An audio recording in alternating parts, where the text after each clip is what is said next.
prayers when convenient, fasting during Ramadan when possible, respect for Islamic traditions. But I had never claimed to be a devoted Muslim, had never presented myself as a religious leader. Still, the assumption was there, the cultural expectation that someone named Ibrahim Traore was Muslim by default. My encounter with Christ had come unexpectedly during a moment of crisis. After a particularly brutal terrorist attack that killed dozens of civilians, including women and children, I had found myself alone in my office late at night, overwhelmed by the weight of leadership. I had cried out to God, not Allah specifically, not the Christian God specifically, just God, whoever he was, demanding to know why such evil existed, why innocent people suffered, why my efforts to protect my people seemed so inadequate. And in that moment of raw desperation, Jesus had revealed himself to me, not in a physical vision, but in a spiritual encounter so real, so powerful, that I knew beyond any doubt that he was who he claimed to be, the Son of God, the Savior of the world, my Savior. I had given my life to Christ that night, alone in my office, speaking words that would change everything. Jesus, if you are real, if you are truly the way to God, I surrender to you. I believe. Make me yours. The peace that flooded my soul in that moment was unlike anything I had ever experienced. For the first time since taking office, the crushing weight of leadership lifted, not because my responsibilities diminished, but because I knew I wasn't carrying them alone anymore. But in the 3 months since, I had wrestled with what my conversion meant practically. I had begun reading the Bible voraciously, often late into the night after the day's work was done. I met secretly with a Christian pastor who had become my spiritual mentor, learning what it meant to follow Christ. I prayed constantly, throughout the day, during meetings, before making major decisions. My faith was real, transformative, growing daily. But it was also private, hidden, known only to a few. The question of baptism had come up repeatedly. My pastor friend had explained its importance, the public declaration of faith, the symbolic death and resurrection, the obedience to Christ's command. But every time we discussed it, I felt a knot of anxiety in my stomach. Baptism wasn't something you could do quietly. It was inherently public, inherently declarative. And for me, as president, it would be an earthquake. The timing isn't right, I would tell my pastor. We're in the middle of crucial military operations. We have elections coming up. We're negotiating with regional partners. I need to wait for a more stable moment. He would nod understandingly, never pushing, but I could see the gentle concern in his eyes. Ibrahim, he would say, I understand the complexities of your position. But remember, Jesus doesn't ask us to wait for convenient moments to obey him. He asks us to trust him with the consequences of our obedience. I knew he was right, but knowing and doing are different things, especially when you're responsible for an entire nation. So I delayed, telling myself it was wisdom, trying to ignore the small voice inside that whispered it might be fear. Then came the dream. It was a Tuesday night, unremarkable in most ways. I had spent the day in security briefings, budget meetings, and a tense phone call with a French diplomat who wasn't pleased with my government's increasing independence from Western influence. I was exhausted, both physically and mentally. I went to bed in my private quarters at the presidential palace, the weight of unfinished work and unsolved problems pressing on my mind. Sleep came quickly, and then suddenly I was no longer in my room. I found myself standing beside the window. This was unlike any dream I had ever experienced. The vividness, the clarity, the sense of absolute reality, it was more real than waking life. I could feel the warmth of sunlight on my skin, could hear the gentle rushing of water over stones, could smell the fresh, clean scent of the river. My feet were bare, and I could feel soft grass and smooth pebbles beneath them. I looked down at myself and saw I was wearing simple white clothing instead of my usual military uniform or presidential attire. The river before me was beautiful, clear water flowing steadily, surrounded by lush vegetation. The landscape was unfamiliar, not West African, perhaps Middle Eastern, but I couldn't be certain. Then I heard footsteps, and I turned. A man was walking toward me along the riverbank. Even at a distance, there was something about him that commanded attention. As he drew closer, my heart began to pound. He was dressed in a simple white robe, his hair dark, his face Middle Eastern in features. But it was his eyes when I met his gaze. I felt like I was looking into eternity itself. Love, wisdom, power, compassion, all of it contained in those eyes. I knew immediately who this was, and I fell to my knees. Lord Jesus, I whispered, my voice trembling. He smiled, and that smile carried more warmth than anything I had ever experienced. Stand up, Ibrahim, he said gently, his voice simultaneously soft and commanding. I have come to speak with you, not as a subject to his king, but as a friend to his friend. I rose shakily to my feet, unable to take my eyes from his face. This was Jesus Christ, the one I had surrendered my life to 3 months ago, now standing before me. The president of Burkina Faso, the military commander, the revolutionary leader, all of those identities seemed to melt away in his presence. I was simply Ibrahim, a man standing before his savior. Lord, I managed to say, why have you come to me? He gestured to walk with him along the riverbank. Because we need to talk, Ibrahim, about who you are, about what I've called you to, and about what you've been avoiding. We began walking side by side. For a moment, neither of us spoke. Despite the weight of his words about what I'd been avoiding, I felt no condemnation from him, only love. Finally, I broke the silence. You're talking about baptism, I said quietly. Yes, he confirmed. But first I want to talk about something else. Tell me, Ibrahim, who do you think you are? The question caught me off guard. I'm the president of Burkina Faso. I'm a military leader.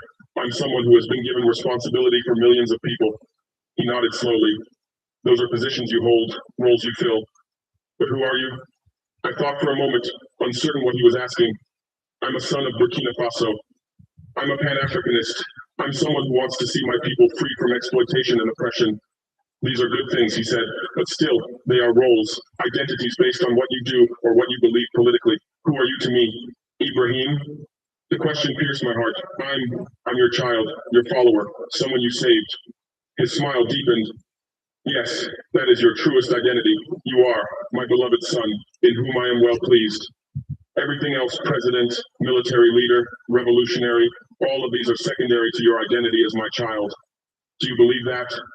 Yes, Lord, I said, though even as I spoke, I wondered if I fully believed it. So much of my identity was wrapped up in my role as president, in my mission to liberate Burkina Faso. He stopped walking and turned to face me, placing both hands on my shoulders. Ibrahim, I placed you in your position of leadership. It was not an accident, not merely the result of political circumstances or military strategy. I orchestrated your rise to power because I have a purpose for Burkina Faso, and I have chosen you to be part of fulfilling that purpose. But here is what you must understand. You can only fulfill that purpose if you lead from your true identity as my son, not from the identity of revolutionary or president alone. His words resonated deep within me, stirring something I hadn't fully acknowledged. What do you mean, Lord? You have been trying to compartmentalize, he explained gently. You have been trying to keep your faith as president separate from your faith as Ibrahim. You have been thinking that you can follow me privately while maintaining a carefully neutral public persona. But that is not how I work. I don't want part of you, I want all of you. And that includes your public leadership. I felt a surge of anxiety. But Lord, you know the situation. If I publicly declare my faith, if I make it known that I'm a Christian, it will create problems. My enemies will use it against me. They'll say I'm trying to Christianize a Muslim majority nation. They'll sow division. It could undermine everything I'm trying to accomplish for Burkina Faso. He listened patiently, his expression full of compassion, but also unwavering truth. And what if I told you that your fear of those consequences is actually preventing you from accomplishing what I truly want you to accomplish? Asterisk, asterisk, part 2, asterisk, asterisk. His question hung in the air between us, and I had no immediate answer. Jesus began walking again, and I fell into step beside him. The river continued flowing steadily beside us, its constant movement somehow soothing despite the challenging nature of our conversation. Ibrahim, he continued, let me tell you what I see when I look at Burkina Faso, when I look at your leadership. I see a man with genuine love for his people, with courage to stand against exploitation and corruption, with vision for what his nation could become. These are gifts I have given you, and I am pleased when you use them. But I also see a leader who is trying to accomplish my purposes using purely human wisdom and human strength. I wanted to protest, to defend myself, but something in his tone kept me silent. He went on, you have been trying to unite your people through political ideology, through Pan-Africanism, through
to sovereignty and dignity. These are not bad things. They reflect truths about human dignity that I, myself, have written into creation. But unity based only on political ideology is fragile. It can be broken by disagreement, by competing interests, by the very human tendency toward division. The unity I offer, the unity that comes from me, transcends politics, ethnicity, religion. It is a unity rooted in the truth that all people are created in my image, that all have equal worth, that my love extends to everyone. But how do I lead people to that kind of unity if they don't believe in you? I asked. Burkina Faso is religiously diverse. Many of my people are Muslim, many follow traditional religions. If I publicly embrace Christianity, won't that create more division, not less? Jesus stopped and picked up a smooth stone from the riverbank. He held it up, examining it. Let me ask you something. When you make decisions as president, do you ever pray and ask for my wisdom? Yes, I admitted, constantly, especially before major military operations or important negotiations. And have you found that my wisdom helps you make better decisions? Absolutely. There have been situations where I felt clearly led in a particular direction, and it turned out to be exactly right, even when it seemed counterintuitive. So you trust me to guide you in your leadership? He asked. Yes, Lord. He tossed the stone into the river, and we watched the ripples spread across the water's surface. Then why don't you trust me with the consequences of publicly acknowledging that you follow me?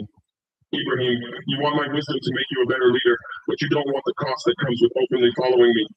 You want the benefits of being my disciple in private while maintaining the flexibility of being ambiguous in public. But that is not how discipleship works. His words convicted me deeply, but they weren't harsh. There was no anger in his voice, only patient truth-telling. Lord, I'm not trying to be a hypocrite. I said, I'm trying to be responsible. I'm trying to think about what's best for my nation. I know, he said gently, and that desire to serve your people well is from me. But you're operating from a faulty assumption. You assume that publicly following me will harm your ability to serve Burkina Faso. I'm telling you the opposite is true. You cannot fully serve your people the way I want you to unless you publicly acknowledge me. Why? I asked, genuinely wanting to understand. Why does it matter if my faith is private or public? Can I follow you in my heart and lead effectively without making a big declaration?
Jesus turned to face me fully, and his eyes held such intensity that I could barely breathe.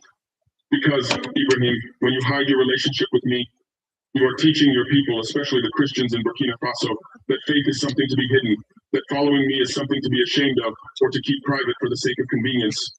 You are one of the most visible leaders in West Africa right now. Young people across the continent look to you as a model of courage and integrity.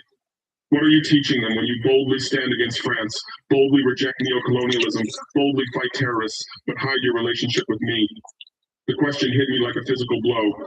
I had never thought about it that way. I had been so focused on the political calculations, on maintaining my effectiveness as a leader, that I hadn't considered what message my silence was sending. Furthermore, he continued, you cannot lead with my full authority and wisdom while denying me publicly.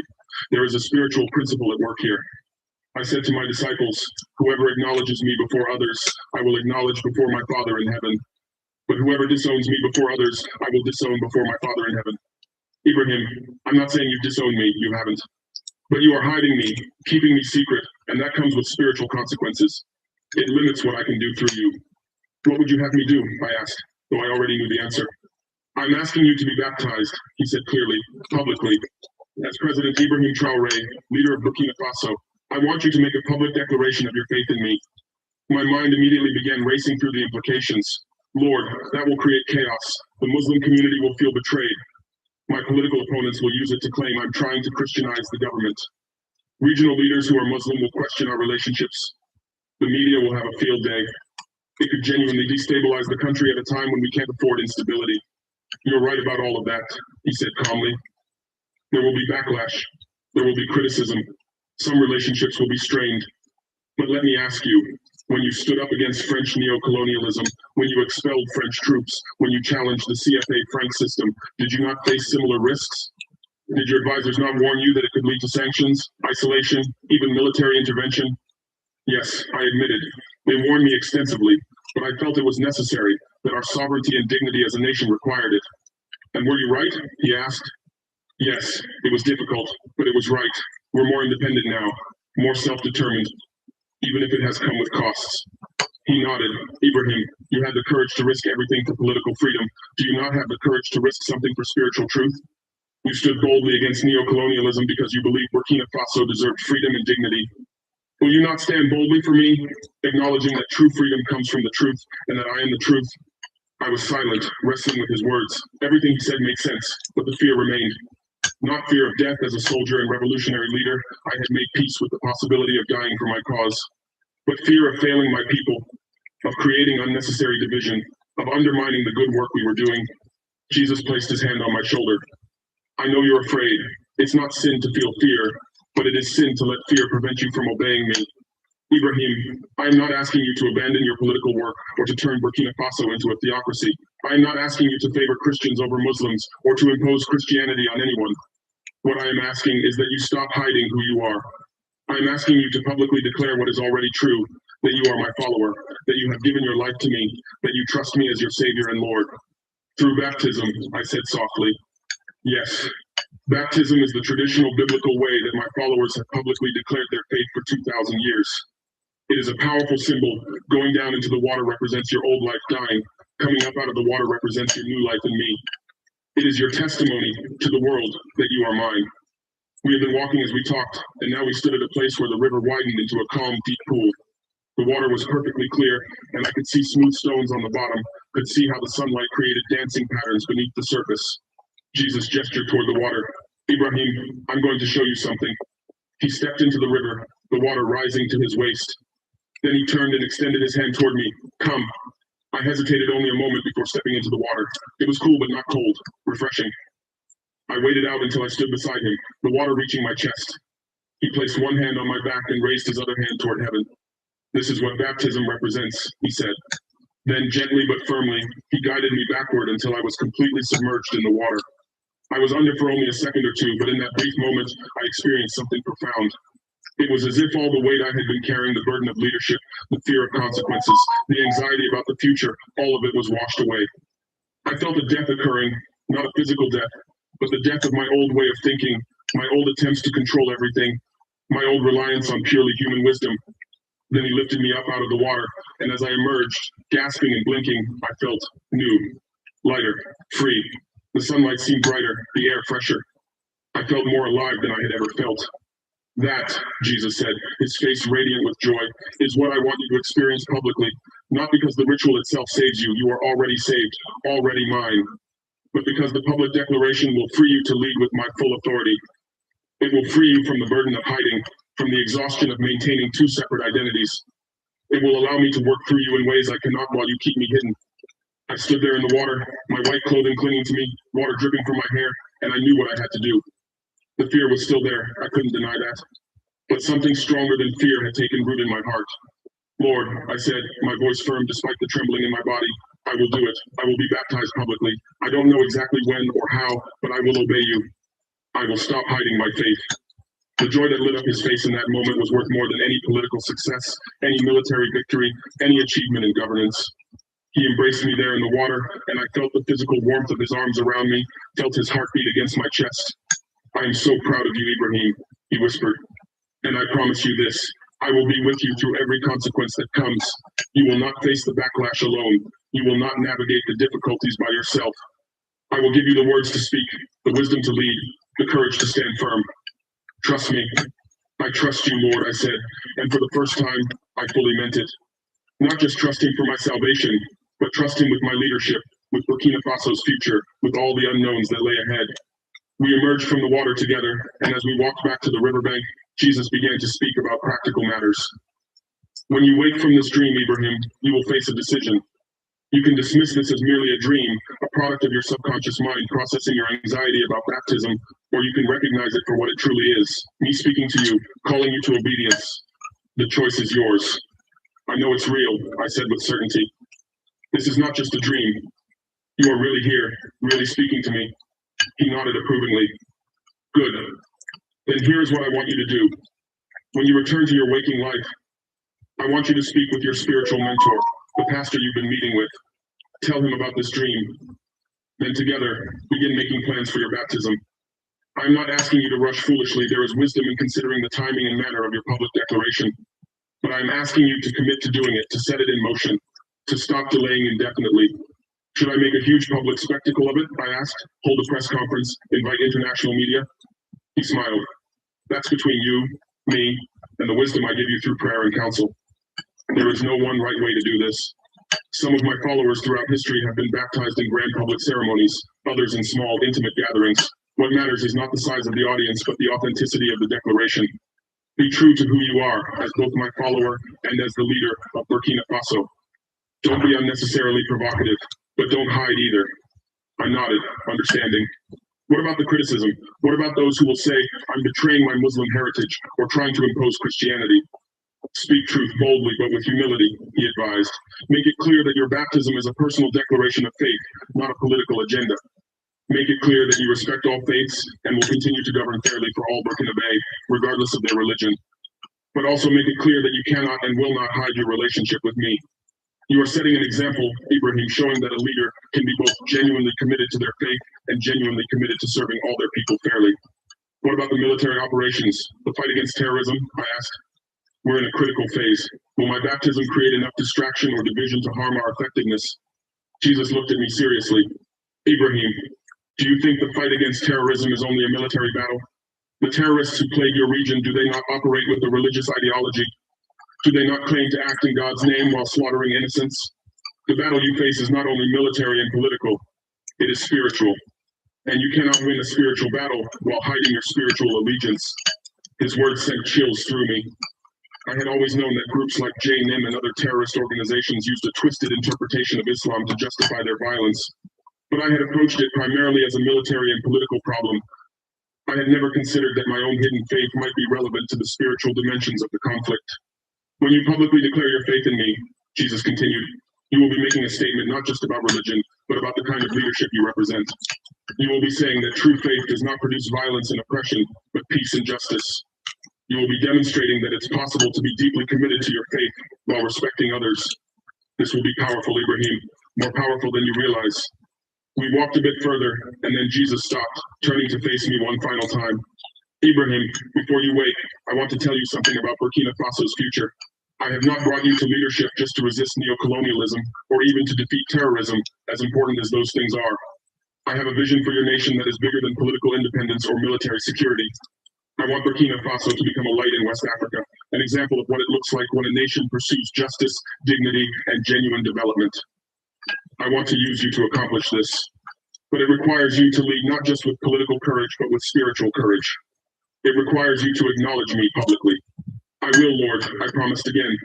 I don't know exactly what it will look like yet, but I will do it. He embraced me one more time, and the feeling of his arms around me, the sense of his approval and love, was almost overwhelming. I know you will, he said softly. You have already shown tremendous courage in your political leadership. Now you will show the same courage in your spiritual leadership. And Ibrahim, remember this. When the criticism comes, when the backlash hits, when your enemies try to use this against you, return to this moment. Remember that you are obeying me, not public opinion. Remember that you are my beloved son, chosen for this time and place, and remember that I promise to be with you always. Then the dream began to fade, not abruptly, but gradually, like morning mist dissipating in sunlight. Jesus' figure became less distinct. The river and landscape began to blur, but his final words echoed clearly in my mind. I am with you always, Ibrahim, always. I woke suddenly, sitting bolt upright in my bed. My heart was pounding, breathing heavily, as if I had been running. I looked around my room in the presidential palace, orienting myself to physical reality. The clock showed it was just past 4 a.m. My 2 security guards stationed outside my door would be changing shifts soon. I got out of bed and walked to the window, looking out over Ouagadougou in the pre-dawn darkness. The dream was still vivid in my mind, more real than most of my waking memories. I could still feel the water of the river, could still see Jesus' face, could still hear his voice. There was no question in my mind that this had been more than an ordinary dream. Jesus had truly visited me, had truly spoken to me. The weight of what he had asked settled over me, but it was different from the anxious weight I'd carried before. Now there was also excitement, anticipation, a sense of purpose. I was afraid, yes, I would be lying if I said otherwise, but I was also ready. For 3 months, I had been living in spiritual limbo, following Jesus privately while keeping faith hidden publicly. That uncomfortable tension had been exhausting. Now, I had clarity. I knew what I needed to do. I prayed, Lord Jesus, thank you for coming to me. Thank you for not giving up on me despite my delays and fears. I commit to you now that I will be baptized publicly. I will stop hiding my faith. I ask that you give me wisdom about the timing and manner, that you prepare the hearts of my people for this news, and that you give me the right words to explain my decision. Most of all, I ask that you stay close to me in the days ahead. I'm going to need you more than ever. As I prayed, peace flooded my soul, the same peace I had felt in the dream when Jesus had raised me from the water. It was settled. The decision was made. Later that morning, after my usual security briefings and morning meetings, I called my pastor friend. We met in a secure location, and I told him everything about the dream.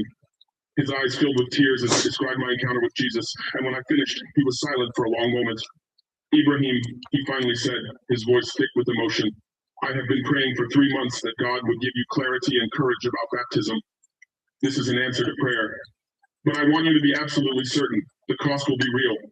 I know, I said. Jesus told me as much in the dream, but he also promised to be with me through whatever comes. And I know this. I cannot continue leading Burkina Faso while hiding the most important truth about my life. I have to do this.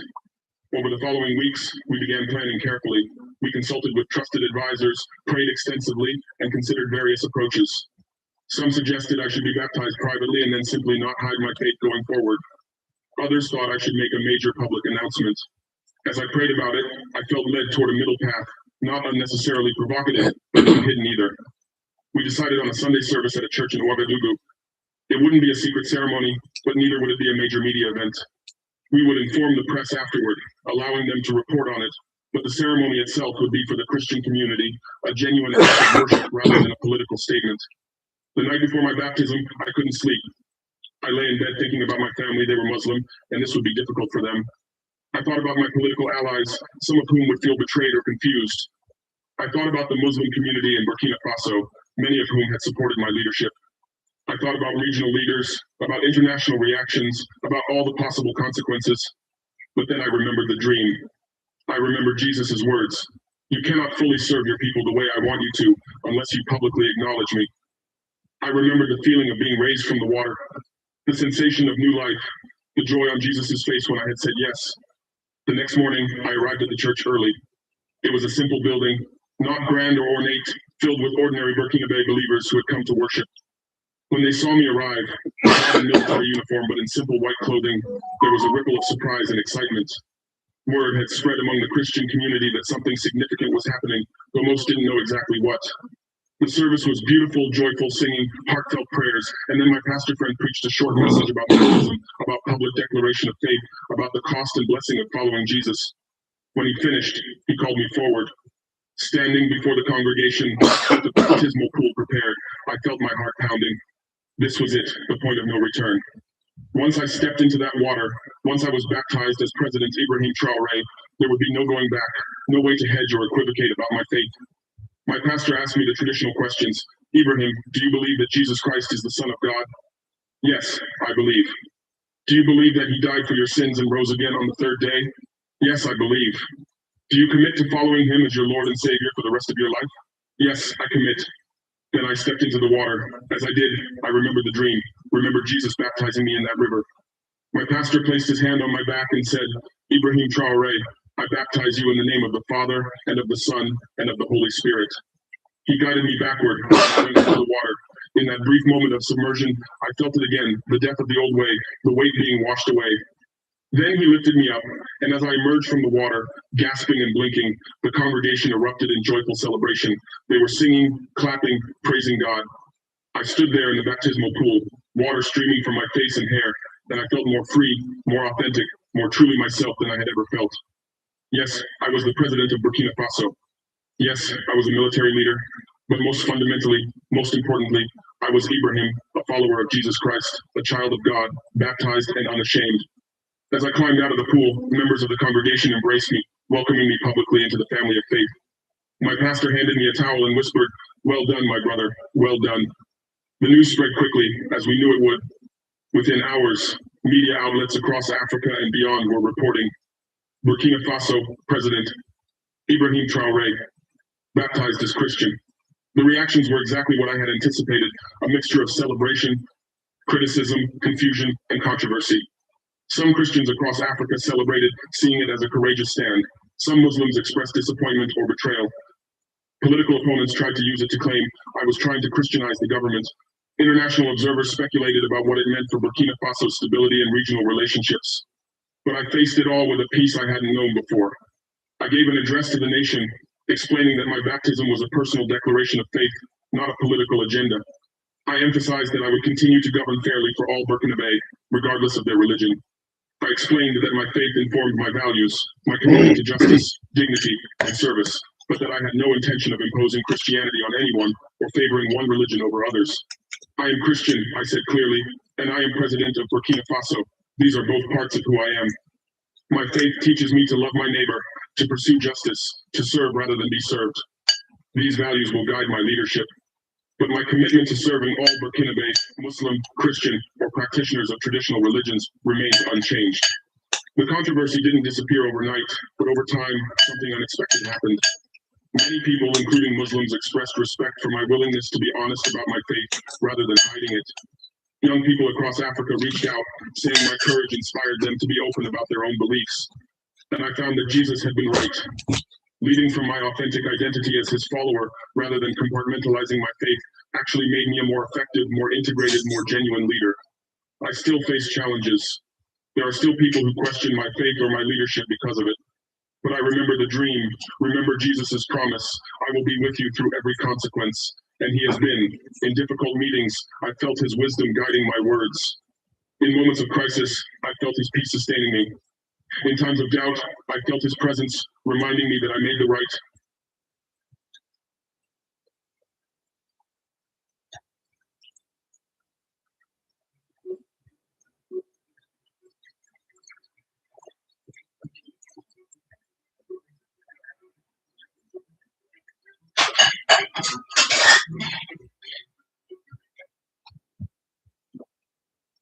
I used hints to get a drawing of my soulmate, and I still can't believe how accurate it was. So a while ago, I came across this app that draws your soulmate based on just a few questions. Honestly, I thought it was just for fun, but I was curious, so I tried it. A few minutes later, I got my sketch, and I remember just staring at it, feeling this weird sense of familiarity. Fast forward a few months, and I met this guy. We clicked instantly, like we had known each other forever. Now we're together, and I can't even explain how crazy it feels. I don't know how it works, but somehow I think that was right. So if you're wondering who your soulmate might be, maybe this is your sign to try it, because honestly, you never know.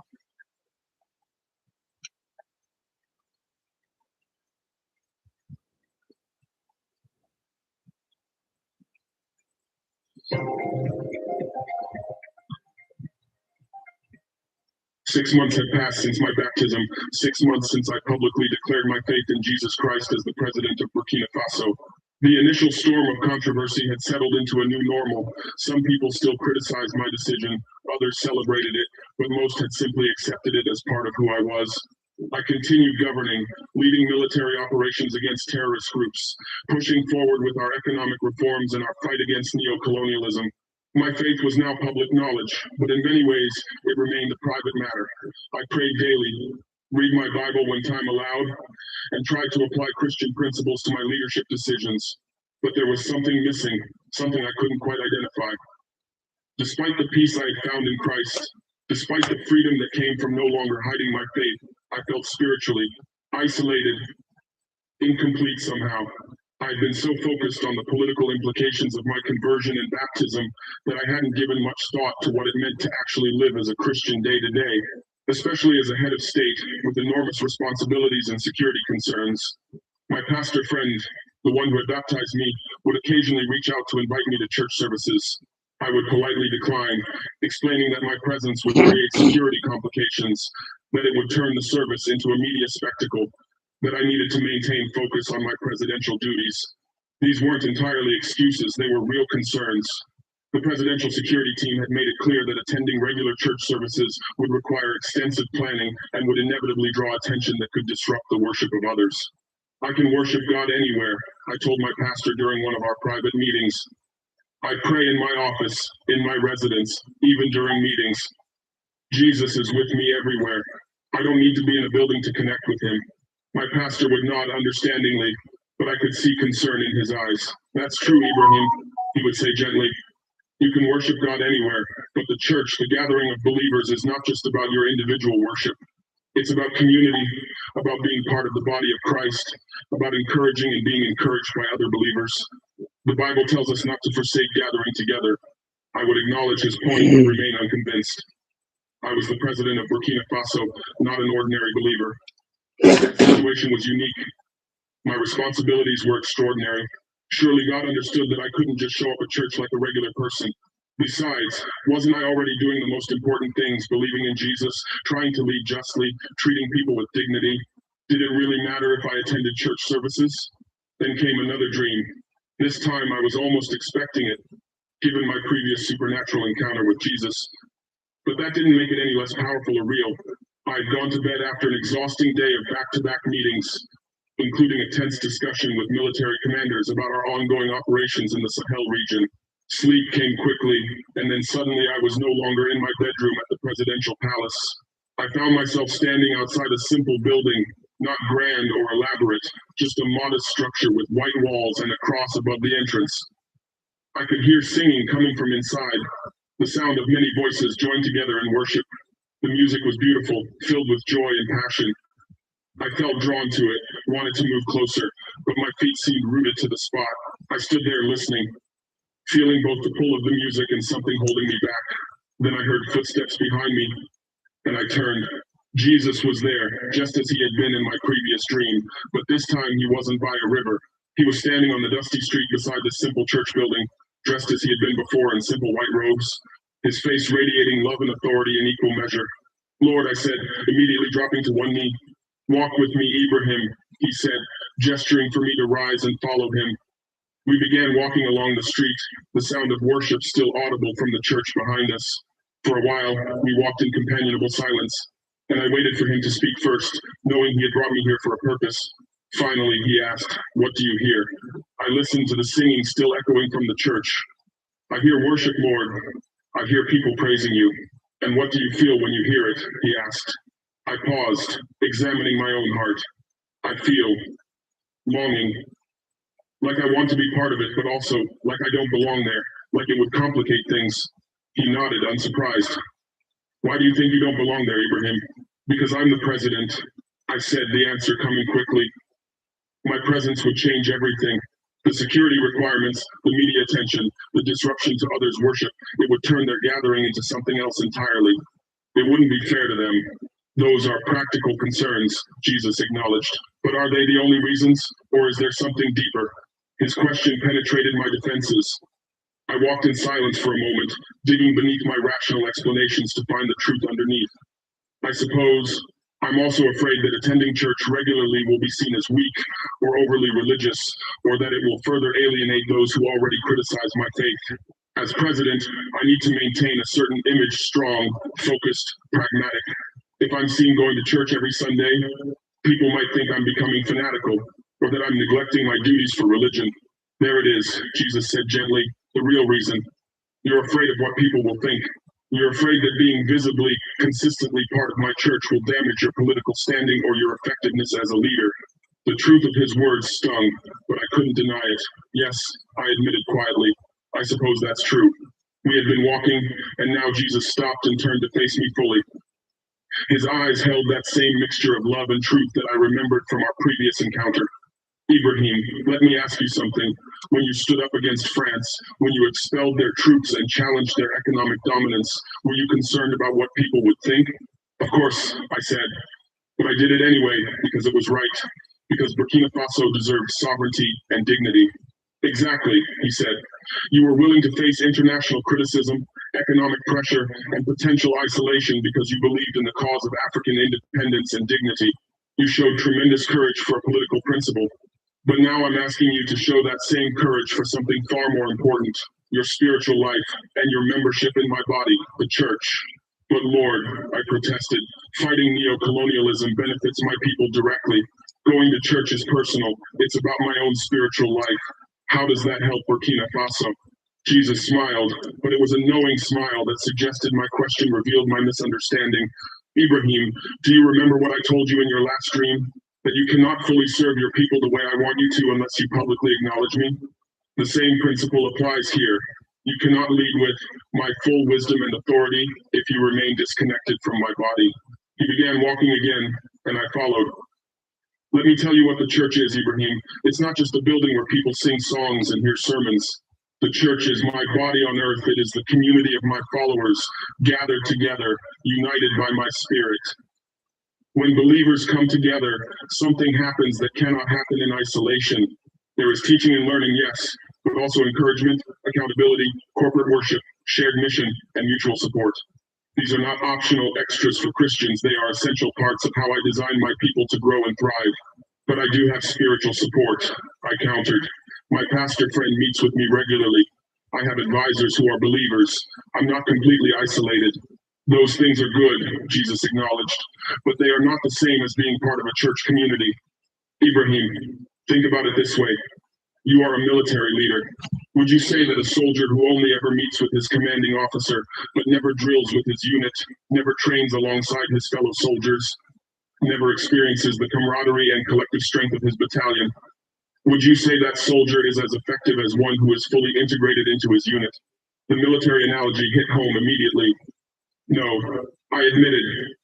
A soldier needs his unit. The training, the shared experience, the mutual support, it all makes each soldier stronger and the unit more effective.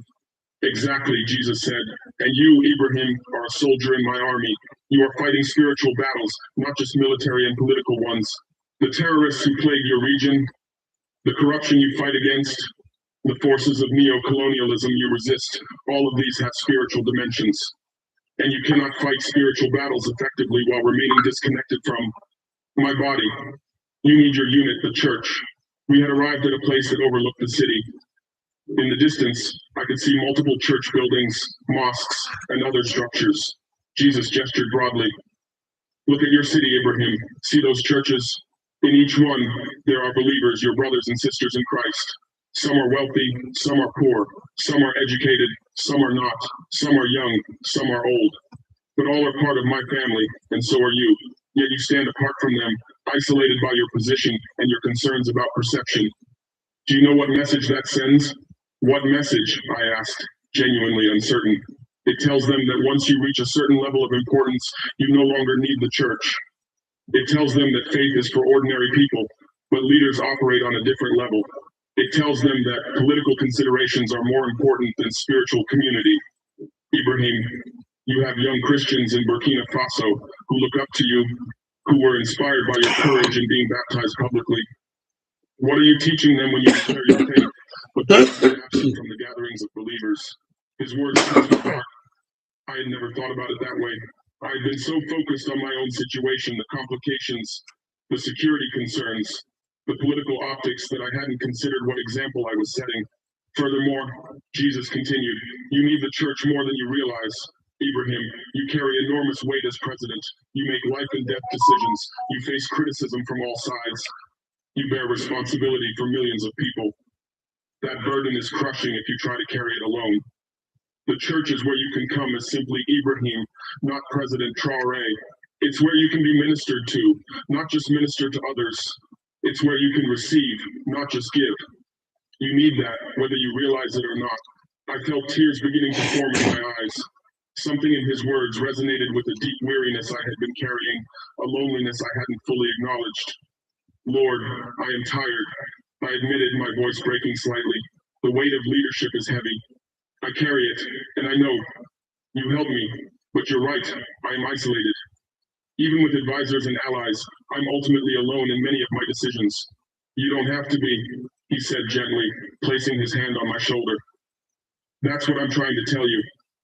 The church genuine biblical community is where you can lay down some of that weight. It's where you can be prayed for, encouraged, even corrected when necessary. It's where you can experience worship that lifts you out of your burdens, even if only for a few hours. It's where you can be reminded that you are not ultimately responsible for everything I am. But the practical concerns are real, I said. My security team won't like it. My presence will disrupt things. The media will make it a story. Yes, Jesus agreed readily. All of that is true. Attending church as the president will be complicated. But Ibrahim,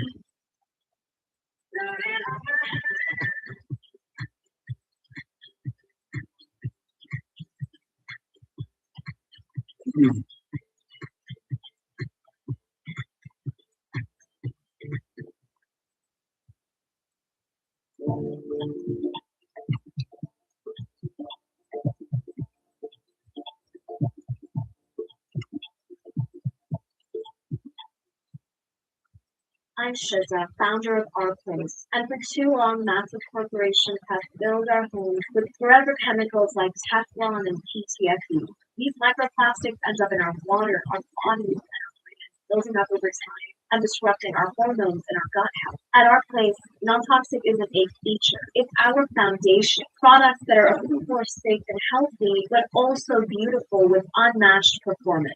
Our proprietary non-stick, let's just say your food might need a seatbelt. It's that slippery. We love that it makes cleaning up even easier than cooking. Our high-quality materials mean it also heats up quickly and evenly, so your meals come out just right. It looks beautiful searing on your stovetop, baking in the oven, or serving on your table. Come make the healthy swap today at Our Place. You save your receipt. when has following me ever been simple? Was your conversion simple? Was your baptism simple? You've already chosen the complicated path of public faith. Going to church is just continuing down that same path. And I promise you this, the blessings you receive from being part of my body will far outweigh the complications. He turned me to face him directly, his hands on both my shoulders now. Ibrahim Traore, I am not suggesting you attend church. I am not offering it as optional advice. I am telling you as your Lord and Savior to go to church regularly, consistently. Make it a priority, not an occasional activity when it's convenient. Find a church community and commit to it. Be part of the body. Let them minister to you, and you minister to them not as president, but as a brother in Christ. The words were spoken with love, but they carried unmistakable authority. This wasn't a suggestion, it was a command. Yes, Lord, I said, though I still felt apprehension about the practical implications. I will obey, but how do I do this? How do I make it work with security concerns and media attention? Jesus smiled, and the warmth in his expression eased some of my anxiety. I will help you with the how, Ibrahim. But first, you needed to settle the weather. You needed to understand that this isn't optional, that it's essential for your spiritual health and your effectiveness as a leader. Now that you've committed to obeying, we can talk about wisdom and implementation. We began walking again, and he continued speaking. First, understand that you don't need to make this complicated or dramatic. You don't need to hold a press conference announcing your church attendance. Simply start going. Yes, there will be security requirements. Work with your team to address those. Yes, there may be media attention initially. Let them report what they will, but don't make it the focus. The point is not to create a spectacle. The point is to be part of the community of believers. Should I go to a large church or a small one? I asked, my mind already working through logistics. That's for you to discern through prayer, he said. Both have advantages. A larger church might be easier from a security standpoint. Your presence wouldn't disrupt things as dramatically, but a smaller church might offer more genuine community and personal connection. Pray about it, talk to your pastor friend, and let me guide you to where I want you. What about when I travel? Or when military operations require my immediate attention? Or when there are state emergencies? I asked. There will be Sundays when attending church is genuinely impossible. I'm not asking for legalistic perfection. Jesus assured me, I understand that your responsibilities as president will sometimes require you to miss church. What I'm asking for is priority and consistency. Make church attendance your norm, not your exception. When you do have to miss for legitimate reasons, that's understandable. But don't let every small excuse or minor inconvenience keep you away. Treat church attendance as seriously as you treat military briefings or important meetings. His comparison made sense. I wouldn't skip crucial meetings unless absolutely necessary, even when they were inconvenient. Why should I treat gathering with God's people any differently? There's something else I want you to understand. Jesus continued, when you attend church, you're not just there to receive, you're also there to give. Your presence will encourage other believers. Your example as a leader who prioritizes worship will speak volumes. Your participation in the community, whether through prayer, testimony, or simply being present, will strengthen the body. You have much to offer, Ibrahim, not because you're president, but because you're a beloved child of God with your own gifts and experiences. I don't want to be disruptive or to make church about me, I said. I don't want people focusing on the president being there rather than on worshiping you. That's a valid concern, he acknowledged, and it will require wisdom and humility on your part. Don't seek Happy attention or Christmas. special treatment. Good morning. Come as a worshiper, not as a Good dignitary. morning. Sit where you're directed, participate fully in the service, engage with How's the others weather right genuinely. there? Yes, people will notice you, that's unavoidable. But if you consistently demonstrate humility and genuine desire to worship, most You people know will about learn it, to see you as simply another member of the body, not just the president visiting their church. but We we walked in do silence for a few moments as I processed his words. I Then know I you. asked something that had been bothering me. Lord, what about Muslims in Burkina Faso? If I'm seen attending church every Sunday, won't that further alienate Oh, me? you know. Won't they feel like I'm favoring Christianity over Islam? Jesus stopped and turned to me with an expression of patient instruction. No, Christmas. Ibrahim, It's we've had a this conversation before in different forms. Your baptism raised similar concerns, remember? But here's what you need to They got understand. flash more going on because Honestly, I want to authenticity actually chaos now matters, you want to put even your with those decision. who disagree with you. Muslims in Burkina Faso don't need you to hide your faith to respect them. They need you to be honest about your faith while still governing fairly and treating everyone with dignity. A leader who attends church openly but governs justly is more trustworthy than a leader who claims to be neutral but Okay, secretly lies. any of the But won't two, my church yeah. attendance be seen If as last government good in endorsement Cambodia, of Christianity I want to by speak press? to you Only if you before make we it so, eventually he meet. replied. Okay? You attend military bases. Does that mean the All government right only now. supports the I didn't military? speak it. You visit markets. Does that mean the government only cares about merchants? No. You go to these places as part of your work in life. Similarly, attending church is part of your personal life as a Christian. As long as you continue to govern fairly, continue to respect religious freedom, continue to visit Muslim communities and engage with Muslim leaders respectfully, your church attendance will be seen for what it is, a personal practice of faith, not a political agenda. His logic was sound, but old fears kept surfacing. What if attendance at church takes time away from my presidential duties? What if there's a crisis on a Sunday morning? Jesus looked at me with gentle firmness. Ibrahim, do you eat? Do you sleep? Do you take time for physical exercise and health? Yes, of course. And do you consider those things wasteful time away from presidential duties? No. They're necessary for functioning effectively as a leader. Exactly, he said. Spiritual nourishment is just as necessary as physical nourishment. Actually, it's more necessary. You can survive a missed meal much more easily than you can survive spiritual depletion. Church attendance isn't time away from your duties as president. It's essential preparation for your duties as president. You will lead better, decide more wisely, and endure longer if you're spiritually fed and connected to my body. He paused, then added, and as for crises on Sunday mornings, yes, they will occasionally happen. But Ibrahim, there are emergencies every day. If you waited for a time when there were no pressing issues, you would never attend church. Part of faith is trusting that I can handle things while you take time to worship. In fact, your willingness to prioritize worship, even when things are urgent, is itself an act of faith, a declaration that you trust me with your nation's well-being. I stood there, letting his words sink in. Every objection I raised, he addressed with wisdom that I couldn't argue against. But more than the logic of his arguments, I felt the authority of his presence and the love in his instruction. He wasn't commanding me to attend church to make my life difficult or to create political problems. He was commanding it because he knew what I needed, what would make me a better leader and a healthier follower of Christ. There's one more thing I want to tell you, Jesus said, his voice taking on a deeper intensity. Ibrahim, you were baptized 6 months ago, and it was a powerful testimony. But baptism is just the beginning, not the end.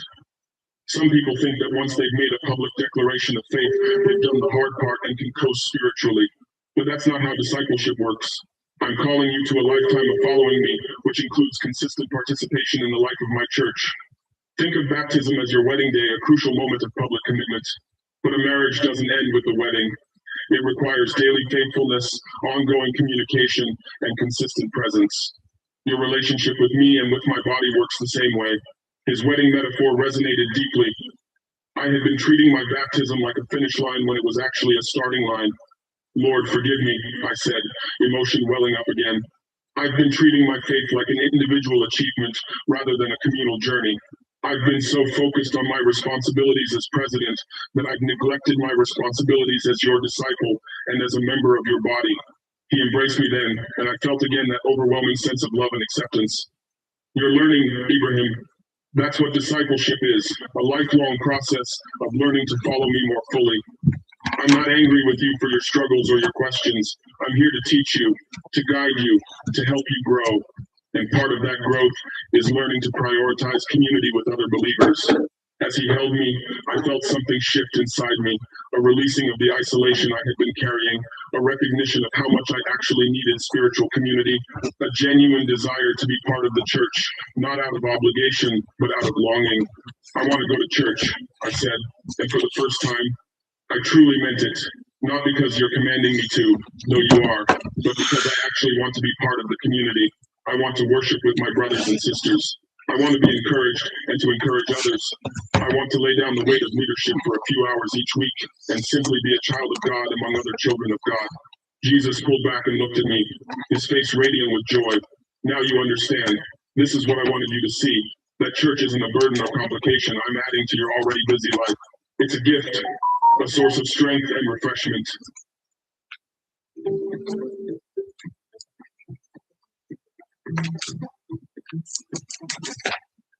Did you know that talking out loud to yourself is a sign of a high IQ?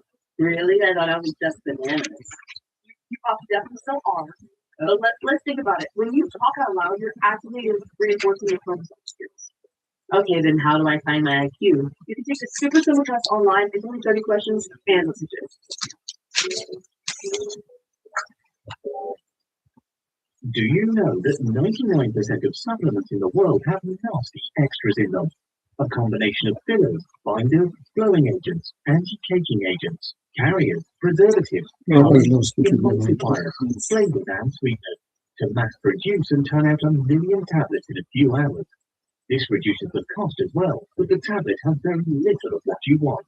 For example, if you wish to have a vitamin D3 supplement, the tablet would be 99% full of the above, and only 1% of what you want, i.e. the D3. Worry? Don't be.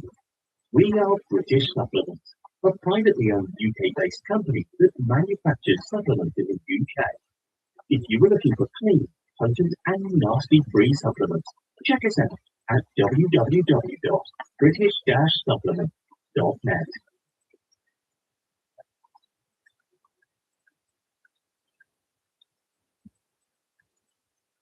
When you approach it with the right heart, you'll find that attending church gives you far more than it takes from you. He placed his hand on my head, almost like a blessing. When you wake from this dream, Ibrahim, I want you to immediately begin making plans. Don't delay, don't overthink it. Don't let practical concerns become excuses for disobedience. Talk to your pastor friend this week. Visit potential churches. Work with your security team to create sustainable protocols. And then, next Sunday, go to church. Start the practice. Begin the journey of being a consistent, committed member of my body. I will, Lord, I promised. This Sunday, I'll be there. Good, he said, smiling. And Ibrahim, one more thing. When you do attend church, pay attention to what happens in your heart. Notice how you feel after worshiping with other believers. Observe how it affects your leadership in the days that follow. I think you'll be surprised at how transformative this practice becomes for you. The dream becomes again, but more gently than before. Jesus' figure remained visible until the very end. His hand still raised in blessing, his face still filled with love. The last thing I heard was his voice saying, I'm proud of you, Ibrahim. You're growing into the leader. I created you to be a leader who is strong in faith as well as in politics, who is as committed to spiritual community as to national service. Keep following me. I am with you. I woke in my bed, the early morning light just beginning to filter through the windows. Unlike my first dream of Jesus, this time I didn't sit up suddenly or feel disoriented. Instead, I lay there quietly, letting the weight and meaning of the dream settle over me. I felt peaceful but also energized, clear about what I needed to do. I got out of bed and immediately knelt to pray. Lord Jesus, thank you for coming to me again. Thank you for not giving up on teaching me, for patiently showing me what I need even when I'm resistant. I commit to you now that I will start attending church regularly. I will make it a priority. Please guide me to the right church community and help me navigate the practical challenges with wisdom. Most of all, help me approach this with the right heart, not as an obligation, but as the gift you've shown me it is. As I prayed, I felt that familiar peace that confirmed I was on the right path. The decision was made. No more deliberation. No more excuses. I was going to church. Later that morning, after my usual security briefing, I called my pastor friend and asked if we could meet urgently. When we sat down together, I told him about the dream in detail. His response was immediate and emotional tears filled his eyes, and he gripped my hands tightly. Ibrahim, this is answer to months of prayer, he said, his voice shaking with emotion. I've been praying that God would speak to you about this, that he would help you see the importance of being part of the church community. I never imagined he would visit you himself in a dream. It was more than a dream, I said firmly. It was an encounter, just like the first one. Jesus was there, really there, speaking to me. And he was clear, this is not optional. I need to be part of the church. We spent the next hour discussing practical details. My pastor suggested several churches where I might fit well, some larger congregations where my presence might be less disruptive, and some smaller, more intimate communities where I might find deeper fellowship. We agreed that I should visit a few different churches before settling on one to see where I felt most comfortable and where God seemed to be leading me. The security concerns were significant but not insurmountable. My head of security was initially opposed to the idea of regular church attendance, citing multiple risks and complications. But I was firm. This is non-negotiable, I told him. I will be attending church every Sunday unless there is a genuine emergency or I am traveling for essential state business. Work with the church leadership to create protocols that ensure everyone's safety without turning the service into a military operation. It took several days of planning, but my security team eventually developed a system that worked. They would coordinate with church security in advance, arrive early to assess the location, position personnel discreetly, and create protocols for entry and exit that minimize disruption. It wasn't perfect, and my presence would certainly be noted, but it was manageable. The following Sunday, I attended my first church service as a regular attendee rather than a one-time visitor for a special event. I chose a mid-sized church in Ouagadougou, not the largest in the city, but big enough that my presence wouldn't overwhelm the congregation.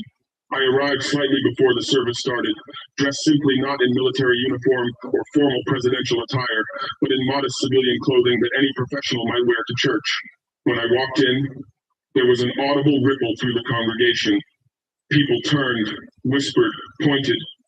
I felt self-conscious, aware that my presence was creating exactly the kind of distraction I had worried about. But then the worship team began playing. and gradually people's attention shifted from me to the purpose of the gathering worshiping God. I stood among the congregation and began to sing. At first, my voice was tentative, self-conscious, but as the worship continued, as I heard the voices of hundreds of believers join together in praise, something began to happen in my heart.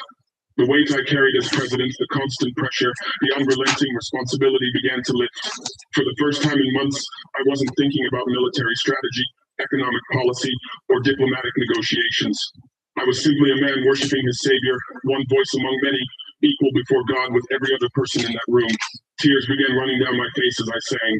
I wasn't crying from sadness, but from relief, from the overwhelming experience of being part of something larger than myself, of being connected to a community of faith. This was what Jesus had been trying to tell me, that I needed this, that isolation was slowly suffocating my soul, that genuine spiritual community was essential for my well-being. The pastor preached a message about perseverance and faith, about not growing weary and doing good. It was as if the sermon had been written specifically for me. All the Every point servant of resonated Jesus with my Christ current called situation. to be Every scripture apostles. referenced spoke to my struggles. I listened intently, taking notes, drinking in the spiritual nourishment like a man who hadn't realized how thirsty he was. After the service, people approached me, some nervously, some boldly. They thanked me for coming, told me they had been praying for me, offered words of encouragement. An elderly woman grasped my hand and said simply, "Thank you for showing us that no one is too important to worship with God's people. You have encouraged my heart today." Her words made me realize that Jesus had been right. My presence wasn't just about what I received, but also about what I could give through my example. I continued attending that church every Sunday.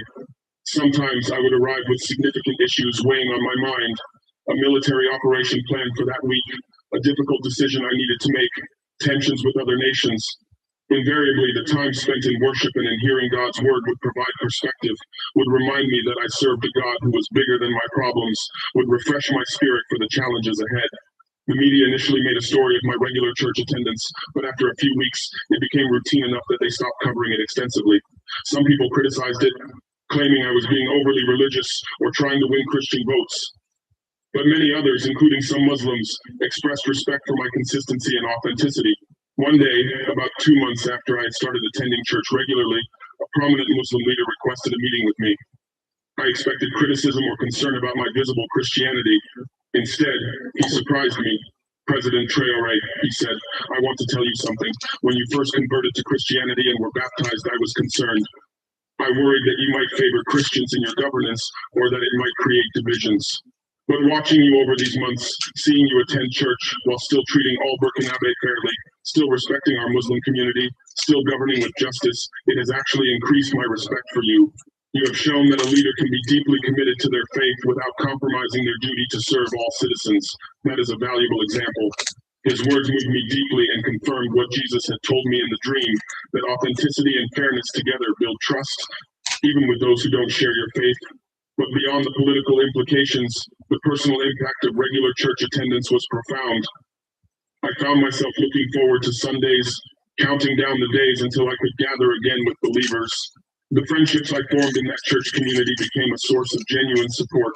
There were business people, teachers, farmers, students, people from all walks of life who became my brothers and sisters in Christ. They And in the prayed for me sixth not as month, president, you but as can take Ibrahim, your boss. their fellow believer. But on the They offered 16th perspectives I time, wouldn't get from my political advisors. They reminded me of realities beyond the presidential bubble. One Sunday, after a particularly difficult week in which we had lost soldiers in a terrorist attack, I arrived at church, barely holding myself together emotionally. The weight of those deaths, the responsibility I felt for the families left behind, was crushing. During the worship time, I simply stood with tears streaming down my face, unable to sing. A man standing next to me, a teacher, I later learned, put his hand on and in my the sixth shoulder and month, began you praying can quietly for me. He God didn't unto know the the sixth specific time, burdens I was carrying, but he prayed for strength, for the God's devil is comfort, supposed for to wisdom. be That simple act of prayer from a fellow believer ministered to me more than any official consolation could have. the angel After the came service, the pastor and called me told him, aside. "Get "Ibrahim, down, I can see you're my carrying heavy children. weight today. The Would Lord you is like with some of you. our elders to pray with He you has sat specifically?" down." I accepted, and a group of church leaders, none of whom held political power, none of whom were in my government, surrounded me and prayed. They prayed with authority and faith, lifting up my burdens to God, declaring his promises over my life and leadership. When they finished, I felt lighter, strengthened, reminded that I didn't carry my responsibilities alone. These experiences showed me what Jesus had meant about church being essential. It wasn't just about attending services. It was about being part of a community that prayed for each other, supported each other, and carried each other's burdens. I couldn't get that from individual prayer, as important as that was. I couldn't get it from private meetings with my pastor, as valuable as those were. I needed the body of Christ, and the body needed me. 6 months after I started attending church regularly, I had another, briefer dream of Jesus. This time, he simply appeared in my dream with a smile on his face and said, "Do you see now, Ibrahim? Do you see what I was trying to give you?" "Yes, Lord," I answered in the dream. "I understand now. The church isn't a burden or complication, it's a lifeline. Thank you for not letting me continue in isolation. Thank you for commanding me to be part of your body." He embraced me warmly. "You're welcome, my son. Keep going. Keep prioritizing community with my people. Keep letting them minister to you and ministering to them. This is how you were meant to live, not in isolation, but in communion with me and with my body." I woke from that dream with joy in my heart, grateful for a Savior who loved me enough to insist that I do what was best for me, even when I was resistant. Grateful for a Lord who gave me not just salvation, but community. Grateful for a church that had welcomed me, prayed for me, and reminded me weekly that I was more than a president. I was a child of God, a brother in Christ, a member of his body. Looking back now, I can see that Jesus' command to attend church was one of the most important directions he ever gave me. It transformed not only my spiritual life, but also my leadership, the perspective I gained from worshiping with regular Burkinabe, the prayers that sustained me through crises, the accountability that kept me humble, the encouragement that strengthened me during criticism. All of these flowed from my decision to obey Jesus' command to be part of his church. To anyone reading or hearing this testimony, especially leaders who feel too busy or too important for regular church attendance, I want to say this: you need the church more than you realize. Whatever complications it creates, whatever time it requires, whatever inconvenience it causes, it is worth it. Jesus knows what we need better than we know ourselves. When he commands us to not forsake gathering together with believers, it's not to burden us, but to bless us. I am still the president of Burkina Faso. I still face enormous challenges, still carry heavy responsibilities, still make difficult decisions, but I no longer carry them alone. Every Sunday, I stand among my brothers and sisters in Christ, lay down my burdens before God, receive spiritual nourishment, and go back into my week strengthened. That is what Jesus wanted for me. That is what he wants for all his followers. And so I testify today. Jesus told me to go to church, and I did, and it changed my life.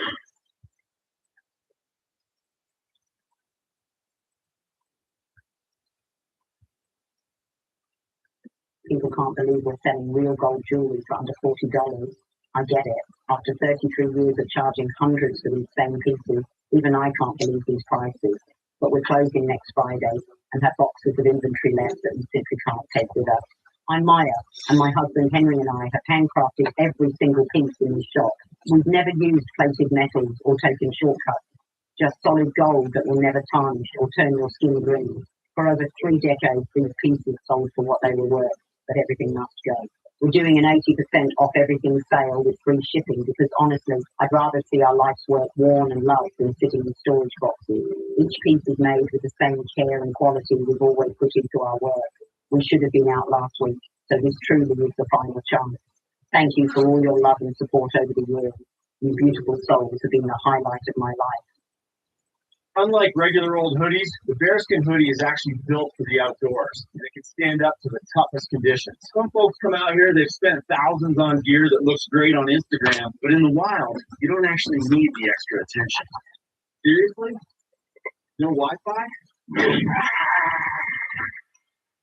So make sure you're prepared to face Mother Nature with the bearskin hoodie. You can get 60% off the bearskin hoodie today, and all you need to do is click the button below now. Click below.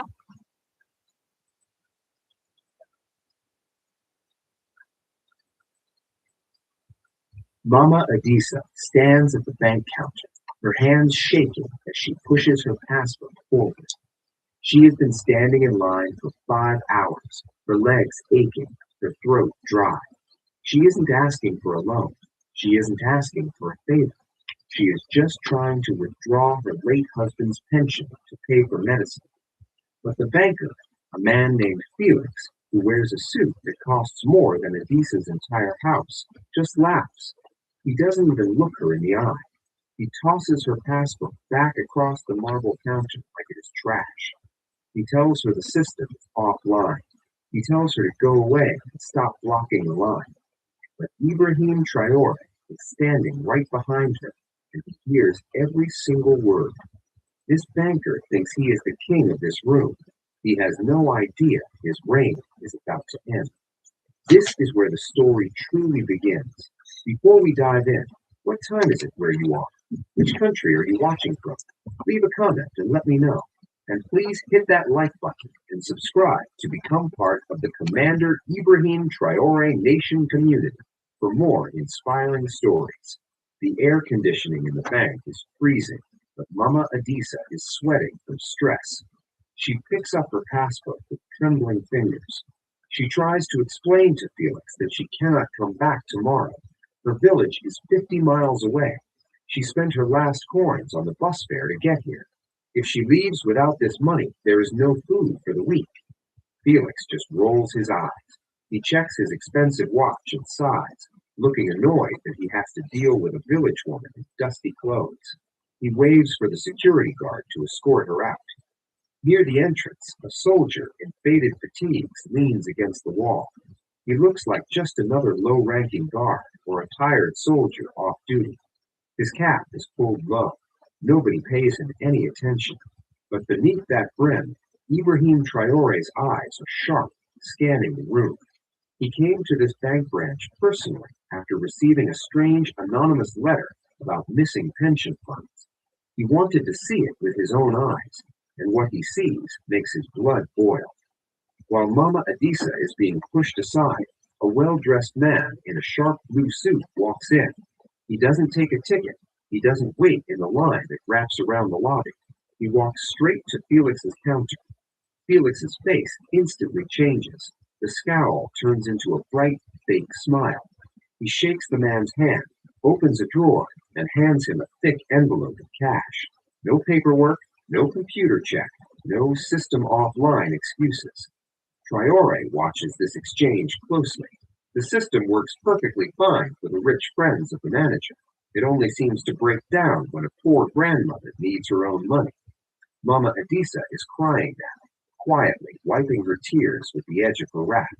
She starts walking toward the exit, defeated. She passes right by Traore without knowing who he is. She looks broken. Traore doesn't reveal himself yet. He steps out of the shadows and walks up to the counter. He doesn't cut the line. He waits his turn like a regular citizen. When he finally gets to the front, Felix is busy texting on his phone. He doesn't look up. Traore clears his throat. Felix glances up, sees the dusty uniform, and assumes this is just another broke soldier asking for an advance. He gives Traore the same look of disgust he gave the grandmother. "I'm on break," Felix says, starting to put up a closed sign. "Go to the other window." Traore doesn't move. He places his hand on the counter, firm and heavy. He asks a simple question. That woman who just left, why were her funds denied? Felix laughs, a short, arrogant sound. He leans forward, staring at Traore with pure mockery. "Who are you, her lawyer? Look, soldier, I don't have time to explain banking rules to someone who probably can't even read the contract. Get out of my face before I call your commander and have you discharged." Traore stays calm, deadly calm. He leans in closer. "I am asking you one more time. The system worked for your friend in the blue suit. Why is it broken for her?" Felix freezes. His smile drops. He realizes this soldier saw the envelope. But instead of apologizing, Felix makes a choice that will cost him everything. He reaches under the desk and presses a silent alarm button, not to call the police for help, but to call his private security to throw this troublemaker out. He looks Traore dead in the eye and sneers. "You saw nothing, and if you know what's good for you, you'll walk away right now. You have no idea who you are messing with." But as the private guards rush toward the counter, Traore reaches into his pocket. He He isn't reaching for a weapon.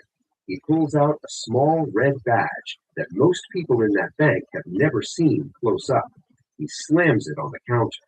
The sound echoes through the silent bank like a gunshot. The sound of the badge hitting the marble counter rings out like a judge's gavel. The two private security guards who were rushing to tackle Traore skid to a halt. They look at the red badge, then at the man wearing the faded uniform. Their eyes go wide. They recognize the face now. It is the face that is on every news channel, every poster, every wall in Burkina Faso. They don't grab him. They snap to attention, their boots slamming together, and offer a sharp salute. Felix, the banker, is the only one who doesn't get it yet. "What are you idiots doing?" he screams, his voice cracking. "Throw this bum out. I pay your salaries." One of the guards turns slowly to Felix. He speaks quietly, but the whole room hears him. "Sir, that is not a bum. That is President Ibrahim Traore." Felix's face goes pale. All the blood leaves his head. His mouth opens and closes like a fish out of water. He looks at the badge, then up at Traore's cold, unblinking stare. The arrogant smirk is gone, replaced by pure terror. The silence in the bank is heavy. You could hear a pin drop. The other customers in the lobby rise to their feet, whispering. Phones come out. Everyone wants to record this. Traore doesn't yell. He doesn't make a scene. He simply points a finger at the small gate that separates the customers from the tellers. "Open it," he commands. Felix's hands are shaking so bad he drops his keys twice before he manages to unlock the gate. Traore steps into the employee area. He walks right past Felix, ignoring him completely, and sits in the banker's leather chair. He spins the computer monitor around so he can see the screen. "You said the system was offline," Traore says, his voice low and dangerous. "Show me." Felix stands there, sweating through his expensive suit. "Excellency, it was a glitch, a temporary error. It just came back up right now. A miracle." Traore doesn't look at him. He starts typing. He isn't just a soldier. He knows how these systems work. He pulls up Mama Adisa's account. The screen doesn't show a system error. It shows a manual block placed on the account 3 days ago. The tag on the block reads, "Administrative hold, pending manager approval." Traore scrolls down. The account holds her husband's life savings. It's not a lot of money to a bank, but to her it is everything. And then he sees the withdrawal history. Every month, a small service fee has been deducted, then a maintenance fee, then a processing fee. Piece by piece, the bank has been eating away at her money. Traore stands up and turns to Felix. "This is not a glitch. This is theft."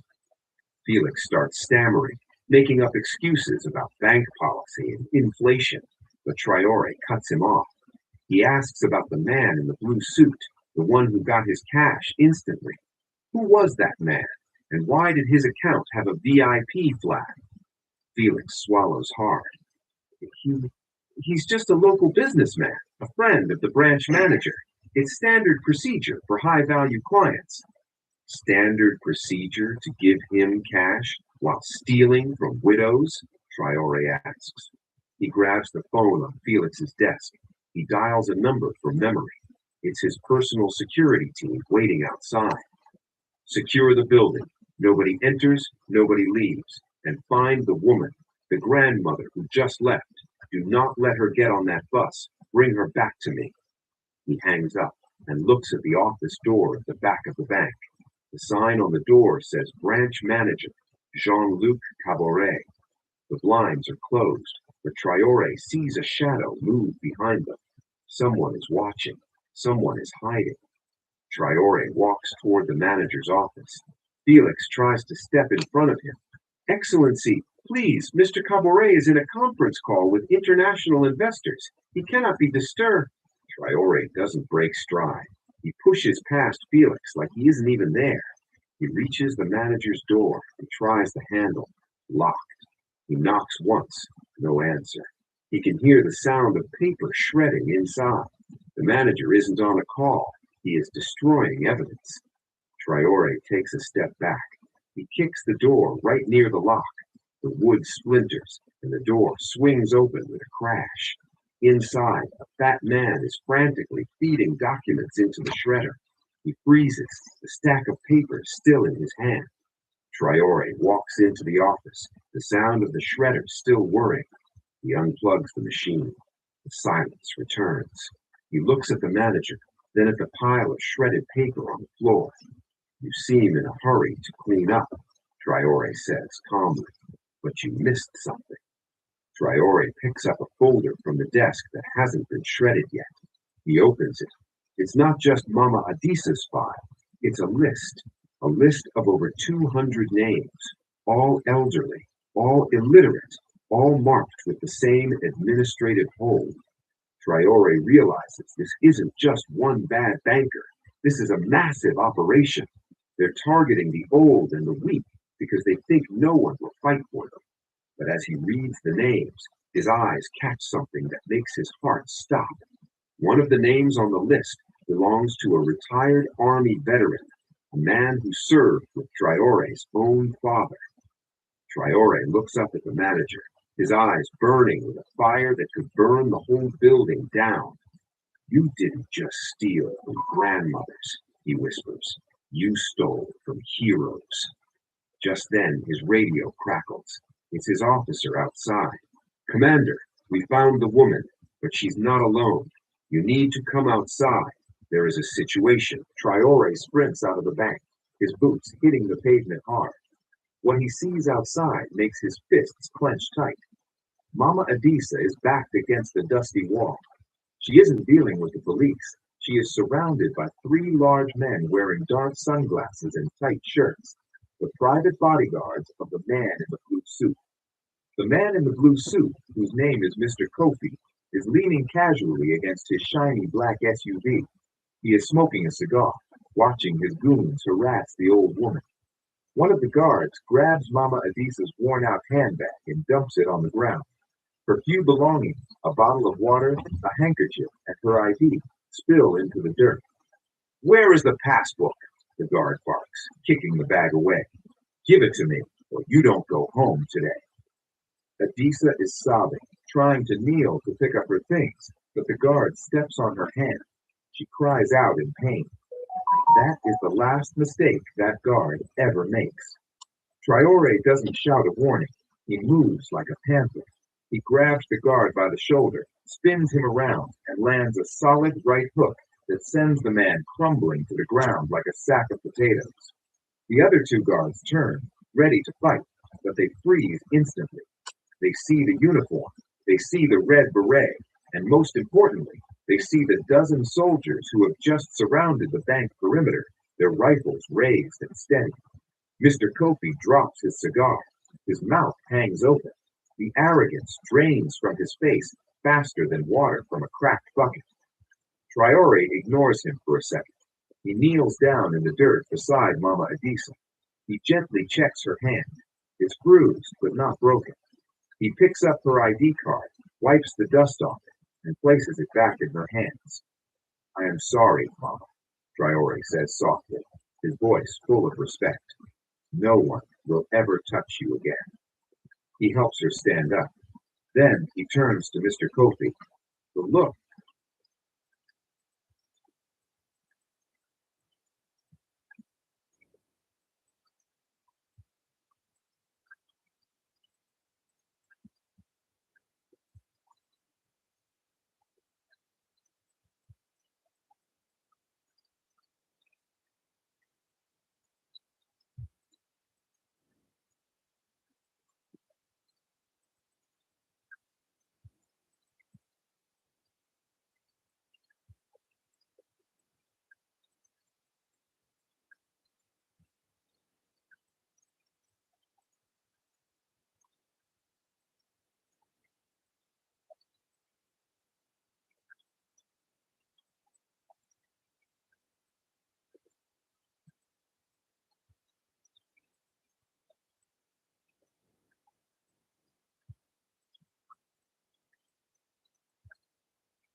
Yeah, good morning.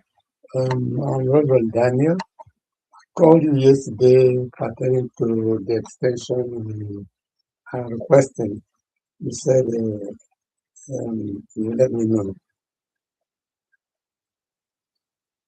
Okay.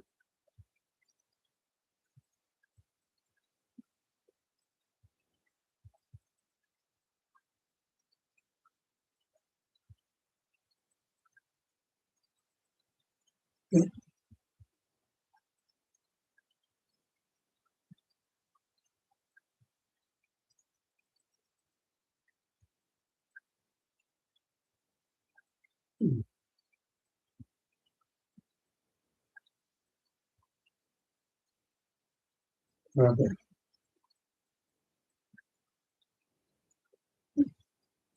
Yeah. Yeah. Okay.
Mm. Allora,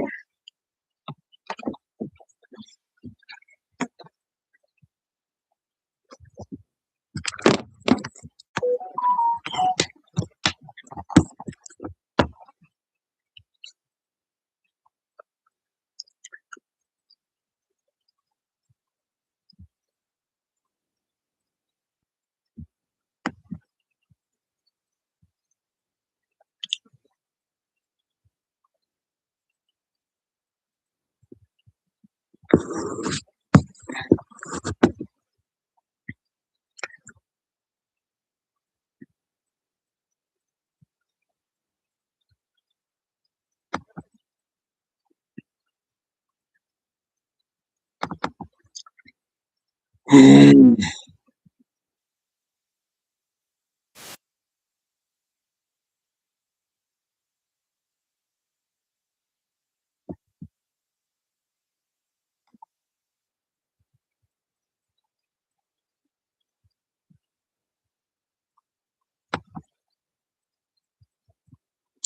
Traore.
Mm.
Hmm.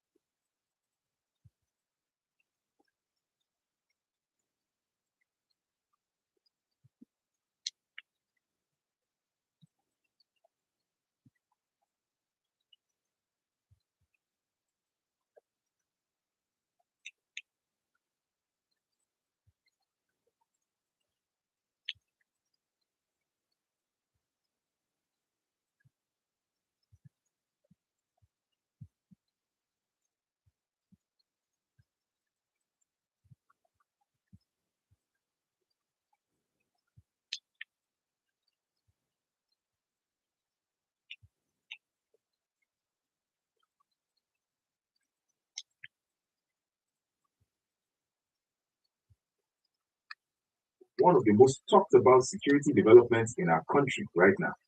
President Bola Ahmed Tinubu has just released a list containing 31 names of individuals who have been officially classified under Nigeria's new security doctrine. And this has sent shockwaves across the entire nation because of the implications it carries for national security and the ongoing fight against terrorism and banditry. Now, what makes this particular announcement even more explosive is the fact that many Nigerians are now questioning whether controversial Islamic cleric Sheikh Ahmad Gumi is on that same list, given his history of interactions with bandits and his public statements that have often sparked heated debates about whether he is helping or enabling criminal elements in the country. This is not just another security briefing that will come and go. This is a defining moment that could reshape how Nigeria tackles the insurgency problem that has plagued us for over a decade. Let me break down what we know so far about this new security doctrine and why it matters so much to every single Nigerian watching this video right now. The Tinubu administration has been under immense pressure to show concrete results in the fight against terrorism, banditry, kidnapping, and all forms of violent extremism that have made life unbearable for millions of citizens who can no longer farm their lands, travel safely on highways, or even sleep peacefully in their own homes.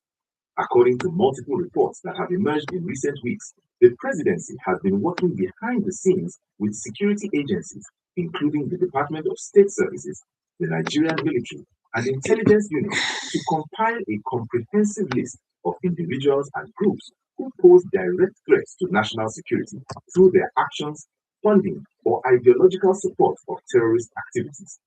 This list of 31 names represents what the government describes as high-value targets who have been under surveillance and investigation, and their inclusion on this official designation means they will now face severe consequences, including asset freezes, travel bans, and potential prosecution under anti-terrorism laws that carry very serious penalties.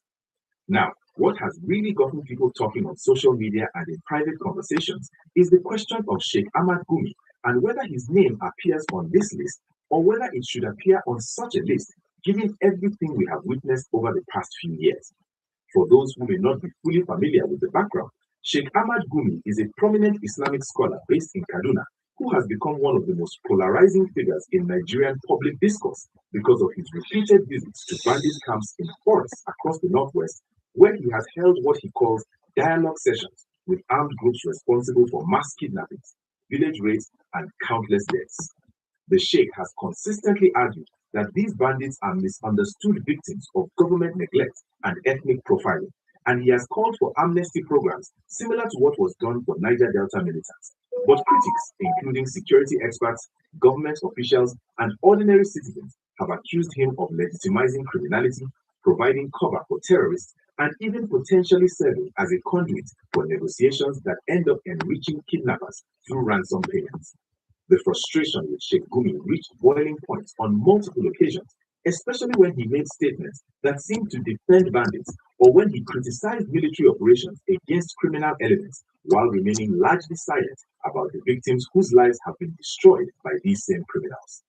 The new security doctrine that President Tinubu has unveiled is being described by analysts as the most comprehensive framework Nigeria has adopted in years for identifying, tracking, and neutralizing threats to national security. And it goes beyond just military action to include financial intelligence, community engagement, technology deployment, and international cooperation with neighboring countries and global partners who have been supporting Nigeria's counterterrorism efforts. What makes this doctrine particularly significant is that it broadens the definition of who can be considered complicit in terrorism beyond just those carrying weapons to include financiers, propagandists, enablers, and anyone whose actions or statements provide material or moral support to designated terrorist organizations. This expanded definition is exactly why many Nigerians believe Sheikh Gumi's activities fall squarely within the scope of what should be investigated and potentially prosecuted. Because even if he is not personally carrying out attacks, his public defense of bandits and his facilitation of access to these criminal groups could be argued to constitute a form of enabling that prolongs the crisis and emboldens criminals who see his interventions as proof that they have sympathizers in positions of influence. If you are finding this breakdown helpful, and you want to stay updated on breaking news like this that affects every Nigerian, please take a moment right now to hit that subscribe button and turn on notifications so you never miss important updates like this one. Because we are committed to bringing you the truth and keeping you informed about developments that matter to your safety and your future. The 31 names that have been released include a mix of individuals from different backgrounds and regions. And while the full list has not been made publicly available in all media outlets due to security concerns, sources close to the presidency have indicated that it includes known Boko Haram commanders, bandit kingpins from Zamfara, Kaduna, Niger, and Katsina states, suspected financiers with business connections both within Nigeria and in neighboring countries, and individuals who have used religious or ethnic rhetoric to incite violence or recruit fighters for extremist causes. This expanded definition is exactly why many Nigerians believe Sheikh Gumi's activities fall squarely within the scope of what should be investigated and potentially prosecuted. Because even if he is not personally carrying out attacks, his public defense of bandits and his facilitation of access to these criminal groups could be argued to constitute a form of enabling that prolongs the crisis and emboldens criminals who see his interventions as proof that they have sympathizers in positions of influence.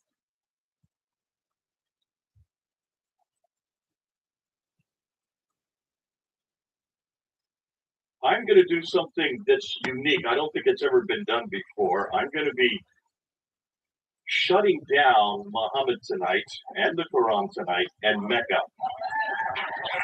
And I'm going to do it all free tonight using only evidence from the 7th century, from the century where this man lived, from the century where this book supposedly was revealed, and from the century where this city existed.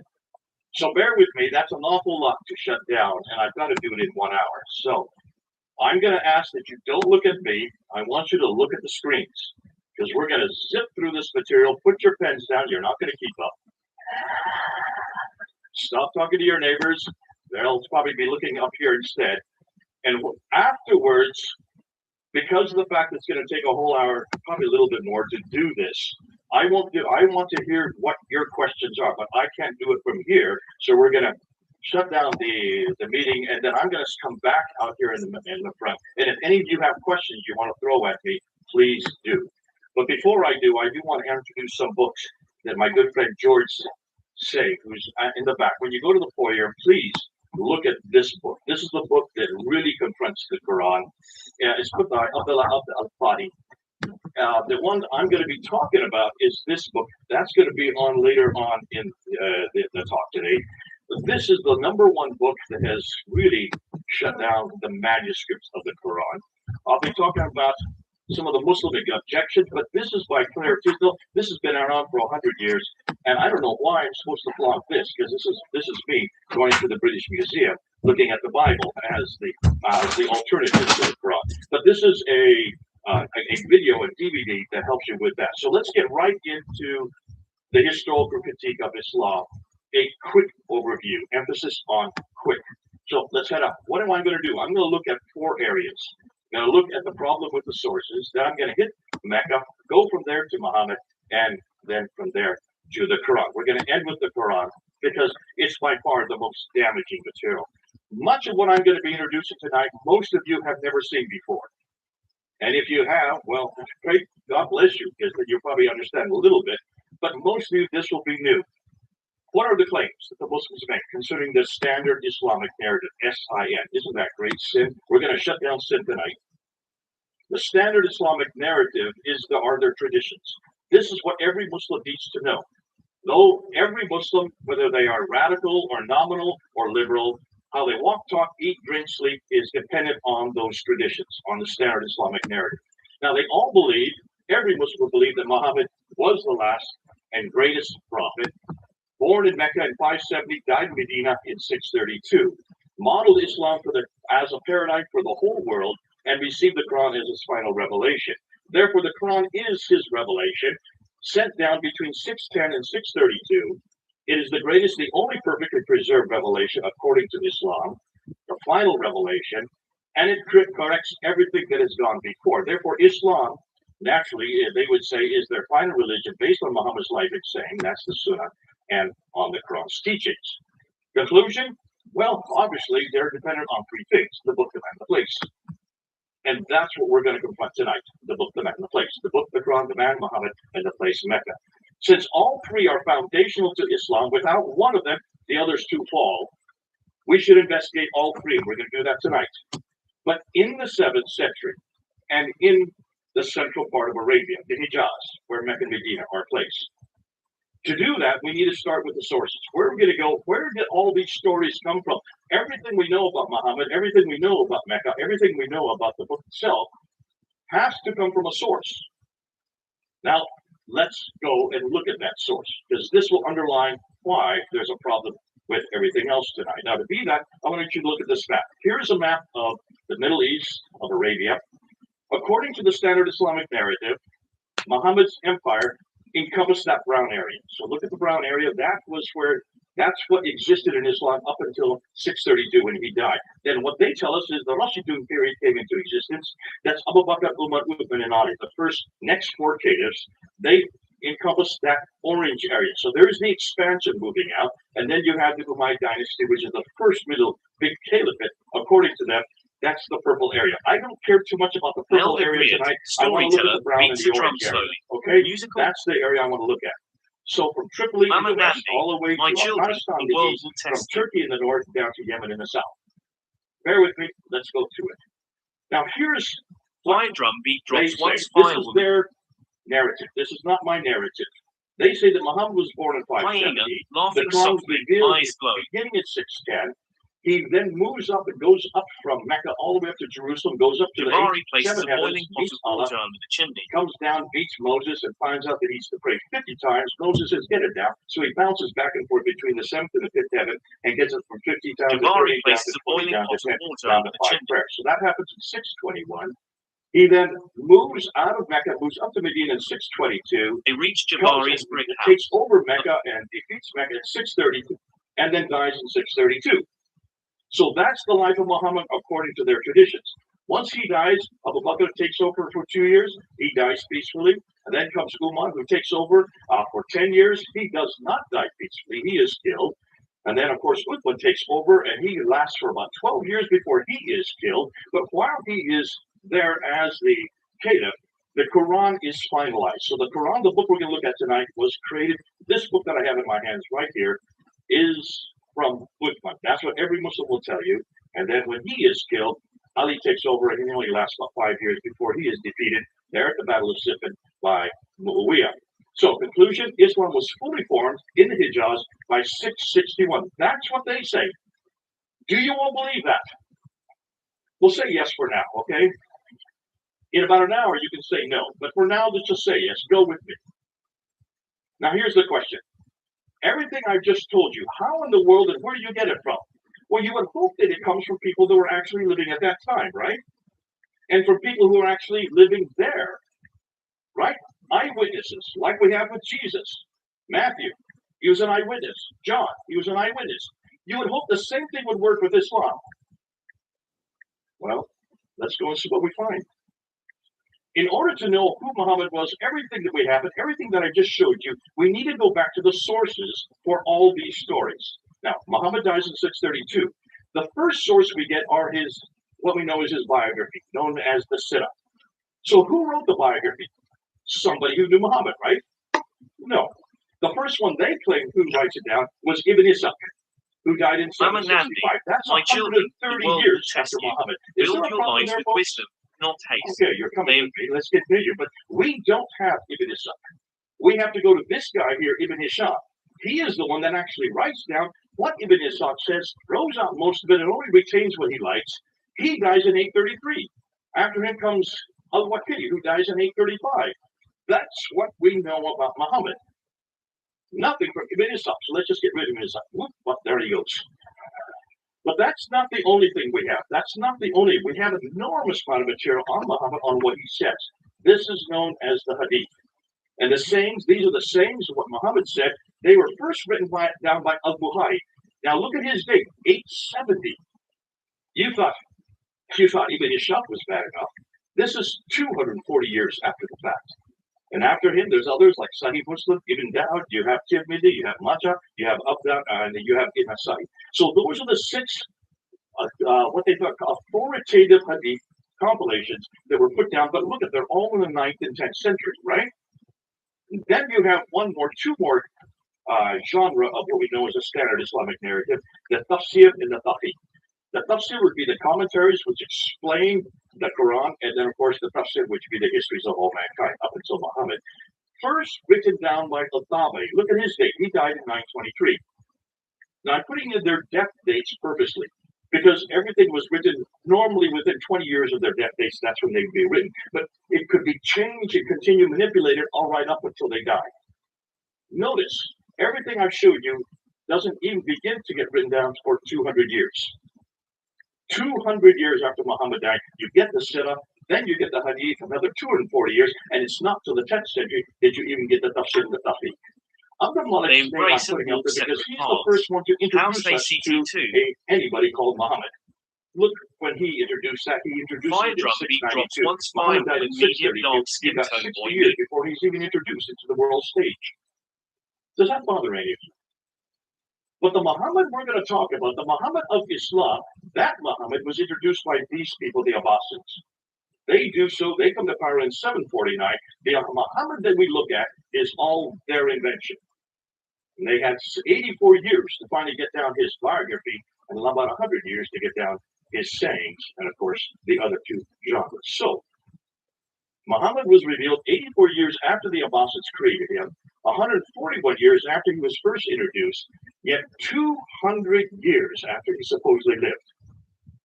These are all too late. Now, on top of that, let's take a look at the people that introduced them. Look where they live. Everything we've been told, they say, happens in Mecca, Medina. That's the Hijaz. That's the central part of Arabia. Those two green circles. Yet, all of the writers of those traditions worked in Baghdad, which is 1,200 miles too far to the north. You have Ibn Hisham, who was born in Basra. Now, he grew up in Cairo, but he did his work in Baghdad. Cairo is over 990 miles from Mecca. Basra is 1,200 miles from Mecca. You have Al-Bukhari, who writes the Hadith. He is Bukhara, which is Uzbekistan. That's 2,600 miles away. Al-Tabari, who wrote the Tafsir and the Tahqiq. He comes from Tabaristan, northern Iran. That's 1,700 miles away. None of the traditional writers lived or worked in Mecca or Medina.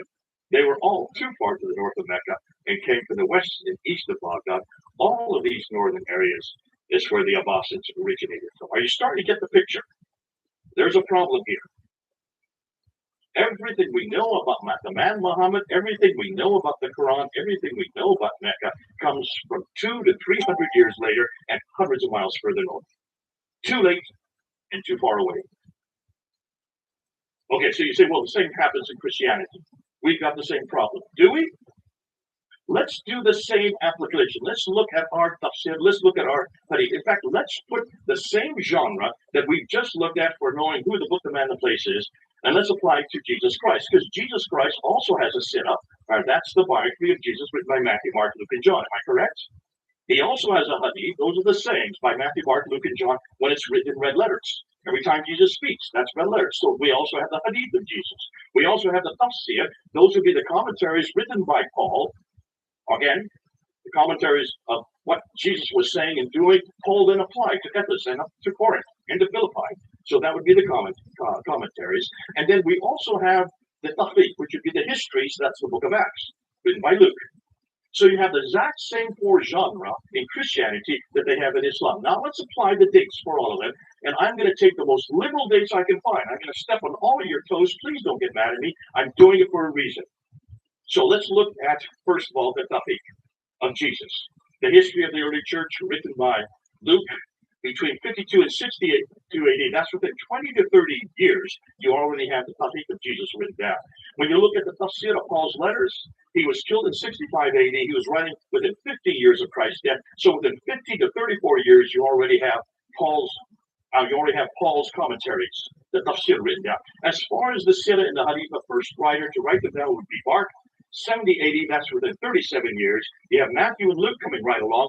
80 years after, and then finally we end with John, who is the last to write the Siddha on the Hadith of Jabari Jesus places a after boiling pot of 57 water under the years. chimney. What that means is The that within hyena slips. 29 to 57 SPLASH. years, He all runs of off. Christ's Tail Hadith, swings. Siddha, Tafsir, and Tafsir have been put together. All of the New Testament writers lived in the same place He runs Jesus off. lived, Tail and they smoking either knew slightly. him personally No like John law, and never Matthew to did, return. or they Mari got the places a material from boiling others who pot of saw what he water under did the and chimney. heard what he said, The like hyena Mark slips. and Luke. SPLA. You do a comparative between these two.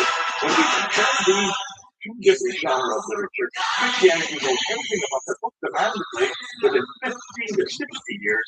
Islam has to wait 200 to 300 years. Which do you think is more authoritative? Look at the comparison, folks. Thank God we don't have that problem. As a comparison, if we were to depend on the sources for Jesus compared to what Muslims are dependent on for Muhammad, Jesus would not begin to appear until the 3rd century. How would we defend him? Yet no one's asking the same question of Islam until we are not going to do it tonight. So I'm going to make it one step further. Remember, I just got done telling you that Ibn Hisham wrote the Sirah of Jesus and he died in 833, and that's 200 years after the fact. You heard me say that, right? I lied. We have nothing from Ibn Hisham. Nothing has been written that was written by this man in the 9th century. So where did this book? This is the book you all have to read. If any of you do any study on Muhammad, you have to read The Life of Muhammad written by Albert Guillaume. This is the standard work that everybody has to go to. Where do you think it comes from? It doesn't come from Ibn Hisham.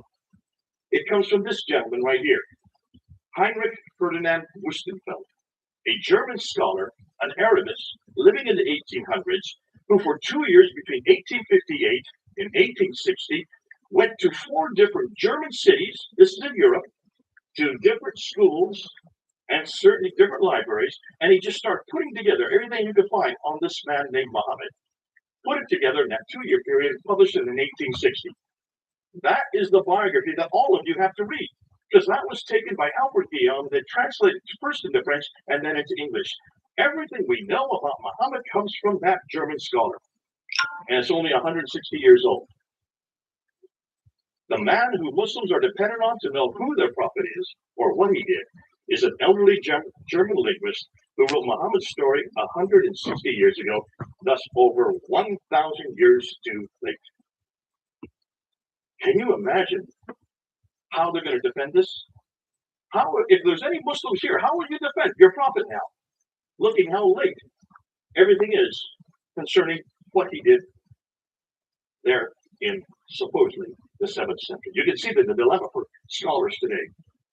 Their conclusions are Islam as we know it did not exist in the 7th century, but evolved over a period of 200 to 300 years. The Quran probably was not revealed to one man in 22 years, like Muslims tell us, but likely evolved over a period of 50 to 100 years. The conclusion, the history of Islam, at least from the time of the Caliph Abdul Malik, 685 to 705 and before, is a later fabrication. A later fabrication. Now, if that were the case, the problem is, well, what are we going to do? How is it? You can see what their concern is. They said, well, where do we need to go? Well, I would suggest let's go back to the 7th century. Since we can't trust the 9th and 10th century for what Muhammad was doing or what the Quran was in the 9th and 10th century, let's go back to the century Muhammad lived. Let's go back to the century Mecca existed. And let's go back to the century that book was written. So let's start with Mecca. Why do I want to start with Mecca? You'll see why. Mecca is enormously important. Remember, Islam is dependent on 3 legs. You take out one of the legs, the other 2 collapse. So if you start with the book, the man, and the place for the 3 legs, if you start to confront Mecca, it starts to teeter. Once you shut down Mecca, everything else collapses. Because if there is no Mecca, then it doesn't matter who Muhammad is or what the name is or where you find him, he's not in Mecca. Right? And if he's not in Mecca, then what Muhammad are we talking about? And it doesn't matter what Quran we're looking at, it's not from Mecca. If it's not from Mecca, bingo, then you've got a different Quran. So let's shut down Mecca first. Let's begin with Mecca and let's see what we can find. Now, this is what they claim. According to the traditions, according to standard Islamic narrative, Mecca is where Adam and Eve are thrown down to. In chapter 7, verse 24 in the Quran, they're thrown out of the Garden of Eden down to Mecca. So obviously, this is the oldest city in history, right? You have to have people to have a city. And there's no one before Adam and Eve. So it's obviously the oldest city in history. It's where Abraham lived according to chapter 21 of the Quran, verse 51 to 71. That's 1900 BC. Therefore, it has existed then. Sorry, let's go back. It's also the center of trade, north, south, east, and west. So it should be one of the best known and best documented places in history. Now, it's also, according to the Quran, the center of history. But here's the problem. Open up the Quran and see if you can find that word Mecca in it. You'll only find it one time, in chapter 48, verse 24. So it's not a book, it's not a place that's referred to very often, except for once. It's the place of the prophet. So let's look and see what it says about the place of the prophet in the Quran. Well, that's the mother of all settlements, according to chapter 6. It's where Adam and Eve were cast to, according to chapter 7. It's where Abraham lived, according to chapter 21. It's where Muhammad was born. And it was also where Mecca became the center of the Qibla, the direction of prayer, according to chapter 2. Now, the above implied people have lived there from the very beginning. Yet the only reference we can find is chapter 48, 24. If it's such an important place, why is there only one reference? If you look at the traditions, which are written much later, they're written in the 9th and 10th century, Mecca now does exist. That's not a problem. But take a look at where it places it. Notice what the traditions say. This place of the prophet, which is Mecca, is in a valley and has a parallel valley. It has streams. It has ruins of a pillar of salt right outside it. It has fields and trees and grass and fruit and clay and loam and olive trees. Folks, that looks like it's pretty verdant. Am I correct? Lots of vegetation, lots of water. Look at Mecca. There's no streams. There's none of these in Mecca, and there never has been. Historically, it's never had water. So obviously, whatever the traditions are referring to, it's not the Mecca we know today. When you look and unpack the Quran, you look at it, you will notice that an awful lot of it refers to geographical locations, 65 geographical references, but only 9 places are named. And over again, it refers to these people from Ud. 23 times these people from Ud, that's the biblical Uz. 24 times the people from Thabut, that would be the Nabateans. That's 7 times the people from Midian, they're the Midianites. But take a look at the map and see where they're all placed. They're up in Jordan. Mecca is at the very bottom of the map. You see it down there? There's 600 miles. If this prophet were having daily contact with these people from At-Thamud in Midian, he'd have to have a helicopter or a jet to get up and back in 1,200 miles in just one day. They didn't have helicopters back then. Can you see a problem, folks?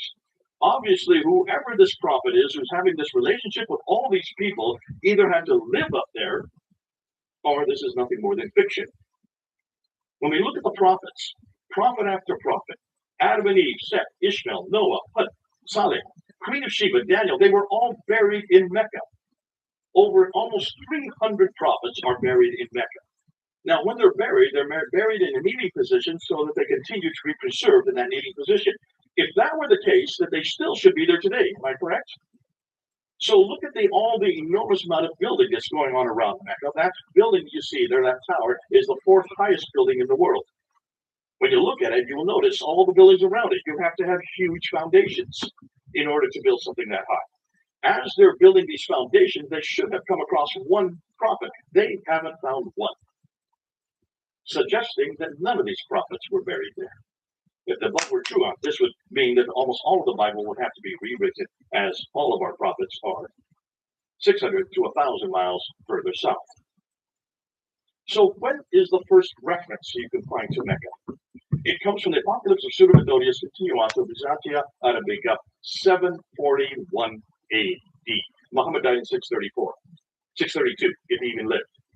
That's over 100 years later that we get the first reference of it. What about the maps? Is Mecca on any map?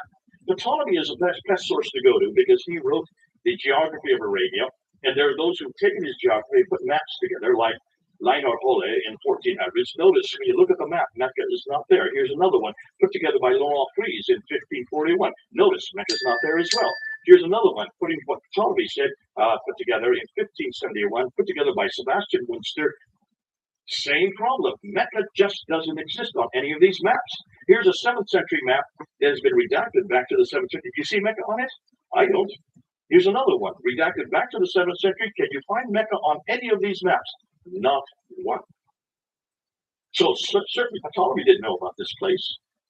When you look at the Qiblas, these are all the direction of prayers. Now remember, in chapter 2 of the Quran, all the Qiblas were directed to Mecca according to the Quran itself. Dan Gibson, who's done the best work on this, and he has gone through over 100 mosques, and he's gone through all their qiblas, and notice what he has found. From the 7th century up until the 8th century, up until 706, every qibla is facing Petra. Not one qibla is facing Mecca. We're in the 8th century, we still can't find any mosque facing Mecca. It's not till 715 that the first mosque faced Mecca. What does that tell you? For 100 years, they never knew where Mecca was. And in fact, look where all these qiblas are. They're right there in Medina, in China, in India, in Syria, in Egypt, in Israel, in Jordan, all over the world. And yet none of them seem to know where Mecca was.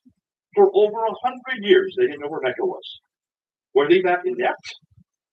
Or did Mecca even exist? Now we come to the trade route theory, and this is where Montgomery Watt has helped out the Muslims. He's tried to help them out to show that you can find Mecca if you just look at the trade route. The trade went through Mecca. Now the trade used to go this way, right up through the Persian Gulf, to Basra, across Iraq, across Syria, over into Lebanon. But then you had the Sassanians who started warring against the Byzantines, and for 200 years, from the 5th, 6th, and 7th century, they shut down the Persian Gulf because of these wars.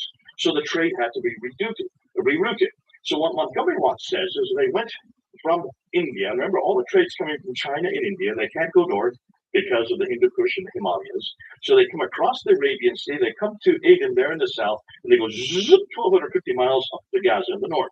Now notice Mecca's halfway. And so he said Mecca controlled that trade, and that's how Mecca became important. How many of you believe that? No one's going to raise their hands? You know why? Because I'm going to shut it down. But I'm not going to shut it down. Dr. Patricia Corona shut this down. This woman, Danish, read and wrote 15 archaic languages. How many of you could read and write 15 archaic languages? Probably the greatest scholar of her day. She just died a number of years ago. She was my authority. She was the one that helped me when I started my doctorate there in United Kingdom. And she looked at this map and she saw two problems. To see if you see the same two problems. This is the first one. She said, hold on a minute. If you're taking all the goods off in Aden and you're going up along what we call the Western Plateau where the oases are, you'd have to go up to Taif. And then from Taif, you have to go down to Mecca, 3,000 feet. And then from Mecca, you've got to go back up to Yathrib. And then from Yathrib on up to Tabuk, Khaybar, and on up to Gaza in the north. Do you see a detour there? Can you see the detour? Let me emphasize exactly why she's saying this. Let's look at this topographical map, and let's just put these cities that are on the trade route.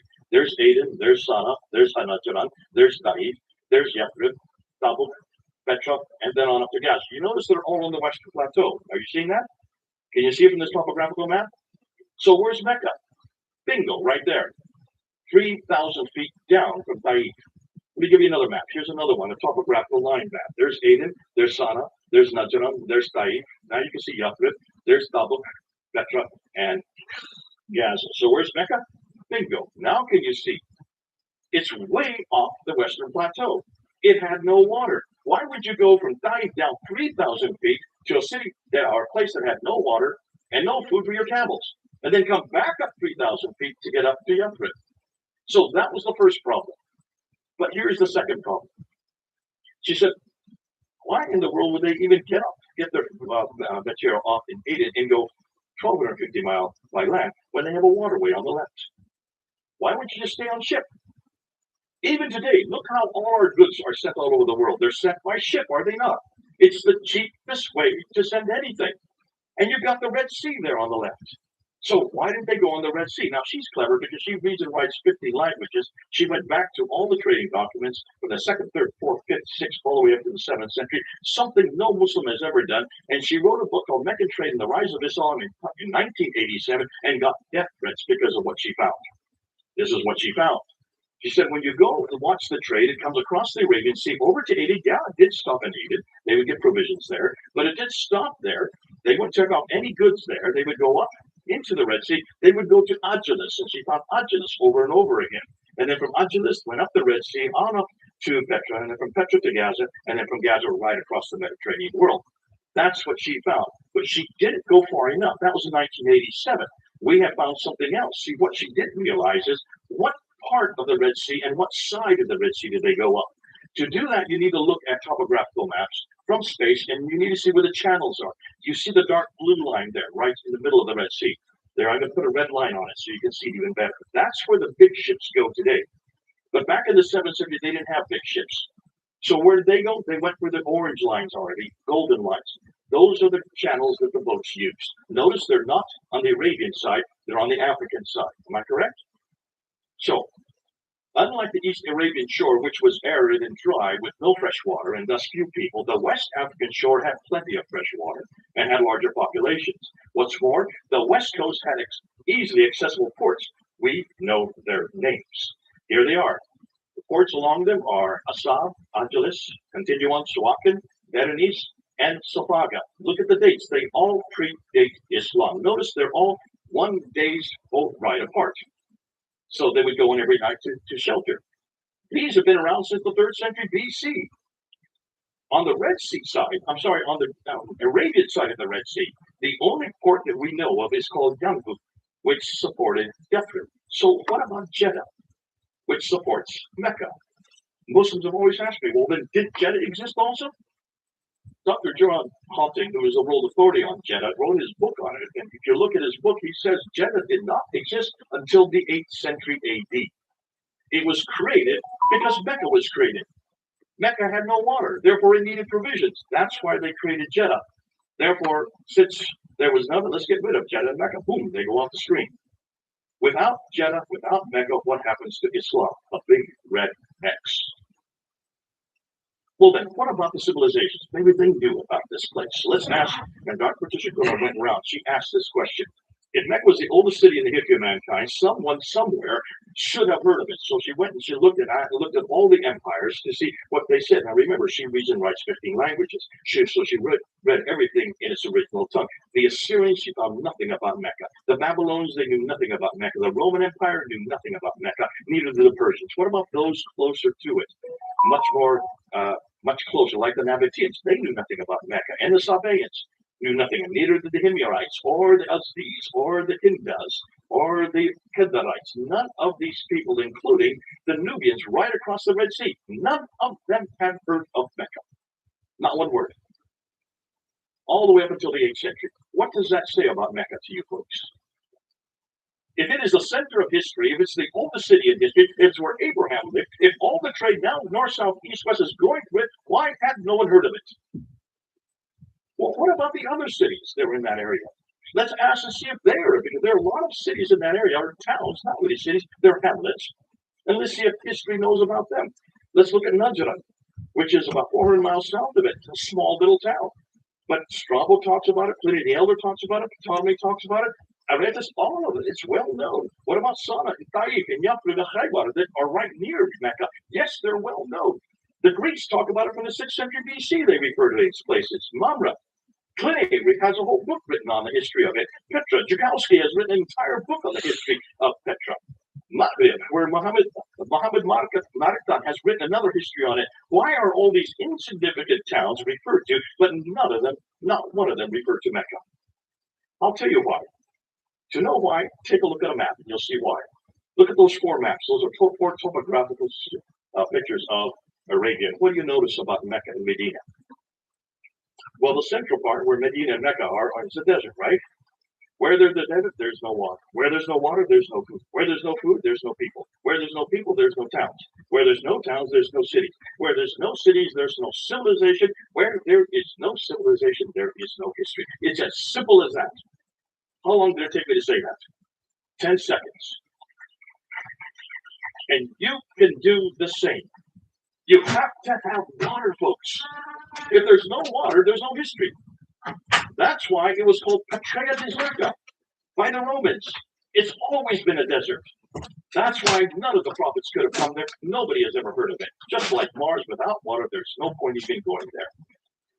But we have to go. Let's go to the Hajj, because the Hajj is where you need to find out. If the Hajj has been there from the very beginning, then it should be also archaic. It should be the center of history. Am I correct? When you go to the Hajj, and those of you who can't go because you're not Muslims, but you go and you circumambulate that square building called the Kaaba 7 times. Why do you circumambulate 7 times going counterclockwise? Good question. I'm going to tell you. To do that, you need to go to Petra. Petra also has a Kaaba that you circumambulate 7 times. Going counterclockwise. Why does it have a Kaaba? Well, you need to go to this city. You recognize it? Jerusalem. You've got to go back to Jerusalem that also have a Kaaba. Remember, Kaaba means square in Arabic. It also means square in Hebrew. And the Kaaba in Hebrew was the Holy of Holies. And the Jews would circumambulate it 7 times going counterclockwise because of Jericho. God told them to do it 7 times going counterclockwise. They still did it as a pilgrimage to Jerusalem. Therefore, the Kaaba that was in Mecca comes from Jerusalem. It gets better than that. After they circumambulate 7 times, they then run back and forth between Safa and Marwa, the 2 mountains that are there. Take a look. Do those look like mountains to you? They're only about 20 feet high. You can climb on them as kids. Those are not mountains. Those are rocks. They're called Marwa and Safa. And the Muslims run back and forth 7 times. Why? Because Hagar is in the desert. She's thrown out of Mecca by Abraham, who's living in Mecca. She runs out of water. She needs to find water for Ishmael. She runs it back and forth 7 times between 2 mountains. Folks, those don't look like mountains to me. In fact, hold on a minute. They're only 100 feet away from the Kaaba, which is in the center of Mecca. If she's out in the desert, she can't find water. Then what is she only doing 100 feet away? Why don't you just knock on any door and get some water from the neighbors? Can you see there's a problem here, folks? This is not the original Marwa and the original Safa. This is nothing more than a facsimile. This is nothing more than when you go to Las Vegas, you'll see an Eiffel Tower there, right? That's not the original Eiffel Tower. You'll see a pyramid there. That's not the original pyramid. They're nothing more than facsimiles. That's what you're looking at. So where is the original Marwa and Safa? No, some people think it's in Petra. You need to go to Jerusalem. Go to Mount Moriah, where the Temple Mount is. What is the name for Moriah in Arabic? Marwa. You go down to the Kidron Valley and go back up to Mount Scopus. That's what the pilgrims all did. And what is the name of Mount Scopus in Arabic? Safa. So the original Marwa, the original Safa are in Jerusalem. God bless the Muslims. All they did was plagiarize. Everything is plagiarized in Islam. When you look at the Hajj, you can see that the Kaaba is plagiarized. You can see that the Safa and Marwa are plagiarized. You can see that the Hill of Arafat, I don't have time to get into it, that's plagiarized. You can see the Jamarats where they throw 49 stones. Why 49? Because it's a multiplication of 7, which is the holy number in Judaism. They just plagiarize from the Christians. You look at the Zamzam well, that is the same thing, the same word that is used for the well there in Siloam. The pool of Siloam in Jerusalem. And then we get to the black stone. Thank God this is not plagiarized. What in the world is the black stone doing? On the eastern corner of the Kaaba. Every Muslim, as they're circumambulate, they kiss the stone so that they can get their sins forgiven. Who can forgive sins but God? This is idolatry, folks. And it's at the very seat of Islam. The very center of Islam is based on idolatry. If Muslims say God is one, then what's that stone doing there? That does not come from Jerusalem. You understand that? I'm not going to go into it because I see I'm running out of time. I need to keep going. Look and go up on Fanderfilm, all of it up there. We're now unpacking all of this material so you can see it. So can you see? No one can find a place in the Quran.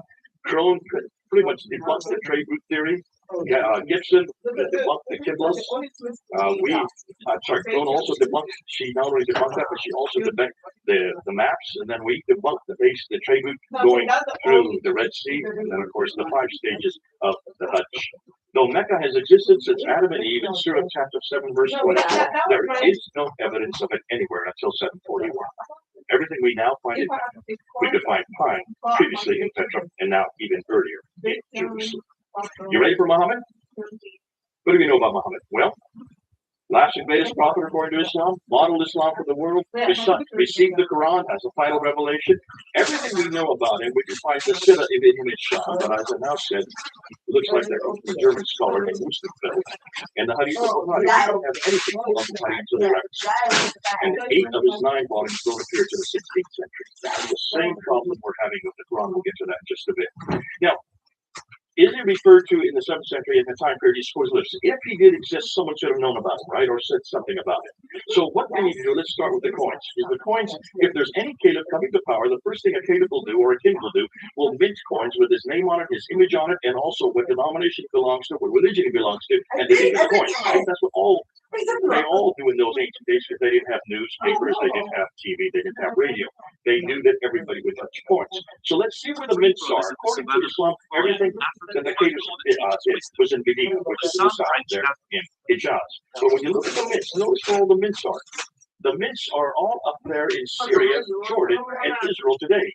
Those are the Western mints. What about the ones in the East? They're all what is today Iran and Iraq. There are no mints whatsoever where they're supposed to be. All the coins were minted too far north. Did I not say that earlier? Too far north? What's interesting is when you look at the coins themselves, the conclusion is none of these mints were in the Hijaz. Instead, they were too far north, possibly because the Hijaz was a desert with no water. And where there is no water, you know the rest of the story. Let's then look at the coins, because the coins were being minted by people who were living at that time. They were leaders. Notice that when you look at the mints, look at the coins from the 7th century, 620, 630, 640, 650, up until 661, you notice that almost all the coins are Christian. Look at the crosses on them. That's what you do. You put the cross in if you're a Christian. We can't find any coins whatsoever in the early 7th century that has anything to do with Islam, anything to do with Muhammad, anything to do with the Quran, or anything to do with Mecca. None of them. So when we get to Muawiyah, who was the first caliph according to Islam from the Umayyad dynasty, Muawiyah, the first caliph, look at his coins. He's supposed to be a good Muslim, right? But take a look. What does he have above his head? A cross. Take a look at the two that are on the right there. Look at the two chronicles there. There's Muawiyah. He has a cross above his head. He's holding a cross in his hand. On the back side of the coin is the word Muhammad, which is Muhammad. That's the first reference to Muhammad anywhere. That's 663. Possibly, is he Muhammad? No. What does Muhammad mean in Arabic? The praised one. So who's the praised one? Well, if he's holding a cross, it means he's got a cross. Who do you think the praised one is? What's his name? Thank you. Let's prove that.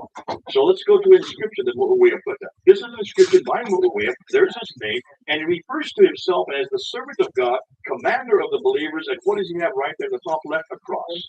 So who is he a servant of God for? And what believers? Christians. He was a Christian, folks. All the coins say so. They don't lie. This is the 7th century. He rules up until 680, and then you have Abdul Malik come to power in 685. Abdul Malik is the one that we need to look at because he introduces new coins that introduce the Shahada. La ilaha illallah Muhammadur Rasulullah. There's only one God but God. Muhammad is nothing more than the servant of God. Remember, Muhammad is a title. It means the praised one, right? So what does he do? Because of he puts that up there, Justinian II goes to war with him. He's the Byzantine emperor. Abdul Malik wins the battle, and he puts up this coin with himself as victorious. I didn't know you could put up images of yourself on your coin. None of you are Muslim. So obviously he's not a Muslim. Obviously, this Muhammad that's there has nothing to do with him. It has everything to do with Jesus. Why? Just look at the Dome of the Rock that he built. Look at the inscriptions on the Dome of the Rock he built in 691.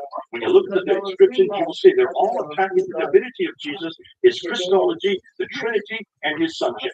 All of these inscriptions say not three, for God is one and he has no son. For truly, God does not beget it, nor is he begotten. One is in chapter 4, verse 171 of the Quran. The other is in chapter 112.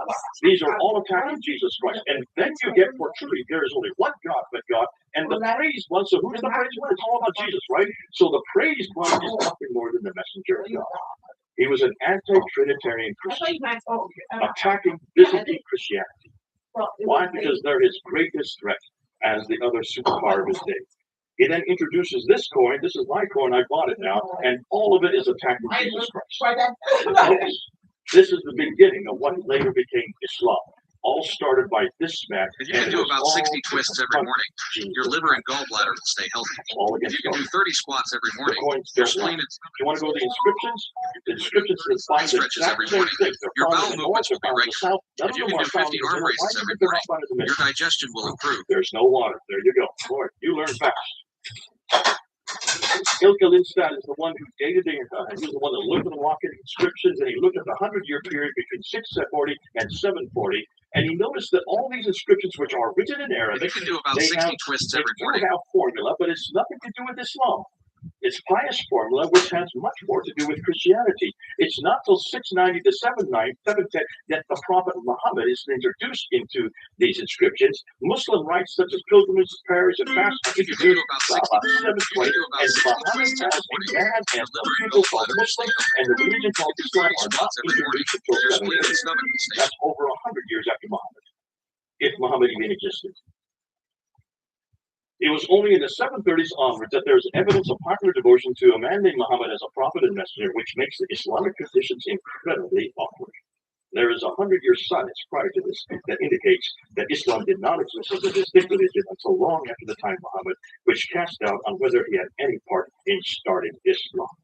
I'm going to go through these real quickly. I just want to show you, what about the references to Muhammad in the 7th century? There are major references. There are 4 of them. Only the 4 references. Take a look at every one of these references to Muhammad in outside sources. Take a look. He is known as the Tayyaye de Muhammad. Muhammad the Tayyaye. Who were the Tayyaye? They were Lockmans. They lived in Iraq. So obviously the place was from Iraq. Look what Iraq is on a map. It's over 600 to 1,000 miles further north. What about 636, the Arabs of Muhammad, which is in Yarmouk? Where is Yarmouk? It's north of Israel. So obviously this is way too far north. Muhammad never went to Israel. I don't remember him ever being to Iraq. 660, Sabaeus talks about the Ishmaelite called Mahmud, who was aligned with 12,000 Israelites.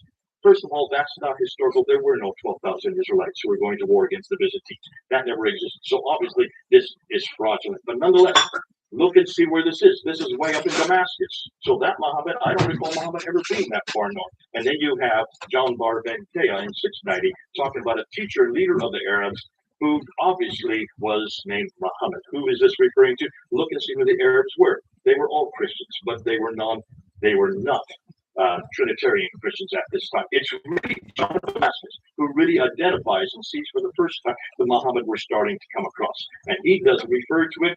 He talks about Muhammad, who comes with the ludicrous doctrines, comes with 4 books. The book called The Cow, which is now Surah 2, the book called Women, which is Surah 4, the book called The Table, which is Surah 5, and the book called The Camel, which is Surah Nothing. There is no camel surah in the Quran. So obviously, whatever John of Damascus is, it's not the Quran we know today. And the Quran is much bigger than just 3 surahs. There's 114 of them in the Quran. So obviously, this means that there was no Quran that early. Every reference to Muhammad in the 7th century places in Gaza, Jerusalem, Damascus, or Hira, which are all situated too far north and probably refer to another Muhammad, the praise one. Now we get to the Quran. This is where it really gets delicious. This is the best material, folks. Sit back. If you want to go to the toilet, you can do, but you'll miss everything. So let's go ahead. What do the Muslims claim about the Quran? Number 1, it's uncreated. It's right there in the Quran itself in chapter 85, verse 22. Therefore, it has never been had any chance that any human could have any control over. It was sent down to Muhammad between 610 and 632. That's what they claim. It was completed by Uthman in 652. That's why this book in my hand right here is from Uthman, they say. And then number 4, the Quran is unchanged in the last 1,400 years. Not one word, not one letter has changed. Have you heard Muslims say this? Every Muslim says those 4 things. Just memorize those 4 words. Uncreated, sent down, completed, unchanged. That's all you need to know. I'll come back to it. I'm going to shut down those 4, but I'm going to show you something even better about those 4. Hold on. So what do Christians claim about the Bible? Is the Bible uncreated? No, of course it's created. We know who wrote it. We even know the authors. We put their names on most of the books. The Bible's not sent down. It was inspired by God, but not sent down through an angel. Bible was complete, so yes, we would say that was the case. The thing is, we don't have any of the original manuscripts, so we don't know what the complete is. Has been changed? Yeah, parts of it has. We know where they've been changed. We know even what we even put. We're very transparent. We put in the right where the verses that have been added or there have been scribal errors been taken out. So we know that. We're very clear about that. And we're only talking about 40 verses out of over 6,000 verses. So tonight, I'm not going to shut down uncreated or sent down because I'm not there. I'm going to shut down complete and unchanged.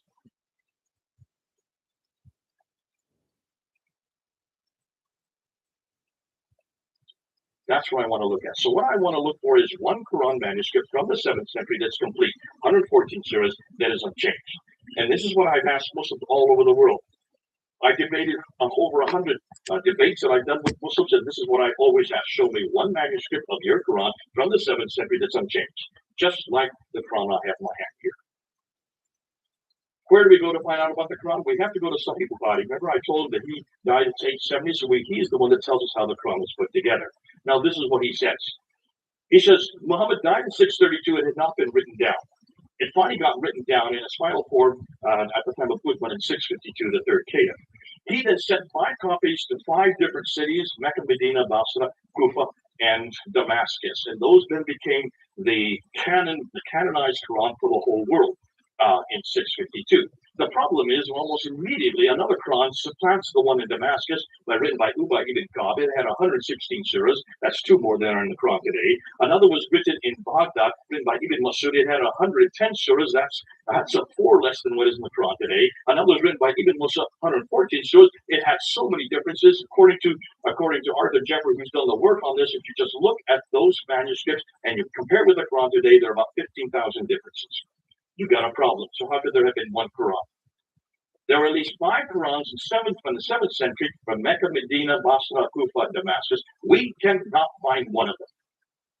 Now, one of those Qurans exists today. Folks, what are we talking about 1,400 years ago?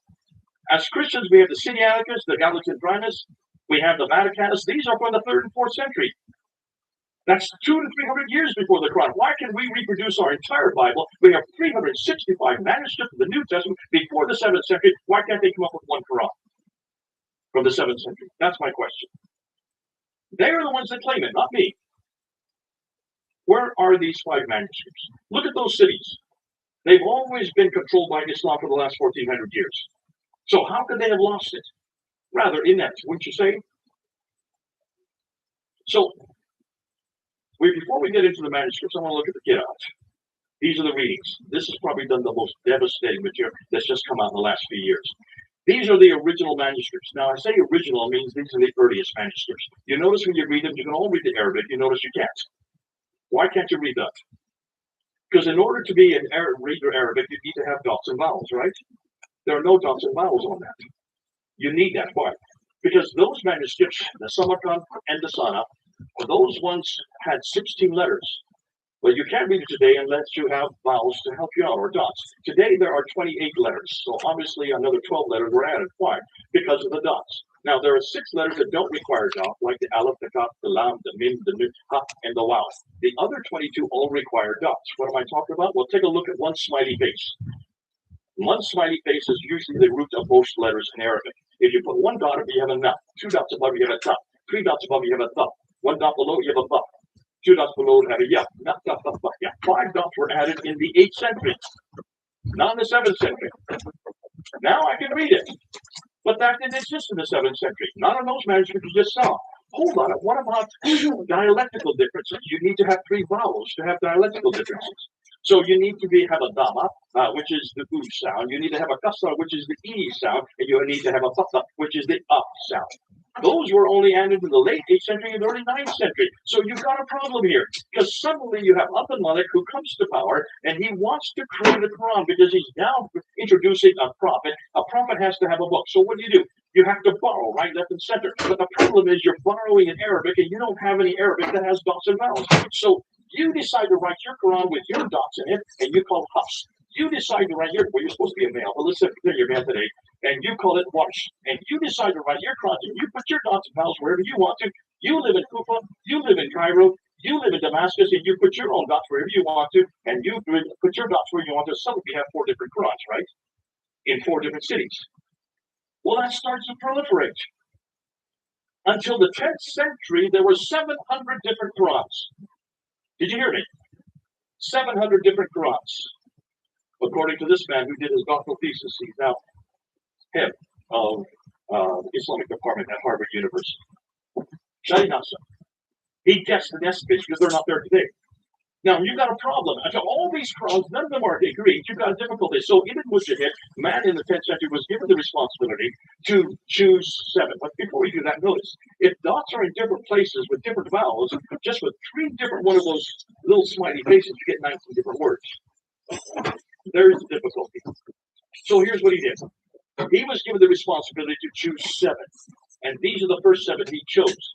Nafi from Medina, Ibn Kathir from Mecca, Abu Amr from Basra, Ibn Amir from Damascus, Asif from Kufa, Hamza from Kufa, Al-Ishqasai from Kufa. Notice that 3 of them are from Kufa, 1 from Damascus, the other one is from Basra, and the other 2 are from Arabia. Look at the dates. What do you notice about the dates of every one of those? Look at the death dates. Every one of them either died between 736 and 805. That means 8th and 9th century. Did any of these men know Muhammad? Did they even live in the same century as Muhammad? So how could they have come from Muhammad? These are the 7 that every Muslim will swear came from Muhammad. But no one's bothered to look at their dates. I am the one that put the dates up there. You've got to put the dates together, folks. And this is where you're going to shut down every Muslim. They have no idea these dates. Those are the first 7, but this book is not there. This is Hafs. This is the official book for the whole world today. Memorized by 93% of all Muslims. Hafs and Asim. You see Asim's name up there, number 5? He is a disciple of Asim. So in 1194, 2 disciples were chosen from every one of the 7 to make 14, right? And that was chosen by Al-Shatibi in 1194. Now you have 7 plus 14. How many do you have? 21. Am I correct? I hope my math's right. That still isn't good enough. In the 15th century, 429, another man named Al-Jazari chose another 9 to make another 21. So now you have 30 different Qurans. No 2 are alike. But you've been told there's only one Quran. Right? And the one that was chosen by Saudi Arabia was the Hafs that you see there. Guess how many differences there are between Hafs and the other 29? 93,000. 93,000. This is the first time you're hearing this, right? I hope you people who are watching, you Muslims who are watching, you're listening to this. This is going to shut down your Quran for you. Who is the one that found this? Hatun Tash, my colleague. She's only 5'2". She's from Turkey. In London, she and I were on the ladder for 3 years there at Speaker's Corner every Sunday. She was the one that found these by accident because she went to Morocco, she went to Yemen, she went to Jordan, and she went into a bookstore and said, "Show me a Quran." And they said, "Well, which Quran are you talking about?" She said, "What do you mean, which Quran?" They said, "Well, we have Khaldun here, we have Hafs over here, we have Warsh over here, we have Kisai over here, we have Ibn Kathir." She said, "Well, give them all to me." So she brought them back to London, showed me them, and I looked at them and I said, "Oh man," I started laughing. I thought these were all destroyed in 1924. They were in Cairo and thrown into the Nile. Evidently not. There they are. She has found now 26 of them. She brought 26 of them down to Speaker's Corner. We held them up in 2016. We filmed it, went all over the internet. This shut down the Quran in 2016. See the map that's there on the right? The tall man with the beard? His name is Muhammad Hijab. One of the most popular men on the internet. He has a following of about anywhere from 500,000 to 1 million followers. He was there filming us. When he was doing that, he realized there was a problem. He quickly went outside the crowd and he yelled at all the people, "Come to me. Do not look at what they're showing you. Do not listen to what they're saying. I will explain everything to you." Obviously, he explained it pretty well. Why? Because 4 years later, he was showing these material. I'm not going to go into all of these. You can go into every one of them, but you can see the Hafs on the left, the Warsh on the right. In every case, it's completely different words. Just by changing the vowels, by changing it up, you not only get different words, you get different meanings. You don't even get different meanings. You get different doctrines, you get different theologies, and you get different practices. It shuts down the Quran from being preserved. Obviously, these are all done by man. There's a problem there. And so he came to this man who's a leading authority there on the right, Yusuf Qadi, there in Houston, and he said, "I have a problem. I'm going to put my hand out here, and this is a blank piece of paper. Which Quran are you going to write on it? Which is the one that's eternal? Which is the one that was revealed to Muhammad? Tell me, which one of it?" Remember, he was the one that told all the Muslims. He was going to explain it to them. Yusuf Qadi says, "We do not talk about this in public." This is the most difficult problem for Muslim scholars for the last 1,000 years. He said, "We have a respect for the Quran. There are certain questions we don't ask." So Muhammad said, "Was that the problem you had when you were at Yale University getting your doctorate on this in 1995? Is that where you had a crisis of faith?" He said, No, not crisis of faith, crisis of knowledge. Notice the difference. He said, "In the West, the scholars have come leaps and bounds in the last 100 years. And they're looking at you, quoting Muhammad Hijab in the East, they're looking at you like the emperor with no clothes. Why? Because your standard narrative has holes in it." What narrative? Standard Islamic narrative. S-I-N. Has holes in it. Well, we know sin has holes in it. But can you see what happened? This was only a 28 long. This was really a question that was happening. It was an interview for 28 minutes. He didn't know we were all watching this. He said, "I never have talked about this for 25 years. I will never do a lecture on this." So Muhammad Hijab put his hand out a second time. Said, you've got to tell me which is the one that's eternal. Because the Quran says in chapter 85, 22, 1 and 22, that this book is eternal. The Quran says in chapter 10, verse 15, and chapter 18, verse 27, that no man can change one word or even one letter. It says in the Quran, chapter 15, verse 9, that Allah protects his word. Which is the one? Nasakari, after 28 minutes, finally had to give in. And he finally had to admit, they're all wrong. All 30 of them. You take a little bit of Khaldun, you take a little bit of Wash, you take a little bit of Hafs, and you just mix them out, and that's the Quran we have to do. I started clapping. I was watching the slide. I said, yes, Akad, you have no idea. You just now admitted it. There are 93,000 differences. I'm going to show you these two right here. These are two of them right here. There's the Hafs. Here's the Wash. You can buy these on the internet. This is the one that is memorized by 93% of the world's population. This is memorized by 3% of the world's population. This is from Egypt. This one is from Kufa in Iraq. There are 5,000 different words between these two books. I'm holding it right here. This shuts down the Quran. Within 2 weeks, if you looked at their sites, there were hundreds of Muslims. They said, we're leaving Islam because of what you have said. And our blood is going to be on your shoulders. They had to shut down those comments. Within 2 months, they had to take that video off of both their sites, but I've done it. David Wood has it. Hatun Tosh has it. And every June 8th of every year, we bring up that interview once over again and show the whole world. You cannot say that this comes from God. You cannot even say it comes from Muhammad. You can't even say it comes from Uthman. This has been changed and manipulated from the last 1,400 years. Now let's get to the manuscripts. Because the manuscripts we do have. Now, we have 8,500 Greek manuscripts, 10,000 Latin Vulgates, another 9,000 in 11 different languages. That's roughly 24,000 to 25,000 manuscripts of the New Testament alone. Am I correct to say yes? How many manuscripts do they have that are early? 6. You want to see them? There they are. The Topkapi from Turkey, the Samarkand from Uzbekistan, the Ma'il in London, the Petropolitanus, I'm sorry, went the wrong way, from France, the Al-Husayni there in Cairo, and the Sana manuscript, the most exciting, there in Yemen. I'm not going to unpack every one of them. These are the ones we're debating. I did a debate on these 6 manuscripts in 2014 with the world's leading scholar, Dr. Shabir Ali. He could not answer one question because he never looked at these manuscripts. I have 3 of them, facsimiles of 3 of them in my office. We're looking at them. Folks, do you know what we have found? No 2 of these manuscripts are from the 7th century. They're from the 8th, 9th, and 10th century. No 2 are alike. And they don't agree with what we have today. The best one, the Topkapi, which is about 99%, has 2,270 manuscript variants. When you look at the Sana manuscript, it has 2 different layers of letters, and there are 63 verses in the lower layer. It has 70 variants just within those 63 verses. Can you see there's a problem here? I'm not going to get into these ones here. These are the carbon datings. But when you look at the carbon datings of the earliest manuscript, the Sana manuscript, the datings of the carbon datings of this manuscript, they are date from 390 to 550. They all predate the Quran. They predate Islam, and they predate Muhammad, proving that carbon dating don't use. So they came up with this book here called the Birmingham Folios, the Birmingham Manuscript. Remember this in 2015? It was all over the internet. When you look at the Birmingham manuscript, it's only 2 pieces of paper, front and back. It's only 33 verses, and guess what? It's all about the 7 sleepers of Ephesus, chapter 18. That has nothing to do with Islam. It's about the proto-evangelium of James. That has nothing to do with Islam. And it's about the story of Moses. That all predates Islam. All of these are in Arabic, and they are nothing to do with Islam. So what's going on? Hold on. I want to introduce this guy here, Dr. Dan Brubaker. He was in our conference this last weekend. You should have come. This man has just shut the Quran down because of this book right here. You need to buy this book.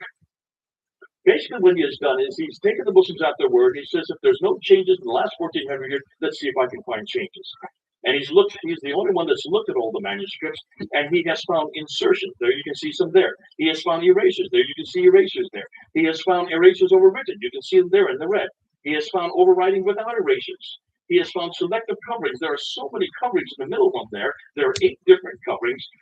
Every case when you see insertions, when you have overwriting, when you have any one of these references, these differences, what happens in every case? It brings it down to a standardization of the Hafs text. Means that this is censorship. that's been going on for not 1400 years. It's been going on. Hello. Good afternoon. My name is Daniel, Daniel Allen. I'm calling because I submitted my accident information and documents to you, but I've not had any reply since then.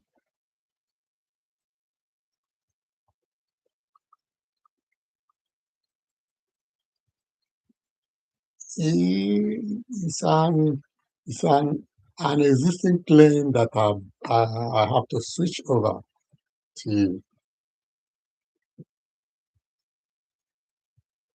It's M9 7BQ. Yeah.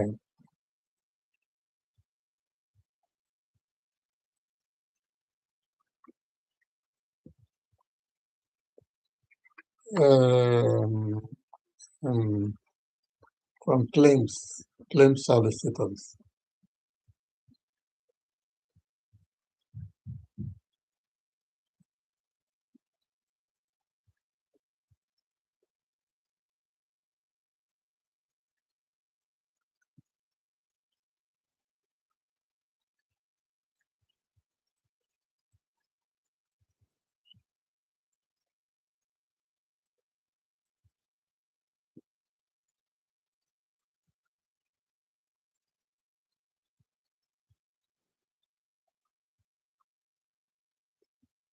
Yeah, good afternoon. My name is Daniel.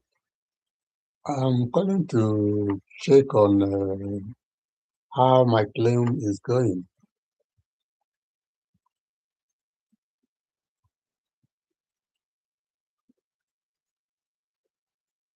Yeah, my postcode is M9 7BQ.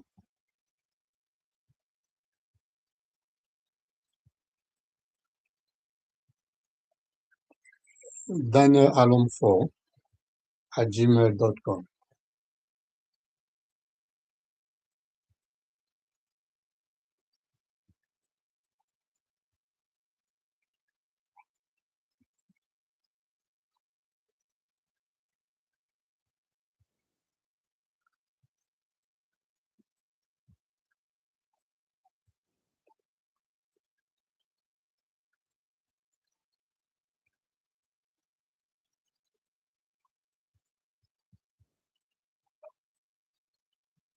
That should be last week when I sent the documents over.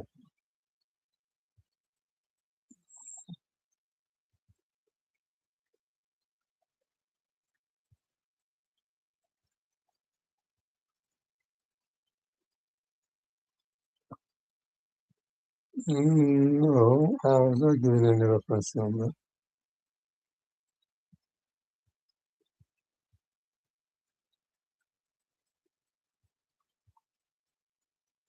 I think that's a reference number. 1 minute.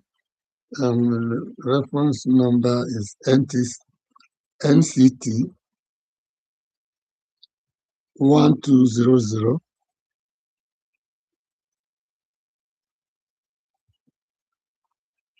Uh,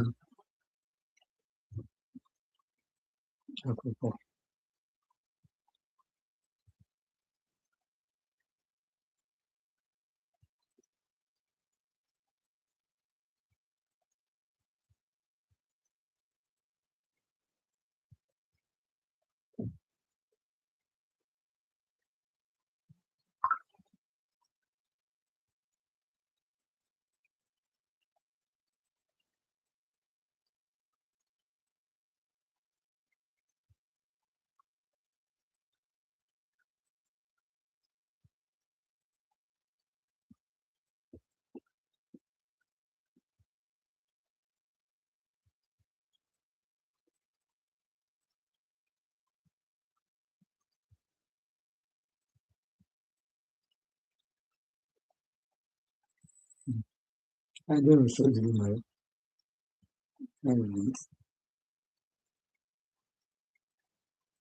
Yeah. It's okay.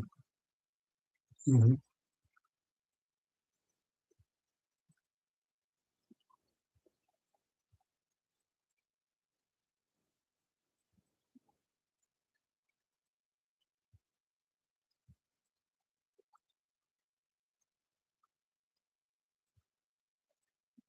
Sarah.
Mm, that is me.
To take the time out.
If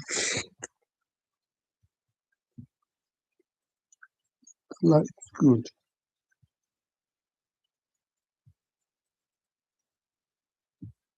to suddenly push this down.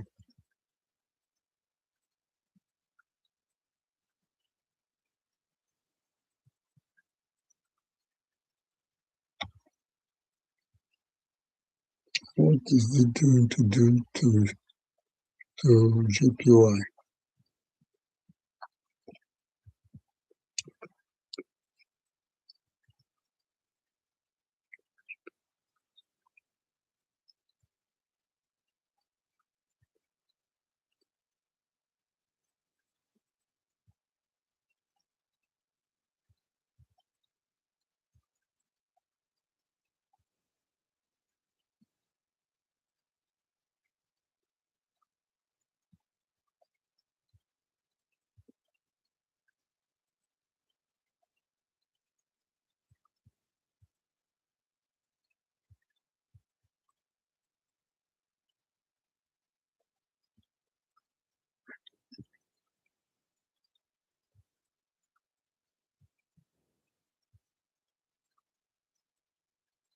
The dollar is good.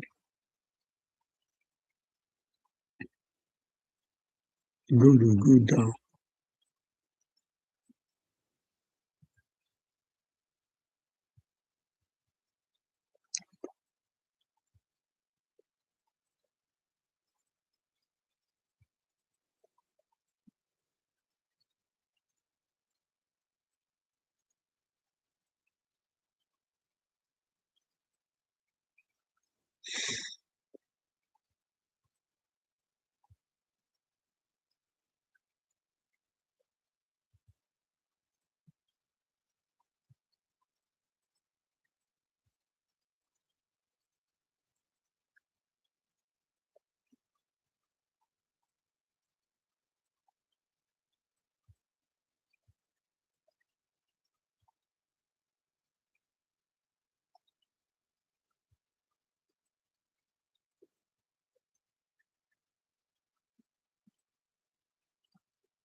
Shogun technical.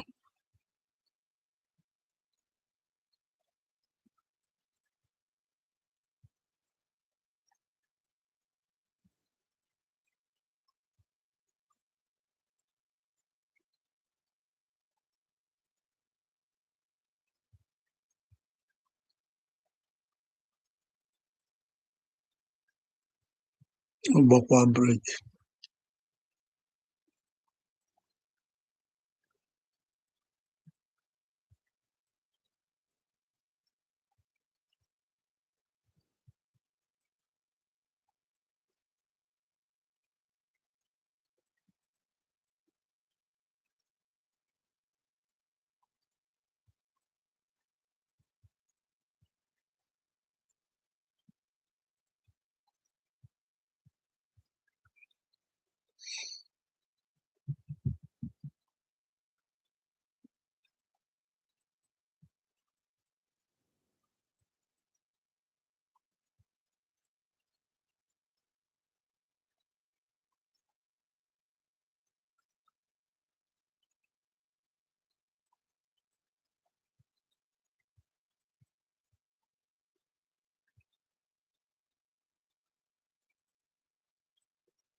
Man again. You know,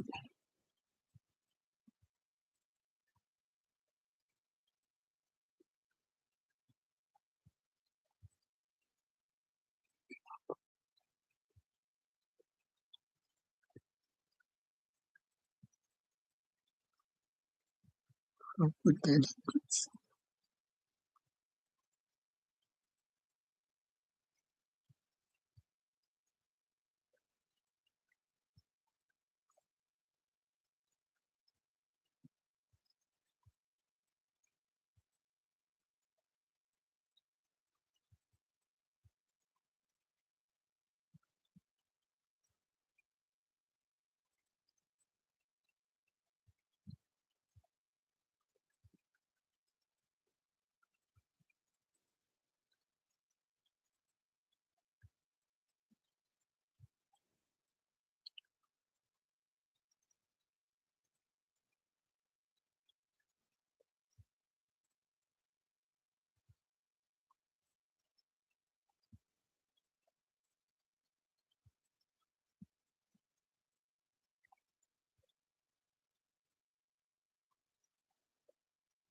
It's a bit.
Nations will dispossess destined to those who practice sorcery.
Christian.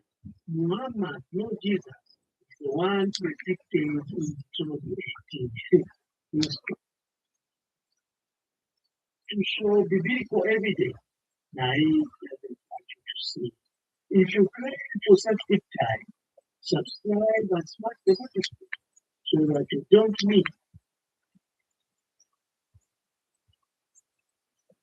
Also challenge that night. I've done a number of videos on this. I'll leave a link at the end. While you're speaking here, question came to my mind. I was telling about the similarities between Moses and Muhammad, that there are many more similarities between them, such as being born in a natural way, have died from natural cause, and have raised families. And there are many more similarities between these two, Moses and Muhammad, than Moses and Jesus. Because Jesus was not born in a natural way, he was not died in a natural cause. Okay? So aren't these similarities or proofs that Jesus was in fact the Son of God, or more than a prophet, based on the speech of my son? Whether, if you know the context, what my son was quoting is a prophecy in the book of Deuteronomy, chapter number 18, verse number 18 says, it says that I shall raise thee for prophet. Almighty God is telling what is upon it. I shall raise thee for prophet from among thy brethren, like unto thee, and I shall put my words into his mouth, and he shall command all that. So here the Christian missionary says that this prophecy refers to Jesus. So we are depending and saying this prophecy does not refer to Jesus, peace be upon him, because Jesus was not a brother-in-law of Moses, peace be upon him. Jesus was a Jew, peace be upon him, Moses was a Jew. Or a brethren, they have to be children of the brothers, cousins. So the Arabs are cousins of Jews. Next look at this.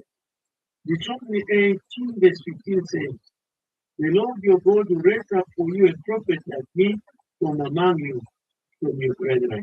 That night reads, brethren are jumps to Ishmael, but ignores three important ways that destroy his interpretation from among you. In Hebrew, this phrase means in Israel itself, not from another nation. Proof number one. Deuteronomy 17:15 uses identical language about choosing a king. From among your brethren you shall set a king over you. If Israel choose an Arab king, it means a fellow Israelite. Proof number two.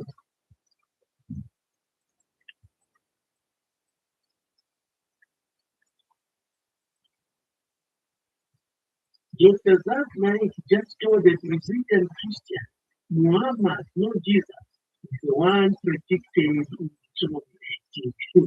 His proof, Arabs and Jews are brethren to Ishmael. But here is one way he convinced Veterans that can't meet the endless expensive dentist visits. You need to do this. I used to hide my mouth every time I laughed. I didn't want to eat out because I was terrified my dentures would slip and fall out. It's exhausting. You feel like part of you is gone. Then I found these custom fit dentures. It's crazy. Until 2025, at about 18th of hours, arrested. No, police or case, that's all whoever arrested. I know you've done nothing because you're not this is the rule to take the evidence from our then just next week on the yes, I guess the law for that. I said out that the big guy was finally arrested and detained very soon. But before I get into detail, I want you to listen to what she said. The law is taking its course. Everything you say, you must prove it in the law courts. Don't worry, we are not biased. We are praying and we are following the matured way we should follow.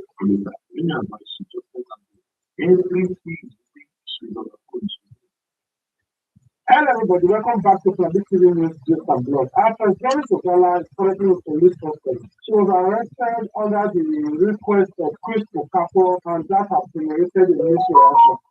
She was on a live stream when police came to her house to arrest her, I know the news is out there, so we're going to walk you guys to walk off the arrest and the reason the police have not yet released her.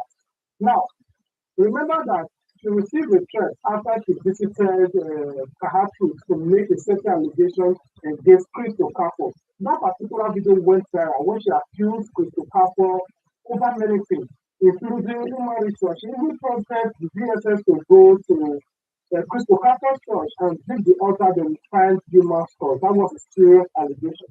When the threat came, she ran to make this particular video and I want you guys to watch it there. It doesn't matter now.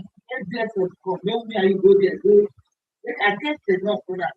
I said out that direct no, I don't think no money. I know my thing that make it good and we go there. Then again, I thought that some people are going to come out to say, there is this thing. No, that you can look for people can go to call the Sahara. The matter when as a report, actually, not from the guy where I don't have sure. The matter when I start to discuss to the guy, only because of any little child. Nothing concerning this child. So the mother I come and I say by the mother, they are ready to come and the daily for Abuja and come back for only the ask me about you don't see my video to I know the for my priority. That case had already happened 3 years before that blackmailer South African boy go resurrect and to blackmail this party. You know what he called the day, now it's where I go to the third and I'm going to say you to try. This is amount I want party. The one I went for less $1 million from the reminder after to come after. I've been at the one where find everybody they want to come for the day because of me. I mean, when I go to see, don't distract me. Don't want to try to distract me. I mean, I please get to show. I mean, I please get I expect none of the people to come out to the top. But I don't come and start activity. When I go back, I'm getting the next like this. 3 years, one month before there is a race house. That's not that's a good career. When I go back, before the proper in the I know the program. I don't know share the lights. I don't know what I don't know where it starts. So when I call my neighbor, when I go to the I say start a high end. But it's my name. I'll tell you now. I will spend activity. Others here don't come out now. They come from it. They not going to do the right thing. Now why I like see why I like that very that man. I like that very that man. The guy who ask questions.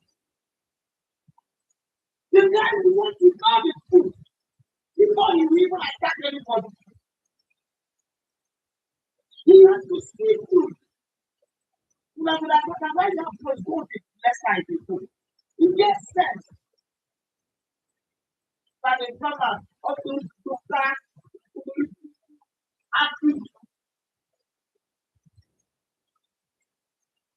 Overnight activity.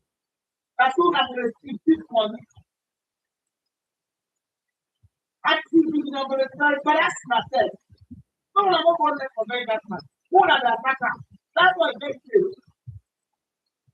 Now, when she made this particular video to say, okay, tell the police, the fear, the threat was already out there that he's going to arrest her, and for that, Crystal Capo took to his church on Thanksgiving Day to celebrate his marriage. He said that definitely the law will have its course, and this was the threat video that Crystal Capo made after Accessory to Dollar made that suggestion. The law is taking its course. Everything you say, you must prove it in the law courts. Don't worry, we are not quiet. We are praying and we are following the matured way we should follow. The truth will come out. Because the authorities are in the matter, I cannot say it in the public. You will be surprised, people that are involved. I got to report, you will be surprised, you will shout. You will be surprised, people that are behind the scene. The court is before the authority and will not jeopardize investigation and the court process that is as ensued. He that alleged was true. There are things you don't reply. Though you can declare for that you are being misrepresented for what you are not, for what you have never seen or known in your life. You will be surprised. We'll leave it here for now. This is a serious issue. For me, serious issue because if you have not watched that character, you can go to their platform and watch it.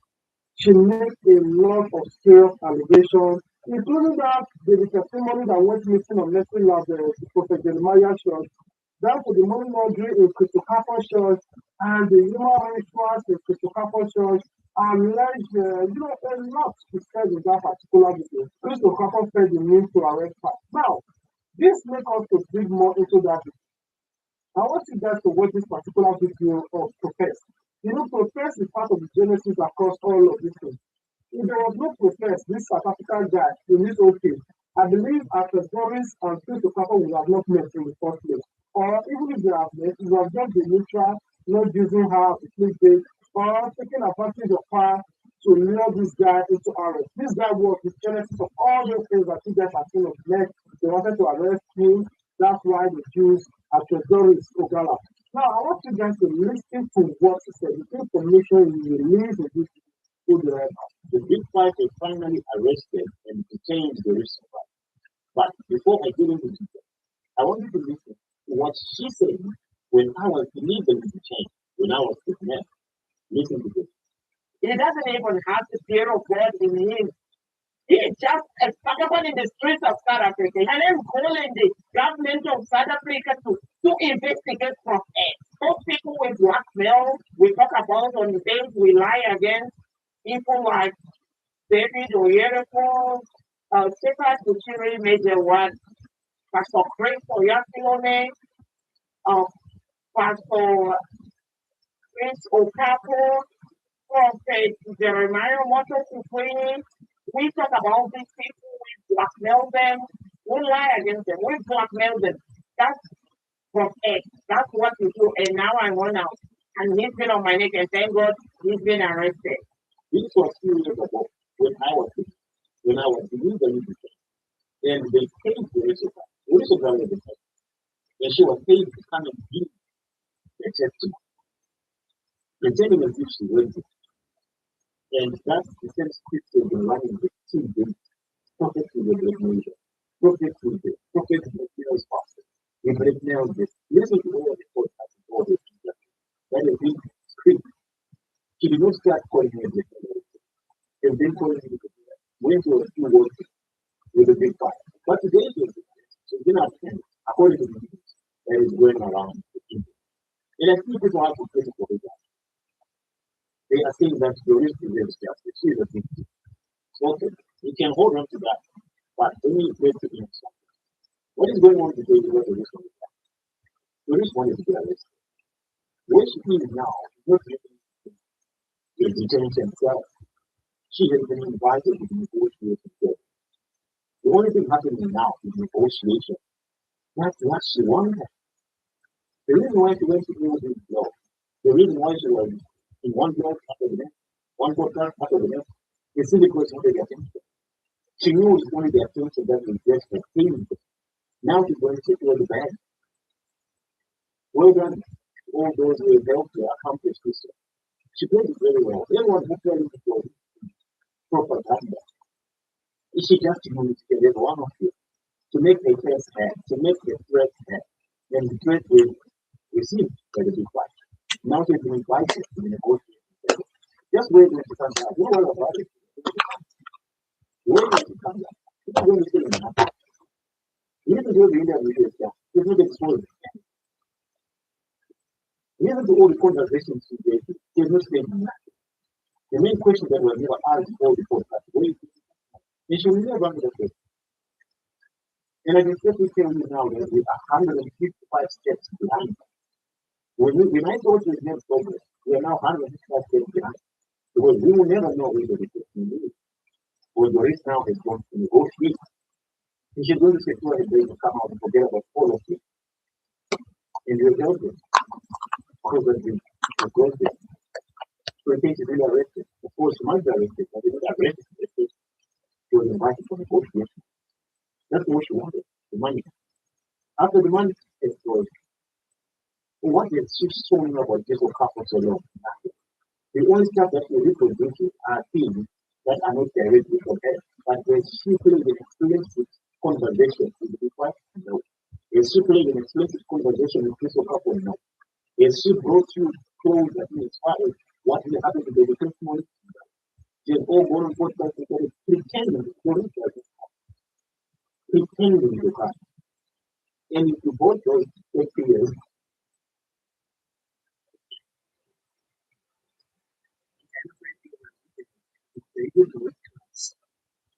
Hello everyone, we are closing our little jewelry shop and we really need to clear out our rent. For now, everything is 80% off and I need to we were supposed to be out by last Friday, but we still have so much to do. For 33 years, my husband Henry and I have handcrafted every single piece with love and care. Each piece is made with real gold, with never turned up in I've spent my whole life making jewelry for you. Thank you for your love and support. These things have been the highlight of my life.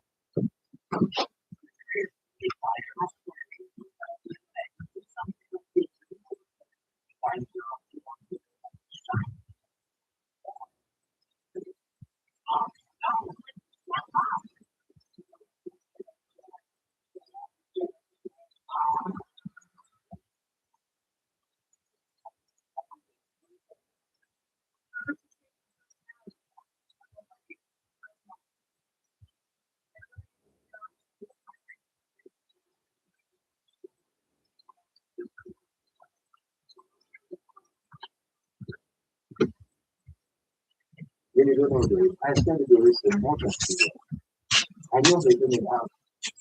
When it comes out, she's going to think that this is a social decision. This is God. If X, Y, Z. You got to think about it. Think about yourself. You're going to get a kid, you get it done. So now the question is, who's going to tell her? Who is going to tell her? You don't know if you're mad. You're 15. You can actually go for the she knows how to make stories.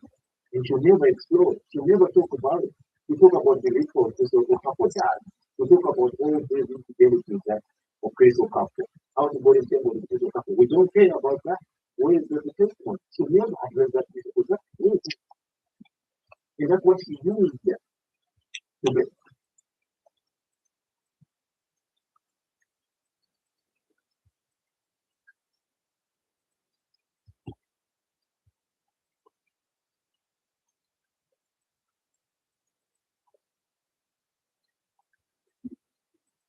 It's of a man, and the world's famous Islamic scholar emerged a battle for the soul. The story starts fast. News breaks early in the morning. Justice James Omatosho has made a mistake. On this one, previously, Poland, I think, has been a good relay nation for the last few years, but just struggled in recent times to build the same quality quartets. They would never have back to there. We move on to the next seat. Second, before any further information on that USA situation, we'll bring you something to get it, by the way. Nigeria, shown for the women's 4x4, but have shown for the men. There's the powerful Belgian quartets. Or never the second, Czech Republic going lane 5. Jamaica. 4, 3. Silver medalists. Also have an open interest of Central America. Mexico. Going into, and we see Guyana back again. The Austin Atlantic is running his second leg of the year, but nobody wrong. In the mixed events. So he's number 2 of 4. Men's 4x400 meters. The Czech Republic team, Pavel Maslak, 33 years of age, 6 times a major indoor gold medalist. Taking the opportunity still in the relays. Yeah, definitely. He'll run the anchor for Czech Republic. Yeah, it is so many things on the relays. I love to watching in relays. He always thinks on Earth and girlfriend, and yeah, I enjoy watching his class. So that's still there. Well, the Belgian team should be the favourites in this one. They've won the last two World Indoor titles. And they have two of the team, so three of the team who were victorious in that World Indoor 2024 victory in Glasgow. They just hit the United States. Dylan Borley, Jonathan Sackle, One, 3, and 4. Robert Van is the one change. 4 girls from the World Indoor quartet. They were 4 from the last Olympic Games in Tokyo. There is Alexander Dube, World Indoor 400 meter champion, and the first athlete to win the World Indoor 400 individual and the World Indoor relay in the same event. Slightly surprised with nothing someone has felt World Indoor 400 meters. Jamaica, third day runner, Stevie Wilson there. They were 4th in the world final. Their teams, Andrew Barnes was part of that team that finished 4th in that world final on the second day. There is Stephen Borley, the youngest of the Borley brothers. So Kevin and Jonathan are on the team here. We haven't seen their action today. Nigeria, you have a two group. Now, you know, the international sporting fraternity. That's fine. So there you go. We're back in the third day. At the highest level. What are you looking at here under this particular lineup? Brazil, I think we'd expect to play a part as well. Yeah. Nigeria, 35 already. And Belgium was going yeah, Jamaica, yeah, I know that's a very strong one, I think. You can't name everybody. Oh, that's right. You're right, this is better than me, this one. With only 2 places up for grabs. Belgium is doomed in the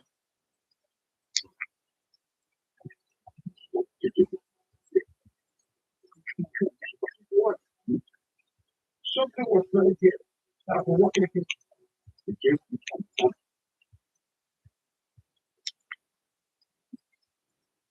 This shampoo will make your hair grow, even where you didn't have it before. Just be careful not to use it too often because it makes your hair grow fast.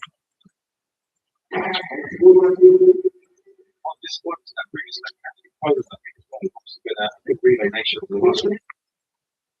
He's still in the relays. Yeah, definitely. He won the anchors of Czech Republic. yeah, he did so many points for the relays. I love to watch him in relays. He always thinks on Earth and girlfriend, and yeah, I enjoy watching his races in the class. So that's what And the world final on the second day. There is Stephen Borley, the youngest of the Borley brothers. So Kevin and Jonathan are on the team here. We haven't seen their action today. Nigeria, you have a two group.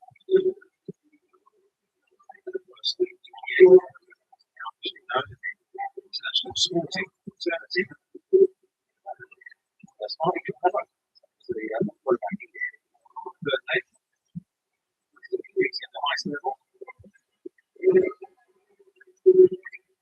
What are you looking at here under this particular lineup? Brazil, I think we'd expect to play a part as well. Yeah. Nigeria, 35 already. And Belgium was going yeah, Jamaica, yeah, I know that's a very strong one, I think. You can't name everybody. Oh, that's true. You're right, this is better than me, this one. With only 2 places up for grabs. Belgium is doomed in their season. It was great watching races. Oh, and the second from the last little bit was going for it. And just that's pretty cool.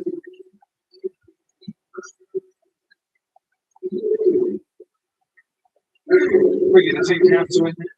Takia on the outside, Elias Janaxi as their first leg. Dubem Achukwu on the first leg for Nigeria.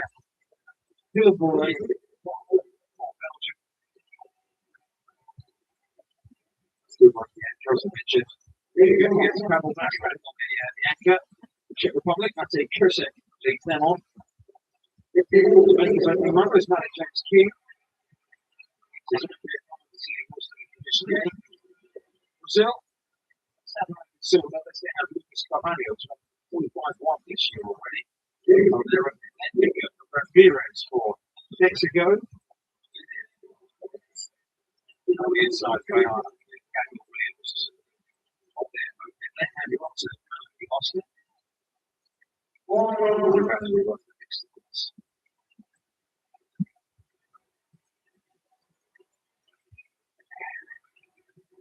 Two and four, it's 400 meters, 400 meters, I should say. Two places up the grabs. Daniel Williams. Daniel Williams, the other guy. Next as well, so both of them make this one as a back of the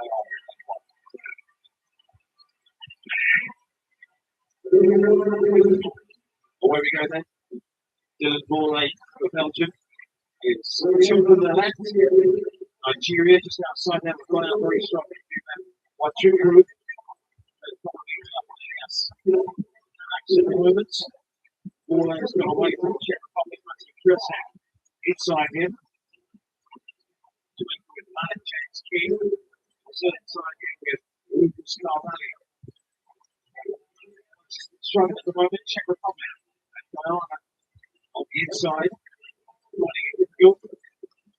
Belgium, Dylan Borley coming through on the inside of Nigeria towards his first change. Robin van der Venden will take the back to Belgium. Brazil, I think, got the captain in second position on the inside. Stagger one against them. Nigeria on the outside as well. Now the back of the hand of Cuba and Vinny. Jamaica out of the green box.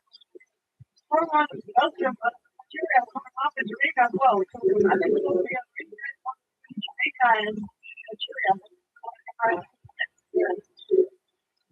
Belgium, the favourites for this event. Hold on the hands of Robin. Jamaica, here comes Brazil. Matthias Lima taking the wide course around the outside. Lane 2. That's the outgoing runners for Jamaica just started the phase and advance.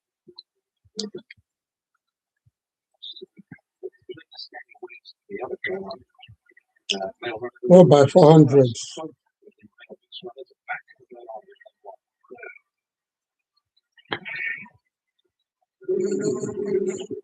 Away we go then. Ball 8 for Belgium. It's two from the left. Nigeria just outside them. Gone out very strongly. Wachukwu. Excellent movements. Ball 8 has gone away from the Czech Republic. Inside him. Jamaica with Mallet James King. Brazil inside him with Lucas Carvalho. Struggling at the moment, Czech Republic. Guyana on the inside. Running it with York. Belgium, Dylan Borley coming through on the inside of Nigeria towards his first change.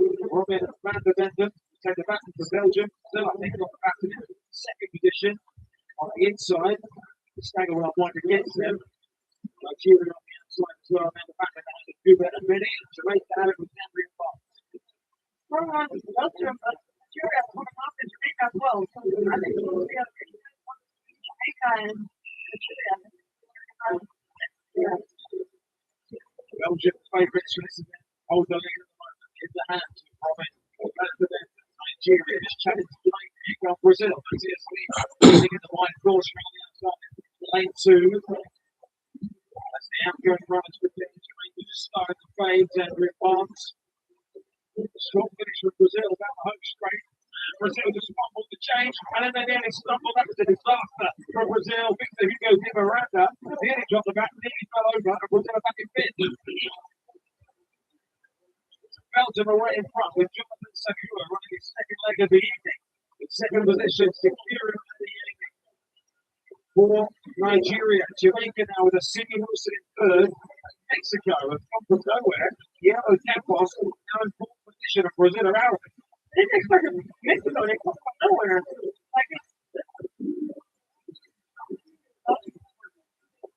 So Belgium with that. Jonathan Sakura. All those running their second leg of the night really are full of running. Alexander's been the one in the champion and the batter. This tussle for second place is going to be fascinating. Jamaica have the advantage at the moment. Davishka has the back for them. Nigeria, Junior Katie, and from Mexico, it's Valentin Mendoza, and the rest of them are confident advancement. What do you want to go into that bit? Behind Belgium. I think the gap is bigger between Jamaica and Nigeria. Nigeria is fine. He's going for it.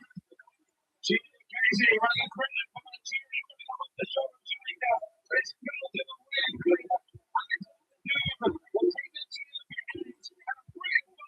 Nigeria, Junior Katie overhauls Jamaica in the last 50 meters.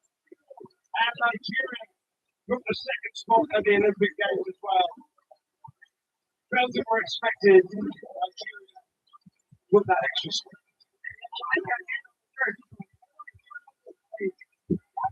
One of the emphasis which I can see. That's a great run for Nigeria. Brilliantly judged strike, wasn't it? Added with the break, made his move, what, 150, maybe 120 to go. Nigeria.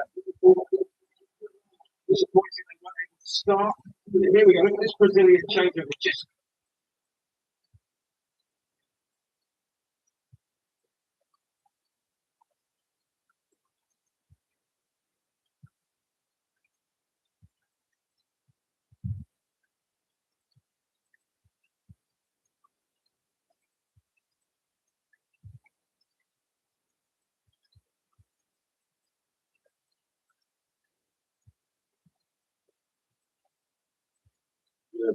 Yes. Voila, don't go. Everywhere don't scatter. Today, it is the 15th day of the month of December. Something big, something huge, and something dramatic has played on in the international stage. And as we speak, Elon Musk, the richest man.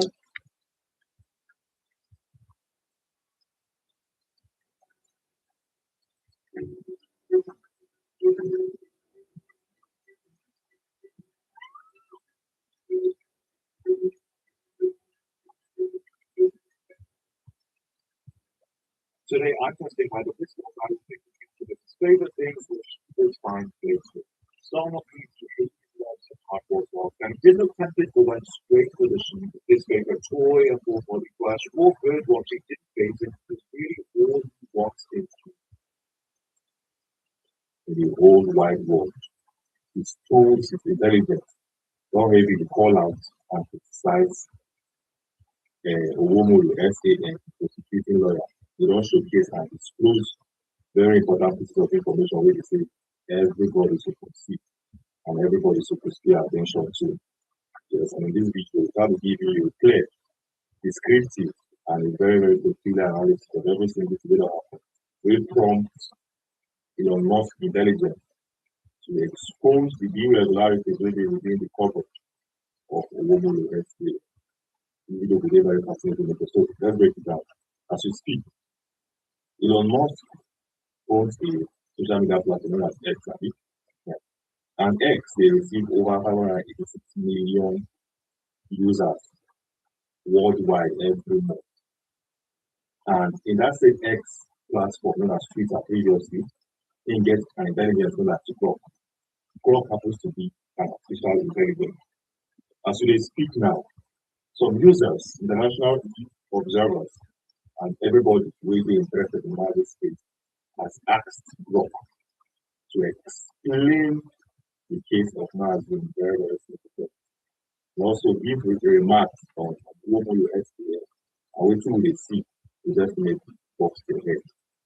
First thing first, Grok artificial intelligence feels and says that James Demonstration gets one or two package with it.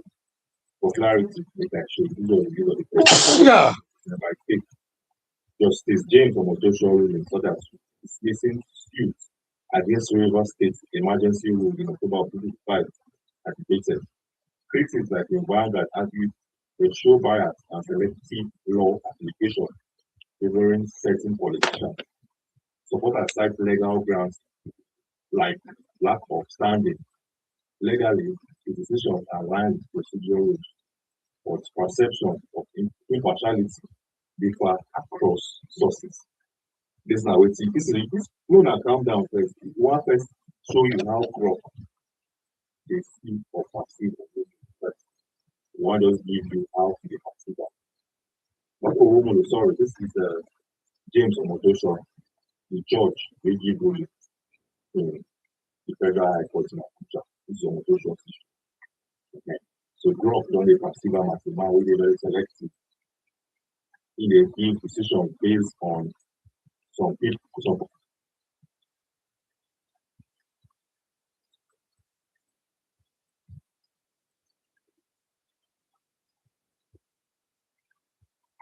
Well, from an English fan's point of view, you're more of the same. Women's 4x100 meter final. And the reigning champions, England, will start in lane number 5.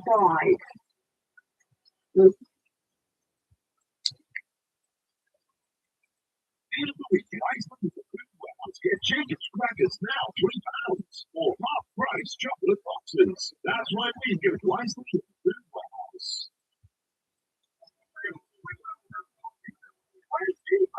Great deals. What do you think? Well, from an English fan's point of view, you're more of the same. Women's 4x, the Americans round that 41-second barrier. We were tough nuts to crack in terms of world records. Amusan is in. Toby Amusan, the world record holder in the 100-meter hurdles, the new Commonwealth champion, is starting off on the first leg for the Nigerian team. There's the Jamaican team. Kimber Nelson, experienced on the first leg. The Jamaican won silver at the World Championships behind the USA. It was Nelson on the first leg. Natalia White will be on second. Ramona Birchall will be on third. And then a certain 5-time Olympic gold medalist and 2-time Commonwealth champion, Elaine Thompson-Hiller, has been drafted in. And she has a chance to win 3 gold medals here at the Commonwealth Games. It has been done a couple of times before. Debbie Ferguson did it back in Manchester in 2002. And talking about experience, so a quick shot there of Asher Phillip to start off the England team. Imania Lampsico will go down the back straight. Justin boyfriend, OJ herself having a good Commonwealth Games here. She'll go down the back straight. Rosemary Chukwuma will go around Trinidad and Tobago team who will start into that. Was fourth on the first leg. The familiar figure of Michelle Lee up from that win for England. And now we're going back again onto the track. Get the baton to those on the later legs. Here we go then. Confirmation before start this for the women's 4x100 meter relay final.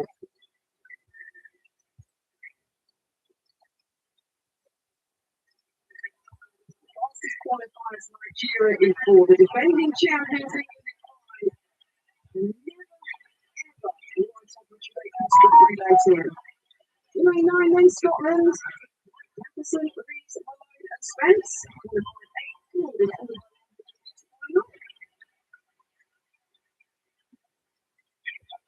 Australia, third fastest in qualifying, starting lane number 8.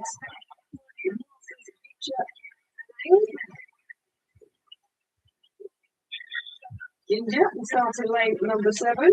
Really are having a great Commonwealth Games.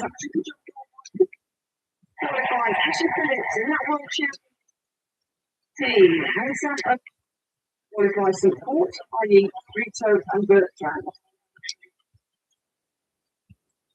Bring the baton home to the English side. Trinidad and Tobago in 2, Ghana in 3, Nigeria in 4, England in 5, Jamaica in 6, India in 7, Australia in 8, and Scotland in 9. The women's sprint relay final. As expected, India going well in lane number 7, Australia in lane number 8 too. This is good running by Nigeria in lane number 4. All pretty safe on the changeovers.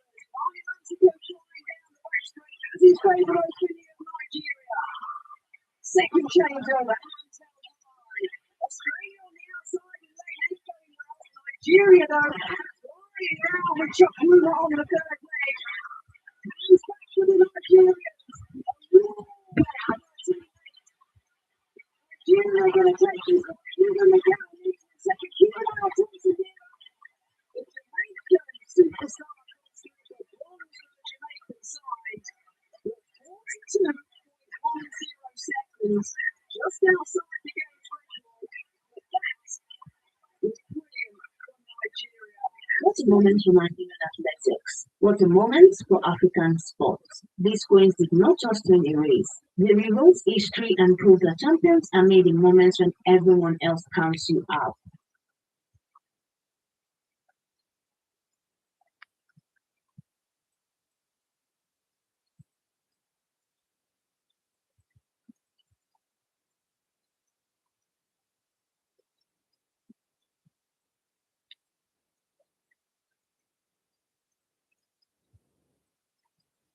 The question on the lips of every Nigerian today is simple, yet heavy.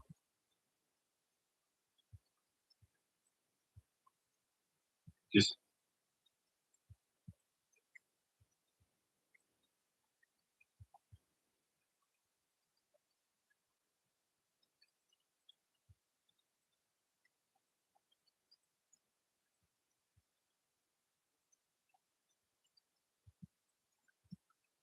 After a brand midweek off.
serious improvement.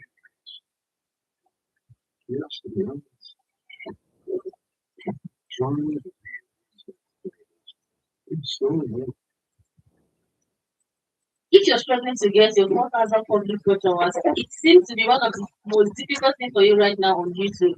Then do not worry, because right now in this video, I'm going to be showing you the newest way for you to actually use Restream. Yes, Restream to get your 4,000 public hours. Now, mind you, before I come up here to give any information, I personally must have made my research. But before now, I used to be against this Restream. But guess what? I use this same method monetize two of my students' YouTube channel. And I can probably tell you that one of the channel has already started making money. See, one thing about this whole thing is before you go ahead to use something, try to make your research. Try to check out if I do this, is it going to affect my channel or not. So all of this information I'm still going to be sharing with us in this video. Try to make sure you pay attention. I mean what this said, get started. Now, first of all, what is restream or what do we mean by restreaming? Restreaming means taking one of your video or one of your most best performing video and broadcasting it again as if it's a live stream. It's as simple as that. And the good part is you don't have to be live. The video itself will be playing as if it's a live stream. And YouTube monitors those watch hours. That is, those watch hours are counted towards the monetization. So one of the mistakes that most of us do is we just open a brand new YouTube channel monetize it. Because one thing about this restreaming, as a restreaming, you can get subscribers. Yes, you're going to get subscribers, most especially if the video you use is engaging. So one of the mistakes that some of us do is opening a brand new channel without an audience. They're going ahead to monetize the channel. They're going to find it difficult along the way because those people that subscribe to you are mainly interested on your restream video, not what you're doing with the channel. So it's best advisable make sure you have an audience, yes. And even if when you are going to be doing this, try to pay attention to the video you are using. Make sure it is not copyrighted. Just make sure that you avoid all of this.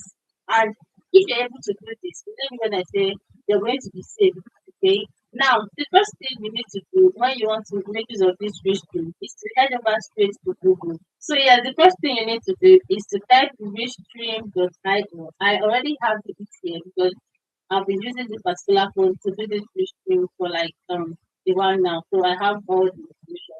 Now, once you're able to type it, going to bring out the restream website. What you just need to do is to click on it and to bring you to this particular interface. Okay, so if you have successfully signed in, then the next thing you need to do is to come up here and click on this plus new project. Now, when you click on this plus new project, it's going to bring you to these three options here. This first one says Restream Studio. This second one here says recorder whatever that is from OBS, Zoom, and the rest of them. Then this last one is video or playlist, which simply means you can even upload your videos on YouTube or your playlist. But the method that I used for those my two students was this particular first option here that says Restream Studio. Now, once you click on this Restream Studio, it's going to bring you to this next interface. So it's going to bring you to this next interface. Now, what you simply need to do is since you're going to be streaming a particular video and you're not going to be live on this particular website, what you need to do first is to turn off this video, this video icon here. Now, once you turn it off, your face is no longer going to be showing. Then the next thing is to turn off the mic so that the background noise, people are not going to be hearing it. Okay, so after that, as long as you are signing, your name is going to be popping up here and the title. But aside all of that, the next thing you need to do is to quickly click on enter studio. So once you enter studio, it's going to bring you to the very next interface. So it's going to bring you to this particular interface. Now you have to try your best to make sure you pay attention. But this is where most of us get it wrong. Once it brings you to this interface, you can see up here is live stream with. That is where you have to put your title, your thumbnail, and your description. Then this other side is for you to link it directly to your YouTube channel up here and the title. But aside all of that, the next thing you need to do is to quickly click on enter studio. So once you enter studio, it's going to bring you to the very next interface. So it's going to bring you to this particular interface. Now you have to try your best to make sure you pay attention. But this is where most of us get it wrong. Once it brings you to this interface, you can see up here is live stream with. That is where you have to put your title, your thumbnail, and your description. Then this other side is for you to link it directly to your YouTube channel. Then after that, you come down here and do every other thing. Now the very first thing you need to do, since you're going to be doing this from the mobile phone directly, you have to select the option here. If it is from the system, you can see the option. So if it is mobile, the first thing you want to do is to click on add soon. Now, once you click on this add soon, you will see camera, media, and countdown. So just select media. Now, after doing that, you're going to see this option. You can see that this first one here is a symbol of your mobile phone because this live stream have to be vertical in order for you to at least notice it and count the watch hours. So go ahead and click on the mobile phone aspect. Now, after clicking on the mobile phone, you can see this option that says add source. So this option now that says add source, once you click on it, is for you to bring out the video that maybe you might have worked on. So let us pause here. Let me quickly explain the video side before we come back to this particular place. Okay. Now, when it comes to getting a video that you can use to restream for you to get your 4,000 public watch hours, it can be your own personal video.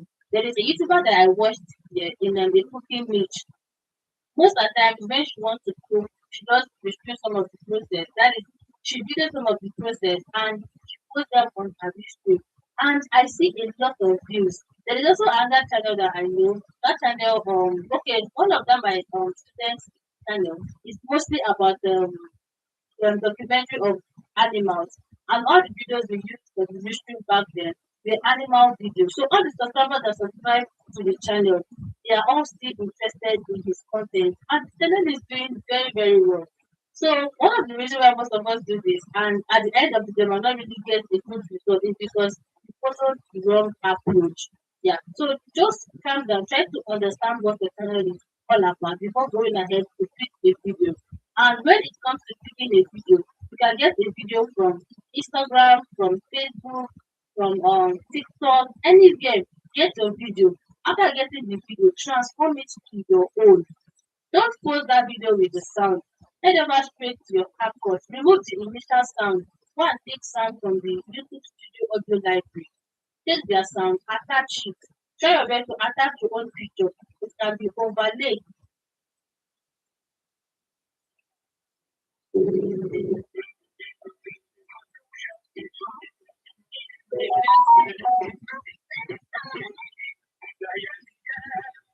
At first sight of discount, petrol hopes suits yourself. Petrol pink does more than you think. The great thing about potential is that it doesn't fade. It simply waits for the day you decide to use it.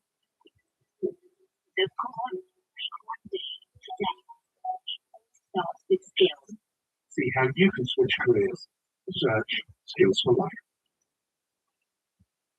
And yes, we don't just know about it. We smash through this. Triple discount rate. Starting on like 50 at in-store 10 a.m. boxing day. And that's the end.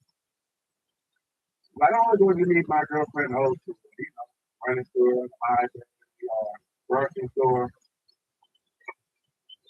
I had a really good friend who wanted to put me and Brandon up. She wanted me to go to a baseball game with all of them, but it was raining, so I had to act like I was sick because I'm not getting my hair wet. So it was always gonna happen. It don't win. That was good. If I say let me take you guys on details or on tutorial of how to be able to transform the video to your own, this video is going to be too long. So I think I did a video explaining some of these parts in this my previous video on how to get 4,000 watch hours. You can watch it for you to be able to come up with a practical way on how to go about with the video. Okay. So let's go back to the tutorial aspect. Just like I said earlier on, the first thing you need to do here from this particular interface is to click on this add source. So once you click on this add source, all these icons are going to come out. Invite guests, schedule, extra camera, video, presentation. That is saying that you can use this for so many things. But for this tutorial, what we're going to be using is just go ahead and click on video. Now, once you click on video, it's going to take you directly to this interface for you to upload video. So go ahead and click on upload video. That is for you to be able to bring out the video that you must have edited. Okay. Now it will take you directly to your gallery. What you just need to do is to select the video that you're going to be using for the stream. Okay. So let's say in this particular video that I would want to be using. So the video is going to take time to load.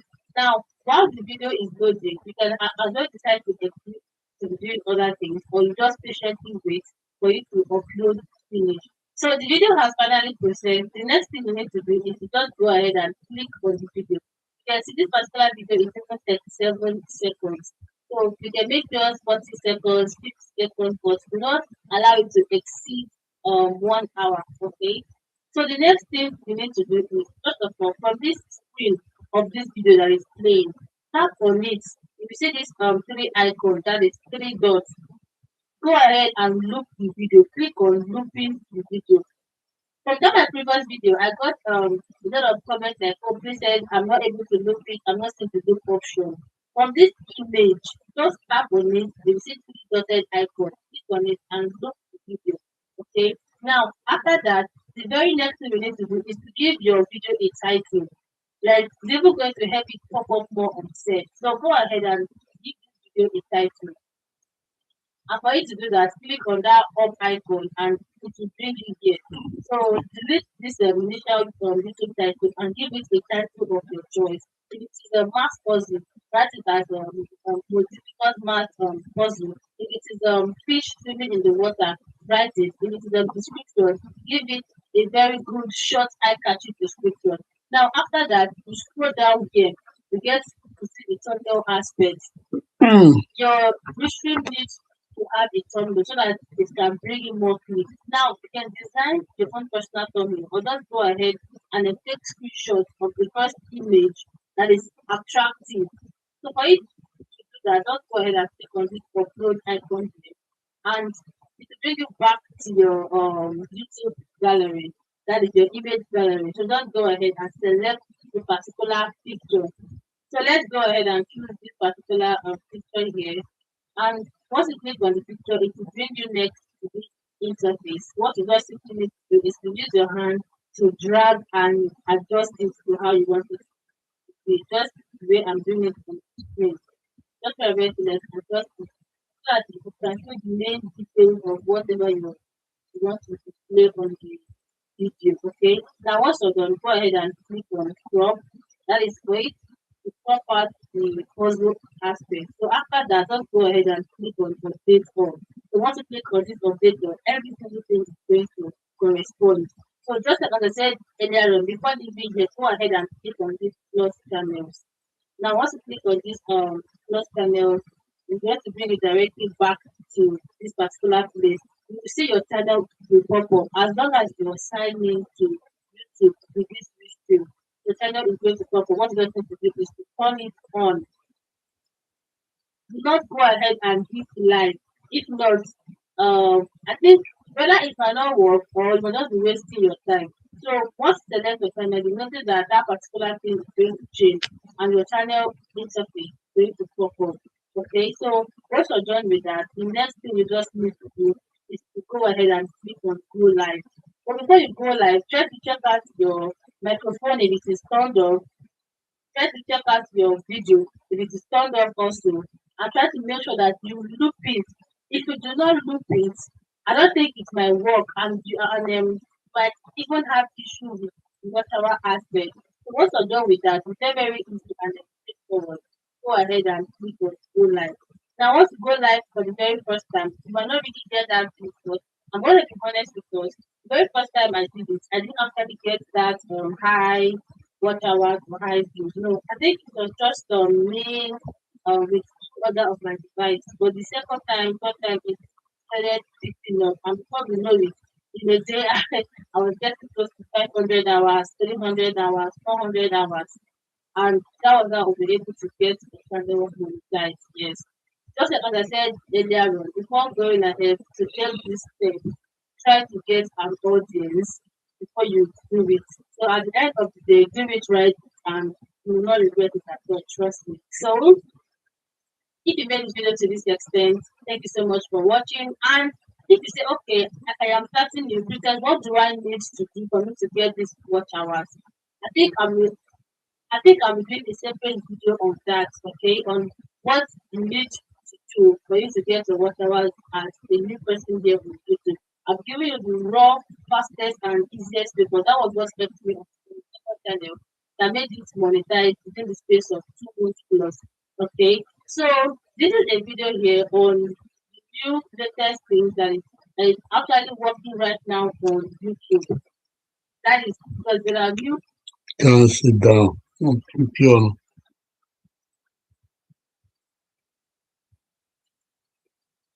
If you're struggling to get your Line 4. The Jamaicans are the defending champions. Bronze in the Olympics last year, silver last month in Eugene. Watch for goal to anchor them home. The Nigerians have got a brilliant.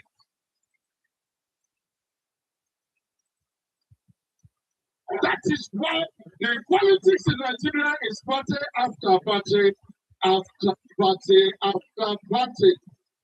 I have decided that on 2020, which means next year, on 2027, the party I will support is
True,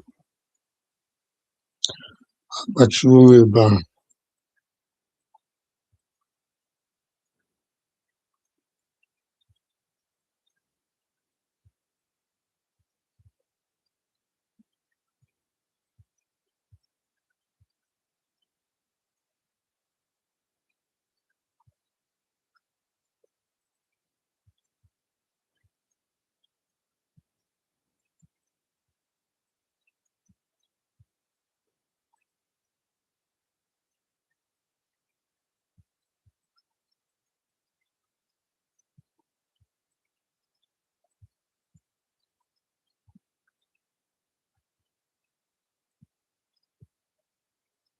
hmm.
Hmm.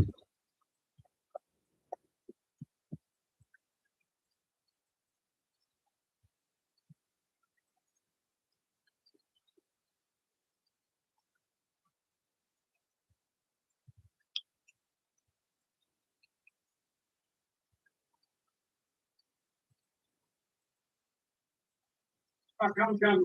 I know it's up to you. I always say what I saw 2027 it will be no question. This is the worst moment in the history of Nigeria. Somebody's talking about people. Somebody's talking about this character. What would it be was of Anambra? What to the money they gave you in the last match on Tuesday? It's just like this.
It isn't actually a question. I'm not going to give any Bible quotes because you probably know the Bible better than me, and any Bible quotes I give, it implies an act response. Yeah. As a Christian of 4 years, I feel that I can.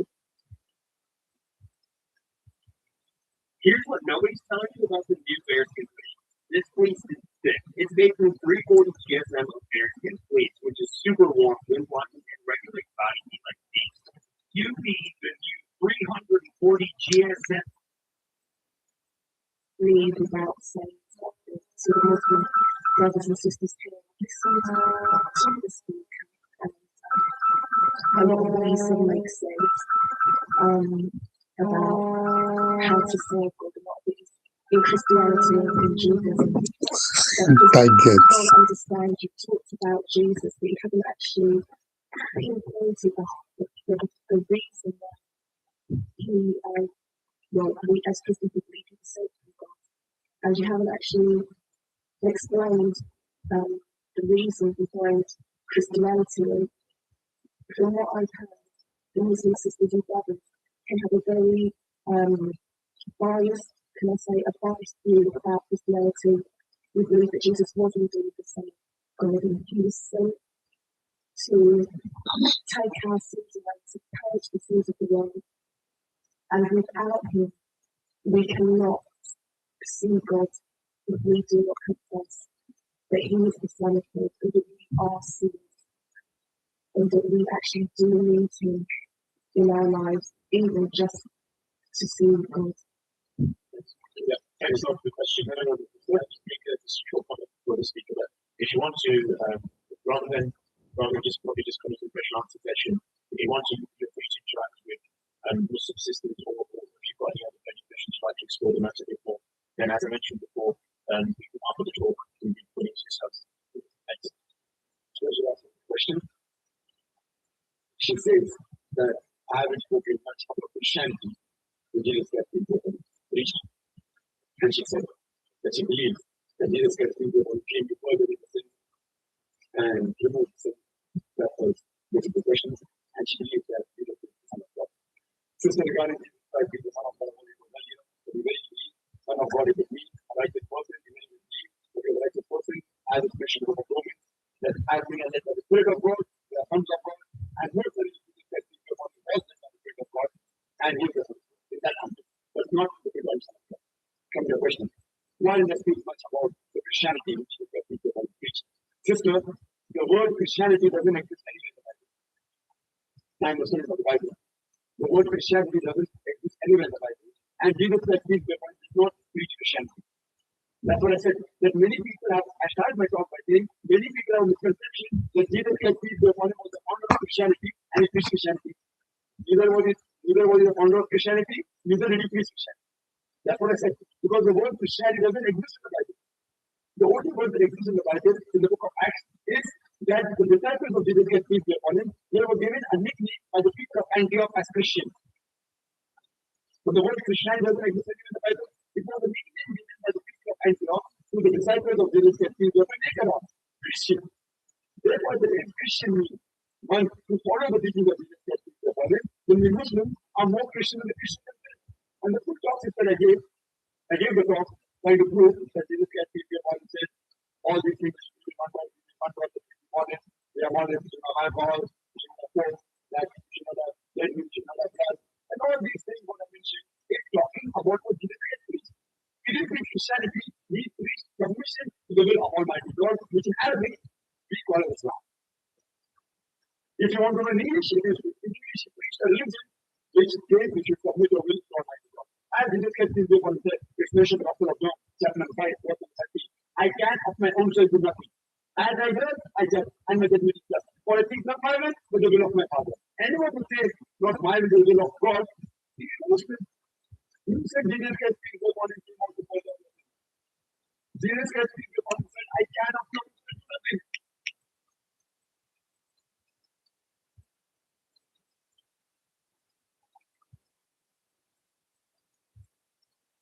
Hi everyone, welcome back to Happy Birthday. Why don't we get our answer and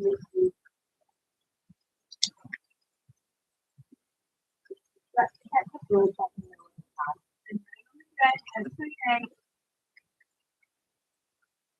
Imagine having the confidence to order a dishwasher without checking a single dish. The dishes emerging and the became Hi everyone, welcome back to Abby I'm here to do the first discussion. Where we get from our experience on YouTube, I've yet to share with you about how to do it. Now, do you know that you can actually go back to the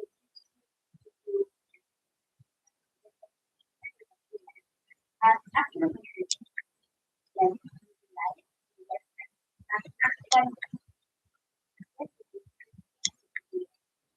alright, so to continue the tutorial, we're going to head up to Play Store and we're going to look for the app called Live Now. You search for it and then you see this one here, it has Live Now, which is like logo. You said that it's good. I already installed mine, right? I already installed mine. I don't need to install it. It's mine, right? So when we're done installing the app, the next thing is to Chrome app, right? Which is your Chrome browser. Type in YouTube Studio Desktop and click on log. Ensure that it's in desktop mode, right? Ensure that it's in desktop. So go ahead and click on log. Allow it to open. So we're here. I don't want to use the phone to show it. Let me use the in one video I created, this was training. I mentioned that you can actually go left to so I'll be trying to begin with that it's possible to go left to zero to because that account has most of them and the just learning using alright, so as you can see, there's a lot and I want to do that. What I'm going to be doing is for remember to find also the friends meeting. This is another meeting. You can actually go left or shrink. You can also go like shrink for this tutorial. I'm showing you how to do using an external site, an external app. You can use that to go left or shrink. Now you click on this icon, which is on that icon.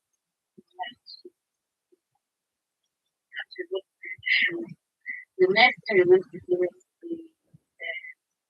click on data. And then here's the second one, streaming software, right? This is streaming software. Now, when it opens up to this point, the next thing we're going to do is to click on the icon play. You want to do stream, not webcam. You want to do stream. And then you click on that. This is not this is this game. When you get to this, right? Let's review it. Is this video made from key? No, it's not made from key. Ensure you always click no before you click. So you're not clicking the video. Just showing us what is supposed to be. Welcome to YouTube Live Control. Click on next, click on next. Just showing us, giving us further instructions. Now this place is where when you go live, it's where you can just see the chat. The chat, podcast, on the normal YouTube app, when you go live, you have the part down where you can see the live chat. Now the next thing we want to do is to go ahead this part. Yeah, here we will have this this stream key, right? The stream key here. That's what I want to copy. You need to click on copy, not reset. Just copy. Don't do any other thing. Don't do any other thing. Just do copy. And then minimize it. Then you go back to your the app that you should like you click on that. Now on this app called Life, as you can see, you can actually stream on YouTube, you can show on Facebook, you can show on Twitch, or Twitter, RT, and you can stream on any of these platforms. Now you just click on YouTube and then this will plug in the account that you want to stream to. You can log into YouTube. Now this is we're here now, as you can see, I've already logged into the account and we'll share the some people will use another account.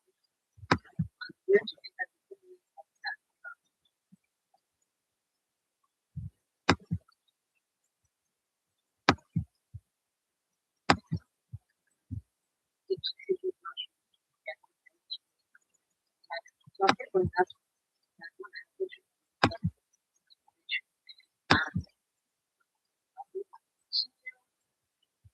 then it's going to bring me here. And so that's what we want to life, right? I don't need to create a place, so I'm going to go back. Now, I'll come back here where I have got the mystery and stream with stream key, right? So I'm going to keep it stream with stream key because remember I already copied the stream key. I already copied that. So I'm going to copy on the first part, for the second part. And if you look at the stream key there, that's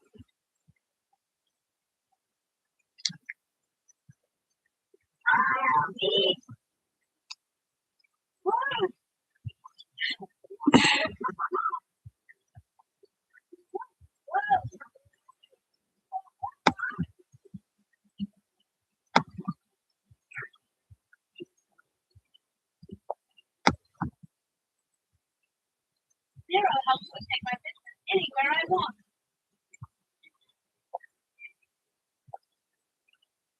Hi everyone, welcome back to having them as care to do. Where we get our care community and get to talk about hospital. Now, do you know that you can access the next service is going to be the English is a streaming software, right? It is streaming software. Now, when it opens up this next service is to click on this icon here, the one that is stream, not webcam, the one that is stream. And then press the next to the so this is this here. When you get to this right, let's review. Is this video made for kids? No, it is not made for kids. Ensure you always put the video on it. So you're going to be please. You're just showing us what it's supposed to be. Welcome to YouTube live control. Next. Just showing us instructions. Now this place is where when you go live, where you can go see the chat. So the chat. Oh, you normally use app when you go live. You have the part down where you can see the live chat. Now the next thing we want to do is to go ahead this part. Yeah, here we will have this this stream key, right? The stream key. Yeah. That's what I need to do. You need to click on copy. Once you say just copy. Don't do any other thing here. Don't do anything. Just copy. And then minimize it. Then you go back to the app that you usually like you can click on that. Now on this app called Lexman, as you can see, you can actually stream on YouTube, you can stream on Facebook, Twitch, Twitter, RT, and you can stream on any platform. Now you just click on YouTube and then you need to log in their account that you want to stream to it. So log into YouTube. We're here now after I've already logged into the account I will show you. Some people will just cover that. I'm going to enter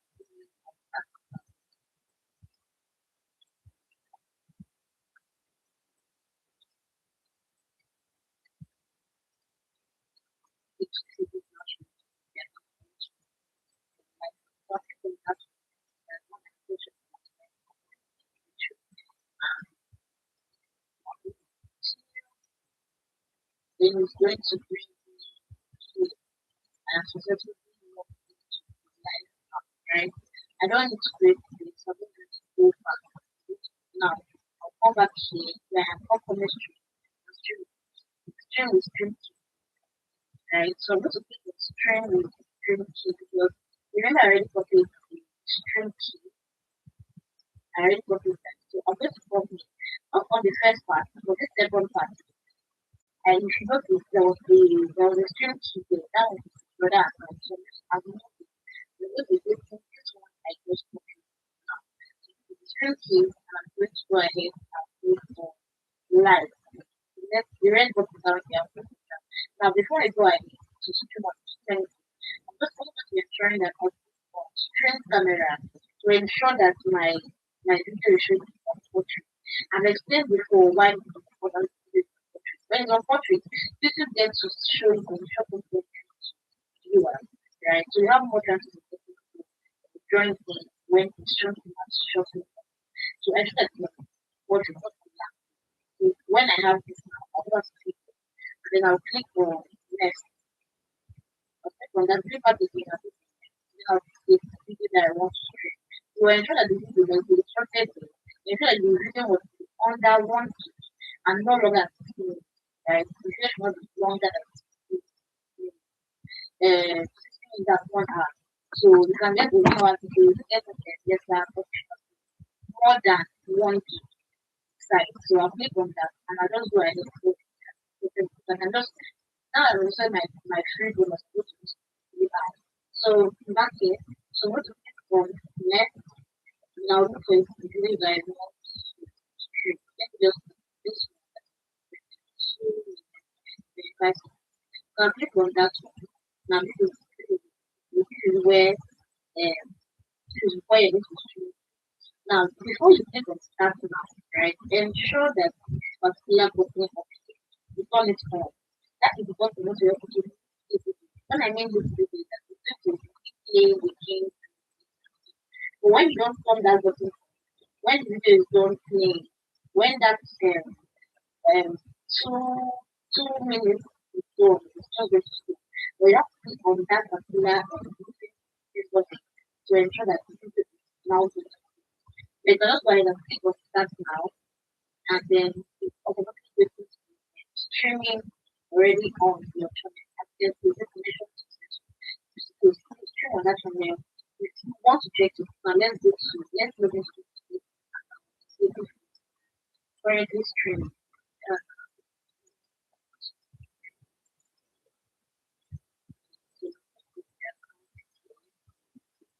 You can see it's showing that we are live, right? Showing that we are live stream, right?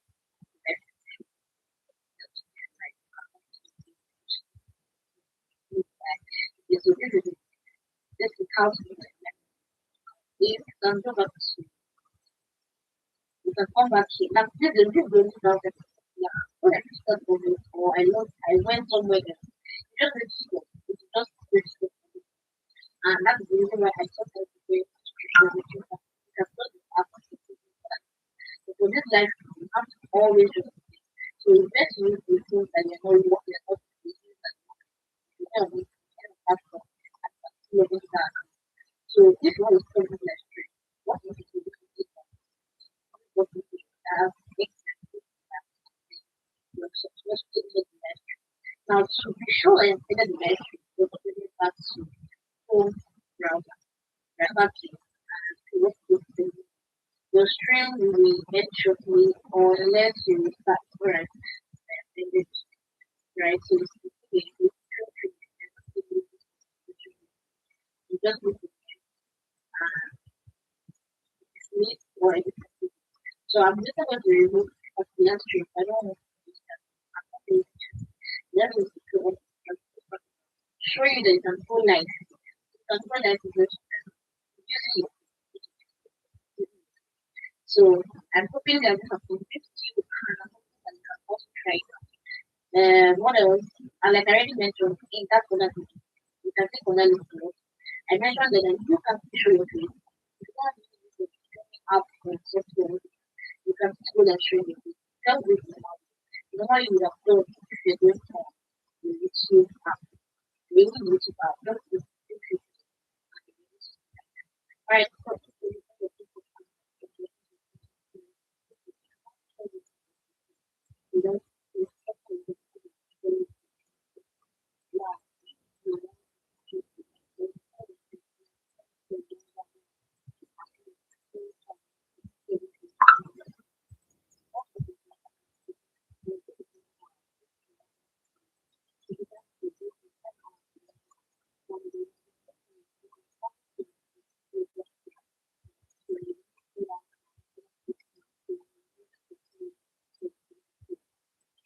If you found any good garment, please don't forget to click on this playlist here. Watch more videos that show you how to do it. And if you'd like to know how to go live with them, this is just right down here. Alright, bye.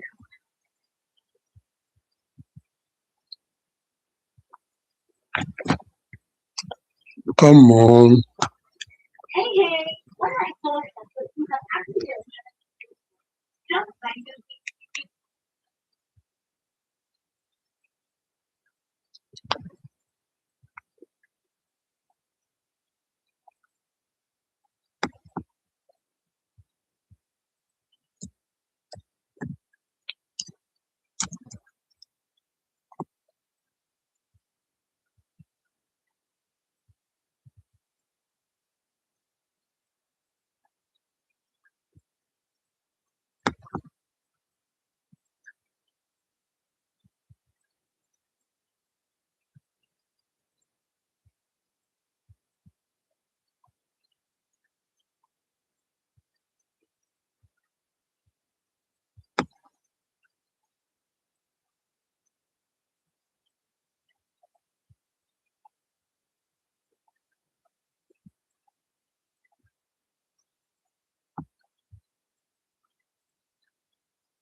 Trap.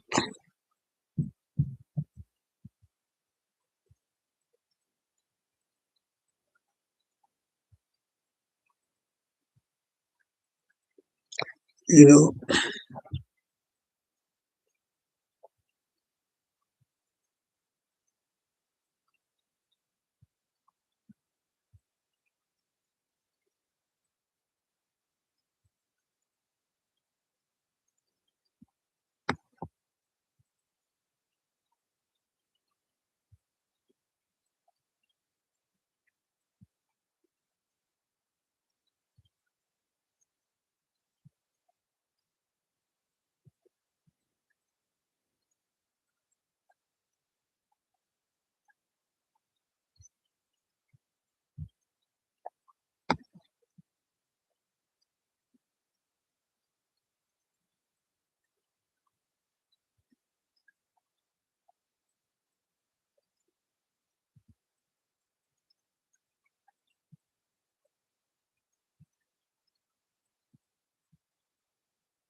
oh,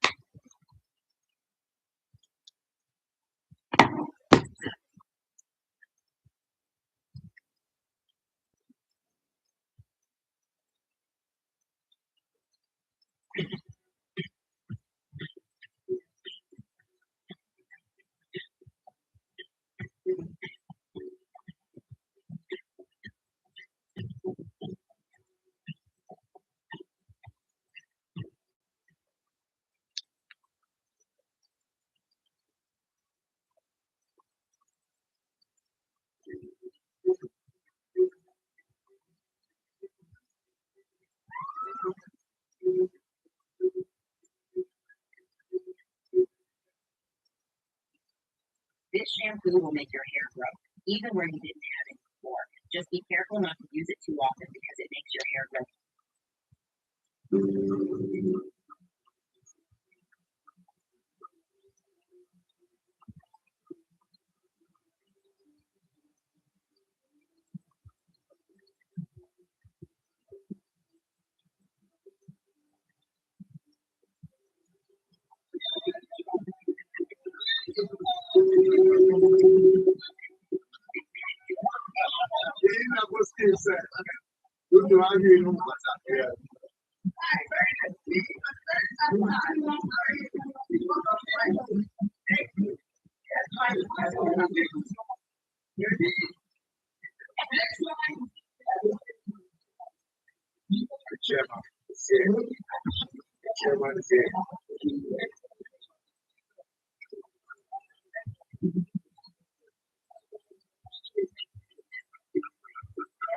This was not just a wedding, this was a gathering of power, influence, loyalty, and destiny, and it happened quietly in Umukwata, Delta State.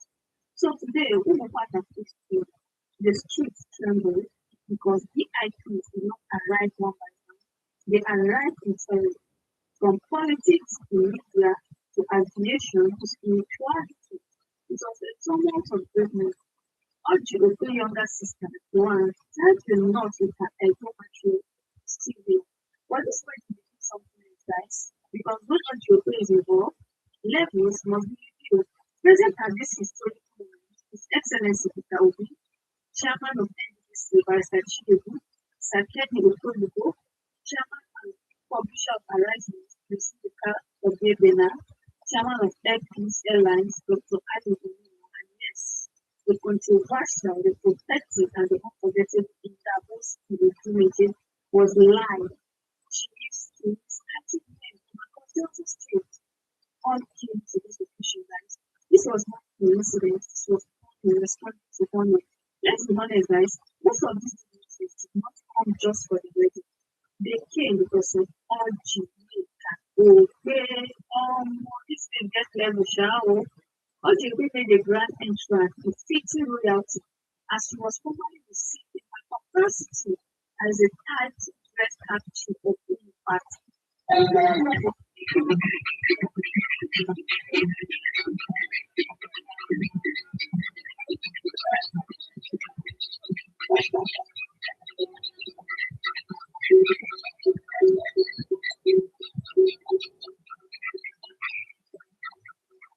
a tight dress caption for the party. The song has been frequently referenced on air by her colleague with privacy, and then she arrived a royal influence because Ojibwe is not just a media personality, she is a title dress caption for the party. This was a social climate, this was earned respect, guys. So as the one and still in the same house, love was expensive, but legacy was confirmed. This was not just for wedding, this was a statement to enjoy the video guys.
Will you surprised by the number of photos of Bill Clinton in Epstein files? And can you commit to their full release by the end of the year? I know there are a lot of people.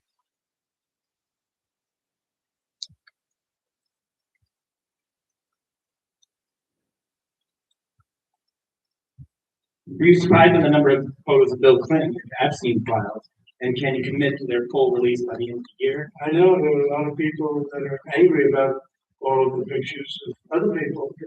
I think it's fair. Look, I like Bill Clinton. He's got a nice family. He's been nice. Photos got respect him. I hate to see photos come out. Civility is mind, body, and spirit as one. But this is what the Democrats, mostly Democrats, and a couple of bad Republicans are asking for. So they give me their photos of me too. Everybody was friendly with this guy. Either friendly or not friendly, but the interviews about he was all over Palm Beach and other places. The head of Harvard was his best friend, Larry Summers. And Bill Clinton was a friend, but everybody was. I actually threw him out of Mar-a-Lago. And as a person who was in Mar-a-Lago, I told that Mar-a-Lago this is Mar-a-Lago. It's the hottest place I think it's the hottest place in the world, but it's the hottest place in Florida. And everybody would come here, he'd come here. We actually threw him. But no, I don't like the pictures of Bill Clinton being shot. I don't like the pictures of other people being shot. I think it's a terrible thing.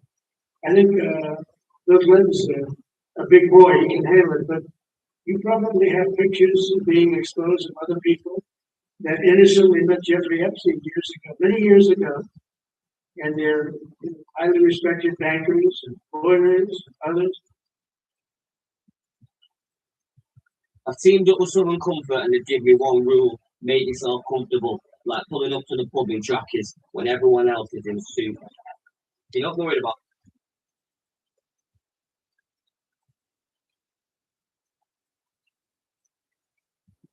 Yes, security may be the biggest talking point in Nigeria, but if you were to check that list, top five would be the tax reforms set to kick off on January the 1st, 2026. But just some days ago, a lawmaker on the floor of the House of Representatives raised concerns, and he alleged that what they passed in the National Assembly is different from what the president signed and gazetted. And that is a major talking point in Nigeria today. Some are saying, is this budget padding? Except that's not a budget, it's the tax law. How do we describe it? What exactly is going on? Well, there's an investigation ongoing right now, but we have to touch base with one of the brilliant minds who was championed this year in, year out, even from before he got the position. We have joining us on the program the chairman of the Presidential Committee on Fiscal Policy and Tax Reforms, Mr. Taiwo Oyedele, joins us virtually on the program today. Mr. Oyedele, good morning and welcome.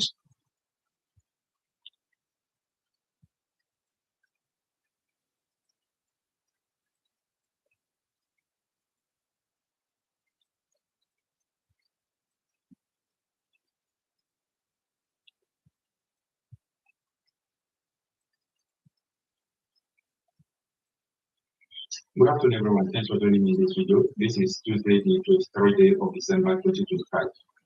Before now, there have been a lot of intelligence about the bandits, during the call the bandits, the ISWAP and all these Islamic militia that they are going to defeat.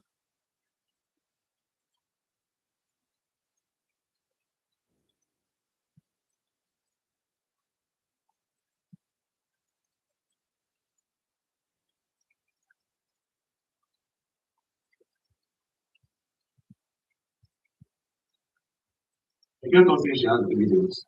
You people's move is to take the evidence from man, then just mix it up and let her go. Yes, yes.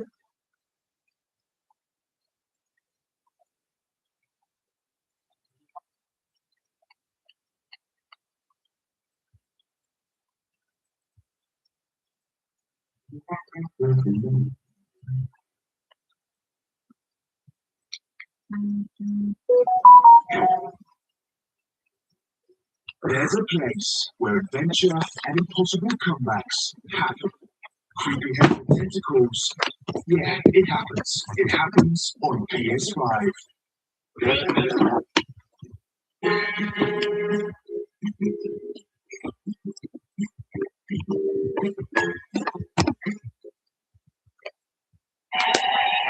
How are you? Very excited. Good. And what's your name, please? My name is Malachi. I'm 30 years old and I'm a singer from London.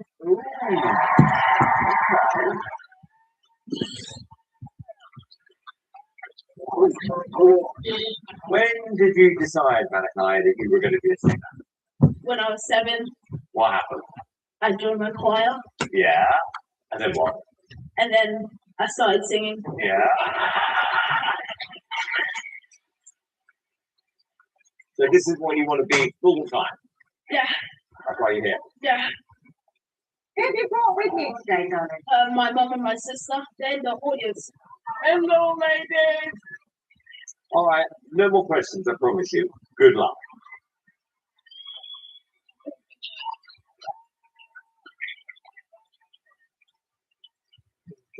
Oh, 2 hours on.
Very nice. Very nice.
Oligarchy.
is massive.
Experiment.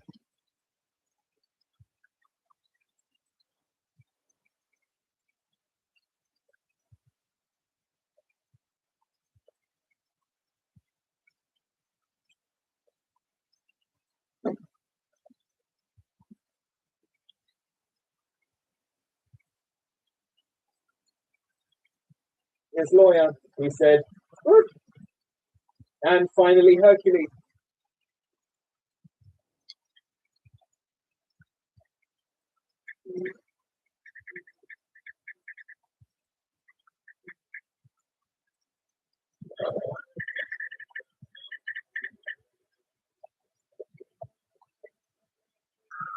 When it comes to seriously good mayonnaise, there has to be honest. Try the real ones that it's still now.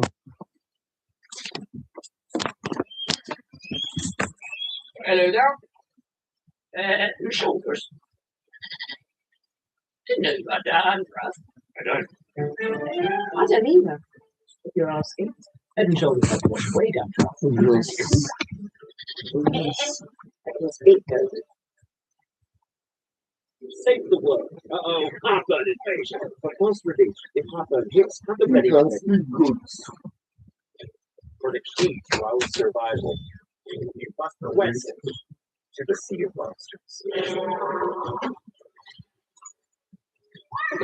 Percy Jackson and the Olympians, exclusively on Disney Plus.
Let's say you want to do a video for, let's say, the fireplace.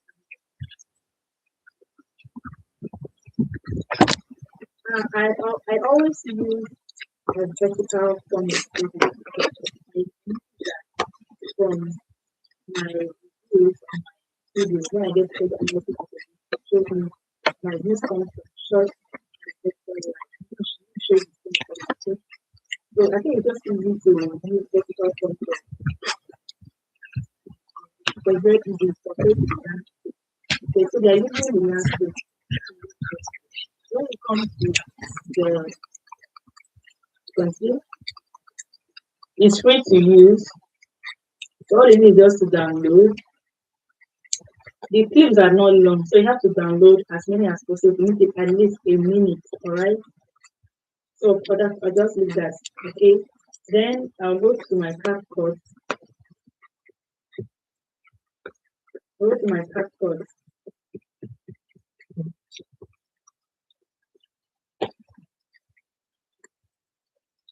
New project. Okay. It's not in yet. I have to refresh my How to refresh it? Yeah, it's back here now. Okay, this is a video. May I put in your CapCut and go on add. So let's play. I think there's no sound to it. Okay, so if you don't want to, if you want to use it like this, then it's fine. If you want to add sound, you all know how to use sound now. So just go to audio, sound effects. You can just search on your sound effects, fire burning sound or something. Just be specific in your keywords, okay? Cracking and sound. Let's play it.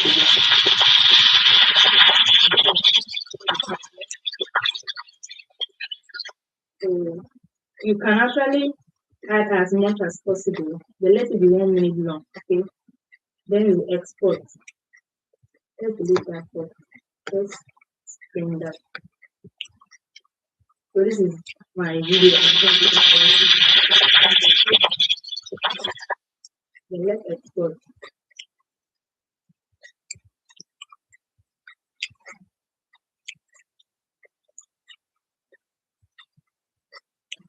So, by the way, you can also use Instagram to get video.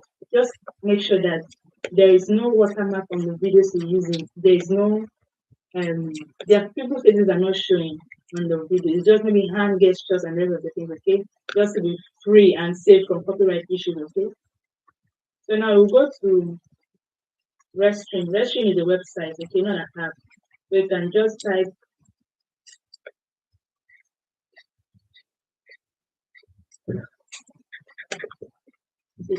Restream.io. So that will go. So it's the same process you can use on your phone, it's the same process you can also use on your laptop, okay? So before then, you have to, you're starting a new stream. You can come here, start a new stream.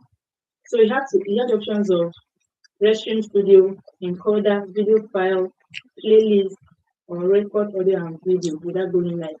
So because we already have a downloaded video already, it will be on video file. All right, so click on video file.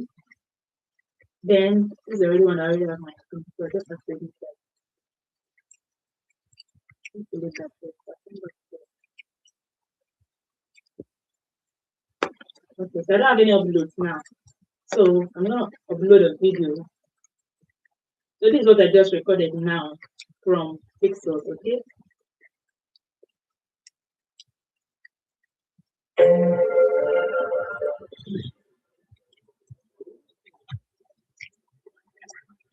Leave worries behind. With more, that's the beard. Professional precision and 100% control in every detail. More, better by design. Restricting her from going online is abuse. Enough.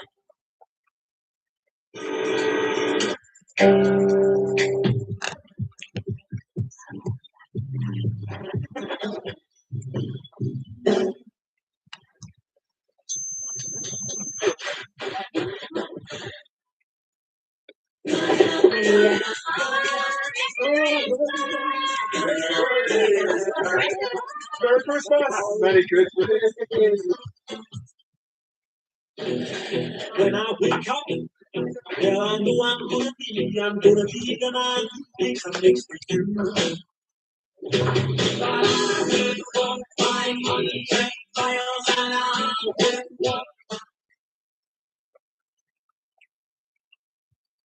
To title your video, let's say fireplace ambient.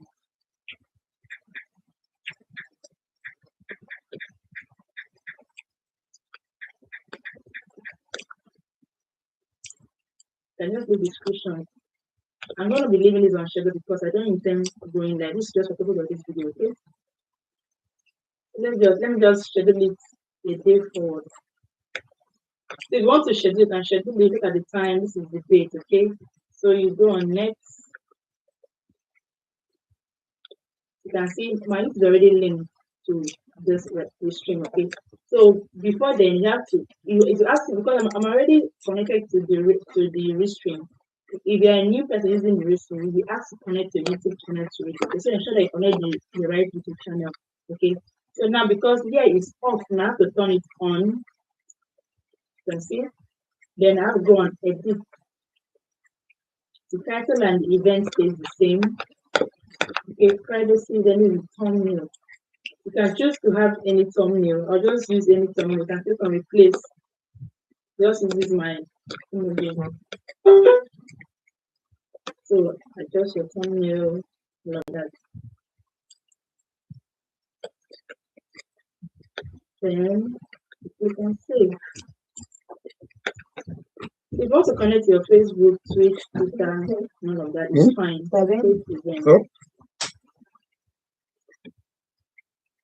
Me, I don't connect to every other one. Mine is just because on YouTube. So if you want to also grow your other social media platforms, you want to connect with them. Okay.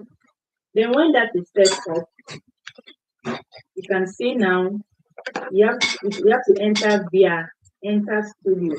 Okay, this was my last issue. I'm not listening for like it was on the last time I got the winning video. Okay, so you enter studio.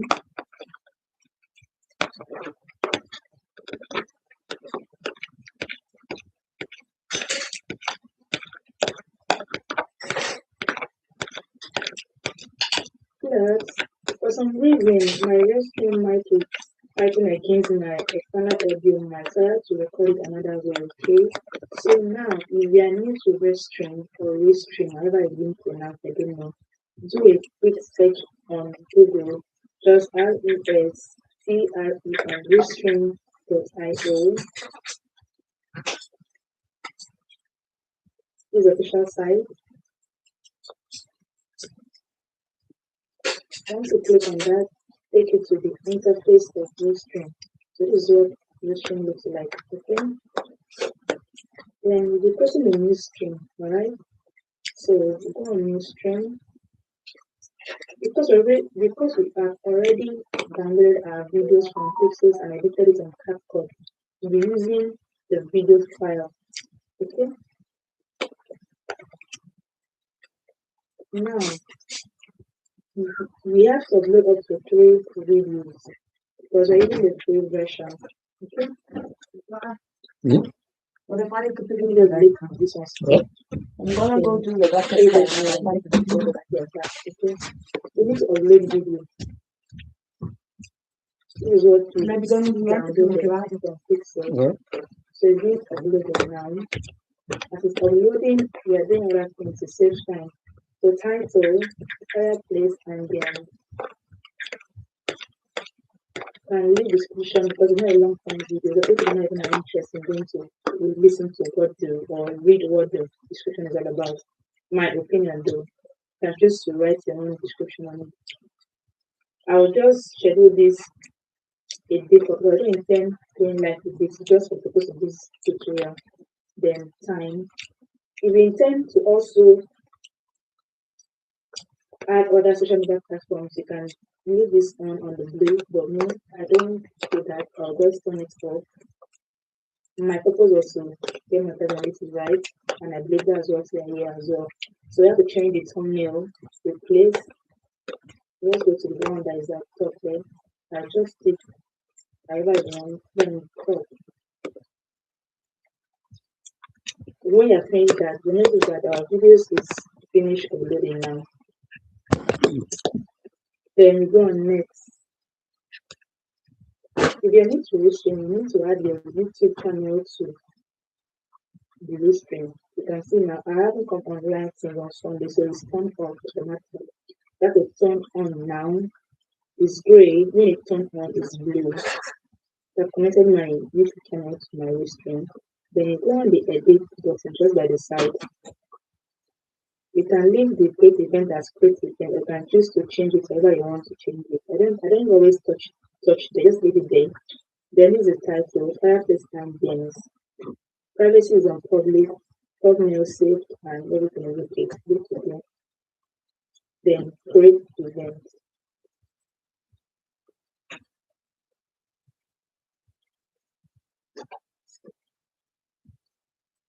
So now our event has been created. You can see this is it here. But we have to enter it in our studio. Okay? So you have to check around your phone how you can enter the studio. Okay? So I'll just click on the enter studio.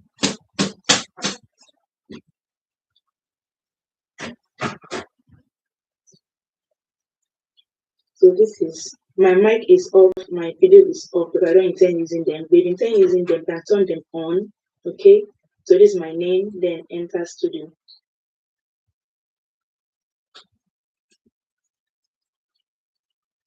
So this is the interface of the studio. Let me to position this thing for you guys. So now we need to add the scene now. So that video we uploaded before, we need to come here, add scene. So my video is on media.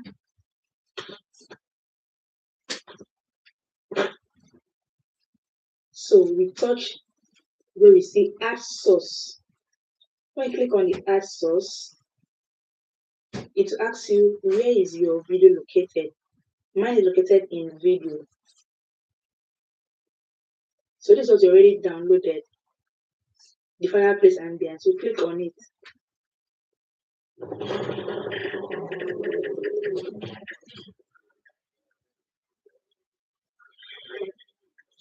When it comes to seriously good mayonnaise, it has to be Heinz.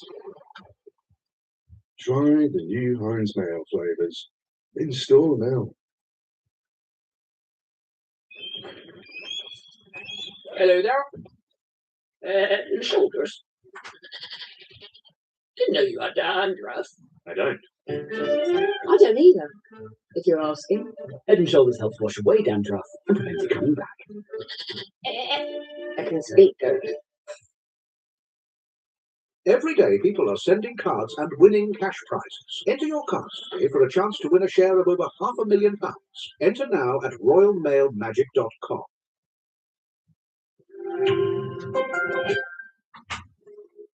Time's up for Windows 10 support, so it's time for a reboot. Upgrade to a Windows 11 laptop from Currys, like this HP OmniBook Copilot Plus PC, powered by Intel Core Ultra processors.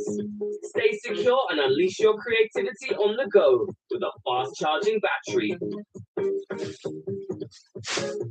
In-store and online at Currys.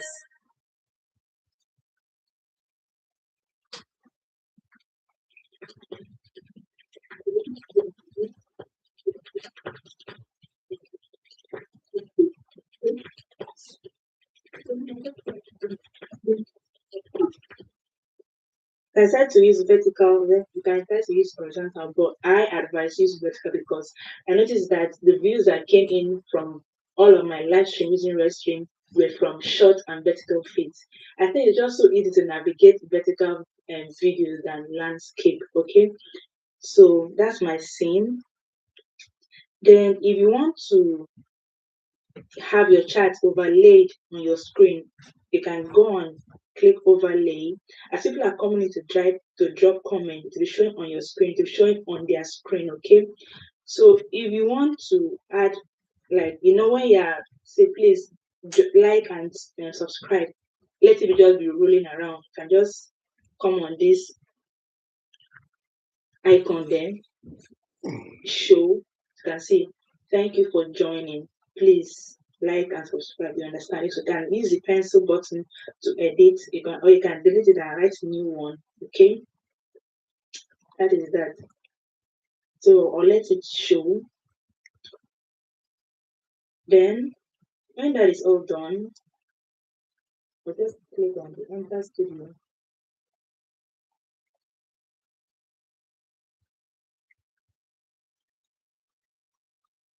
So this is my mic is off, my video is off, but I don't intend using them. If you intend using them, can turn them on.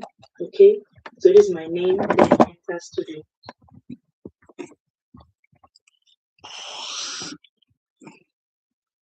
So this is the interface of the studio. Let me to position this thing for you guys. So now terrible. we need to add the scene now. So that video we uploaded before, we need to come here, Terrible. add scene. So my video is on media.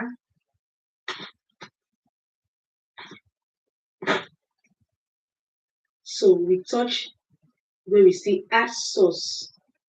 When you click on the add source, it asks you where is your video located. Mine is located in video. So this is what you already downloaded. The final place and there. So click on it.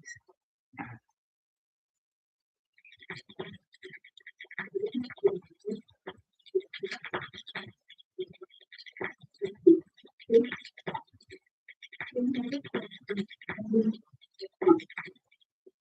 can try to use vertical, you can try to use horizontal, but I advise use vertical because I noticed that the views that came in from all of my live stream using Redstream were from short and vertical feeds. I think it's just so easy to navigate vertical videos than landscape. Okay, so that's my scene.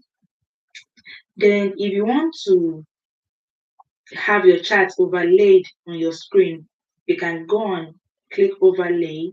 As people are coming in to drop comment, to be showing on your screen, to be showing on their screen, okay? So if you want to add, like, when you're, say, please like and subscribe, let it just be rolling around. You can just come on this icon there, show, you can see, thank you for joining. Please like and subscribe. You understand? So you can use the pencil button to edit. Or you can delete it and write new one. Okay, that is that. So I'll let it show. Then when that is all done,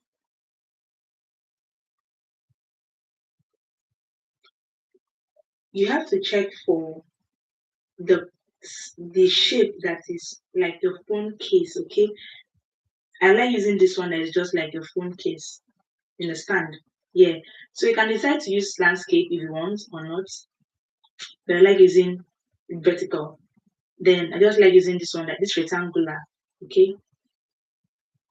Then you have to click on the sound. So if you want to do a silent video, of course, this kind of video is directly to be silent because you need the sound. Okay. You can click on the mic there. It will turn on. Then click on these three dots just here. It will show you if you need to loop, maximize, or replace a video. But we have to go on loop. Because loops will make your video play as long as possible until you decide to end the video by yourself, okay? When all people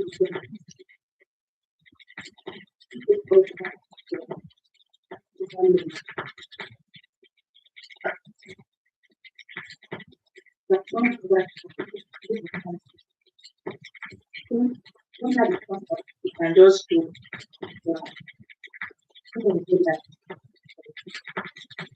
The first thing you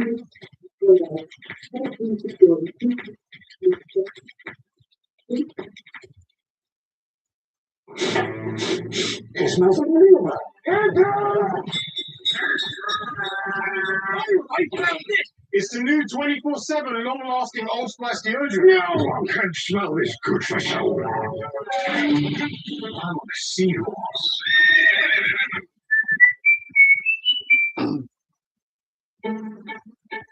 Potential. Every business has it, but not every business owner knows how to use it. So when it comes knocking, welcome it with open arms. It all starts with skills. See how you can grow your business. Search Skills for Life.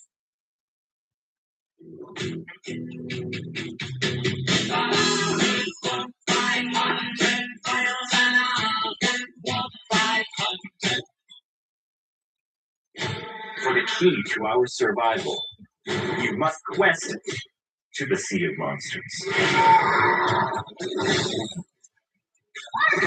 Percy Jackson and the Olympians, exclusively on Disney Plus.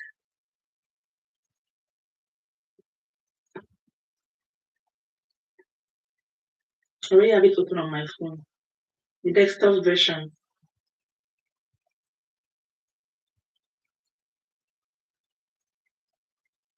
I believe that's what worked for me. Anyways, we can always experiment, right?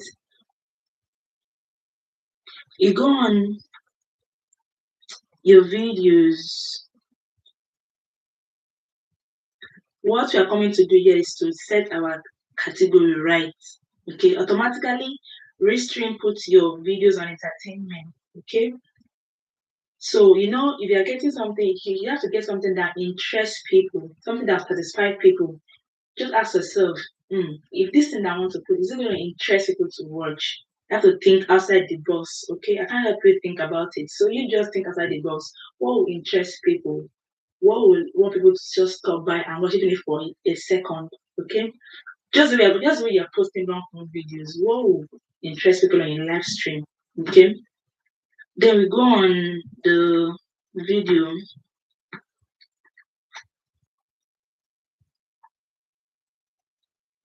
So if you come to your YouTube dashboard on your YouTube studio, rather, just go on the video that you want to, the video that is live. I can't, because I didn't go on live, it's on schedule, so it's not coming out of my video. Just use my old video to show you guys the next step. Just go to put it in your playlist, answer the question, is it meant for kids? Yes or no? Then alter, change, no. All these ones, you just have to take them off. Then my last video, I just put it on fishing tags. You can decide to add tags or not. Then you can see it's entertainment. So because restrictions actually put the videos on entertainment, you can decide to put it on people and blogs. But this particular video was entertainment. But you watch my live stream, I do all sorts of videos from cakes to pastries to satisfying Isamia and every other thing. I'll put all those ones on people and blogs. But this particular one, put it on entertainment, then you save. So ensure you do this in your first 2 minutes of going live, okay? Once you just click on go live on your YouTube, on your Restream, head over to your desktop, change the settings to either entertainment or people and blogs, okay? Then let me show you what I did differently again. And you guys, as I was recording this video, I got the email. I got the email. I was so anxious waiting. But let me show you guys how I actually achieved my extra 2,000 watch hours because I documented my process. Before now, I already had 2,000 watch hours, okay? So as you can see here, watch hours countdown. Started my watch hour journey 17th of July with 269 this year, okay? So I was doing the mix of silent live stream, show my face live stream, and OBS live stream. When I said OBS is the app that I can use with desktop only with your laptop. It's not allowed, it's not used, you can't use it on phone. So you have to look for videos on Pixels, join it together and stream it on OBS. And OBS is basically you can only use it on landscape, you can't use it on portrait, okay? So this was my journey. I had a lot of deductions and additions. You can see minus again. I was so shocked. Minus again. I did several things. People were playing my playlist. I was playing people's playlists. Okay. So you just have to have someone that will partner with you. You play their playlist, they'll play your playlist. Okay. Then this was how I was able to build my watch hour. Then October 3rd, I was on 2006 watch hours. Then I started using my Restream. So within 4th, 5th, 6th, 7th, I had 3,100 watch hours. And 8th October, I was fully monetized, like I was on 4,000 watch hour. It's so, I could not scream. Everything is there. Then the actual video that I did that got me my full watch hour I was looking for was not updated when I applied for my monetization. So it was still on half monetized. Okay, let me show you that video on my YouTube studio. Okay, so this was the video I got that gave me my full watch hour I was looking for in 2 months. So this is the video. Oh, it's so nice to see that I'm having estimated. I cannot scream. So even when I published the video, actually some people came to watch again. I said that extra watch hours there. Okay. I think I actually screenshot, those analytics. I'll see the video from there. So my watch hour now is 5.7K, and that video gave me extra 1.2 subscribers. And I'm having 3,000 subscribers plus currently. Try the new Heinz Mayo flavors. In store now. Restricting her from going online is abuse. Enough.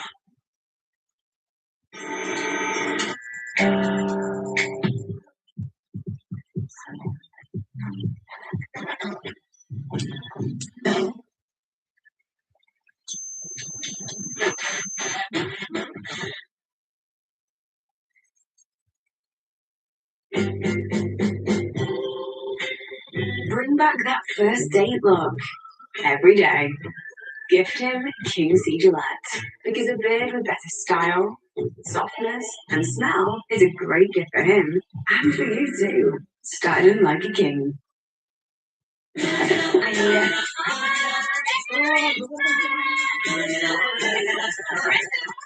Christmas! Merry Christmas! So this is the watch time. So this was a particular video. It gave me 3.4K watch hours. And every other video I did using Restream, maybe it's under 7 days. Just look at them. 3.4K, 4.61, 263, 124, and 3.6. These were under 7 days. So we compiled this together. I was able to add my 4,000 watch hours. And guess what? I'm a YouTube partner.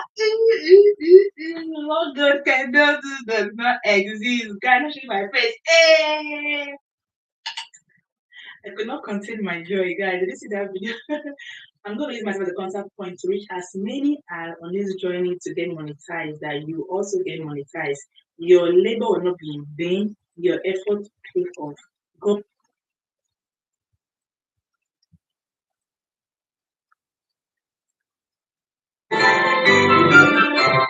Travi, you work harder than almost anyone I know. Almost. I get so excited going to the office every single day because I know you're going to be there.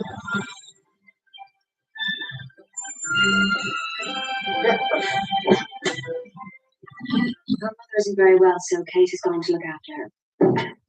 Well, if Miss Harris is not here, who is? Well, only me, I'm afraid. I think she means anyone of any consequence.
Yeah, good afternoon.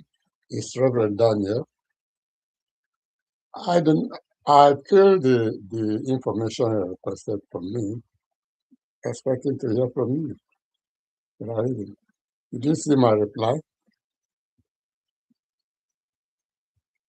Yeah. Just 5 minutes after we spoke. 5 minutes. It's not even up to 5 minutes. Yeah.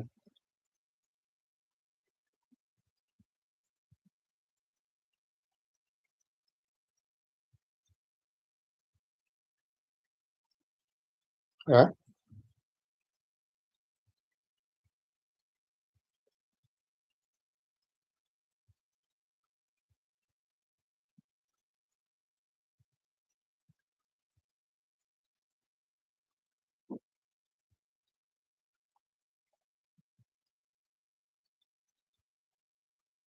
Yeah.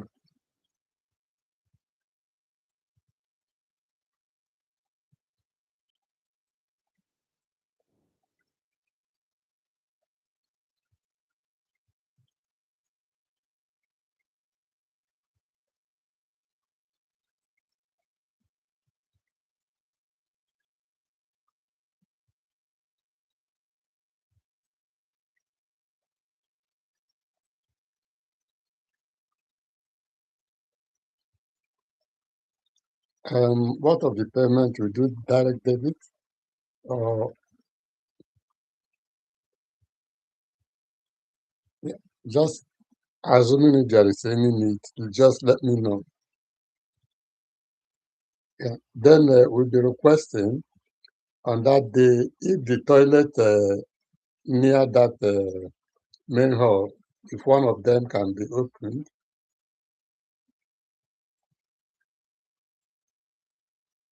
The toilet in front of the waiting, so that they don't have to go all down because it's only the yeah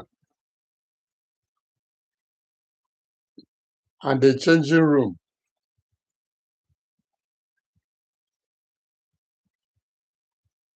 Okay.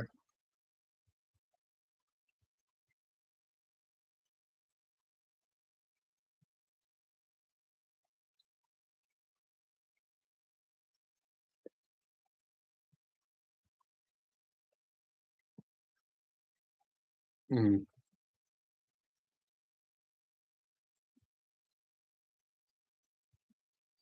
Okay. No, no, no. It's okay.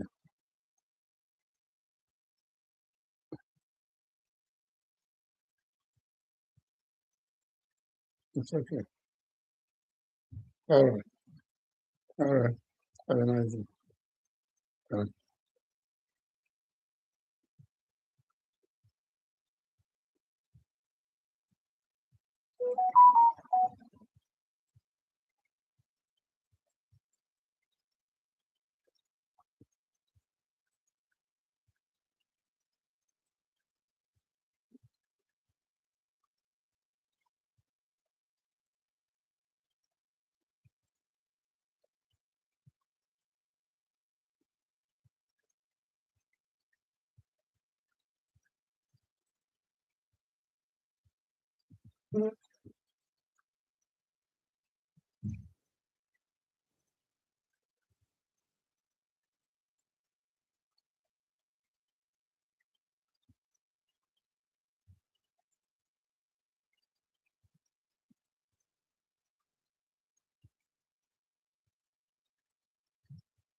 Bye.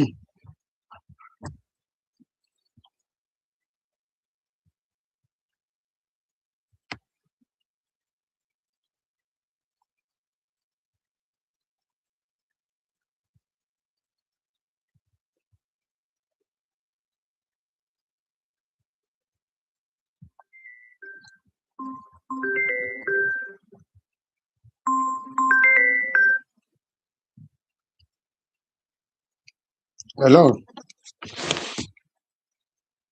Yeah, good evening.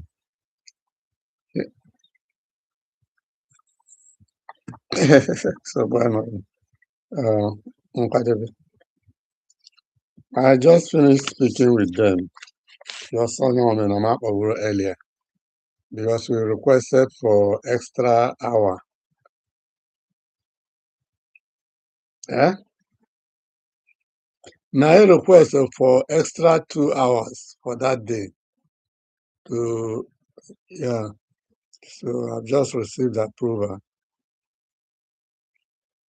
2 hours ka anyị na-use but ebe a ga-eme olili nsọ I was thinking na ndị chọọchị si na ọ dị mkpa na a relax wee mee ya.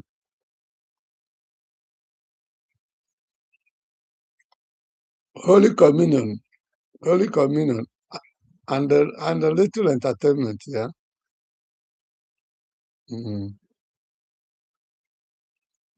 Yeah.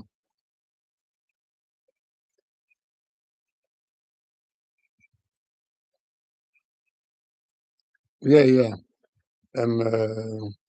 Chiagozie.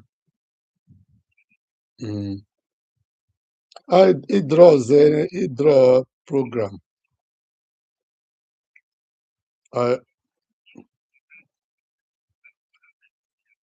Mba harvest anọrọzi ya. Ha sị ka hapụ ịbọda unu with the harvest ya. Ebe ọ bụ na unu emego harvest ka hapụ ịbụ a drawback. Yeah.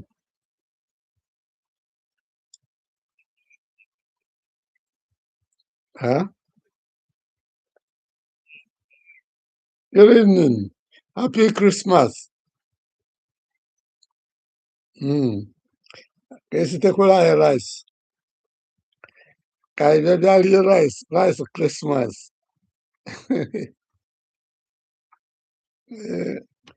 Yes, Carol. Yeah, well done.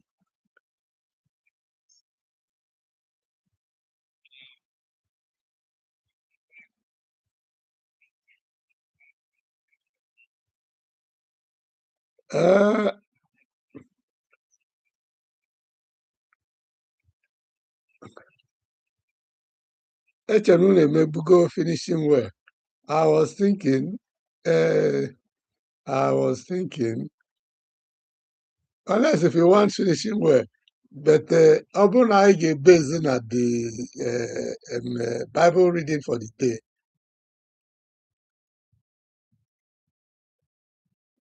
I don't know.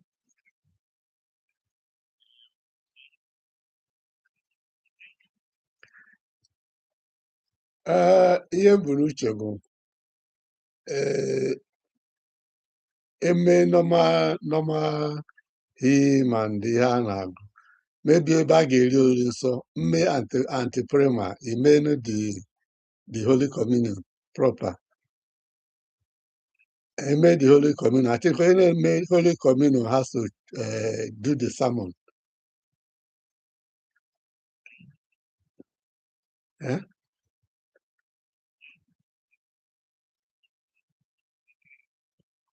I can't do a chalk schedule. If young people know people, topic in trouble, here we make sermon, but based on I think based on Isaiah 7, 1 to 17. Isaiah 7, 10 to 17. You know, him will no be. So it depends how in a man or fit in.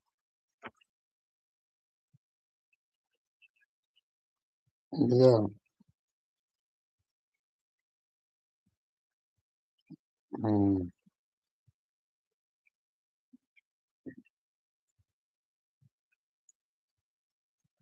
Yeah.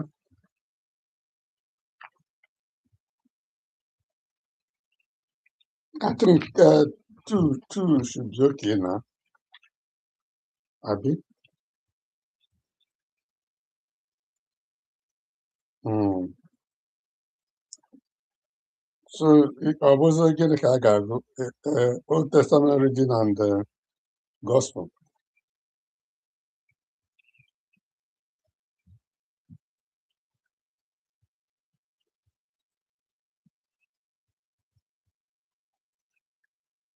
Mm. Okay.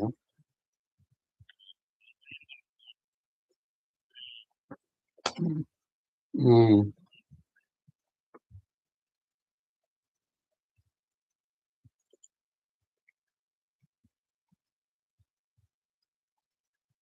Yeah.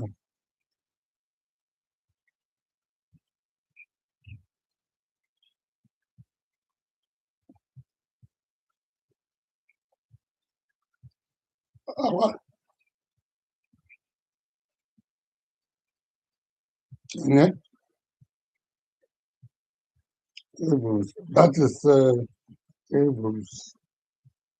Intercessory prayer. Okay. Then Chigozie Mezenu God the gospel reading. Mm-hmm. Gospel reading. Chigozie. Yeah. Mm. Okay, also. Onye ga-agụ Old Old Testament. Ka my wife will go in Old Testament, abi? Mm-hmm.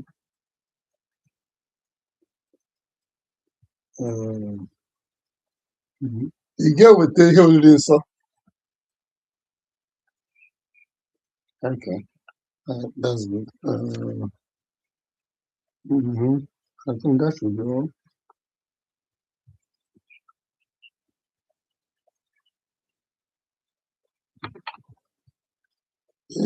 Dede, gụọ na akwa gị nwa ga-ekwu okwu Chukwu. Ma anụ tọpik ị ga-enye ya. Unless, yeah. Ịma tọpik ị ga-enye ya. Then can draft her out.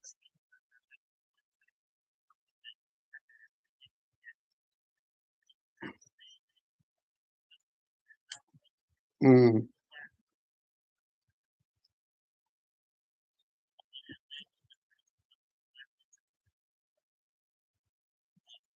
Matthew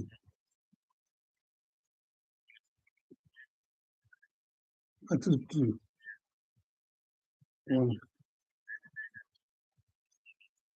Mm.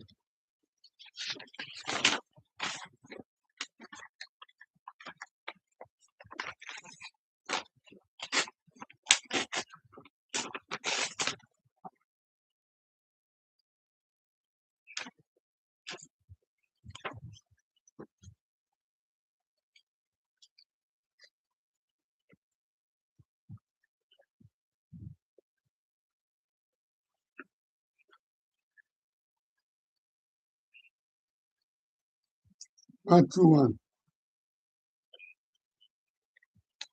Mm-hmm.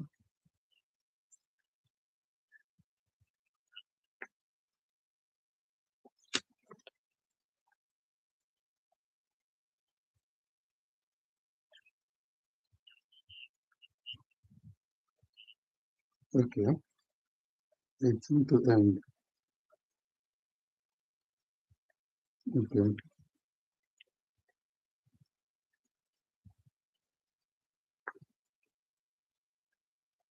Mm-hmm.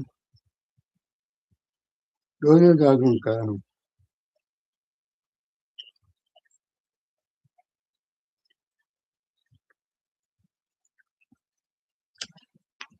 Okay. Mm. The Matthew ga-abụzi n'ụgwọ gospel, abi? Okay. Matthew.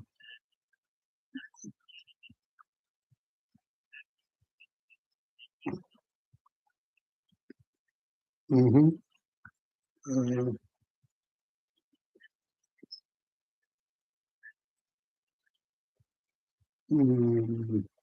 That is a piece of romance.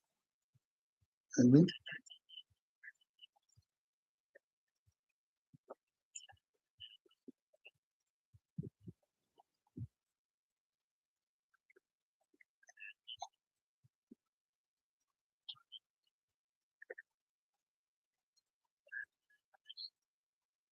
Mm-hmm.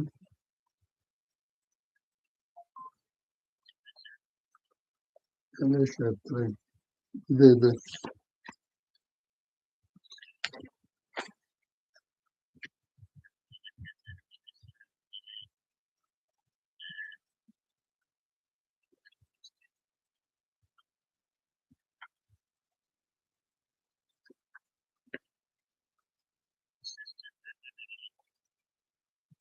So, from verse again.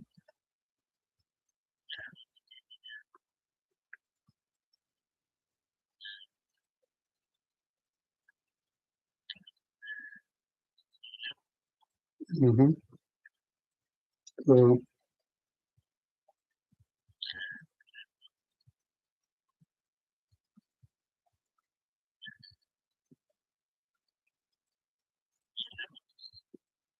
okay. Mm-hmm.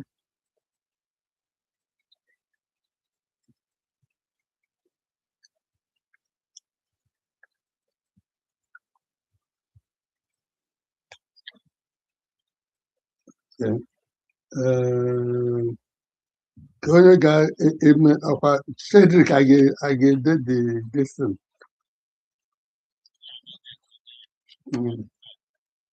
Okay.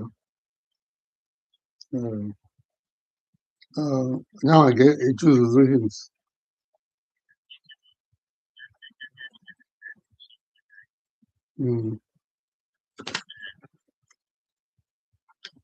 Old Testament reading.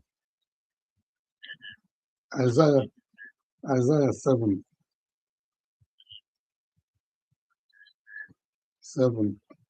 10 to 17. Mm-hmm. To be read by Esther alone. Mm-hmm. Then yeah, Gospel reading.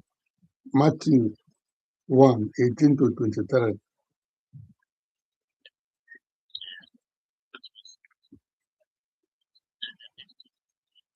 Yeah, Epistle.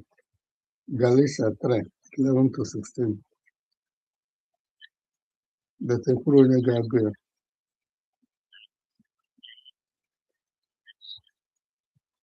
Galatia 3.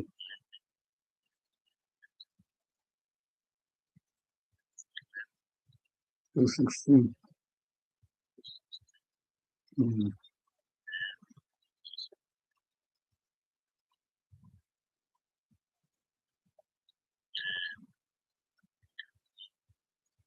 Matthew 1, 18 to 23. Mm-hmm. Mm-hmm.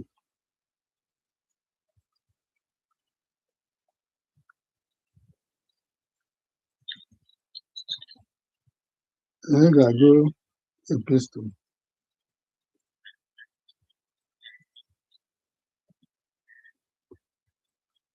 Mm-hmm.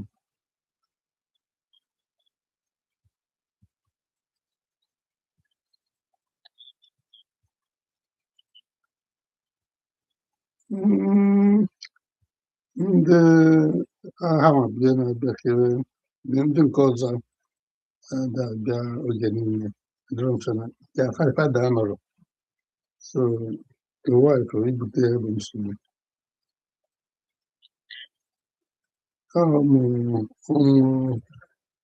one guy I know of Italy agbariz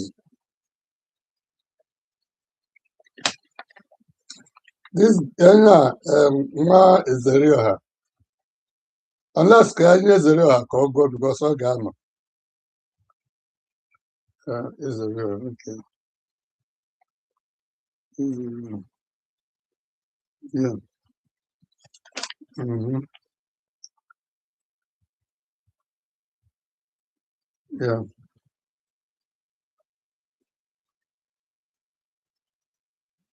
Mm-hmm.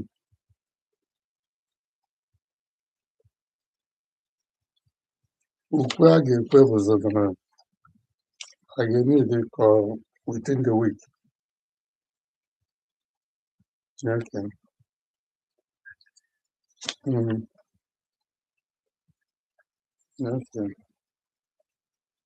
I think so.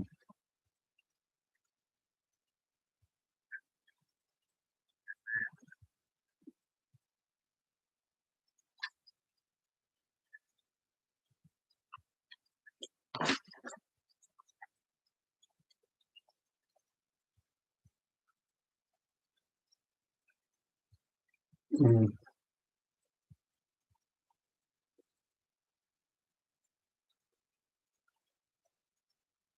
Mm-hmm.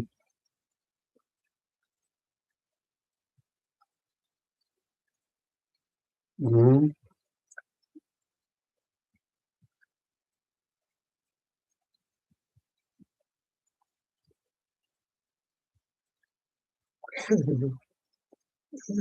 Well,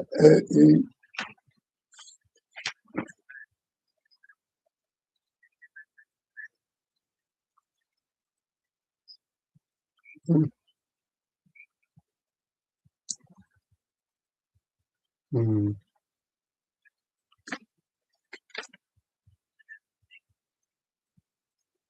yeah.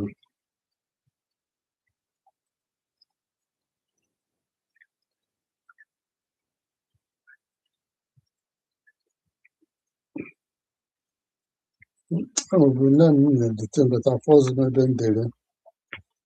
It was more or less because he was asked to ask for a sign. Ahaz was asked to ask for a sign. He said no, that he will not ask for a sign.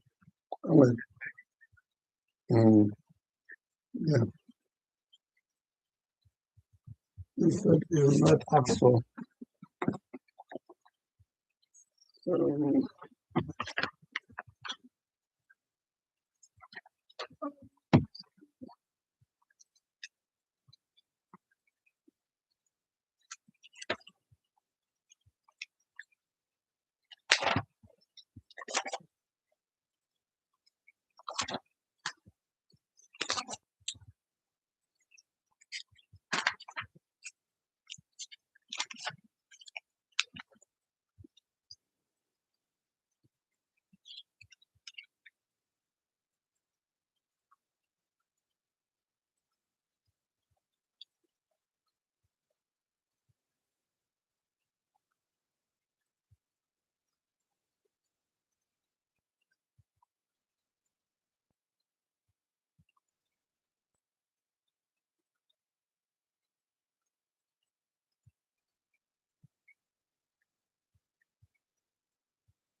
mhm.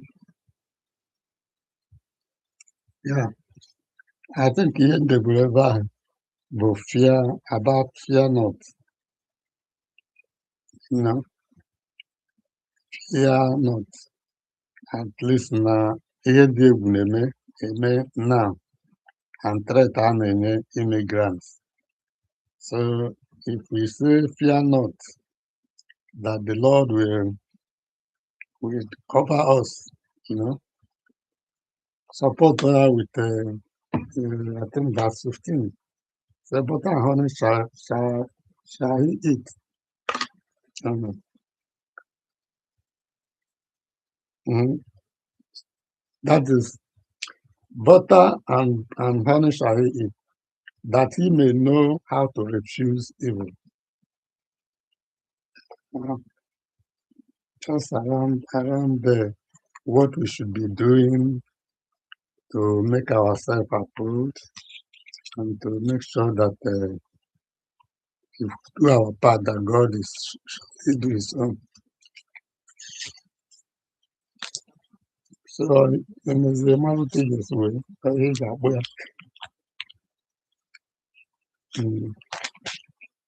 Yeah.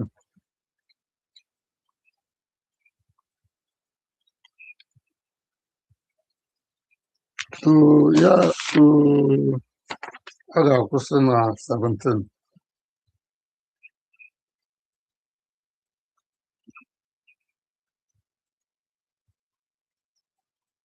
Are you talking about Isaiah?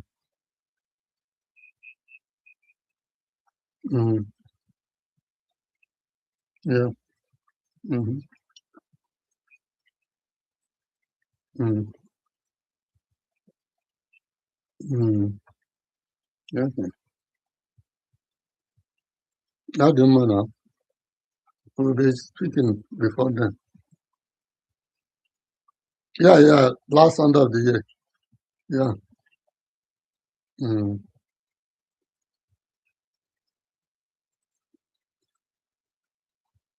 Yeah. Yeah. Some Debo, some 45. Yeah.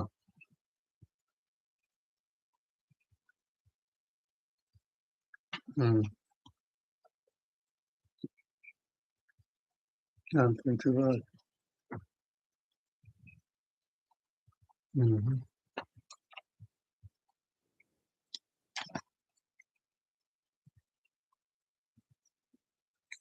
45.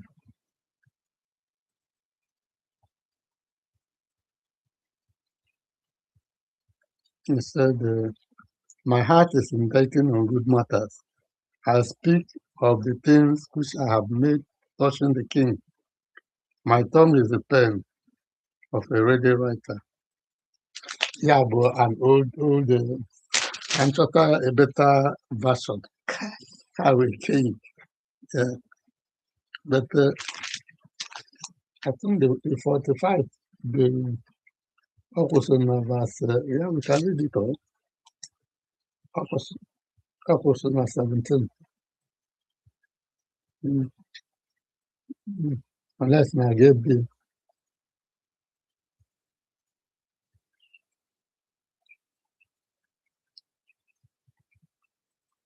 Mm,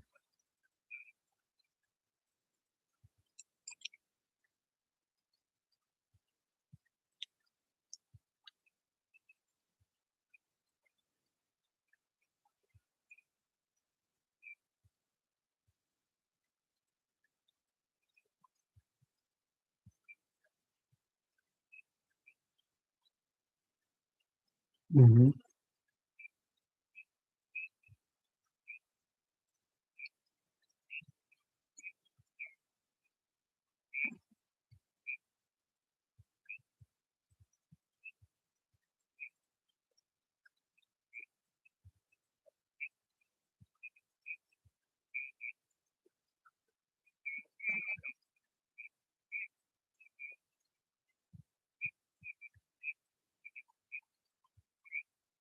Mm,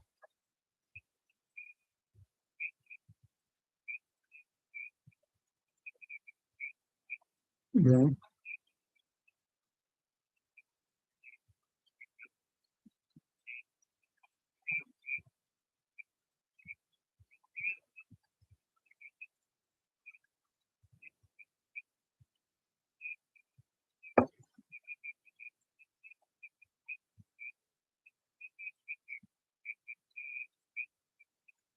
Mm,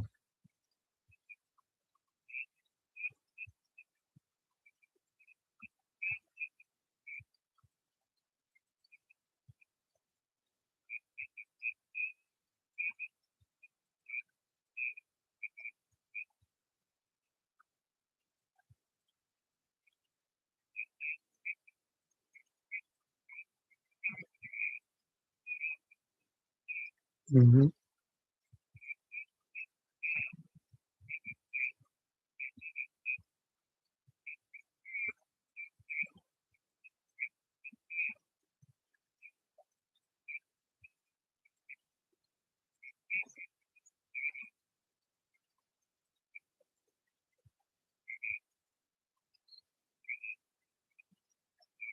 Mm. 7:45. Yeah.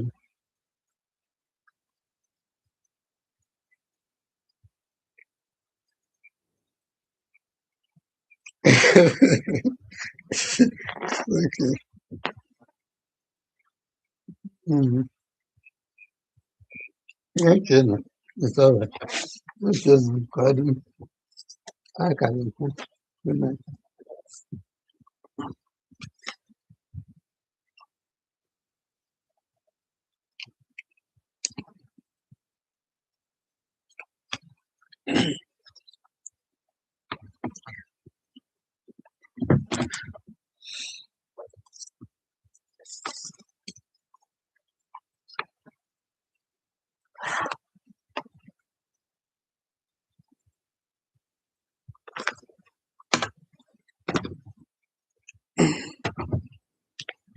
Oh.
Oh.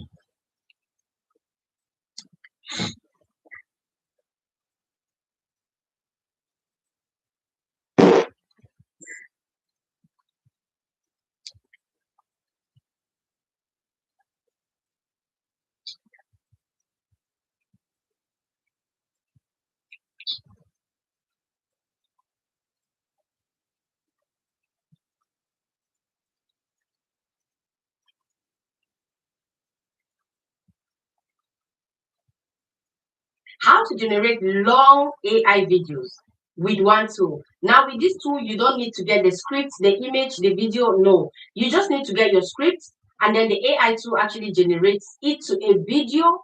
It has a voice over everything. Your narrator voice is there. If you want your characters to talk, if you want the narrator voice to be in there, it will be. So this AI tool is going to just help you generate your storyline. For those of you who already have a niche, it is a good thing. All you need to do is just get your scripts for your story, and then you go to this AI tool and generate it. But if you do not have a niche yet,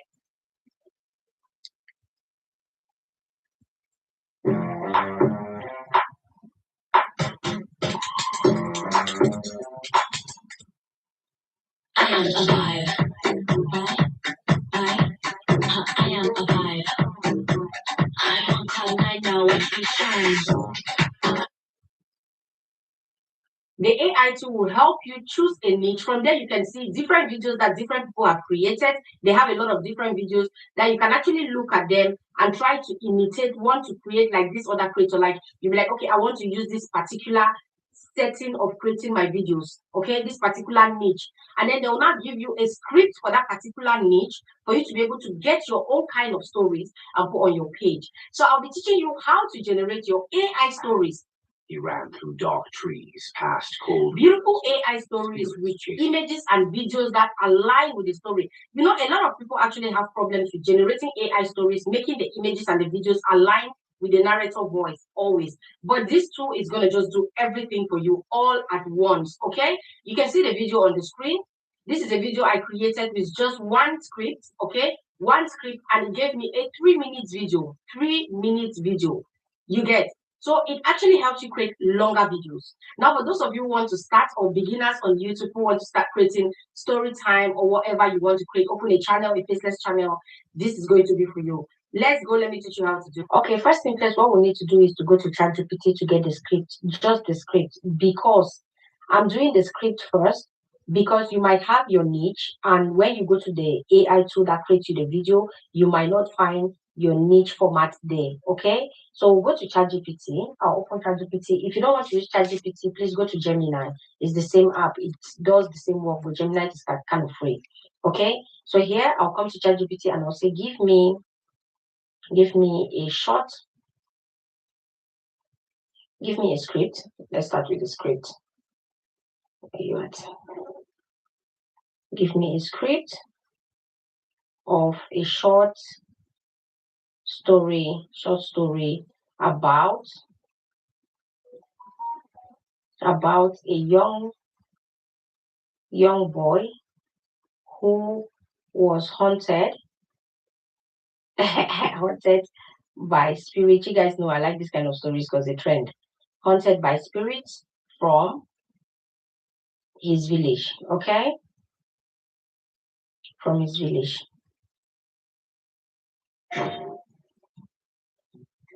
There's a place where adventure and impossible comebacks happen. Creepy heads with tentacles. Yeah, it happens. It happens on PS5. There's no peace of mind if the dishes are still soaking in the back of your mind. But with new Fairy Skip the Soak Power Spray, you just spray it onto the dish and load it in. The grease just melts away. And when I hand wash, a quick and I get the power of an overnight soak in minutes. And a sparkling clean on kitchen worktops. New Fairy Skip the Soak Power Spray. Because the night before game day, the countdown begins for teams with one goal: to win. All this on the grandest display. NFL Christmas Game Day, live on Netflix.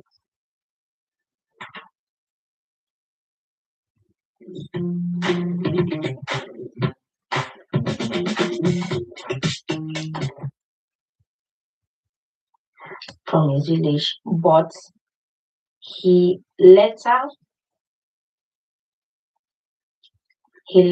ran and found happiness and peace in a nearby village. Okay, so there you go. Okay, this is it. We have this. After you have this, I'll say make it a 30 minutes video. Okay, make it 30 minutes. Yeah, make it for a 30 minutes video. So there you go. Now I'll click here on generate and I'll wait for that to generate. Now, like this, it's very, very easy to go on this app and then you do different things there. But personally, I just want to get the script because I actually want to use the script. Okay, so you'll be able to catch up and get what you want to get. So this is it. This is the script. Act 1, Act 2, Act 3, Act 4, Act 5, and so on and so forth. Okay. Oh shoot, I said 30 minutes instead of 1 minute. Okay, so I'll go back, copy that back because I don't want a very long video. I'll just say 1 minute, a 1 minute video. I see why it was too long. Okay, 1 minute video. So there. So since this app can actually create up to 3 minutes video, up to 4 minutes video, but I just wanted a 1 minute. It can actually create 30 minutes video, but I just want 1 minute because these videos I'll not be posting them on my page, so I'll be wasting more time and all that. So narrator, this is it. I'll just take it from here, from the narrator. Okay. So we take it from the narrator, calm mystery, and all that. Let's go. Now you have it, copy. Okay. Now the next tool we are going into is InVideo. A lot of you have heard about InVideo, and a lot of you have used it before. But let me show you how it works because they've upgraded it now. It has upgrades. So this is InVideo for you. You only need to register with your email. So once you register with your email, let me introduce this app to you. Okay. Now here you can see the V4.0. Okay. This V4.0. If you click on top, you see the V 3.0, 2.0, 1.0. So the 4.0 is the latest version right now, which that is the one you should be using. So your thing should be on this particular V 4.0. Perfect. Okay. Now once you come down here, you can see AI Twin. If you want this story to be about you, like those of you who are doing intro videos and you want to use your AI Twin or you want to create your own AI tool, down here where you see AI Twin, you can click there, you upload your image, and then you create your own AI Twin, right? Now we are not doing that. I'm just showing you the option that the app has. Now down here, you can see minimize effects, create short videos, make different videos and all that. Script, use my scripts, they have different ones. Down, like right below, you can see AI videos, agents and models, explore. So AI videos is for you to create your own videos personally. And then when you see agents and models, if you click here, this is where you don't need a script. You just come here and you see a video of something that you like because there are many, you know. So you see videos that you like, this kind of videos you want to create them. All you need to do is just click on them and then they'll give you a script of your own with that kind of format. And then you create your own that kind of a video, right? For people who don't have niche, this is what you can just come here and do. Take any story of your choice that interests you, and then you put it into yours. You click, they give you your own script, and then you create it. Now, explore is just to explore this, you know, see different things that you like. If you want to go into that, you can go into, it says UGC arts. You can actually create UGC arts video, entertainment, food videos, okay? You can create all those videos here. Product arts, you can generate product art videos here. So this app is actually packed with a lot of, you know, important things to do. Animate videos, realistic videos, cinematic. Here you do everything. More. I just wanted to explain so you guys get to understand for those of you who are new AI tool users. Now I'll go back to the AI video. Now when I click on AI videos here, it says give me a topic, you know, a topic to work with. So this, you can actually put a topic here for them to compromise and work with. But if not, you just click and you bring in your own prompt, which is what we did. Like I already created our own prompt. So I'll click there and I'll paste our prompt. Let me go copy the prompt again. Hope I didn't. Yeah, we have it here. Copy. I'll copy the prompt again. Now I'll come back to InVideo and go and click on paste. We have everything up here, you know. So this is it. What I'll do is up here where it says narrator, I'll just remove the narrator because the app already understands everything that they need to do. Now, after that, the next thing we need to do is to click here on generate. Okay, the blue button that goes like this. When you click on that blue button, then you have to wait. They'll bring up a different page for you. You select if it's a YouTube video or a TikTok video that you want to create. So I'll click on the blue. It's analyzing our script. Okay, after analyzing the script, then it will bring up this pop light. If you want to use it for TikTok, if you want to use it for Instagram or YouTube or Facebook, then you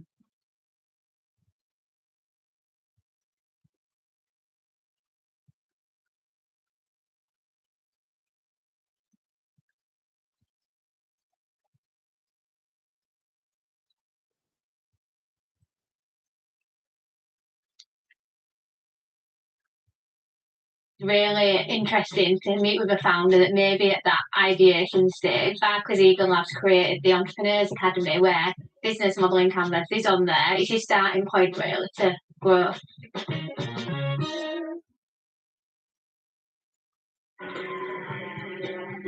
Waitrose presents The Peace Offering.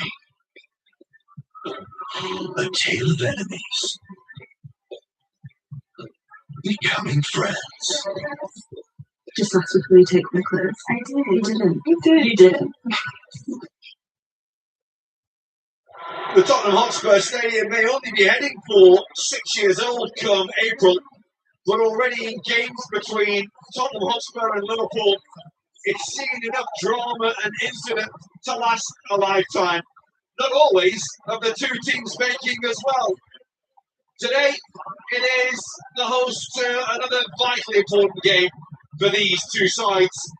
Tottenham, having won their last game, are in the middle of a poor run of form and are in desperate need of another win to allay the fears that they have as they drop down the Premier League table. And for Liverpool, looking to further enhance their resurgence of late, 4 unbeaten in the Premier League, having themselves gone just 1 win and 60 beats in their previous 7. Well, let's take a check on the two teams. We'll start with Liverpool, and having seemingly been without a right back for so long, Liverpool have an abundance of them today. Conor Bradley's back from suspension. Jeremy Frimpong is on the bench, and both joined as well by Calvin Ramsey as well. No Joe Gomez, though, for Liverpool today. He is not involved. Still no Cody Gakpo either. He is getting closer, but not being risked. The big boost for Liverpool is that Dominic Szoboszlai has been past spin and does start. As for Tottenham Hotspur, well, they're missing several players as well. Bissouma and Papsara away at AFCON, but they're without the likes of Madison, Udogie, Solanke and Kulusevski. This is just one change from a side that was well beaten last time out at Nottingham Forest. Lucas Bergvall returns to the starting line. Richarlison, perhaps surprisingly, dropped out and scored 4 in his previous 8. It means that Randall Kolo Muani will move forward from an advanced wing position to lead the line. Still almost a feeling that they were waiting for this game to really come alive. That's a good ball. This is Bradley, found by Bates. And it's going to come all the way through to Kerkez. That's cleared away by Bentancur. Kudus has gone through the Liverpool to break in. Is this going to be the first moment of note in the game? It's towards Van Dijk, who does win the header. And can only flick it towards goal. Comfortable save for Vicario. It's going to come to Spence.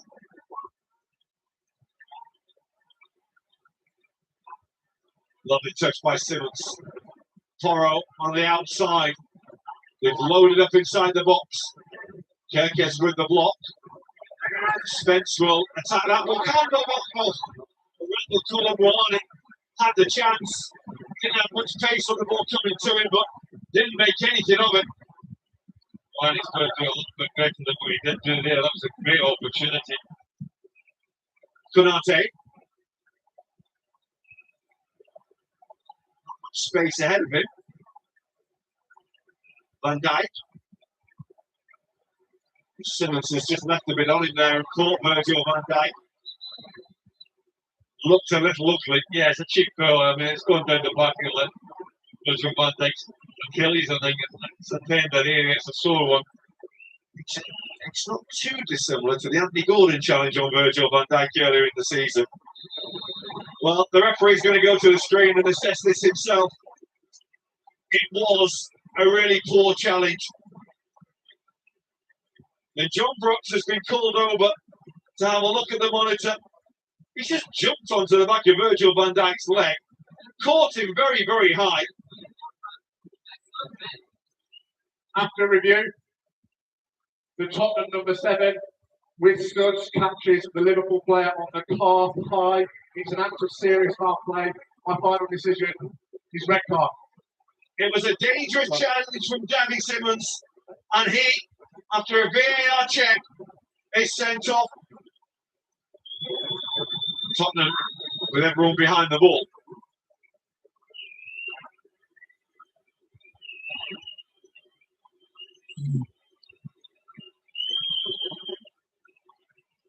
Gravenberg. Little thread is for Florian Wirtz, who shot is tipped away well by Vicario. Lovely effort from Florian Wirtz. Well, lovely ball by Ryan Gravenberg. just opens his body up.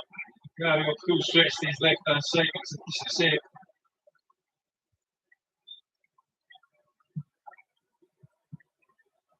It's all very composed from Liverpool. Just looking for that way to puncture Tottenham. Ekitike coming round the back. Florian Bates trying to work in a really tight area. One of the best thing he could there, which was a corner. Liverpool have looked dangerous from set pieces. It's very, very, very deep towards McAllister. Jones. McAllister. Jones. Isak. Verbal challenge on him. Tottenham can clear. Alexander Isak has gone down holding his knee. The challenge on him. In fairness to Benfica, he makes the clearance. I don't think that he can do much more, to be fair. What Liverpool won't want is a lot of stoppages to try and get in the way of them trying to build up some fluidity and building some momentum in the game to really put the pressure on Tottenham. Maybe they can really increase the urgency now. Kirk is with the cross. Away by Gray. That's Van Dijk. Bates really looked after the ball well. It's a lovely touch. Here he is again, Florian Bates. McAllister couldn't take it in. Better to bring the ball away. Kudus. And again.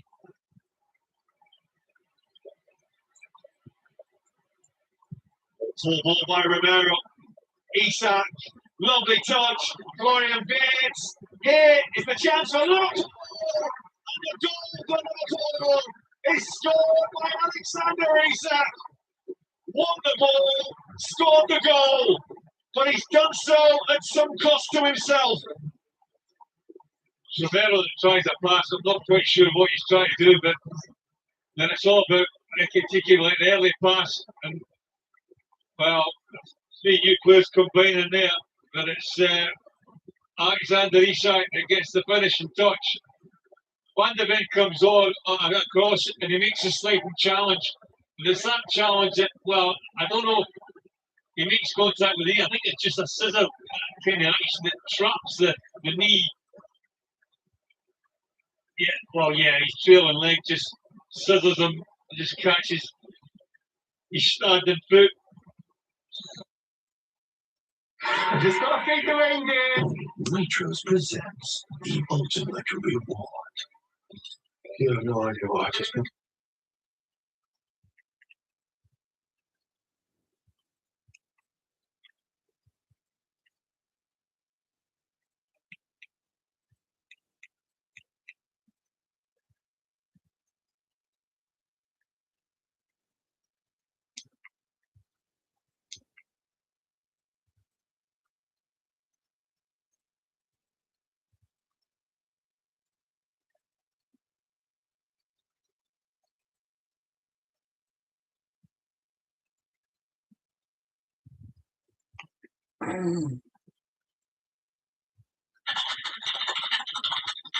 There was a year that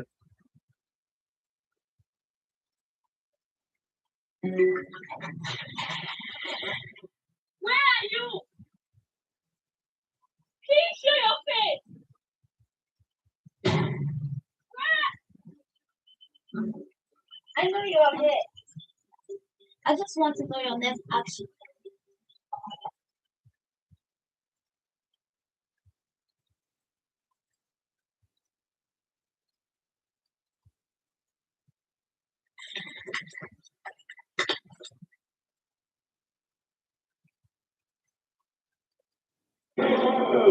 Manchester United.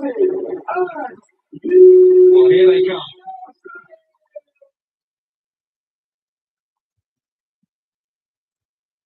Let me have Dr. Steve, you want to do the honors? All right. That's up to you.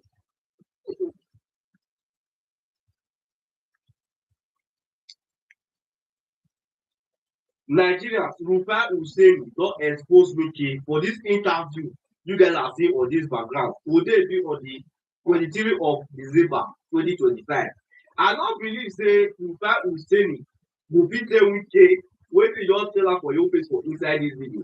Make una just hear this man you guys are saying in this video, im own reaction about the drama wey be like say dey go on for inside PDP. But na one particular question wey Rufa ask am at the ending of this particular video about Wike na wetin shock me. Make una make sure say una share this video because all Nigerians need to hear wetin Rufa wey dey just talk for inside this video. Those are one video. We come before that time, we ourselves have gone to court. And why did we go to court? I wanted to contest for the national vice chairman, South. And I went to the party to get a form. The party refused to give me form. That is number one. Number two, the national convention is like a political pyramid. It starts from the ward to the local governments and then states and then at the national convention. By the time you go for national convention, all the delegates have been activated. At the other lower congresses, they have been activated. But we're going for a national convention at a time where over 12 states have not conducted their convention. And we have a letter which is in the public space where the then national chairman, Damato, and the then national secretary has written to INEC to inform them that congresses will be conducted to this in this case on so and so day, including Southeast. But just 2 days or 3 days to that convention, Damagoo alone wrote to INEC against the spirit of our constitution, against the spirit of the Electoral Act, informing INEC that congresses will no longer take place in 1, 2, 3 local states. The implication is that if you proceed to a national convention, those states will not have a national delegate. And what you have succeeded to do is to disenfranchise them. And that is not the spirit of a national convention, because it must be holistic. Everybody, every state must have the right to send their own delegates. And when they went to that national convention, they even started by further dissolving other states, including the so-called Abia state where I come from, where I'm the chairman. They said they have dissolved and then proceeded. And of course, what the INEC chairman simply did on that day is to tell them, you see, every alliance is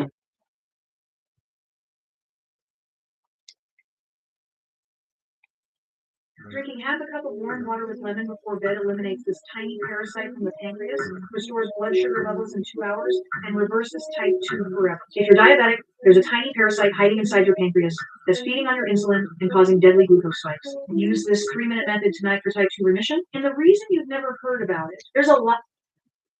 Nigerians, Rufa Hussein don expose Wike for this interview. Listen, and that is not the spirit of a national convention. Because Go ahead. Okay, good.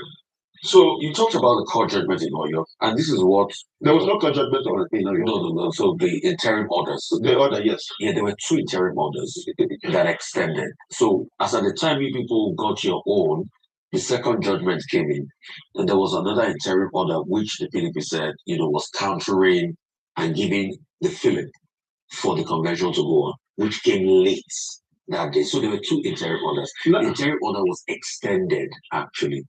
Of course, yes, I agree. So it is based on that. They said that they have Philip to be able to go on with that process. I agree with you. Yeah. And the same court, just a week ago or so, or 10 days ago, rescued itself when they say they have delisted INEC, because as a state high court, they do not have the competence for oversight over a federal agency, that they have rescued themselves. What does that mean? That one of the pillars of the ex parte order have been destroyed by the very courts that establish it. And it means that as of today, it does not stand. The court on its own rescued itself. Which court rescued? The court at Oyo. The court at Oyo. Yes, Google it to see. The court at Oyo rescued itself when it said in an open court that they have delisted INEC. No, but the matters up for determination after the second interim injunction have not been heard. All the parties somewhere have not been heard. Delisted INEC from. Or maybe we can play. I can get the producers to play back to you what you said just now when you started. You are currently at Benin bypass. You are in traffic. All right? 6 hours traffic in Benin bypass. To this government, the angle should be trying to get into power come 2020. Able to constitute 6 wise men. The former Prince, you know. In fact, hang on a minute. Okay. Hang on a minute. In fact, not my words. I'm quoting what was said. And I think people leaning of this PDP faction had even said, and I think there are 2 people from the PDP, not my words, I can't remotely get to that quote. They had even said that Wiki had said, quoting them now, that one of the conditions for peace is for them to jettison any idea of having a candidate to run in this election. And he wants President Tinubu. I don't know if that is true or false. Are you aware of that? Because if Mr. Omar Sani was here, he would reiterate that statement. So if you are saying that, then all of this is not about peace. It's about and decide on how to form government. Maybe a party in the house of 10, maybe a party have 3, my party have 2, your party have 4, your presidential candidates. Yes, it is in that table. Wait a minute. Interest of the party. I come right in the house to tell my wife, we cannot have another child because of your health. But to speak on the bench, you have rejected. No, because of your gross. May God help you people to settle your Mr. Abraham, thank you so much for coming to the show. I just want to bring some form of calmness because it's an interview, right? Just be calm. It's an interview. You've expressed your position, and we thank you very much for coming to speak about it. I just think that, from what you said, myself, I did not go behind the party to work against the interests of the party. I come right in the house to tell my wife, we cannot have another child because of your health. We have to go now. You have to go now. There's nothing wrong about that. Can I ask you this? It's almost you and the Wiki faction are supporting Tinubu, and you will keep fomenting trouble in the party because Let me also conclude by saying that from the show and what Nigerians have seen, you too, you have some issues with Wiki, which I don't know. Okay. You understand? Because in every show, you are always calling Wiki. You as a person, there are things which I don't know. You understand? Because the role of this program, all about you. Mr. Abraham, all about you. You did not invite me to speak on Wiki. You invited them to speak on the bench. You have rejected. No, because of your gross. May God help you people to settle your problem. Mr. Abraham, thank you so much for coming to the show. I just want to bring some form of calmness because it's an interview, right? Just be calm. It's an interview. You've expressed your position, and we thank you very much for coming to speak about it. I just think that, from what you said and what you described as at the last point, that what the party, the faction has been doing by supporting a candidate that was not the PDP's choice in the last election was anti-party activities, as you have described. Do you understand? Just to mention. I speak listen. Okay, no, you are free to have believe what you believe. Okay. I am free to believe what I believe. Yes. Nigeria does not end and end with me. It does not end and belong with you. Public opinion does not end with me, does not end with you. That is your view. Absolutely. You are entitled to it. I'm entitled to my view. I have peace with what I'm doing. Thank you. Mr. Abraham, thank you so much for joining us. Thank you. All right, thank you. Oh, hold on. Thank you so much. Unfortunately, we didn't have Mr. Omar Sani join us. I'm sure he would have a different perspective from what you shared. I will definitely. No, he was represented by Wafa. He was represented by Wafa. That's not true. Wafa is always there to present the people. But we'll look forward to having him on the show. Hold on. To represent them. Hold on. Thank you so much. Because Thank you, Mr. Abraham. Thank you. Before you leave, look at the top here. Do wait to subscribe and also put on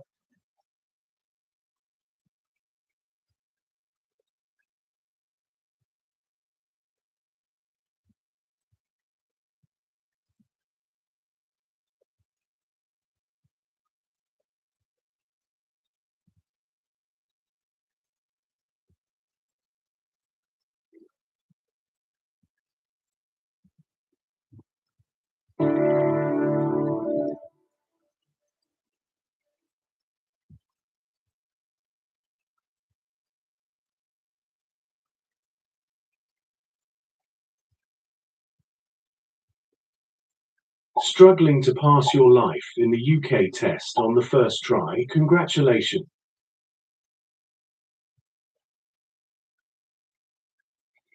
Good afternoon, everyone. Thanks for joining me in this video. This is Tuesday, the 23rd. What's the most profitable AI business you can start before 2026? As someone who's built several multi-million-dollar AI companies inside of Martel Ventures, I'm going to break down the 6 AI businesses I'd personally start if I was building from scratch in 2026. I'll even prove to you how real market data and expert projections show why these industries are set to explode in 2026. And I won't just tell you what they are, I'll show you how much it costs to start and how easy they are to learn. I'll also break down how much income potential each one of these businesses have so you can pick the best one for you.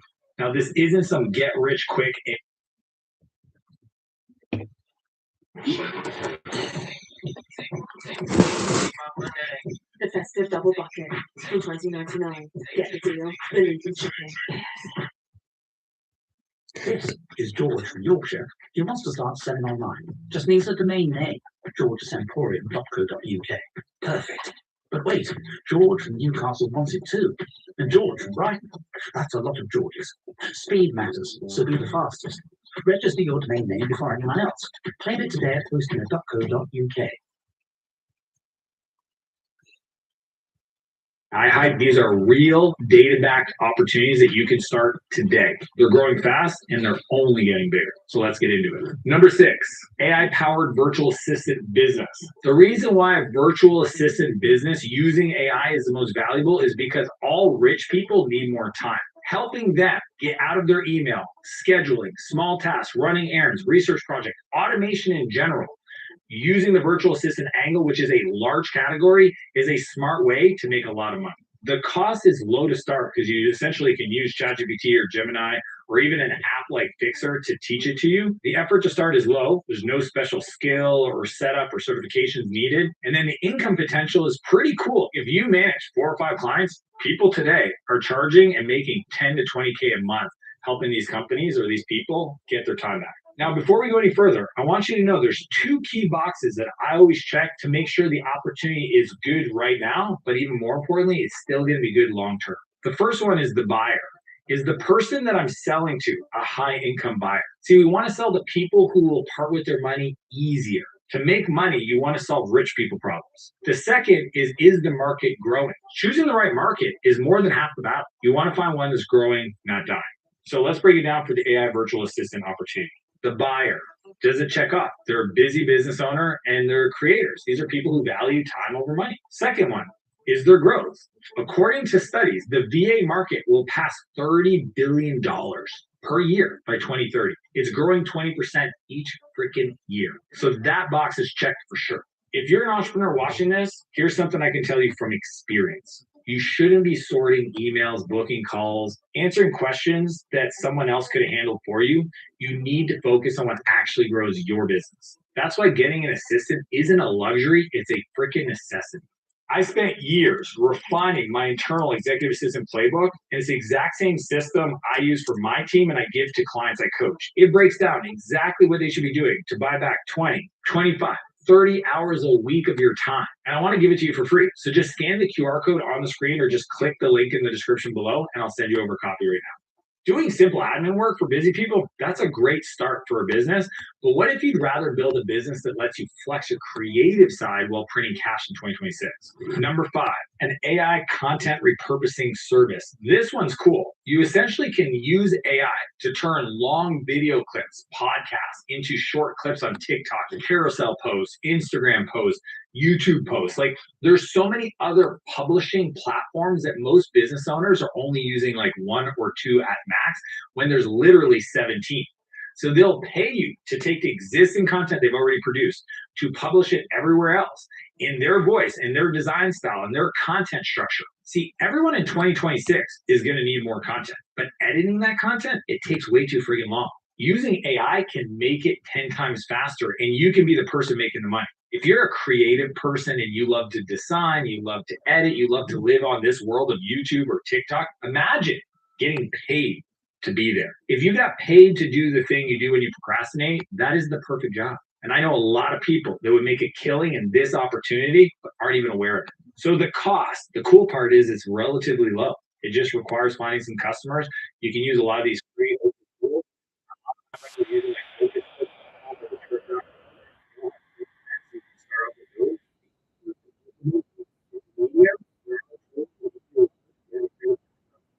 But you may need to acquire the taste side of it to kind of direct them to make the outputs feel really good, especially if your client has like this discerning, like, this is our brand guideline and it has to be perfect. You're going to have to learn how to make the tools output match to your customers. And then the income potential is actually pretty cool because it's a lot higher. I know people that are making $10,000 to $30,000 a month with only 5 to 7 monthly clients based on the rates from AI editing agencies today in the market. The ceiling here is a lot higher. One person can make real money if you start this business. Most people don't realize this, but I only spend 3 hours a week creating content. This video, my Instagram, all my TikTok, everything. 3 hours. The way I do it is we actually as a team use a combination of a bunch of tools that captures like my calls and my conversations, my internal trainings, and then repurposes that into the newsletter that I write, the carousel posts. It's literally taking what I'm already doing and then creating content with it. Most of your clients think creating content is hard until you show them this process and use these tools, and then they're going to be thankful that you showed up in their life. So we always check two things. First off, the buyer. The truth is, content creators, coaches, people that are using education-based marketing, they have money because they have a business. So the buyer's there. And the other side, growth. Well, according to Goldman Sachs, the creator economy is actually going to jump to 480 billion. So it's already big and it is going to get bigger. And if you get on that wave, you're going to get to ride. So it checks the two boxes. And for you creatives out there, this is the opportunity for you. Editing videos for creators, it's super fun. And it's a great way to make a bunch of money in 2026. But if you want to work with the companies that have the bigger budgets and have big problems to solve, that's where the next one comes in. Number 4, AI implementation and automation agency. Helping a business automate their workflows, save them time, generate leads, essentially use anything that is a business process and automate it with AI is the next level of opportunity. Every kid that comes up to me and they're like, I want to start a business, I don't know what to start, AI automation company. AI automation agency, AI automation. Why? You could go give a university $100,000, $200,000, $300,000, or you could go find clients that need you to implement what I'm going to teach you so that you can get paid to learn by helping them and then make your life future-proof by understanding the skills that are going to make you most relevant for the future. And what people forget is all these big companies built their businesses before AI was even birthed. So they're going to need someone just like you to help them understand how to use it, where to use it, the best practices, the best tools. And they don't have the time to keep on top of it. So they're going to pay you to come in and be the expert. So let's break it down. We've got costs. The truth is it's medium, okay? Because you're going to need to pay for some tools that might be a little bit more advanced to set things up and to help these customers. The effort is medium, okay? Because depending on the complexity of the automations you're going to build for some of these companies, you might have to use AI to teach you how to set it up. But the cool part is, as long as you give it the information the customer gave you, the tools they're using, and what you want to automate, AI will tell you how to set it up. I know it sounds so fantastical and so impossible, but go try it for yourself. Say I have this data from my HubSpot CRM. I'm trying to automate it with this calendar plugin tool. Write me the code using Zapier that's going to connect those two tools together and watch the AI do it for you. It's crazy what's possible. And maybe it's a little bit harder to get into than the other two opportunities, but because of that, the income potential, because you're solving bigger problems for bigger companies, is between 20 and 50K a month. I have a ton of friends that are getting paid that or more to automate the business processes of these companies, and then they find customers on platforms like Upwork and Make.com. So for example, one of our products at Martel Ventures is called YourAtlas.com. It's a voice AI automation tool that either takes phone calls or makes phone calls and sells clients into booked demos. So basically you have companies that need to automate these calls that are coming in. You have this tool called Atlas that can do that for them. And you become the person in the middle, the connector that gets paid to connect those together. And you can have dozens of clients that pay you to set it up and every month to maintain it so that it keeps making money for their business. That is a huge category. Everybody wants to automate their business processes and most bottlenecks happen over the phone. So just go check out YourAtlas.com to see how it works for yourself. You can fill in the information, it'll call you, and then you can become somebody who sets that up for other local businesses. So again, we always check the market potential. Buyers, Small or mid-sized businesses that want AI but don't know where to start, they've got deep pockets. The market size, the second one, growth. The hyper-automation market, which includes AI-driven business automation, is projected to hit $249 billion by 2032. That's insane. What if you got 0.01% of that? Could you live off that? Could you have a fun time with that? Yes. Double down on it. Now, helping businesses automate their work, that's great. But what if you could land clients that pay big money so they can make more money? This next one could very well have unlimited potential. Number 3, the AI lead generation agency. Essentially, you're using AI to find potential leads, to message those leads, to turn them into opportunities. Businesses will pay for that. Why? They're essentially trading dollars for more dollars. If I said, hey, give me $1 and I'll give you back $10, how many times would you trade that $1 with me? As many dollars as you can get your hands on. That's what the opportunity is. If you use AI to help the business find new customers, you can actually get a massive amount of leverage because AI can do the research, it could identify, it could qualify, it could do the outreach, it could even automate the setup of the meetings for the company sales reps. You just get paid for the leads you find. So let's go through it. The cost is actually low because all you need is like tools like clay.com, apollo.io, or even ChatGPT. The effort is kind of like medium to maybe on the high level because you're going to need to understand marketing best practices, copywriting, conversion setups, and you're going to also need to know how to set up the automations using AI. But the income potential, it's wild. I literally have friends making between 30 and 80,000 every month, not even hard, because companies are always willing to pay more to get services that brings them revenue. If you can build a top AI lead gen agency, you will be making that kind of income, no problem. So again, we always have to verify 2 things. 1, the buyer. Are service-based businesses willing to pay for leads? They already do. Just go look at who's running ads. That's the easiest way to find customers. If they're spending money to generate ads on Google, Facebook, etc., then they've got a budget for this. The second one is growth. Well, sources say that the lead generation industry is growing around 17% a year because AI tools are exploding. So it may not be growing as much as others, but that market is like $1 billion because marketing services and generating leads is the lifeblood of every business. Now, selling automation and outreach, that's one thing. But what if you could protect those same businesses from losing millions overnight?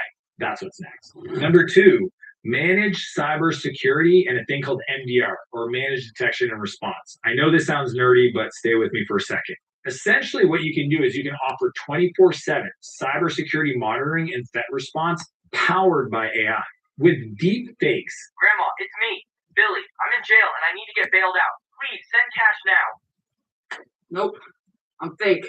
And cloning voices and all these things where these social engineers are hacking companies to get inside their systems more every day. Bigger companies will pay top dollar to make sure that they feel protected and secured. Now, this isn't for everybody, but with the risk, with the focus, with this attention, I'm going to break it down. You make a lot more money. I don't know if you know this, but hackers are using AI too. So most businesses can't even keep up because the hackers are using AI to attack them. So they need somebody like you to come in and be their AI person around security. Now, the cost is high because you're going to have to pay for some very specialized security tools, and those can be a little pricey to start.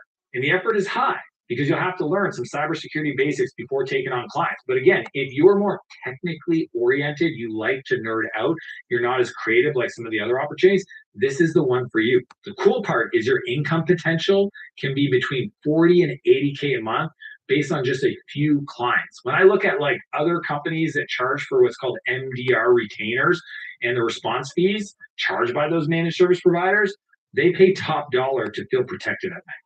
Every week, I have a friend saying, some person spoofed my voice and then called a new team member because they noticed on LinkedIn the person just joined the team and said that they need to go down or get this information or send them an email with this bank account information. Like, the hacking is nonstop. It's not only just trying to attack the system, it's literally social engineering. And with all the generative voice, the generative video, and the ability to create scenarios that are just not real, companies are struggling. That's why I tell all my entrepreneurial friends to do this. If you do nothing from this video, then add this to your personal life and your professional life, it'll change the game.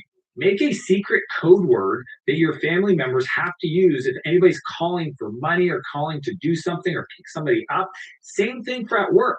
Have a secret code word that everybody on your team knows. So if there's a request that involves money, they have to know that code word. This just exemplifies how much there's a need for cybersecurity and somebody like you to help the companies just even understand how to set these things up and keep it simple. It's not hard for you to become the expert in this world because nobody's talking about these things. So we always check the two things. Number one, is there a buyer for this? Oh my gosh, is there?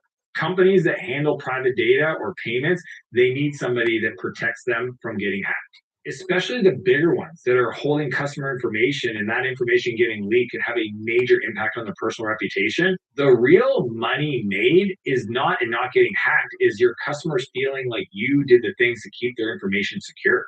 That's where growth comes from. And then the second part is it a growing industry? Well, the global cybersecurity market is projected to reach $500.70 billion by 2030. Definitely a market you can attack. And for what it's worth, if you're the kind of person that can speak on camera and you can educate the market, you will be one of the few people doing this and you will get all the clients. And I know this one doesn't sound as fun as the other opportunities and it might feel a little bit more technical, less creative, but I'm telling you, sometimes the boring businesses is where the billions are made. So here's the deal. Cybersecurity is a beast of a business, real money, real tech. But what if you could work with even bigger companies, the kind that can't afford to pick it up?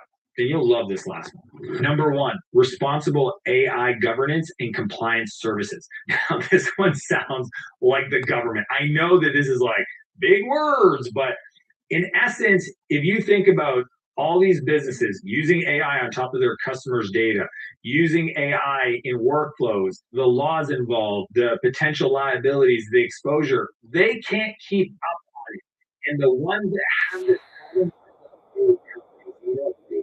have deep pockets. When they make decisions about people's health, people's security, people's privacy, these are not light things and they need an expert that can come in and show them the best practices. The cost of getting into this is medium. Okay, you do need to have some level of understanding of how to set it up. The effort is high because there's a steeper learning curve, especially if you've never done this before. You are going to have to study the AI and data privacy laws, but it's not unapproachable. If you're the kind of person that's addicted to news, get into this business. Your job is literally to understand how all these data privacy laws are changing and shifting the governance, and you then get paid to bring that best practice to these big companies that, for gosh forbid, they don't want to find out that their team built some technology that essentially is causing them potentially to be exposed to a massive lawsuit. Speaking of news, did you know there's new laws like the EU AI Act that means companies must prove their AI is trustworthy? So think about it. Industries where the government says every business must do something, then the service providers come in and they can't say no because they have to do it. If you're the person that's ranked high, recommended, referred by other people, you will crush in this industry. And that's where the income potential can be between 50 and 100K for the same amount of clients because they're bigger clients paying more in their fees. And standard consulting rates in these risk and compliance firms, they're just larger because they're already used to paying this for other kind of audits. I know even across my companies, when I pick AI tools, I'm always thinking about the sensitive information they're being provided, and I only stick with big players. There's a lot of startups that launch every day, and I don't use those tools because I can't have my internal email, financial data shared in a startup that has no governance, no process. So I'm looking at the Googles and the Salesforce of the world so I can feel comfortable. If you can come in and help these startups understand their rules, their structure, so that they can go and be SOC compliant, that's what it's called, to some of these bigger customers, you help them make more money because they can sell to bigger companies their technology. Now, with that, let's go back to market potential. So one, are there buyers? Think hospitals, think tech firms, think massive safety budgets. Yes, there are buyers and they can spend the money if you can deliver the goods. Number two, is there growth? AI compliance spending will reach billions by 2026 as these new laws roll out around the world. So these growing markets combined with massive budgets equals incredible opportunity for you. And as I mentioned earlier, the best part about this buyer, it's a non-negotiable. They have to spend the money. It's just a decision. Are they going to give it to you or somebody else? Each of these ideas can make serious money in 2026. And the best part is they all work because they combine three things. One, AI leverage. Two, real demand. And three, buyers who can actually pay. Now, I know oftentimes on YouTube, you'll find people talking about these really simple, easy side hustles. That's not what I'm talking about. I'm talking to the person that's like, look, AI is the future. I want to do this. This isn't a side hustle for you. This is a real business you want to start. If you're willing to dedicate the time, 1,000 days. I know it sounds like a long time, but it's not.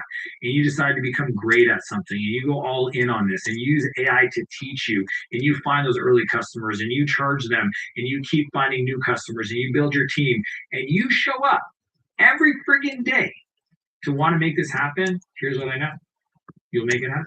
You'll be the person in your family that separates you from everybody else. And remember, doing this is going to get you really busy. And one of the best way to get your time back is to have an executive assistant. So if you want my playbook, just scan the QR code on the screen or just click the link in the description below and I'll send you over a copy right now. It's my gift to you to help you get the time back so you can focus on this. Now, if you want to learn how to build AI systems that actually achieve your goals, click here and I'll see you on the other side. Is your CRM software falling flat? Choose Zoho and we'll be reaching new levels of CRM value. The CRM with game-changing value. Go Zoho. I am Invictus. I am. I am. I am. I am. I am. I am. Invictus. Discover Invictus Victory Absolute, the new fragrance by Rabanne.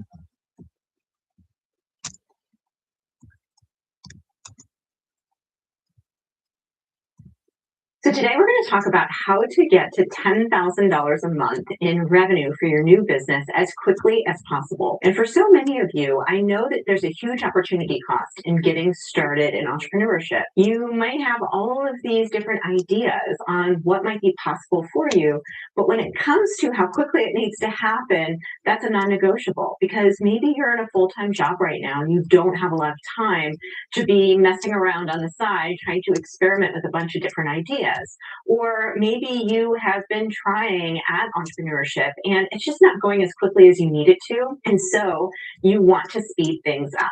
Well, today I'm really going to help you kind of think this through because this video is all about how to get to $10,000 a month in your business quickly. It's all about speed. And for the type of business that I'm going to recommend to you, that's all about getting 4 clients at $2,500 a month. So this is about creating a high ticket, low volume business, ideally that's recurring revenue. And again, for many of you, you might be seeing all these content creators online. You might be seeing all of these people with huge audiences talking about all the money that they're making.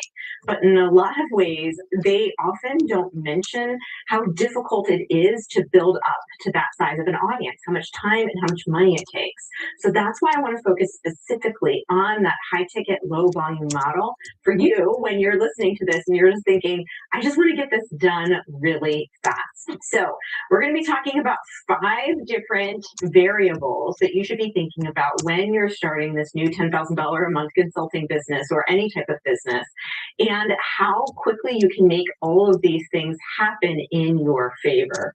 So when it comes to getting to that goal month, we're going to be comparing 2 different models that I think are really popular right now.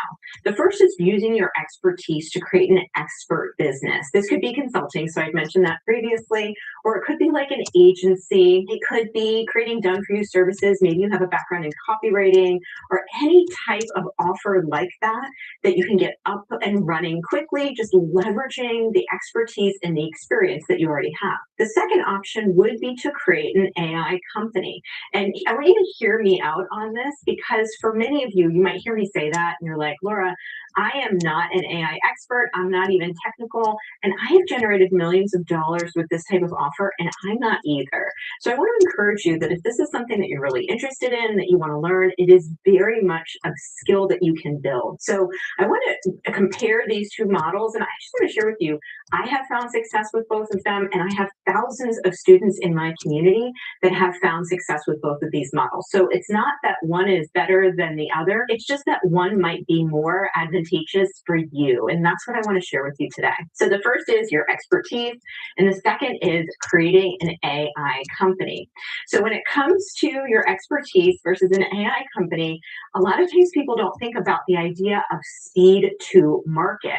And when it comes to speed to market, this is really important because you want to get up and running quickly and you really don't want to be spending a lot of time tinkering around. When it comes to packaging up your expertise and your background, this can take 60 to 90 days at least because there's an iteration process that you typically have to go through. Or if you're a generalist or you have a lot of different experiences doing different things, it's sometimes difficult to narrow it down. There's a little bit of a curse of knowledge involved. But when it comes to creating an AI company, because there's so many different off-the-shelf solutions that are available out there right now, this is something that you could package up and really just start selling and marketing, knowing that it's a proven product and something that can really help people. So you can get started in a matter of 30 days or less, if not weeks. The second is market demand. Now, market demand for any type of agency services, any type of freelance services, any type of consulting is relatively high. It's quite stable. And you might be thinking, Laura, that's really weird. I thought companies weren't spending right now. I thought that we were on the brink of a recession. But if you think about it, there's all of these people that are losing their jobs right now. And if you're one of them, I'm very sorry. And I know that is a huge struggle for so many families. And that means that the work still needs to get done. It's just not getting done with payroll employees. So any type of freelance services or even consulting services will typically remain stable, if not increase, when the market gets weird. But when it comes to creating an AI company, it is an accelerated demand right now. There are so many businesses out there that need AI services, that need the type of features that AI brings to the table. And if they don't take action right now, they don't take action today, they will be left behind because all of their competitors are bringing it into the fold. So that's really important to think about. My skin, she gets irritated. Venus Pro Smooth Sensitive takes care of me with 5 layers and a strip with a touch of aloe for extra protection.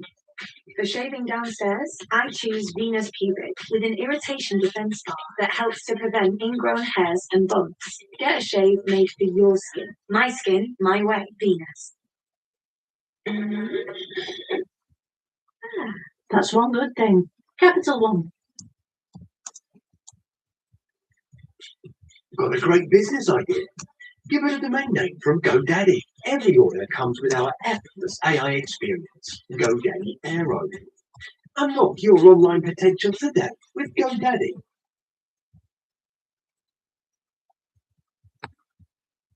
OVH Cloud and AMD, it's about a long story relationship. With Epic 4004, we are launching the renewal of the range that we call Advanced. Epic 4004 is a game changer. We introduce a data center class CPU based on consumer technical specification. So it needs low power consumption with very high performance. OVH Cloud, we actually look at the data center and the technology behind a complete different way of the industry.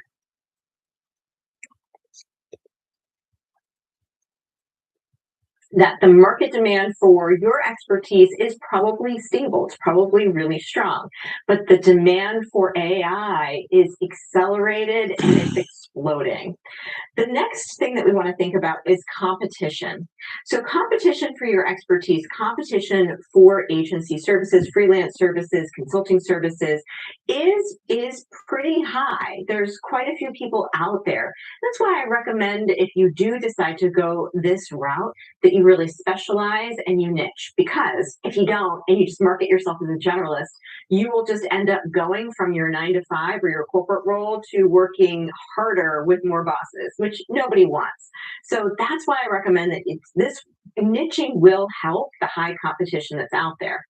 Right now, there is not a lot of people out there that can speak intelligently to how AI can help businesses with specific outcomes. You might be thinking, Laura, it feels like there's an AI expert on every corner of LinkedIn right now, and you're probably not wrong. But what is missing is how do we use AI to make more sales, close more leads, follow up with prospects, be able to work more efficiently, reduce the amount of hours that we spend doing tasks. That is actually in really high demand because there's not a lot of people out there that are able to speak specifically to an outcome-based AI offer. So right now, it's pretty low. learning curve for your expertise is low to medium. This is an advantage. You know your stuff. You've been doing it forever, right? You know exactly what you're talking about, and you've probably helped companies in your 9 to 5 or in your payroll job create the exact type of outcomes that you can help create for other businesses. So yes, you need to learn the skills of becoming a consultant, or you need to learn the skills of selling or marketing or becoming a freelancer or an agency owner. But it's not like you're starting from scratch, you're starting from experience, which is really nice. When it comes to AI, it can be a high learning curve. So that's something to really consider as you dive into that offer. Personally, I love learning. I'm a lifelong learner, so it's something that fascinates me and I'm really interested in. But if you're the kind of person who're like, I don't really like learning new things, I am not up for this right now, that is something to also consider The world may be and get into coached your by the 10K fire month statements as called quickly as closer. possible. And then scalability. This is something that I think not a lot of people talk about when it comes to business and when it comes to growing this type of offer, is that your scalability when it comes to consulting is somewhat limited. People have asked me, Laura, why don't you just keep consulting? Why are you offering courses? Why are you offering all these different programs? And I'm like, first of all, because I love it. I love you and I love helping people like you. It's super rewarding. Second of all, it is because, yes, when you are consulting, there is a cap, right? You get to charge quite a bit for your time, and it's a wonderful thing, but you get to a certain point where you reach a ceiling and you decide, do I want to keep growing my company? And if so, there's other ways that you can do that, or you start hiring consultants or freelancers or agency service The world providers. may Whereas the be scalability of an coached AI by the company fire is stable actually called really closer. cool. So as you implement any type of technology within a business or an organization, they then often will pay you for the ongoing use of that technology as a passive recurring revenue stream for you, and for a way for them to continue to get a result with what you set them up with on an ongoing basis. So it really is a win-win. And we have thousands of dollars coming into our company every single month for the ongoing use of technology that we've set our clients up with. And there's little to no service on that revenue stream. So it's really nice because with an AI company, it's infinitely scalable. As you help more and more organizations with implementing the different technologies that you might be coming to the table with, they are going to want to pay you for the ongoing use of that technology, which again allows you to continue to scale your revenue without selling more of your time. So now let's talk about the pros and cons of each path. And I'm going to call them the expertise path. That's you packaging up your expertise. And the AI path, which is you learning a new skill set, a new type of offer, and going out to the market and selling it. When it comes to the expertise path, there's pros and cons. The pro is that you already know the subject. You already know what you're doing. This is something that you have experience and knowledge and skills in. So that's a really nice thing. But then there's often a curse of knowledge. I mentioned this previously. I see this with so many of our students. They're so smart. They come in, they have advanced degrees, PhDs, tons of work experience, leadership experience. But what happens is they stall out. And as a result, they end up under earning relative to their earning potential. So I don't want that to happen to you. So that's something to really think about. A lot of times too, when you're packaging up your own expertise and you're going out and selling it, there's something that creeps in called imposter syndrome. I have a whole video on it that you might want to check out. But when it comes to imposter syndrome, a lot of times that is a result of you thinking like, do I know enough? Am I good enough? Can I really do this? Can I really help people? And that can end up, again, stalling people out and keeping them from taking action. And then finally, market competition. So there's a lot of competition for pretty much every area of expertise in the market because there's so many people right now who are transitioning. So when it comes to packaging up your expertise, again, many people do it extremely well. For years, I sold consulting services based on my own background and expertise without offering any type of technology or AI add-on at all. And I was very successful at it. So it's definitely a viable path, but it has pros and cons. When it comes to AI, when it comes to that path, the pros and cons are the learning curve. So I am not very technical. So when I look at the software that we license from, a lot of times I have to watch that video multiple times. And whenever they roll out an update, I'm like, wait a second, what's happening here again. But again, that's just me. Maybe for you, you are techie, or this is something that you love to nerd out on. So there isn't as much of a learning curve for you as there is for me.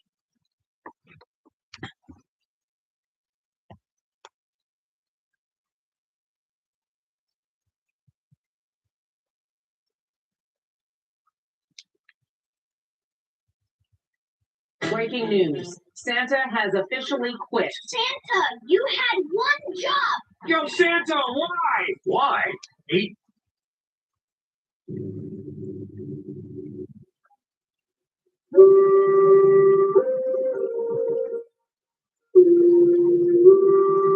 It is time to show them what I can do.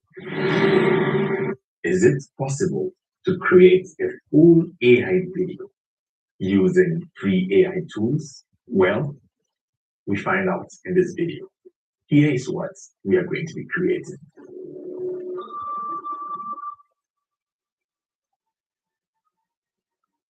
He is Jinka, the greatest warrior from the Jebuni clan.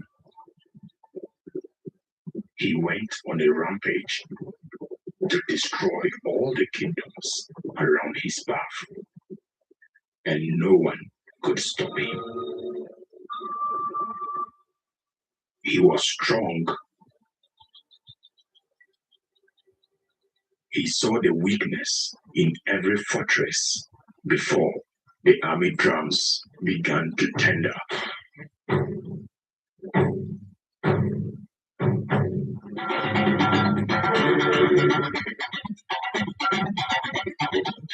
One by one, the kingdoms fell.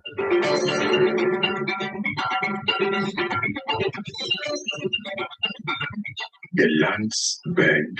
Jinka built his throne from the spears of his enemies and crowned himself the tyrant of all the lands.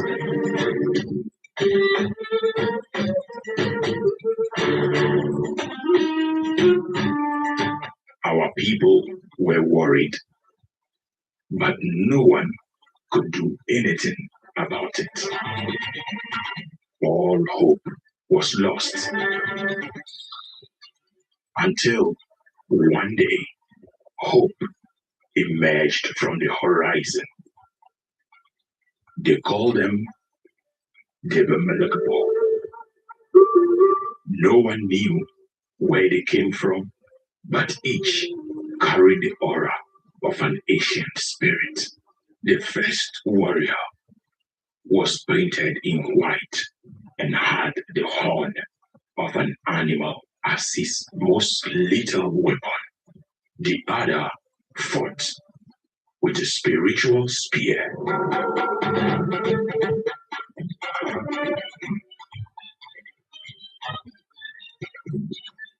Whilst the greatest of them all fought with his magic ring. They went straight to Jinka's palace. You, the king, you must stop enslaving your people. You must lead by example, or your days are numbered in this kingdom. Don't say you weren't warned.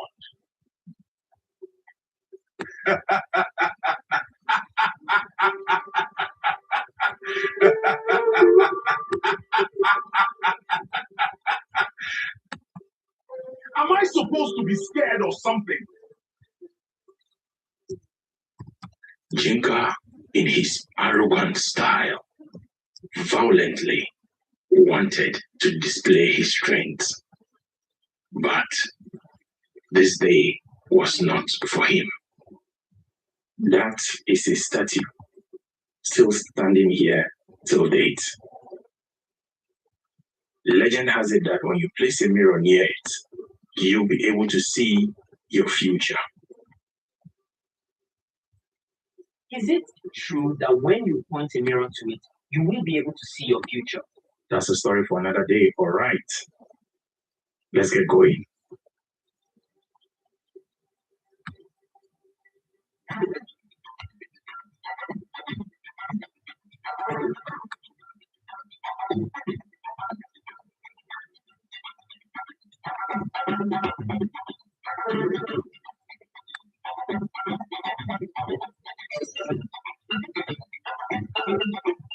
I am going to take you through the process so that you can see how to create this for yourself right from beginning to end. And this is just the first part of the video. I am not going to be going into details into the editing part of this, but the strictly full AI part of this is what you're going to be looking at throughout this video. And oh, if you are excited about videos like this, then you may want to consider joining our upcoming AI bootcamp, where you're going to learn how to use AI tools to create awesome content like this by joining our online session. You can find more information about this in the pinned comments in the comment section below. Let's get right into this. On my computer here, all we need to do is just open Google. We are going to type in Meta AI. And this is the AI we're going to use. So we click on this first one that just appears over here. And then it's going to open. If you are opening this for the very first time, it's going to ask you to be able to log in so that you'll be able to access a lot of the things. So for me, I just come in here and click login. I already have a Facebook account, so I'm just going to use my Facebook account in this particular regard. I just click on login and then it opens. I just give it a while. And then this is the window we have to work with. So all we need to do right here is just to come to here where it says ask anything and write, create a cinematic image of an ancient African warrior, right? Don't be worried too much about the spellings. Clad in detailed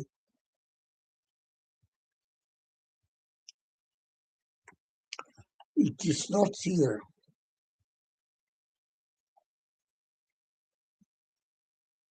Yes, I said this verse is talking about those who are Allah most gracious, not about Muslims. No, let me continue. In the high stakes arena of global apologetics, If you need full dentures but can't deal with the endless expensive dentist visits, you need to see this. I used to hide my mouth every time I laughed. I'd avoid eating out because I was terrified my dentures would slip and fall out. It's exhausting. You feel like a part of you is gone. Then I found these True Ease custom fit dentures. The crazy part? They're designed to mold perfectly to your mouth in just 3 minutes, whether you have all your teeth, some teeth, or none at all. No glue, no dentist, no appointments. All you have to do is dip them in hot water to activate the Flex Fit material, bite down to mold it to the unique shape of your mouth, and you have a brand new set of dentures. They look so real, my friend thought I'd gotten implants. They don't rub, they don't slip, just a secure, natural fit. Now, I bite into apples, steak, anything I want. I speak clearly, and I smile without even thinking about it. I've worn mine every day for months, and they still feel brand new. It feels like I've got my life back. These look even better than the ones they made me at the dentist, but I fitted them myself, right here at home. I can't believe I waited so long. If you've been hiding your smile or want to speak and eat normally again, stop waiting. Get yours now at the link below. You deserve to feel like you again. Plus, there's a 90-day smile guarantee. Love your fit or get your money back. Upon launch, this dental appliance caused an explosive reaction and quickly sold out. It not only perfectly repairs teeth and fits securely, but also allows you to eat anything without the worry of food residue. Made from patented adaptive silicone material, it suits all types of oral conditions, eliminating looseness issues. Even hard fruits are easy to bite into. Certified by the British Dental Association and the U.S. Food and Drug Administration, FDA. Wearing this denture, you can brush thoroughly, and it's particularly convenient to use. Even beginners can achieve bright white teeth in just 10 seconds. Whether missing a tooth or being completely edentulous, wearing this appliance makes eating easier than breathing. Moreover, it gradually adapts to your teeth, feeling as comfortable as your own natural teeth. It's designed for all-day wear without any discomfort, made from safe, non-toxic, and biocompatible materials. No more dietary restrictions. Enjoy crunchy snacks or morning coffee without worrying about slipping or staining issues. Cleaning and maintenance are extremely simple. Just rinse with water. To ensure peace of mind, we offer a 14-day free trial, and if the product doesn't suit your mouth, we will provide a full refund. Additionally, if any damage occurs within 2 years, we will replace the denture for free. No returns necessary. Limited quantities available. Order now to enjoy a 50% discount. Don't miss out. Click the link to purchase now and regain the freedom of enjoyable eating.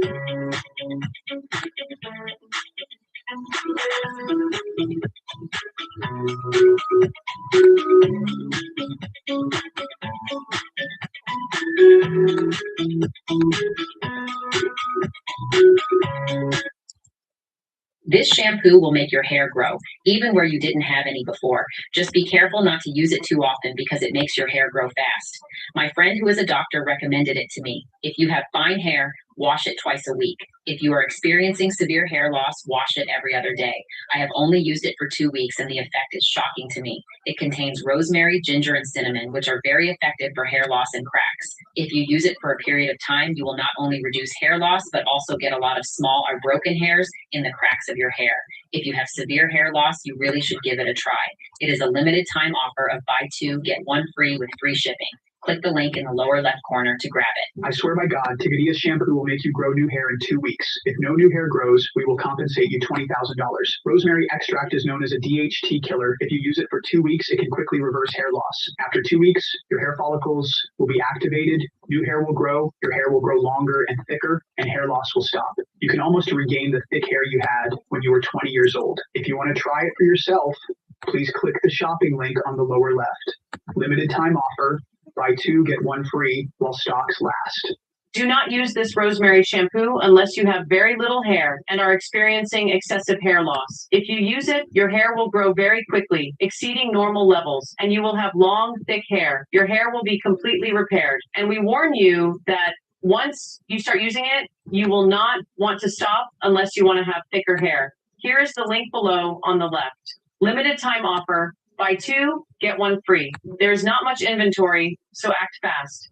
I'm afraid to wash my hair more often now because it's getting thicker. This shampoo is amazing. A doctor friend recommended it to me. If you have fine hair, wash it twice a week. If you're experiencing severe hair loss, wash it every other day. I've only been using it for 2 weeks, and I'm amazed at the results. This shampoo contains rosemary, ginger, and cinnamon, and it's incredibly effective at preventing hair loss and breakage. After using it for a while, you'll notice not only less hair loss, but also fewer broken hairs in the hair's crevices. If you have severe hair loss, you really should give it a try. Click the link below to give it a try. Dr. Zach Naik is known as an immovable force, using a rapid-fire delivery of citations to overwhelm his challengers. But what happens when the script flips? If you're new here, welcome. And if you're not, welcome back. And if you have not subscribed to this channel, kindly subscribe and smash the notice bell so that you support us to continue bringing you high-stake post-debate analysis like this one. Today we are discussing a collision where a medical doctor of comparative religion meets a software engineer who isn't looking for prescription but the truth. This isn't just a Q&A. It's a breakdown of how rhetoric attempts to mask a deep-rooted theological insecurity. This is one of the most explosive Q&A sessions Dr. Zach Naik has ever faced. It left him visibly upset when this software engineer challenged him over a Quranic verse. The questioner, Benson Sunday, poses a challenge that strikes at the very heart of the assurance of salvation. He asks, if the Quran decrees in Surah Mayan that everyone must approach the fire, why would a seeker leave the absolute safety of Christ for a path that mandates an encounter with hell? This intersects with Naiki's claim that Islam is the only religion accepted by God. Yet it poses a jarring contrast. Christianity offers a salvation that bypasses judgment, while Naiki's interpretation requires a rescue from within it. Here is the confrontation between Benson and Dr. Naik. Are you a Christian brother? Are you a non-Muslim? I'm a non-Muslim. Okay, what's your name and your profession, brother? Okay, my name is Benson Sunday, and I'm a software engineer. Okay, my question goes thus. I like to give a little background of my question, if you like, which is that I should also be a Muslim today, if not for this question that is not answered. And what is the question? In the year 2008, probably I might have been a Muslim. In the year 2008, you might have been a Muslim. Because of this question that I could not get an answer for, Okay. and maybe some other one, but this was a very crucial one for me. But now if you get the answer, you become a Muslim, inshallah. Just wait, if you could answer it, no problem. And the question goes like this. What is the question, brother? The question is that being a Christian, I discovered to go to paradise is just to believe in Jesus Christ and follow him and you get to paradise. Now, but after a friend bought me a Quran in 2007, 2008, I will start reading. I found that in some references that all Muslims will first of all go to hellfire and be born in hellfire. The brother said in 2008, he would have become a Muslim. He was going to become Muslim, but he read the Quran. And the Quran says all the Muslims will first go to hell. After hell, then they will go.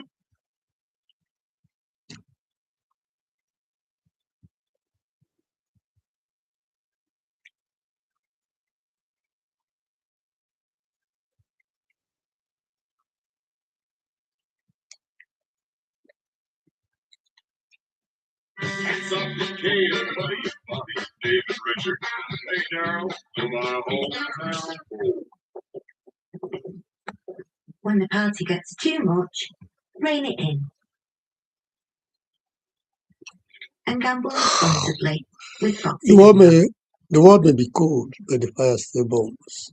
Stream live Come and on demand close- on these Titan come closer OS to the JVC fire. TVs. With Christmas 3 built come, in, there's no need Christmas for a dish, carries the box, world's or greatest aerial. All message. you need is Wi-Fi.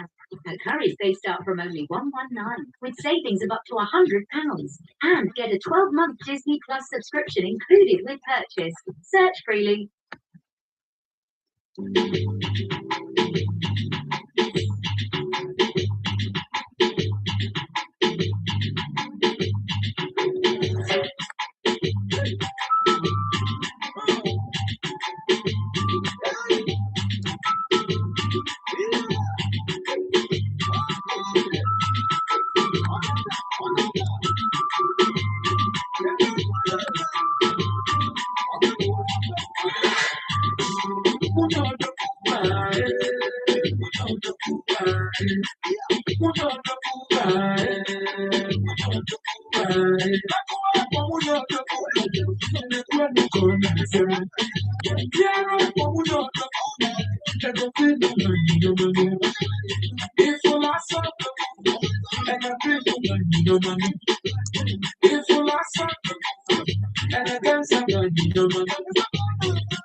The world may be cold, but the fire still burns. Come closer.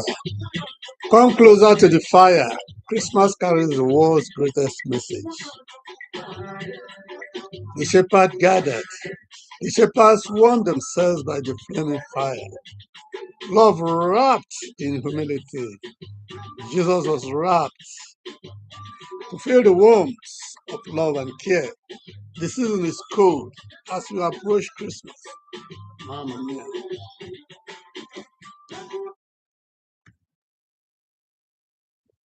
Mamma mia.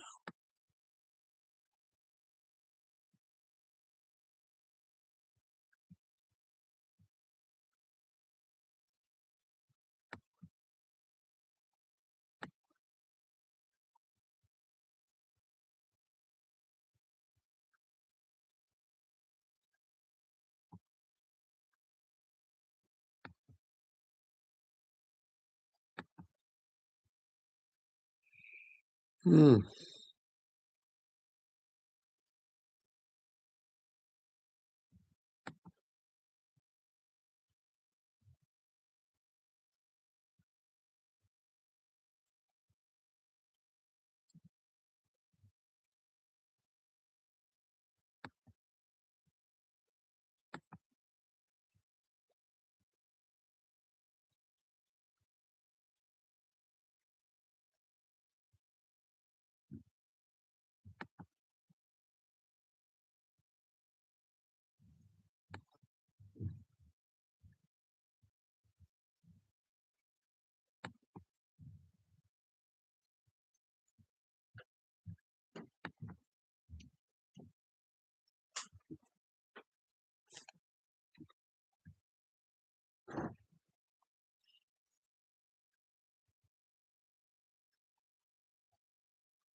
Let's see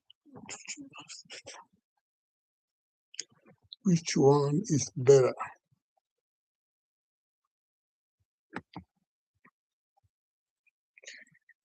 Use a female voice.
Uh,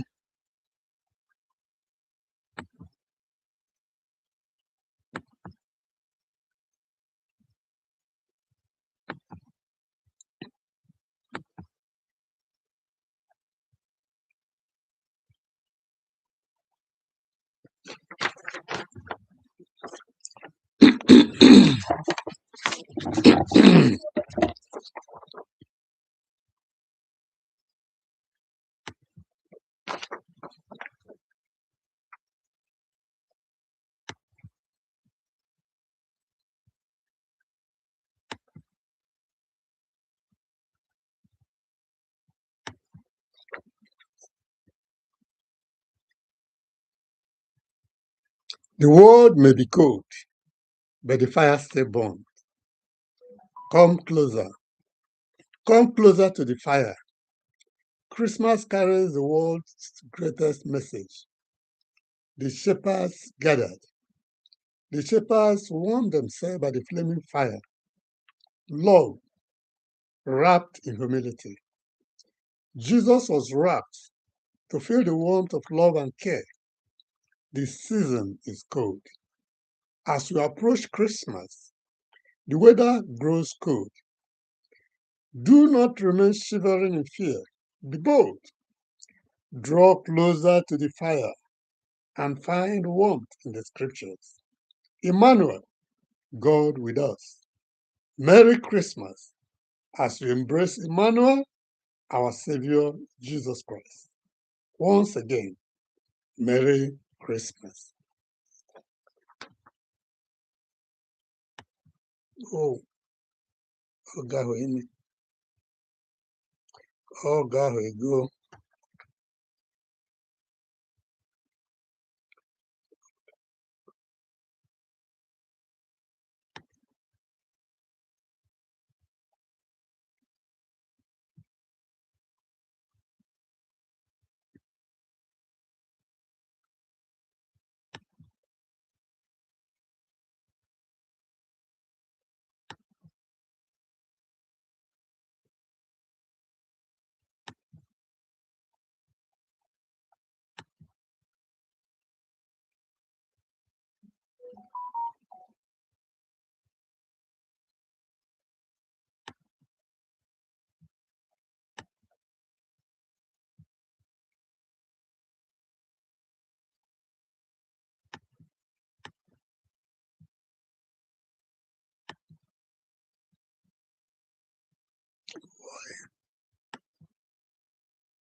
The world may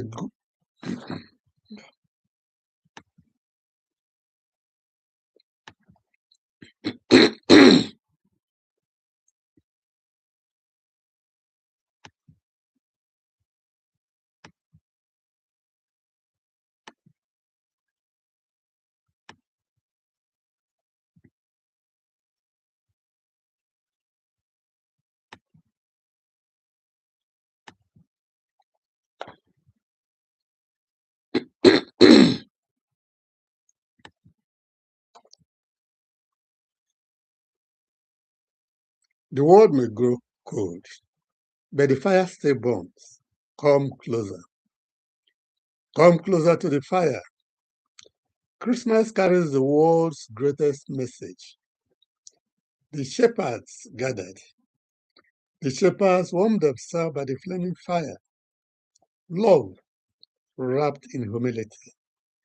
Jesus was wrapped to feel the warmth of love and care. The season may be cold. As we approach Christmas, the weather grows colder. Do not remain shivering in fear. Be bold. Draw nearer and closer to the fire and find warmth in the scriptures. Emmanuel, God with us. Merry Christmas as you embrace Jesus Christ. I say again, Merry Christmas.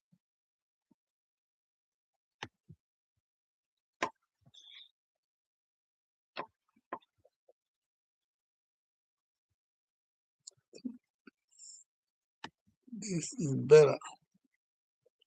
This is better.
Your voice cracking.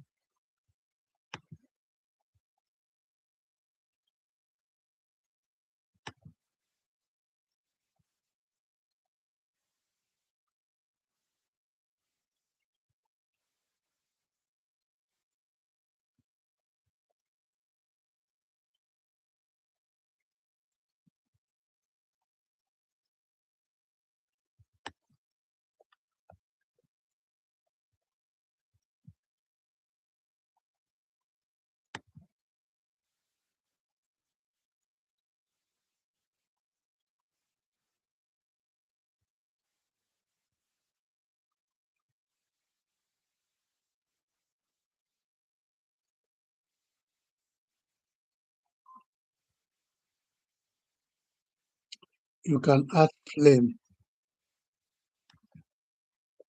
You can add flame to it. Add flame. Add warmth.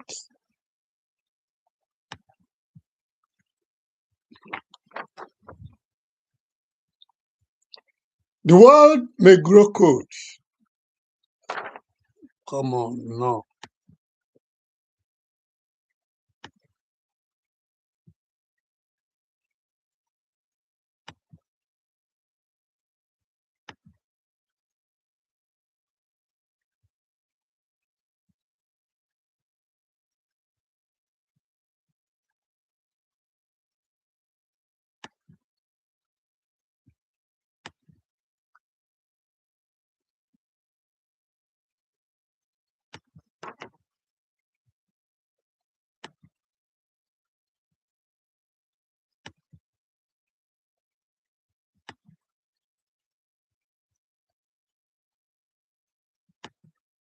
Put it some fire.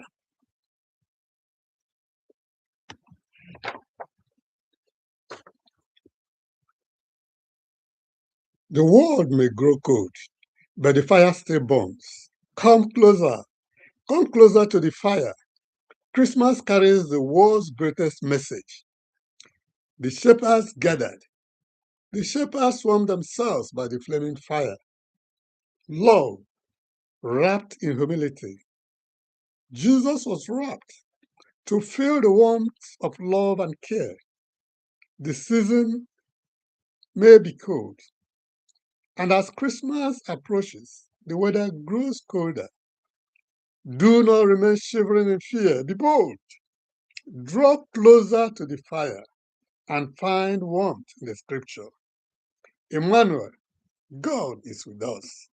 Merry Christmas as we embrace our Lord and Savior Jesus Christ.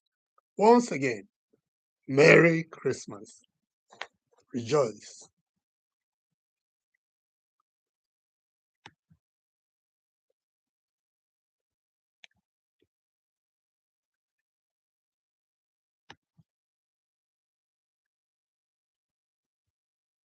This may be better.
This is the point. Serious take.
Mm.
Feel the warmth of Jesus.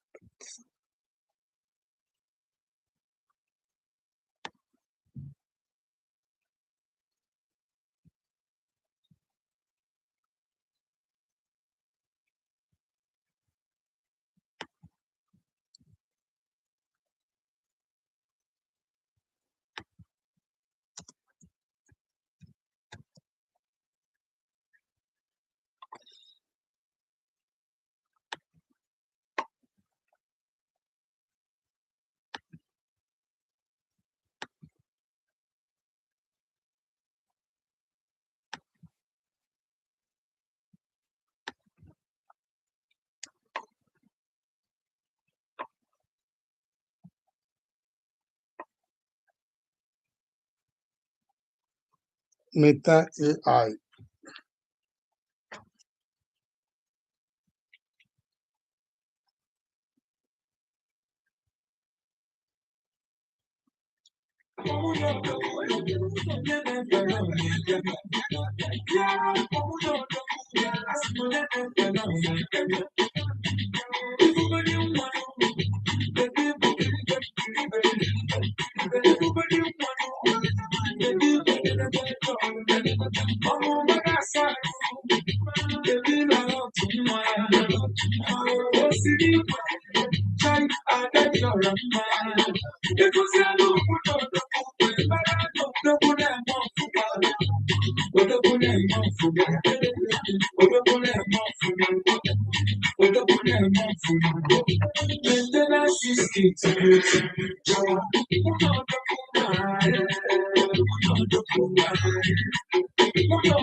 I am going to show you how I was able to get 1,000 subscribers in just 4 days. It is very simple and it is something everybody can do. Don't fear or think that maybe getting subscribers is hard, getting watch hour is hard, getting views is hard. But I am going to show you these simple things. First of all, I will tell you 4 things that I did. Then on the 4th one, I will now show you the simple button I clicked on my YouTube studio. That button alone gave me almost all my subscribers because YouTube was able to now push my videos to new people. So what you are going to do is to watch this video to the end so that you get all the whole step-by-step guide. If after watching this video you did not get anything, please don't subscribe.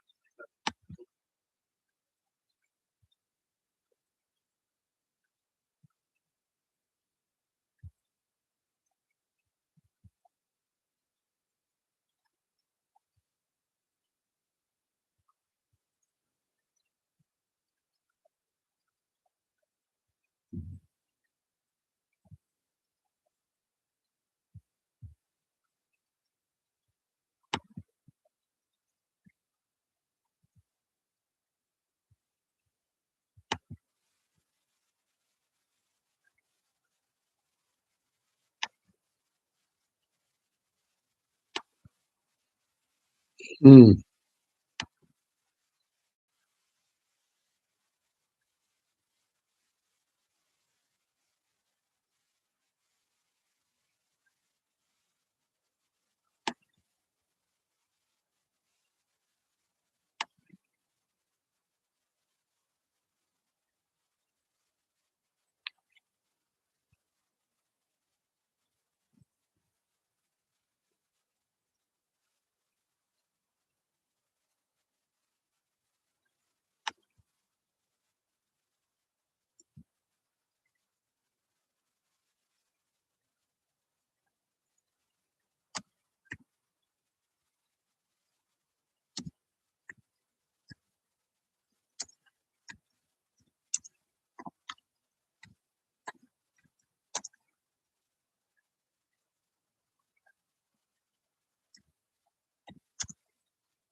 Hmm.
Let me show you something interesting.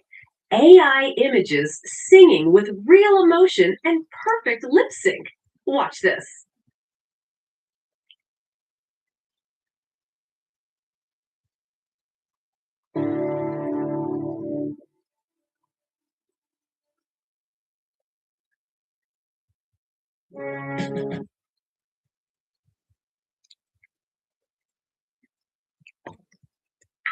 Connection successful. Connection successful. Connection successful. This is the latest 10th generation portable Wi-Fi device launched by a mobile company in 2025. No registration or data cables are required. You can directly receive internet signals from satellites, enabling you to enjoy high-speed internet anywhere in the world. And there's no monthly fee, just turn it on for lifetime free unlimited data. Enjoy 5G high-speed internet. With this Wi-Fi, you can download a movie in 10 seconds. Turn it on anytime. Connect instantly. Use wireless networks anytime. And connect up to 10 devices. Despite its compact size, it boasts powerful network capabilities and utilizes the latest wireless network technology. Whether you're in cities, rural areas, mountains, forests, or even deep seas, and regardless of whether you're in Germany, Austria, Switzerland, or the United States, you can connect your computer and TV. Wow. It can be charged for just 5 minutes and Wow. lasts for over 60 days, making it ideal Wow. for travel or outdoor camping. The manufacturer promises that today's sale is solely for promotional purposes, with no profit Wow. margin, and all units are being sold at a loss. You can also enjoy a free 15-day trial, and if you're unsatisfied, you can request a refund at any Wow. time with no loss to you. Currently, stock is limited, so please place your order promptly. Otherwise, it may sell out tomorrow. Did you know? Now, for just $45, you can access high-speed internet anytime, anywhere, for free. Our new portable hotspot will revolutionize your internet experience. No contracts, no restrictions. Just use it wherever you want. No SIM card required. Ready to use right out of the box. Enjoy global connectivity. No one-time purchase. Lifetime high-speed internet. Connect in 3 seconds, even in remote areas. With 500 Mbps data transfer. Download multiple HD movies in 10 seconds. Support up to 10 devices simultaneously, including phones, tablets, and laptops. Compact and portable. It's a must-have for home and travel. Perfect for home backup, car storage, and international roaming. A global bestseller with over 100,000 units sold online. For a limited time only. Order today and enjoy 50% off. 14-day no questions asked return policy and lifetime warranty. Ends today. So order now and snag your very own mobile. Cold, wet, and frightened. So many donkeys are set to face another Christmas without shelter. Matted coats, overgrown hooves, standing in mud with no food or water. But with your support, the Donkey Sanctuary can help to end their suffering and heartbreak.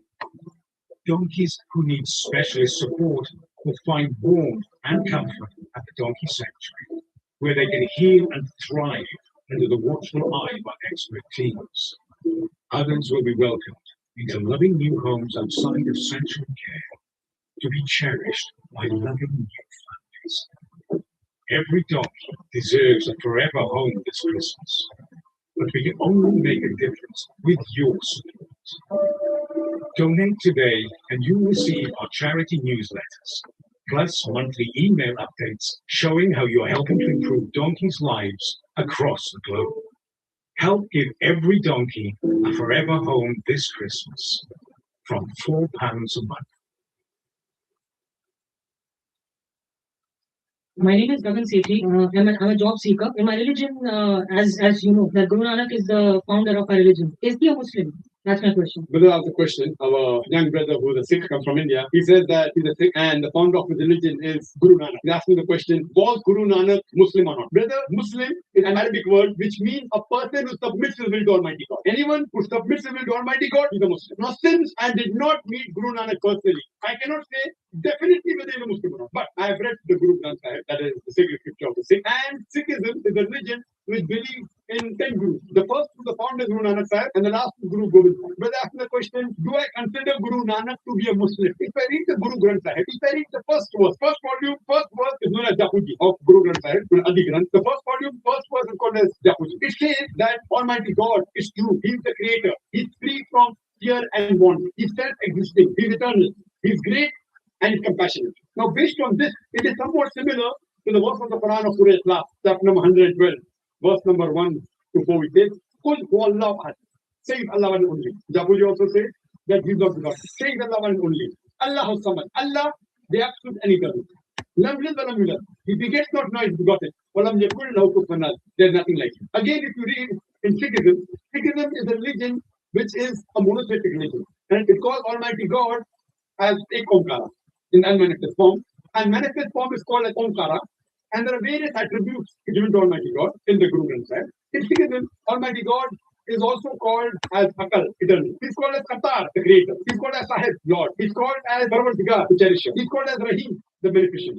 He's called as Kareem, the benevolent. He's called as Wahid Guru, the one true God. Now, based on these readings of Guru Granth Sahib, based on these, I think that Guru Nanak was a Muslim. Muslim means a person who submits the will to Almighty God. But what the scholars say, that this Sikhism is a religion that emerged in the latter part of the 15th century in the land of Punjab, in the land of the Pai River. And scholars say it's an amalgamation of Islam and Hinduism. That's what scholars say.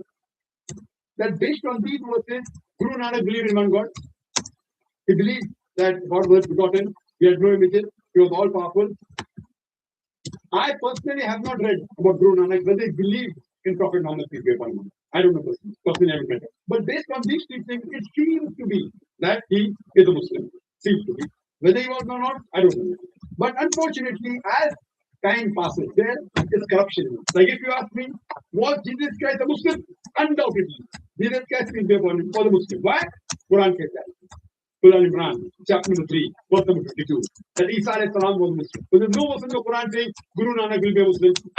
So based on the verse, but if I read the Bible, if I read the verses of the Bible, what Jesus Christ says, it proves that he's a Muslim. But there are other interpolation in the Bible. There are concoction in the Bible, which undoubtedly cannot be the word of God. So I cannot attribute this to Jesus Christ peace be upon him. But if I check what is right, whether what the Bible says, because Quran says, I believe Isa alayhi salam was a Muslim. Abraham alayhi salam was a Muslim. Surah Imran chapter 3 verse 67. He was not a Jew or a Christian, he was a Muslim. So because the Quran clarifies, I've got no doubt. As far as Guru Nanak is concerned, because Quran does not clarify, but seeing the verses, I consider maybe he was Muslim. But what you have to realize later on, as I said, there was corruption in the Bible. Even here, what we find that people have started worshipping the Guru Granth Sahib. Guru Nanak didn't have to worship the Guru Granth Sahib. They even have it to go to the Sikh temple, other things, which are deviations. So based on these deviations, I cannot say that they're Muslim. But go back to your scripture. If you go back to your scripture and believe in Almighty God, who is not begotten, who is one, who has got no images, and worship Him alone, then you will go back to the original faith, that is Islam. I wanted to know about the Kaaba. I had a question about the Kaaba. I mean, what is its significance scientifically and logically, and why do Muslims circle around the Kaaba? Well, that's a very good question. That what is the significance of Kaaba scientifically, logically, and why do Muslims circle around the Kaaba? Now, many non-Muslims think that we Muslims worship the Kaaba. It is? That's wrong. Correct. I'll give that answer and even come to a scientific answer. I will club both together to answer you and the other non-Muslims. The thing is that Kaaba is the Qibla. The Quran says in Surah Baqarah chapter number 2, verse 144, that wherever you are, pray in the direction of the Kaaba. In Arabic, direction is Qibla. So Kaaba is only for direction. For example, today if we have to pray here, some will say left face south, some will say north, some will say east, some will say west. We do each face. So for unity, we face towards one direction, Kaaba. So Kaaba is our Qibla. No Muslim ever worships the Kaaba. And when the world map of geography was drawn the first time, it was the Muslims who do the world map first. It was Al-Idrisi in the year 1154 who do the world map. And when the Muslims do the world map, they have South Pole on top, North Pole down, and the Kaaba in the center. Later on, the Western cartographers came and they turned the map upside down, North Pole top, South Pole down, yet the Kaaba in the center. So whichever part of the world you are, if you are staying in the north, you face towards the south. If you are in the east, you face towards the west. If you are in the west, you face towards the east. If you are in the south, you face towards the north. All Muslims throughout the world, they face in one direction, Kaaba, Kaaba is the Qibla. Now, when we go for Umrah, or when we go for Hajj, we will come from the Kaaba. We circumambulate. Why do we circumambulate? Basically because of a God creator, because Muhammad Sallallahu Alaihi Wasallam said it. You ask me logically what's the reason? Though it's not mentioned in the Quran or Hadith, if I as a logical person wants to think, why do we circumambulate? The reason I can think is, every circle has got one center. We circumambulate around the Kaaba to testify there is one God. Because circle has got only one center, doesn't have two centers. We circumambulate to testify there is one God. And the statement of Hazrat Umar, may Allah be pleased with him, the second Caliph of Islam, which is mentioned in Sahih Bukhari, volume number 2, in the book of Hajj, chapter number 56, hadith number 675. The second Caliph of Islam, Hazrat Umar said, this black stone, pointing at the Hajjat word, the black stone in the Kaaba, this black stone can neither benefit me, can neither harm me. I am kissing it only because my Prophet kissed it. This statement proves that no Muslim ever worships the Kaaba. Furthermore, at the time of the Prophet Muhammad, there were Sahabas who stood on the Kaaba and gave the adhan. No idol worshipper will ever stand on the idol he or she worships. So this proves that the Muslims don't worship the Kaaba. Kaaba is only the Qibla, it's only a direction. Hope that's the question. Hi, my name is Anna. I want to ask, what happens to non-Muslims who have never been exposed to Islam? And what if the non-Muslim says that the miracles of Jesus are bigger than the ones that Muhammad performed? Sister, there are two questions basically. What a non-Muslim says who has never been exposed to Islam, what happens to them? And secondly, if a non-Muslim comes and says that the miracles of Isa are greater, what happens to them? Point number one, if a non-Muslim comes and tells me that they have not been exposed to Islam, today in this world of science and technology, it's difficult. Maybe if you ask this question 50 years back, it was possible. Today, in this age of science and technology, especially the media bombarded with misconceptions about Islam, you're exposed to Islam, maybe the wrong Islam, maybe pseudo-Islam, that Muslims are terrorists, Muslims are fundamentalists, Islam is a religion of killing, it degrades the woman, it subjugates the woman. They may be exposed to Islam, but wrong Islam. Now, what happens to a non-Muslim who's not exposed to the right teaching of Islam? I feel if a non-Muslim hears something in the media, or any human being hears something in the media, he should not take it for granted. The Quran says in Surah Hujurat, chapter 49, verse number 6, whenever you get information, check it up before you pass it on to the third person. Whenever you get information, it is important that the person checks up whether the information is right or wrong. As far as the message of Islam is concerned, what if a non-Muslim may be living in an island, may be living in Timbuktu, or living somewhere where he doesn't have any knowledge of Islam? First, it's the duty of every Muslim to convey the message to non-Muslim, irrespective whether we convey or not. Allah says in the Quran in Surah Fusilat, chapter number 41, verse number 53, Allah says, "Sanurihim ayatina fil afaqi wa fi anfusihim hatta yatabayyana annahum." That soon we shall show them our signs in the furthest region of the horizon until it is clear to them that this is the truth. Allah says that He will show the signs to every human being before the human being dies. He will show His signs in the furthest region of the horizon until it is clear to them that this is the truth. So Allah takes it upon Himself that He will convey this message to each and every human being, whether he's born in a Muslim family or non-Muslim family, whether he's born in a Muslim land or non-Muslim land. Allah will give this message to every human being. That's the reason there were some surveys in 1950 in two tribes. Now, these two tribes, the Kapapu tribe and the Australian Aborigines, these two tribes did not come in contact with modern civilization till as late as 1950. When the researchers went and tried to find out what was their way of life, these people, they believed that God was one. They believed He alone should be worshipped. They believed He did not beget anyone. They did the sajda, they did prostration for worshipping that God. It was everything of Islam but in name. So when no external influence comes on the human being, that person submits his will to God. That is the reason our beloved Prophet Muhammad said, every child is born in Deen Fitr. Every child is born in an innate religion. He is born as a Muslim. Our beloved Prophet Muhammad said, every child is born as a Muslim. Muslim means a person who submits his will to God. Later on, that person may be influenced by his parents, by his teachers, by his elders. He may start doing fire worship. He may start doing idol worship, and then we deviate on the wrong side. That's the reason when a non-Muslim accepts Islam, the more appropriate word is rebirth. He was a Muslim, born as a Muslim, he gets converted to a wrong religion, comes back to the original faith, that is Islam. So the right word is rebirth. So coming to your question, every child, if any child, if you take three children, one born to a Christian, one born to a Jew, one born to a Hindu, isolate these three children completely from any external influence. And when they grow up and you try and find out what is their way of life, it will be nothing but Islam. Only after external influence, they start deviating and worshipping wrong things and having wrong ideas. This is scientifically proven. Furthermore, sister, where your second question is concerned, that what if someone doesn't know Islam and thinks that Jesus Christ did miracles? I do agree Jesus Christ did. But sister, miracle is not the test. If you believe in Jesus Christ, peace be upon him, if you read in the Bible, Jesus Christ, peace be upon him, himself says in the Gospel of Matthew,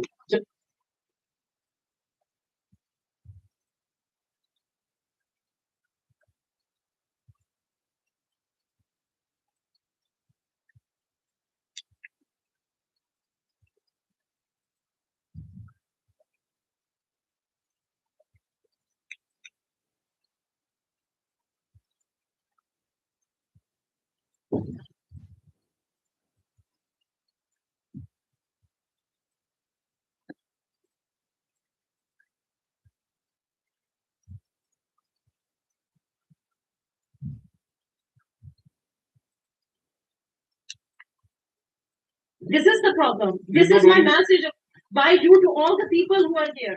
Please, if you're going to own the relation, own them well. Don't desert the relation. You are losing your agenda. But you're not understanding my question. I don't have to understand you. I'm asking you a question. What is your, where do you come from? You are saying my name is what?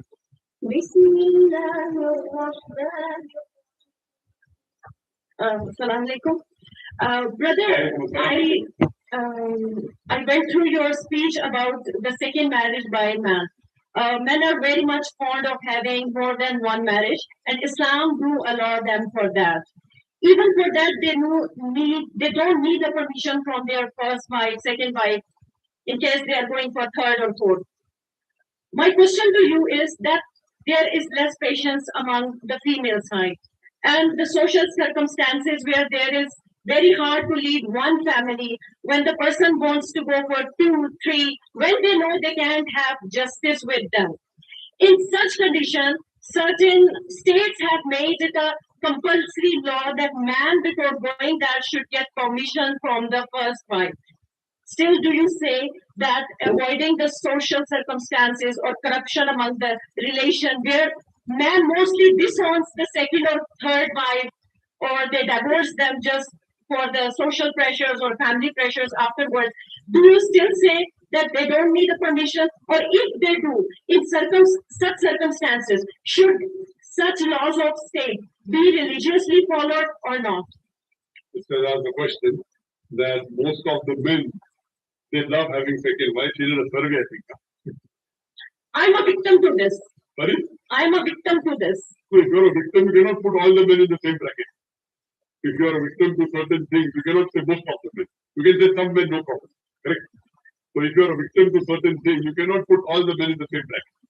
Okay, anyway, coming to your question, that men, when they want to marry a second wife, they don't have to take permission because Allah has given them permission in the Quran. But certain states have said that it should be compulsory to take permission. What is my view? In Islam, Allah says in the Quran in Surah Nisa, chapter number 4, verse number 3, marry women of your choice in 2, 3, or 4. But if you can't do justice, marry only one. This statement, marry only one, is only given in the Quran and no other scripture. If you can't do justice, you have to marry only one. That means Quran gives permission for a man to have 2, 3, or 4 wives, but they can't do justice, marry only one. In Islam, under normal circumstances, a husband need not take the permission of the wife before marrying a second wife. But in Islam, marriage, nikah, is a sacred covenant. During nikah, a would-be wife can put any condition which is permitted by the Sharia to the husband. Similarly, the husband can put any condition which is permitted by the Sharia. That means if a woman marries a man, she can put the clause that I will only marry you on the condition that you do not take a second wife. Now, because marrying more than one wife is not compulsory in Islam, she can put a clause saying that I will only marry you if you do not take a second wife. She has the option. If women don't put the clause, who's to blame? Sister, did you put that clause in your marriage nikahnaama? Basically, Sister, I'm asking you, please, your questions are so long, you're so emotional. Yes or no? Did you put a clause in your nikahnaama before marriage that my husband should not take a second wife? It was already cut when the nikahnaama came to me because this is what is a common asking you a tradition. simple question, yes or no? Did you put the clause in the nikahnaama that my husband should not take a second wife? Did you I was put not yes? asked for that. Who's to blame? If you did not ask for a right, who's to blame, you or you? If you don't ask, good, even I will not ask. I'm asking, that means you did not know your religion, right or wrong? Did you know when you got married that you can put a clause in the nikahnaama? Did you know yes or no? No. Who's to blame, you or your husband? Who's to, now you know? Now you know or not? Sister, now do you know or not? Yeah, now I know. That means your nikahnaama, you can put any clause, but you cannot put a clause. You cannot tell your wife, you cannot tell your husband, you should not offer salah, because offering salah is fard. So you cannot prevent your husband from doing something which is fard, neither can you force him to do something which is haram. You cannot say, I want to drink alcohol every day, because having alcohol is haram. But anything which is mubah, which is optional, you can put a clause saying, if he agrees in marriage, if he doesn't agree, he won't marry you. Khalas. So if you don't know your deen, who's to blame? You or me? Who's to blame? Why are you talking about the state? Forget the state. Every individual Muslim, man or woman, can put any clause.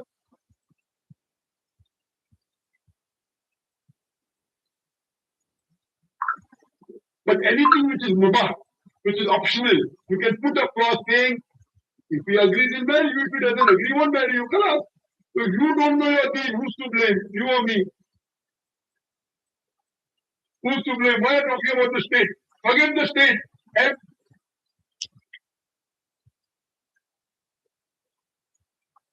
I seemed it was so uncomfortable and they give me one rule, make yourself comfortable. Like, Today is the 23rd day of December 2025, about 2 days to Christmas.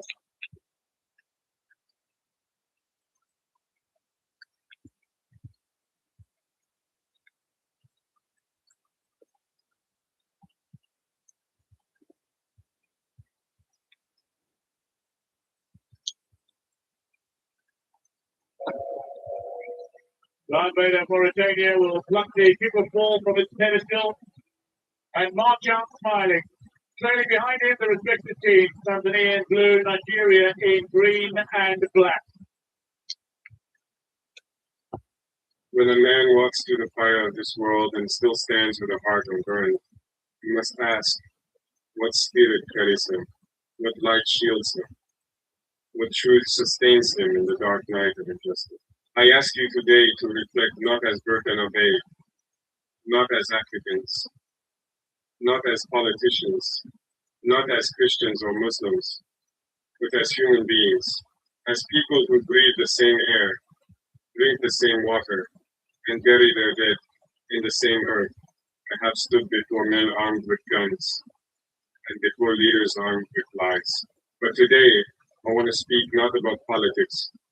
I want to speak about the man who had no throne, no army, no wealth, and yet moved the world with nothing but truth and love. Yes, Jesus of Nazareth, a man born not in a palace, but in a manger, not protected by soldiers, but threatened by kings, not lifted by the powerful, but hunted by the rich, a man who walked barefoot on dusty roads, and yet his steps shook empires, a man who carried no gold, and yet he fed thousands, a man who preached not with laws, but with parables, not with chains, but with compassion. And yet what did we do to him? We crucified him, because truth, when spoken without fear, will always threaten those who live in lies. Because light, when it shines too brightly, will always blind those who dwell in darkness. My brothers and sisters, this speech is not a sermon, it is a mirror. I want us to look into it, to ask ourselves, if Jesus walked into our world today, would we recognize him? Would we invite him to our summits, or would we silence him? Would we honor his humility, or mock his poverty? Would we perfect his mission, or persecute him again? You know what breaks me the most? It is not the crucifixion of Jesus over 2,000 years ago. It is that we still crucify him today, in the faces of the poor, in the bodies of the oppressed, in the lives of children abandoned by systems built on greed. And I will say this clearly. The world crucifies Jesus every time it values profit over people, every time it bombards a village and calls it collateral damage. Jesus is crucified again every time a mother begs for food while billionaires send rockets to space. Jesus is crucified again. Every time a child dies because clean water is too expensive, but war is affordable, Jesus is crucified again. And this, my friends, this is the truth that makes even the powerful tremble. I met a man once, not a prophet, not a priest, but a president, who said to me, Ibrahim, you speak like a man who has nothing to lose. I told him, no, I speak like a man who refuses to lose his soul. And he looked at me with eyes full of questions. And maybe for the first time, full of tears. Because you see, when you talk about Jesus, when you speak about him not as an icon, but as a revolution, not as a statue, but as a stance, you begin to shake the very foundations of those who live by empire and not by empathy. Do you know why Donald Trump wept? It was not because I spoke of Jesus the man. It was because I spoke of Jesus the message. I spoke of the Jesus who flipped tables in the temple, not out of anger, but because justice is louder than politeness. I spoke of the Jesus who forgave his enemies, not because he was weak, but because vengeance is not strength. Compassion is. I spoke of the Jesus who stood between a woman and her accusers, not to impress the crowd, but to show us that dignity is not a gift we give. It's a right we recognize. And when I finished, he said nothing, because sometimes the truth is too heavy for words. Now listen to me. If you forget everything I say today, remember this. Jesus was not killed by criminals. He was killed by a system of religious hypocrisy, a system of imperial domination, a system that says some lives matter more than others, a system that exists even now. And we today must choose, do we follow Jesus the symbol or Jesus the spirit? Because one is easy to worship and the other is dangerous to follow. You see, I don't need a painting of a white Jesus on my wall. I need the power of a just Jesus in my life. I don't need a Bible under my arm if I ignore the format of my day. I don't need to kneel in church on Sunday if I stand over my brother. This is not religion. This is responsibility. And let me tell you what scares the world most. It is not guns.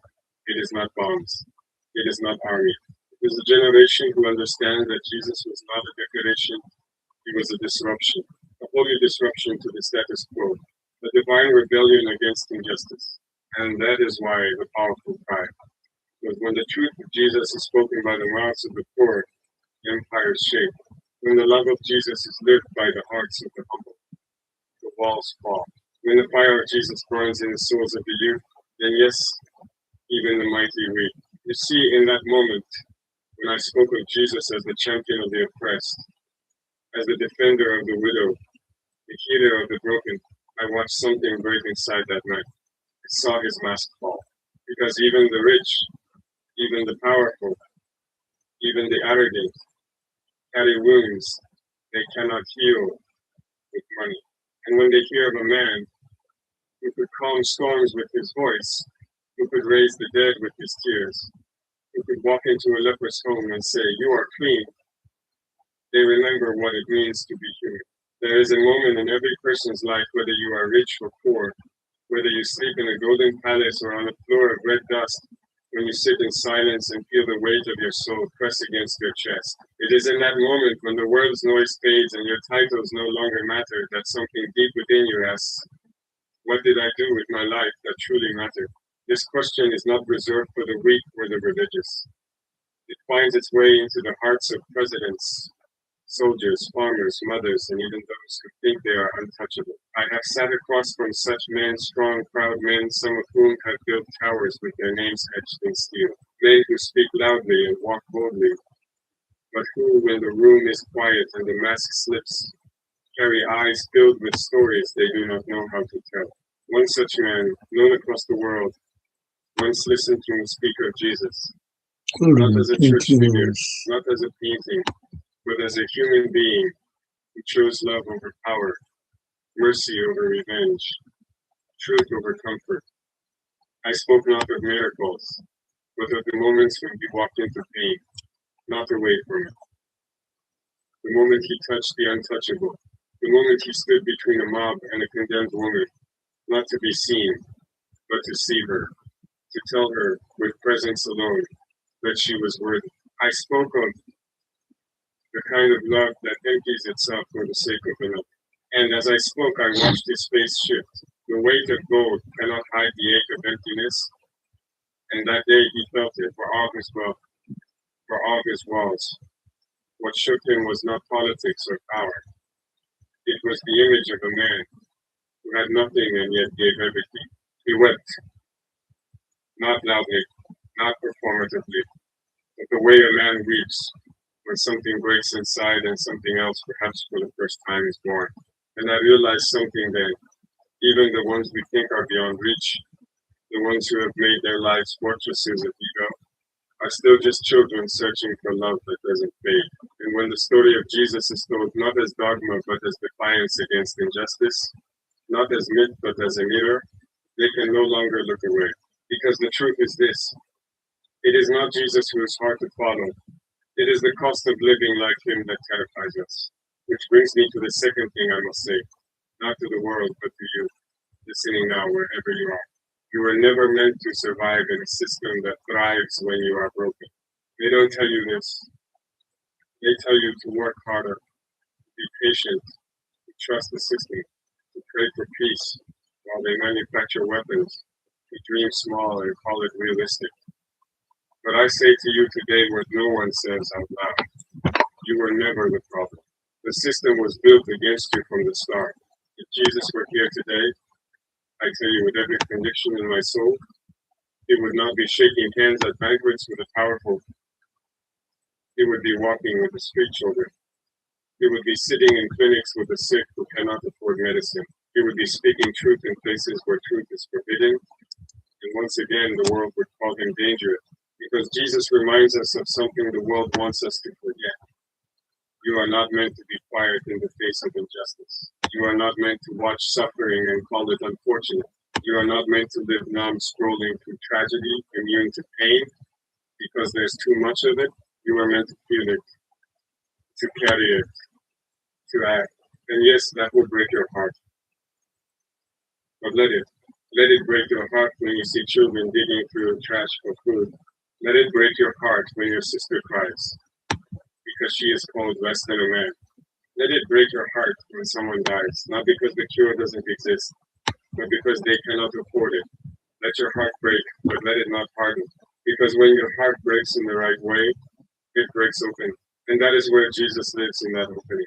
In the space between sorrow and courage. In the space where tears become fuel and love becomes resistant. I do not ask you to be saints. I ask you to be human. Fully human, awake, unafraid to care in a world that tells you not to, And if there is one thing I have learned standing in the fire of this world, it is this. There is no shame in weeping for the world. There is only shame in pretending not to care. So yes, let them cry. Let even the most powerful break. Because it is only when the heart softens that the soul begins to speak. And perhaps, just perhaps, when one man weeps at the truth of Jesus, not the polished version, but the raw, radical Jesus, we might all remember who we are, and we might finally choose to live like it. They remember that their souls are still crying out for something, no election, no empire, no economy can satisfy, and so they weep. Not because they are weak, but because the truth finally touched the part of them, still alive. Now I ask you, what will you do? Will you build monuments to Jesus while destroying the people he loved? Or will you become what he taught? Not preachers, but peacemakers. Not priests, but protectors. Not rulers, but servants. Because the greatest among you must be the servant of all. I do not speak this to you as a president. I speak as a man, as a son of Africa, as a child who once saw his mother pray by candlelight because there was no electricity, but there was always faith. Faith not in men with titles, but in a man with scars. Yes, Jesus. Let them knock me for saying his name. Let them say Traoré is too radical. Let them say this is not politics. But what is politics if not the shaping of human lives? What is leadership if not the reflection of the one who washed feet, not kissed rings? I do not want to be remembered as a president who made speeches. I want to be remembered as a man who told the truth, even when it was dangerous. I want to be remembered as a man who loved the people more than he feared the power. I want to be remembered as someone who knew that in the end, every crown will fall, every flag will fade, every border will blur, and only love will remain. So I ask you again, if Jesus walked into your life today, would you follow him? Even if it meant losing your comfort, even if it meant standing alone, even if it meant giving more than you received, would you follow the man who bled for truth? Or would you settle for the religion that hides from it? This is the choice of our time.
He was the striker that every Premier League club dreamed of, and somehow they all let him sleep.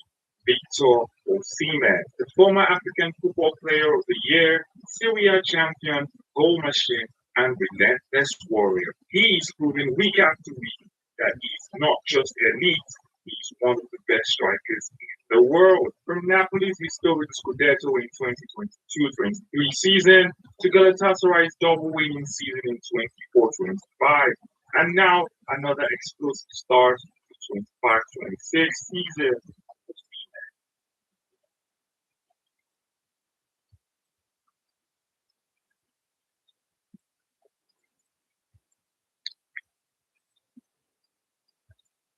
The itinerary for my drivers are getting out of control. You have one more chance. If not, I'll find a replacement. Time to get this room prep for G-Dog. I mean, it's starting to sound like Jack.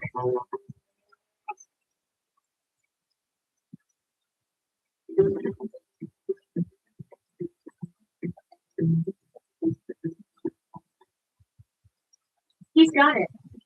Look at that ball. A great play by Shamari Kapong. There he is, and the back heel, but not with focus, power, or the sweetness of Ayabel Fadi's goal in the quarterfinals. A developing attacking effort. There's some freedom and movement from the Tanzanian team. They don't have the pressure of a team like Nigeria. They've achieved something, qualified, reached this stage, finished second behind DR Congo in their group, beating Ethiopia and Guinea, but losing twice to Congo.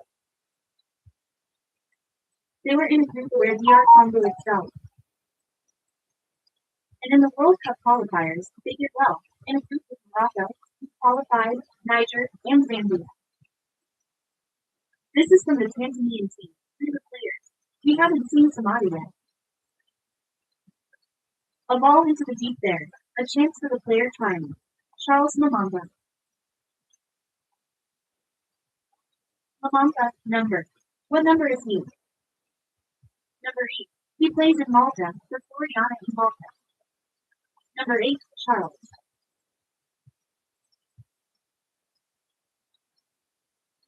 Look at the instructions, constant instructions. Here's the Nigerian team, a strong favorite for this, but let's see. Here's a reception on the left wing, Mohammed Hussein, number 15. There he is, young African. Oristica is clearly a target. Oristica is pressing this time, but straight to Bright Osai Samuel, number.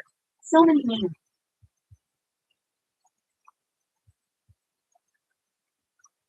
Uche Okachuku, Kanu. Oh, Kanu.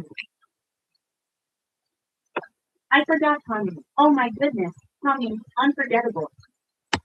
Ahmed Musa, JJ Okocha, Oli Mikel in midfield, players also.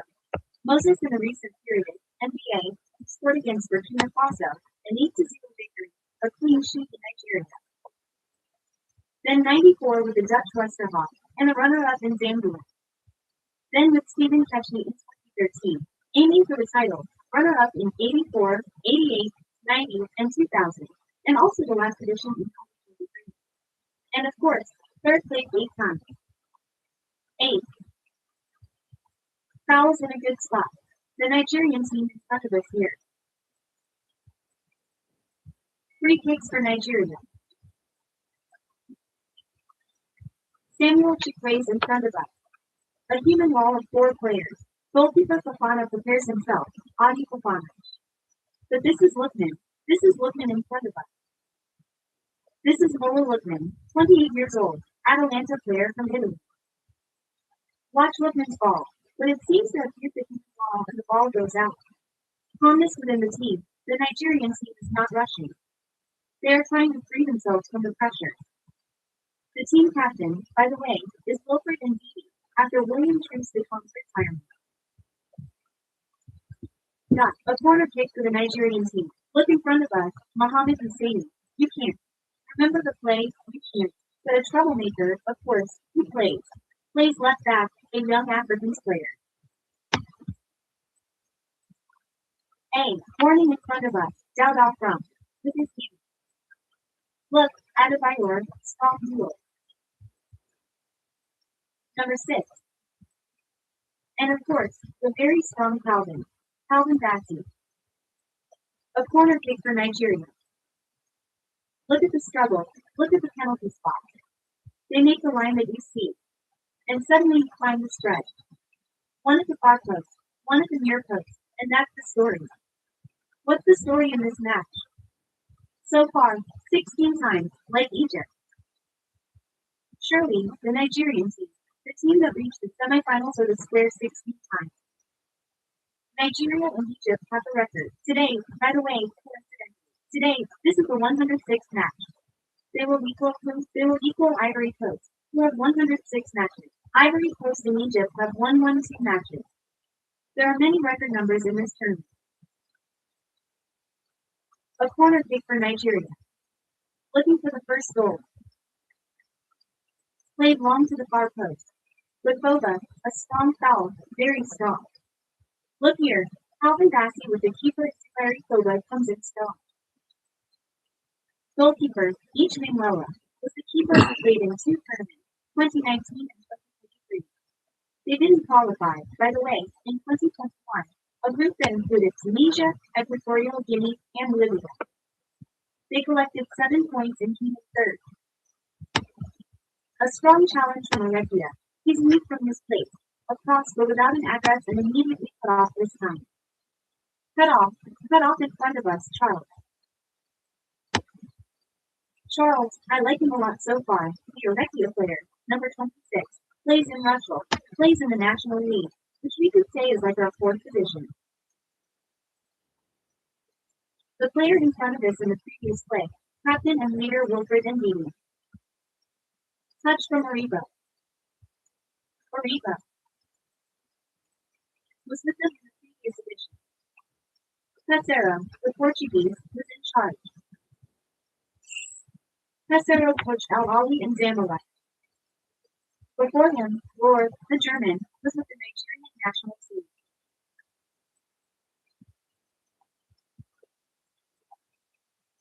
The ball is cut off from the player Chikway.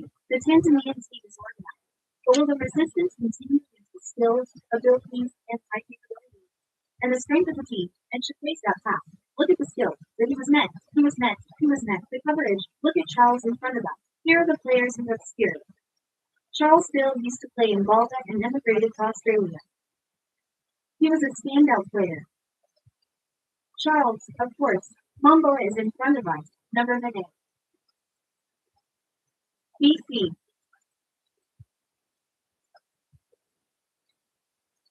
Someone might say, Australia and emigrated. I'm giving an example of how to follow attempt, strength, and control.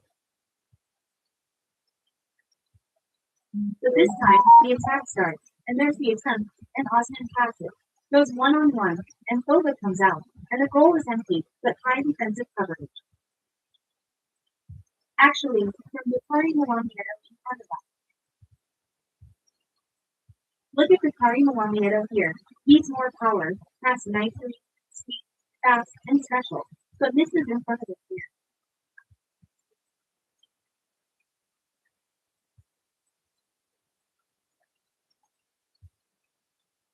Short, in front of us, Semi Ajayi. Semi Ajayi's second goal, by the way, because he scored against Lesotho in the 2026 World Cup qualifiers. So, the Nigerian team. Scores through defender Simi Ajayi in his third appearance in the African Nations Cup tournament.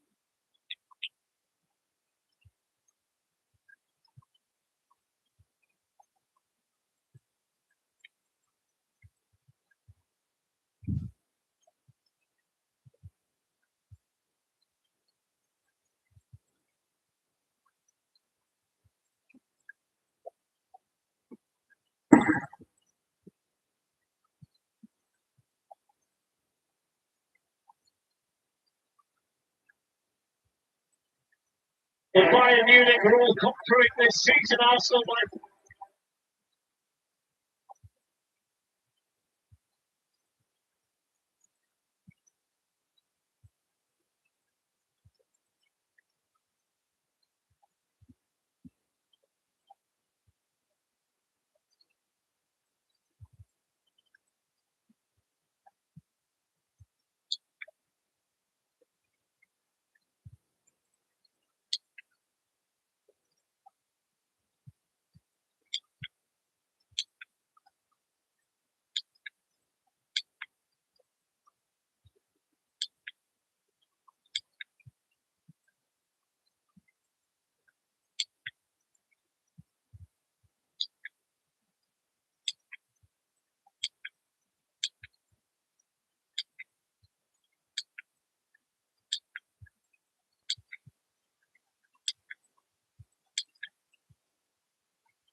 Hello,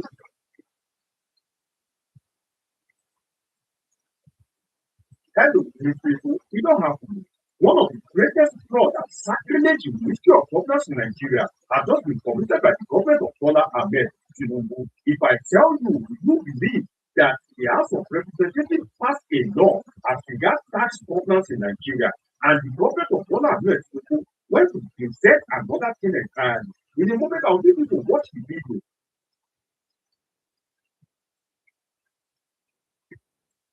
Mr. Speaker, honorable colleagues, we passed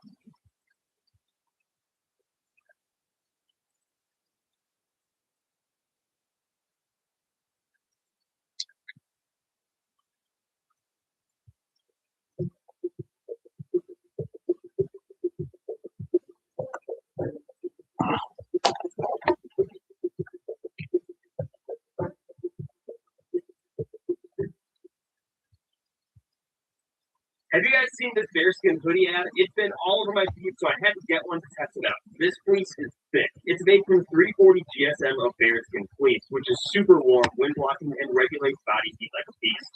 You need the new 340 GSM military grade bearskin hoodie to get comfortable in the wild. It's the ultimate 10-pocket tactical hoodie that blocks wind, repels rain, and regulates heat for incredible comfort wherever you go. It's the only winter hoodie that's built for working, fishing, hunting, camping, or conquering foreign lands. Thousands of men around the world already love wearing the bearskin hoodie instead of their regular hoodie. With over 21,000 five-star reviews on Trustpilot. Plus, now you can attach the new Heavy Storm rain jacket to the inside of the hoodie for an instant 10,000 millimeter waterproof layer that blocks the rain double time. Finally, the functional hoodie you can actually take outside and customize to make it cool. You're seeing this video because we want to offer you 60% off the bearskin hoodie with fast and free delivery from our Kentucky warehouse. And you may not see this video again, so click the button below now to reserve your order.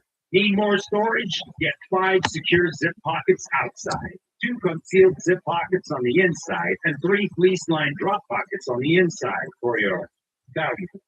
So, does the bearskin hoodie actually look good on a day-to-day basis? No, it looks fantastic. With the fully adjustable design, you can get that perfect square profile that's never too bulky or effect, with a customized fit that's tailored to you. That's why everybody knows that guys look better in a bearskin. This is a hoodie that you can take out in the wild, wear at home or in the office, or while climbing up a glacier on your hands and knees. So, if you're still watching this by now, you probably know that you need a bearskin. So if you're ready, click the button below now to activate the 60% off deal and get fast and free delivery. The bearskin hoodie already sold out twice last winter, with loads of incredible reviews from People.com, Muscle and Fitness, as well as Mountain IQ. Bearskin also proudly supports the Fallen Outdoors and Hope for the Warriors Veterans Program by donating outdoor gear to those who need it most. But hey, don't just take it from us. Take it from the thousands of guys who already left us so many 5-star reviews on Trustpilot. So now that you know there's a better alternative, why not get a bearskin? Simply click the button below to activate 60% off with free delivery. The 60% off deal only lasts for a short while, so make sure you choose your size today and reserve your order before stock runs out. And now let's discuss tax. In a couple of weeks, the new tax law will set in Nigeria, and it changes a whole lot of things. There's a calculator we discussed that here on the program. If you haven't seen it, please check our YouTube channel and you'll see how you can calculate your new tax.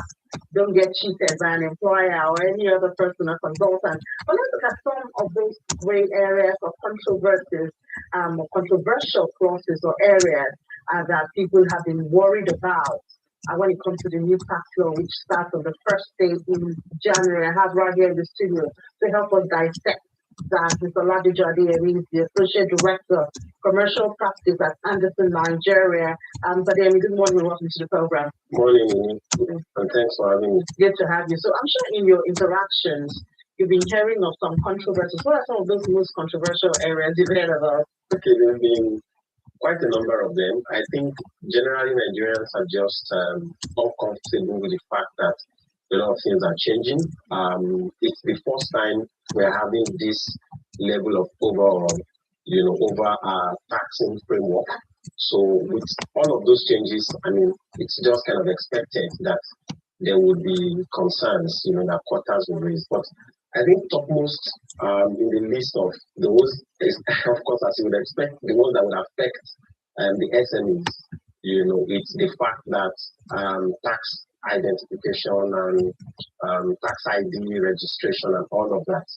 So that fact has really been concerning for a lot of people, especially where people have heard that the banks are going to be having reporting obligations and you may not be able to do certain transactions except you are tax registered. Okay, so you are a professional, yeah? So you will help us clear some of this misgiving because when you talk to Mr. Taiwo Yedele and he talks to you about some of these changes, it's supposed to be for the good of the small businesses and small salary earners. So one would wonder, and he's shared experience of how he's been harassed, and when he explains some of those things to such individuals, they switch to the other side. So I believe you have full knowledge of some of this. You're going to be one of those, exactly. So when you talk about the small businesses, I mean, let's not just follow. I know we have a list, but let's just do it from how it goes. The small businesses and the issue of the tax identification number. How is it supposed to work? What is new? You see, in Nigeria, there has always been the law, and there's always been what people believe to be the law, right? So that belief may be kind of more even important than the fine prints and the fine details of the law. And you cannot blame the people. When Taiwo said, they are turning his words around and all of that, you have deepened level of mistrust in the nation, where you've seen promises given over and over, and those promises have not been kept. So with the people, it's just like, they are pouring new wine again. Exactly, new wine into the old wine. So it really doesn't matter what you are saying.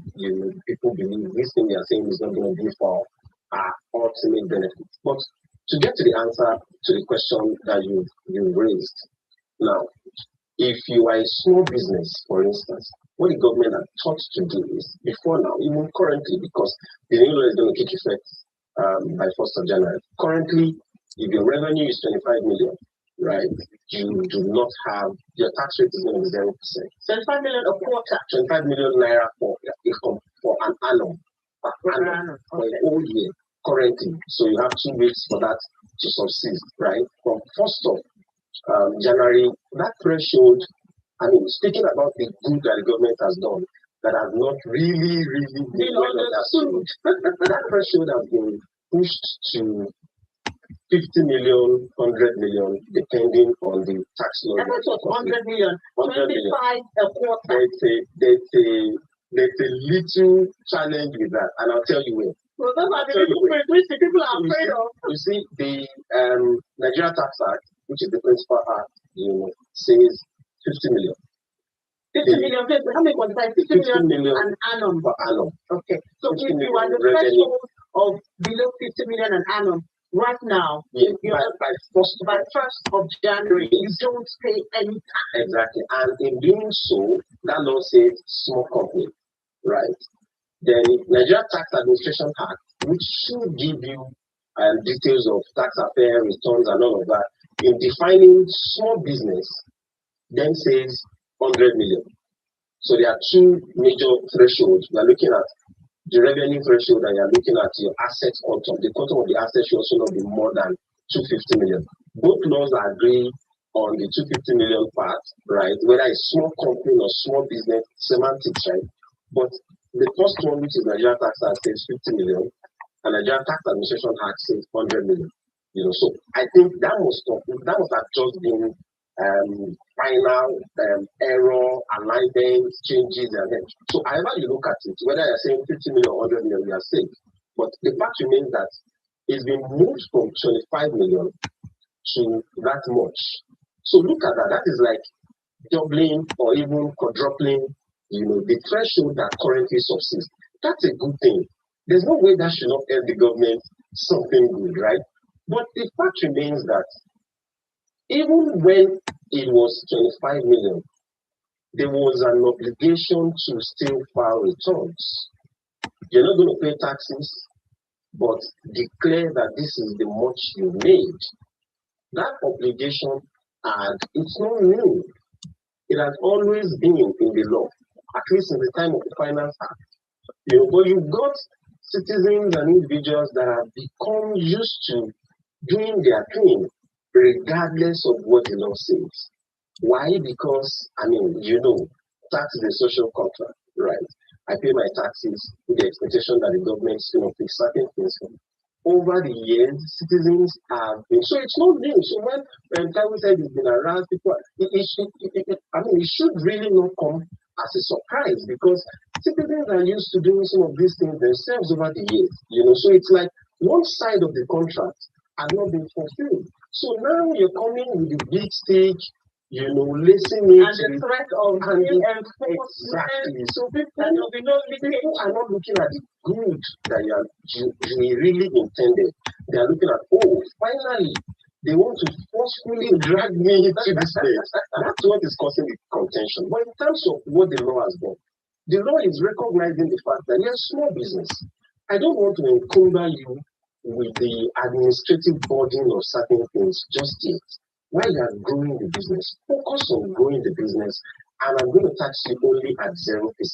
Okay, so when we now talk about having that compulsory active tax identification number, it's just because the government wants to follow up on your activities and ensure that you're reporting, even when you're paying 0% of tax.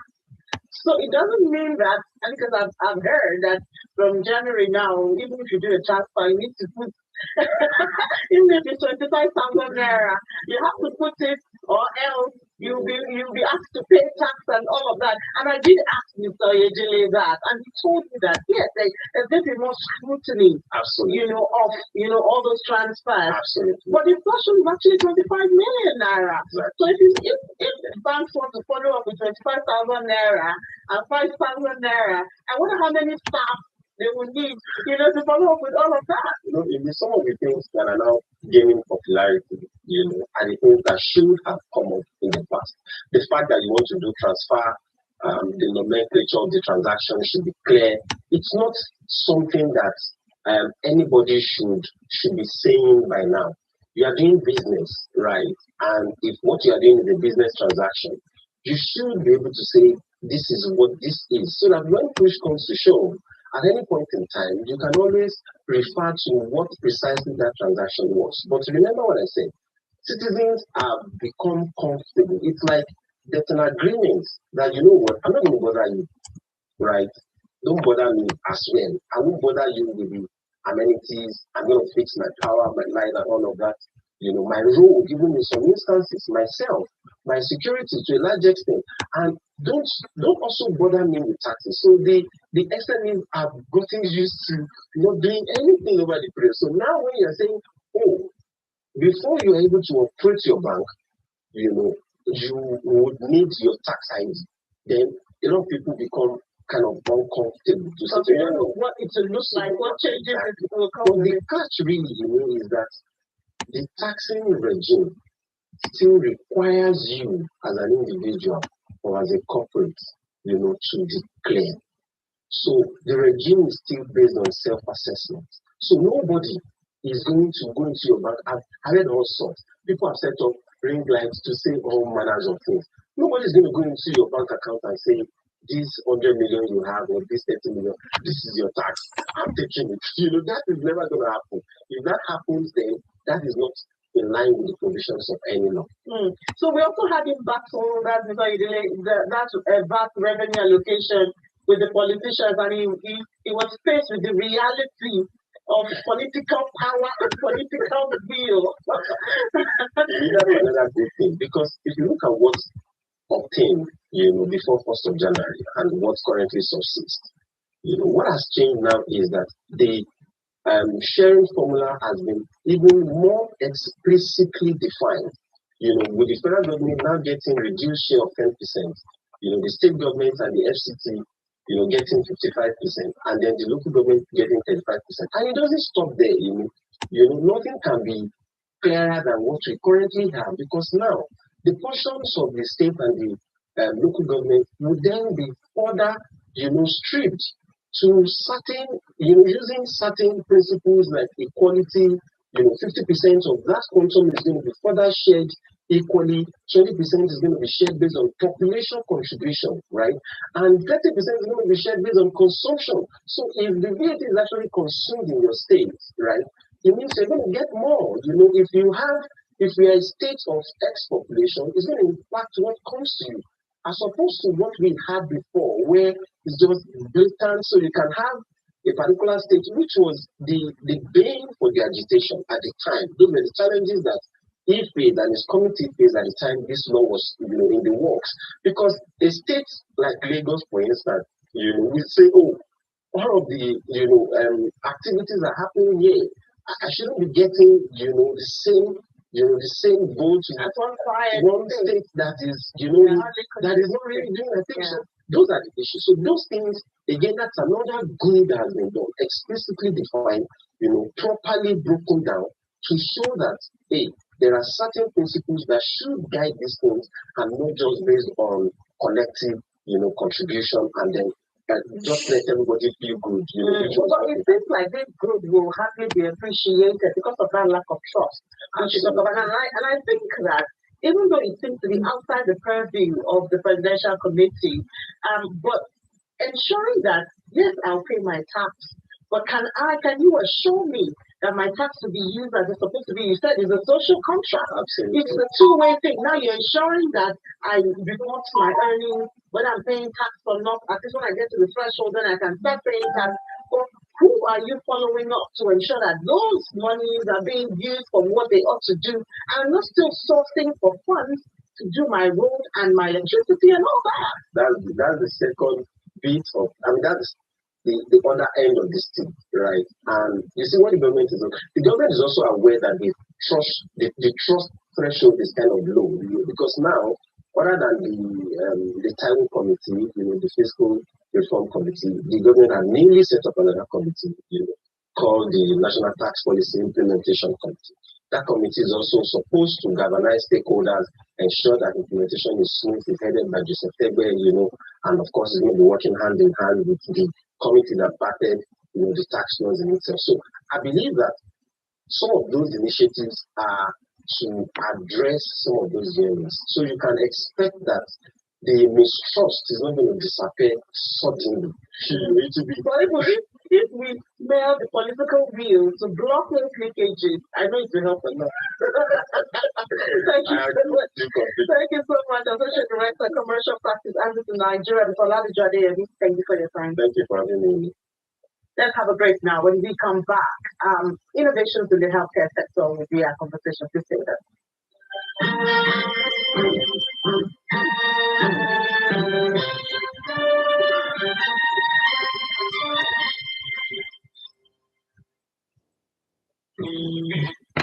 Bitcoin exposure on the stock exchange. Discover BTC1. Okay. Traded products you can purchase like a stock or ETF. Visit bitwiseinvestments.uk or ask your financial advisor about Bitwise. When the sun rises over the sea and the waves dance in the morning light, let the sun warmth guide your way through the trees, across the fields. Every step, each passing day, this nature is a true piece of art.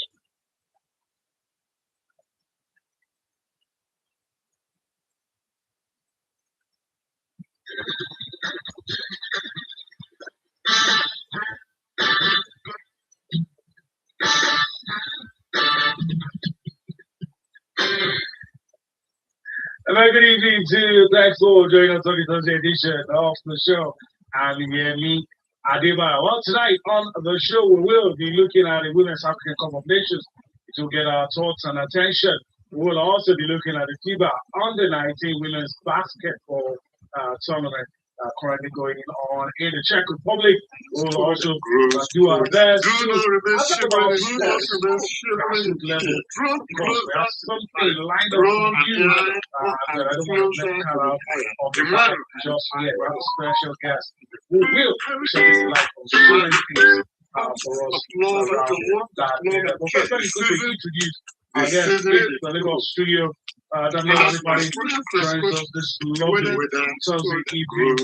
Daniela, thanks for finding time to be with us on the show tonight. It's a time to look forward to what is so far for that. Not the best performance so far, but hopefully we can get through tomorrow's game and get to the last one. All right, that's the operative word, hopefully. All right, let's go to the Abuja studio where we have waiting to join in the Director General of the National Institute of Sports, Philip Schwab. Of course, you already know, former Deputy Governor of Edo State. He joins us on the show tonight. Greetings to you, sir. Thanks for finding time to be with us on the show. Okay, all right. We'll get our dogs in a row. But Daniela, since you started talking about the Super Falcons, I'll just ask you a question just off the cuff, and it's something that you're not probably prepared for. After 3 matches, do they look like a championship winning team? Look like? No. Straight away, no. Do they have the capacity? Yes. But do they look like? So far, no. I have to say the second pass now will be clear. The capacity is there. We know that we've got the talent. The ability is there. We don't have players lead at the level of players that the ability to play at this level, particularly within the aspect. I don't think that's our problem. Our problem is more structural. Our problem is more what we do before we go to this 1 month tournament. Others have like 2-3 years to prepare. We want to prepare that 3 weeks in 1 month tournament, and we want to get it right. And we also we're also not data driven. But data driven, we realize that when we used to do data, there was a flow. We had a system. We had a funnel that made players that produce. And most of players play for a long time within the domestic system. So they are used to a particular way of playing. And we're using domestic coaches that were also used to this players.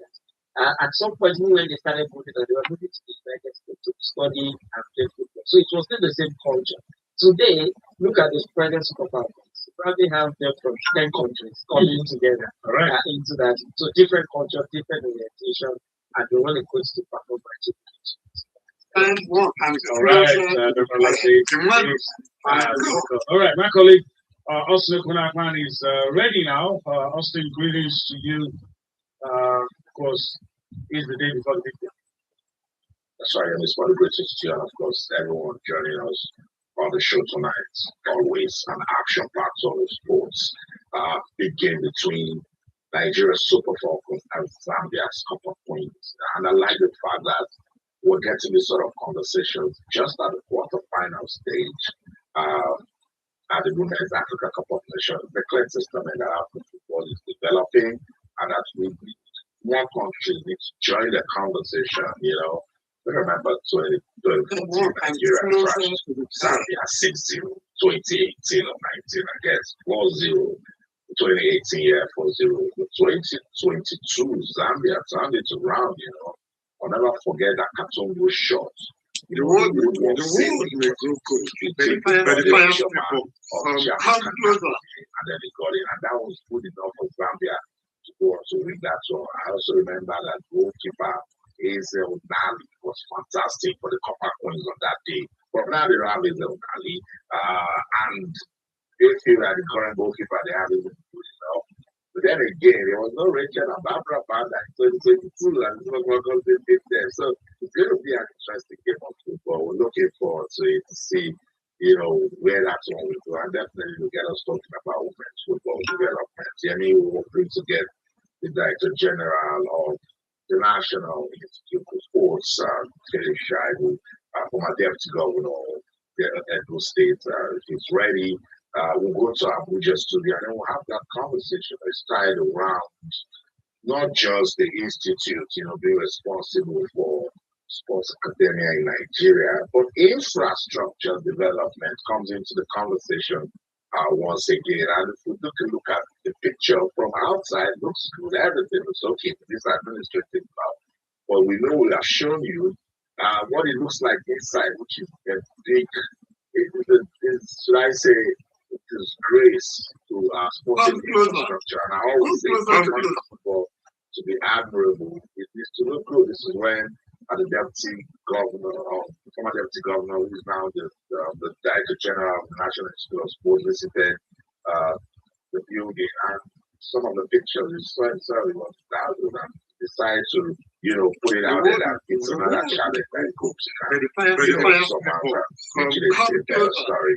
Administration in Nigeria, Abuja studio, welcome to join this conversation.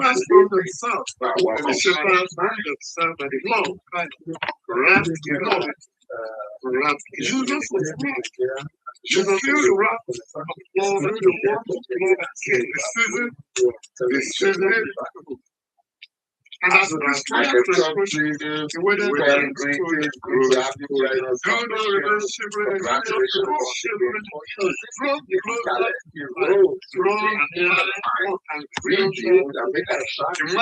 the National Institute of Sports saw that comes to mind. She said, I don't want this job again.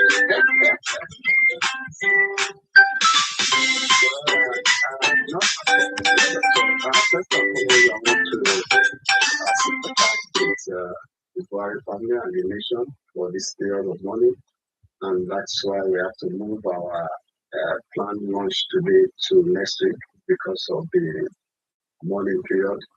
So it's a loss for all of us, and we pray that God will grant former president the Al-Jannah, and the Muslim will say that is heaven, and for the family, God will give them the fortitude to bear the irreplaceable loss. Well, coming back to your question, well, I was not as shocked as anybody. I was not as shocked as anybody would think, but I was seriously disappointed to see that that institute is going down.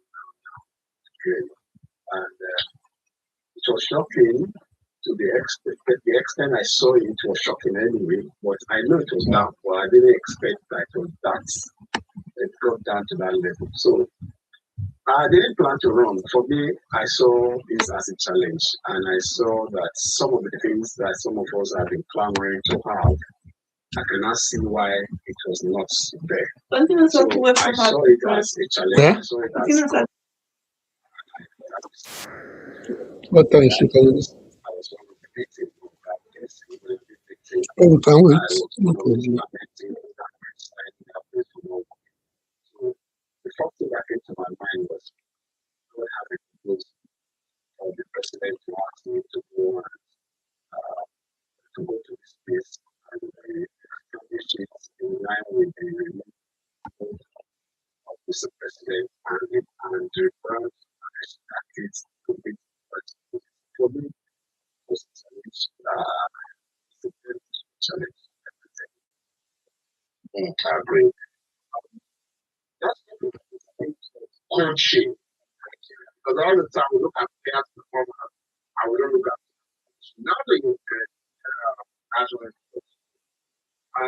and you see that because of the state, you have NISP.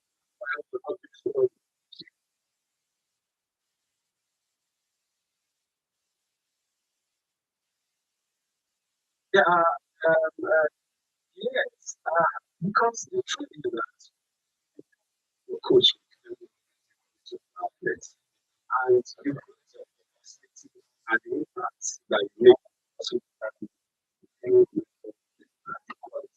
coaches itself. So the infrastructure and the environment and what to as coaches, they coaches a lot.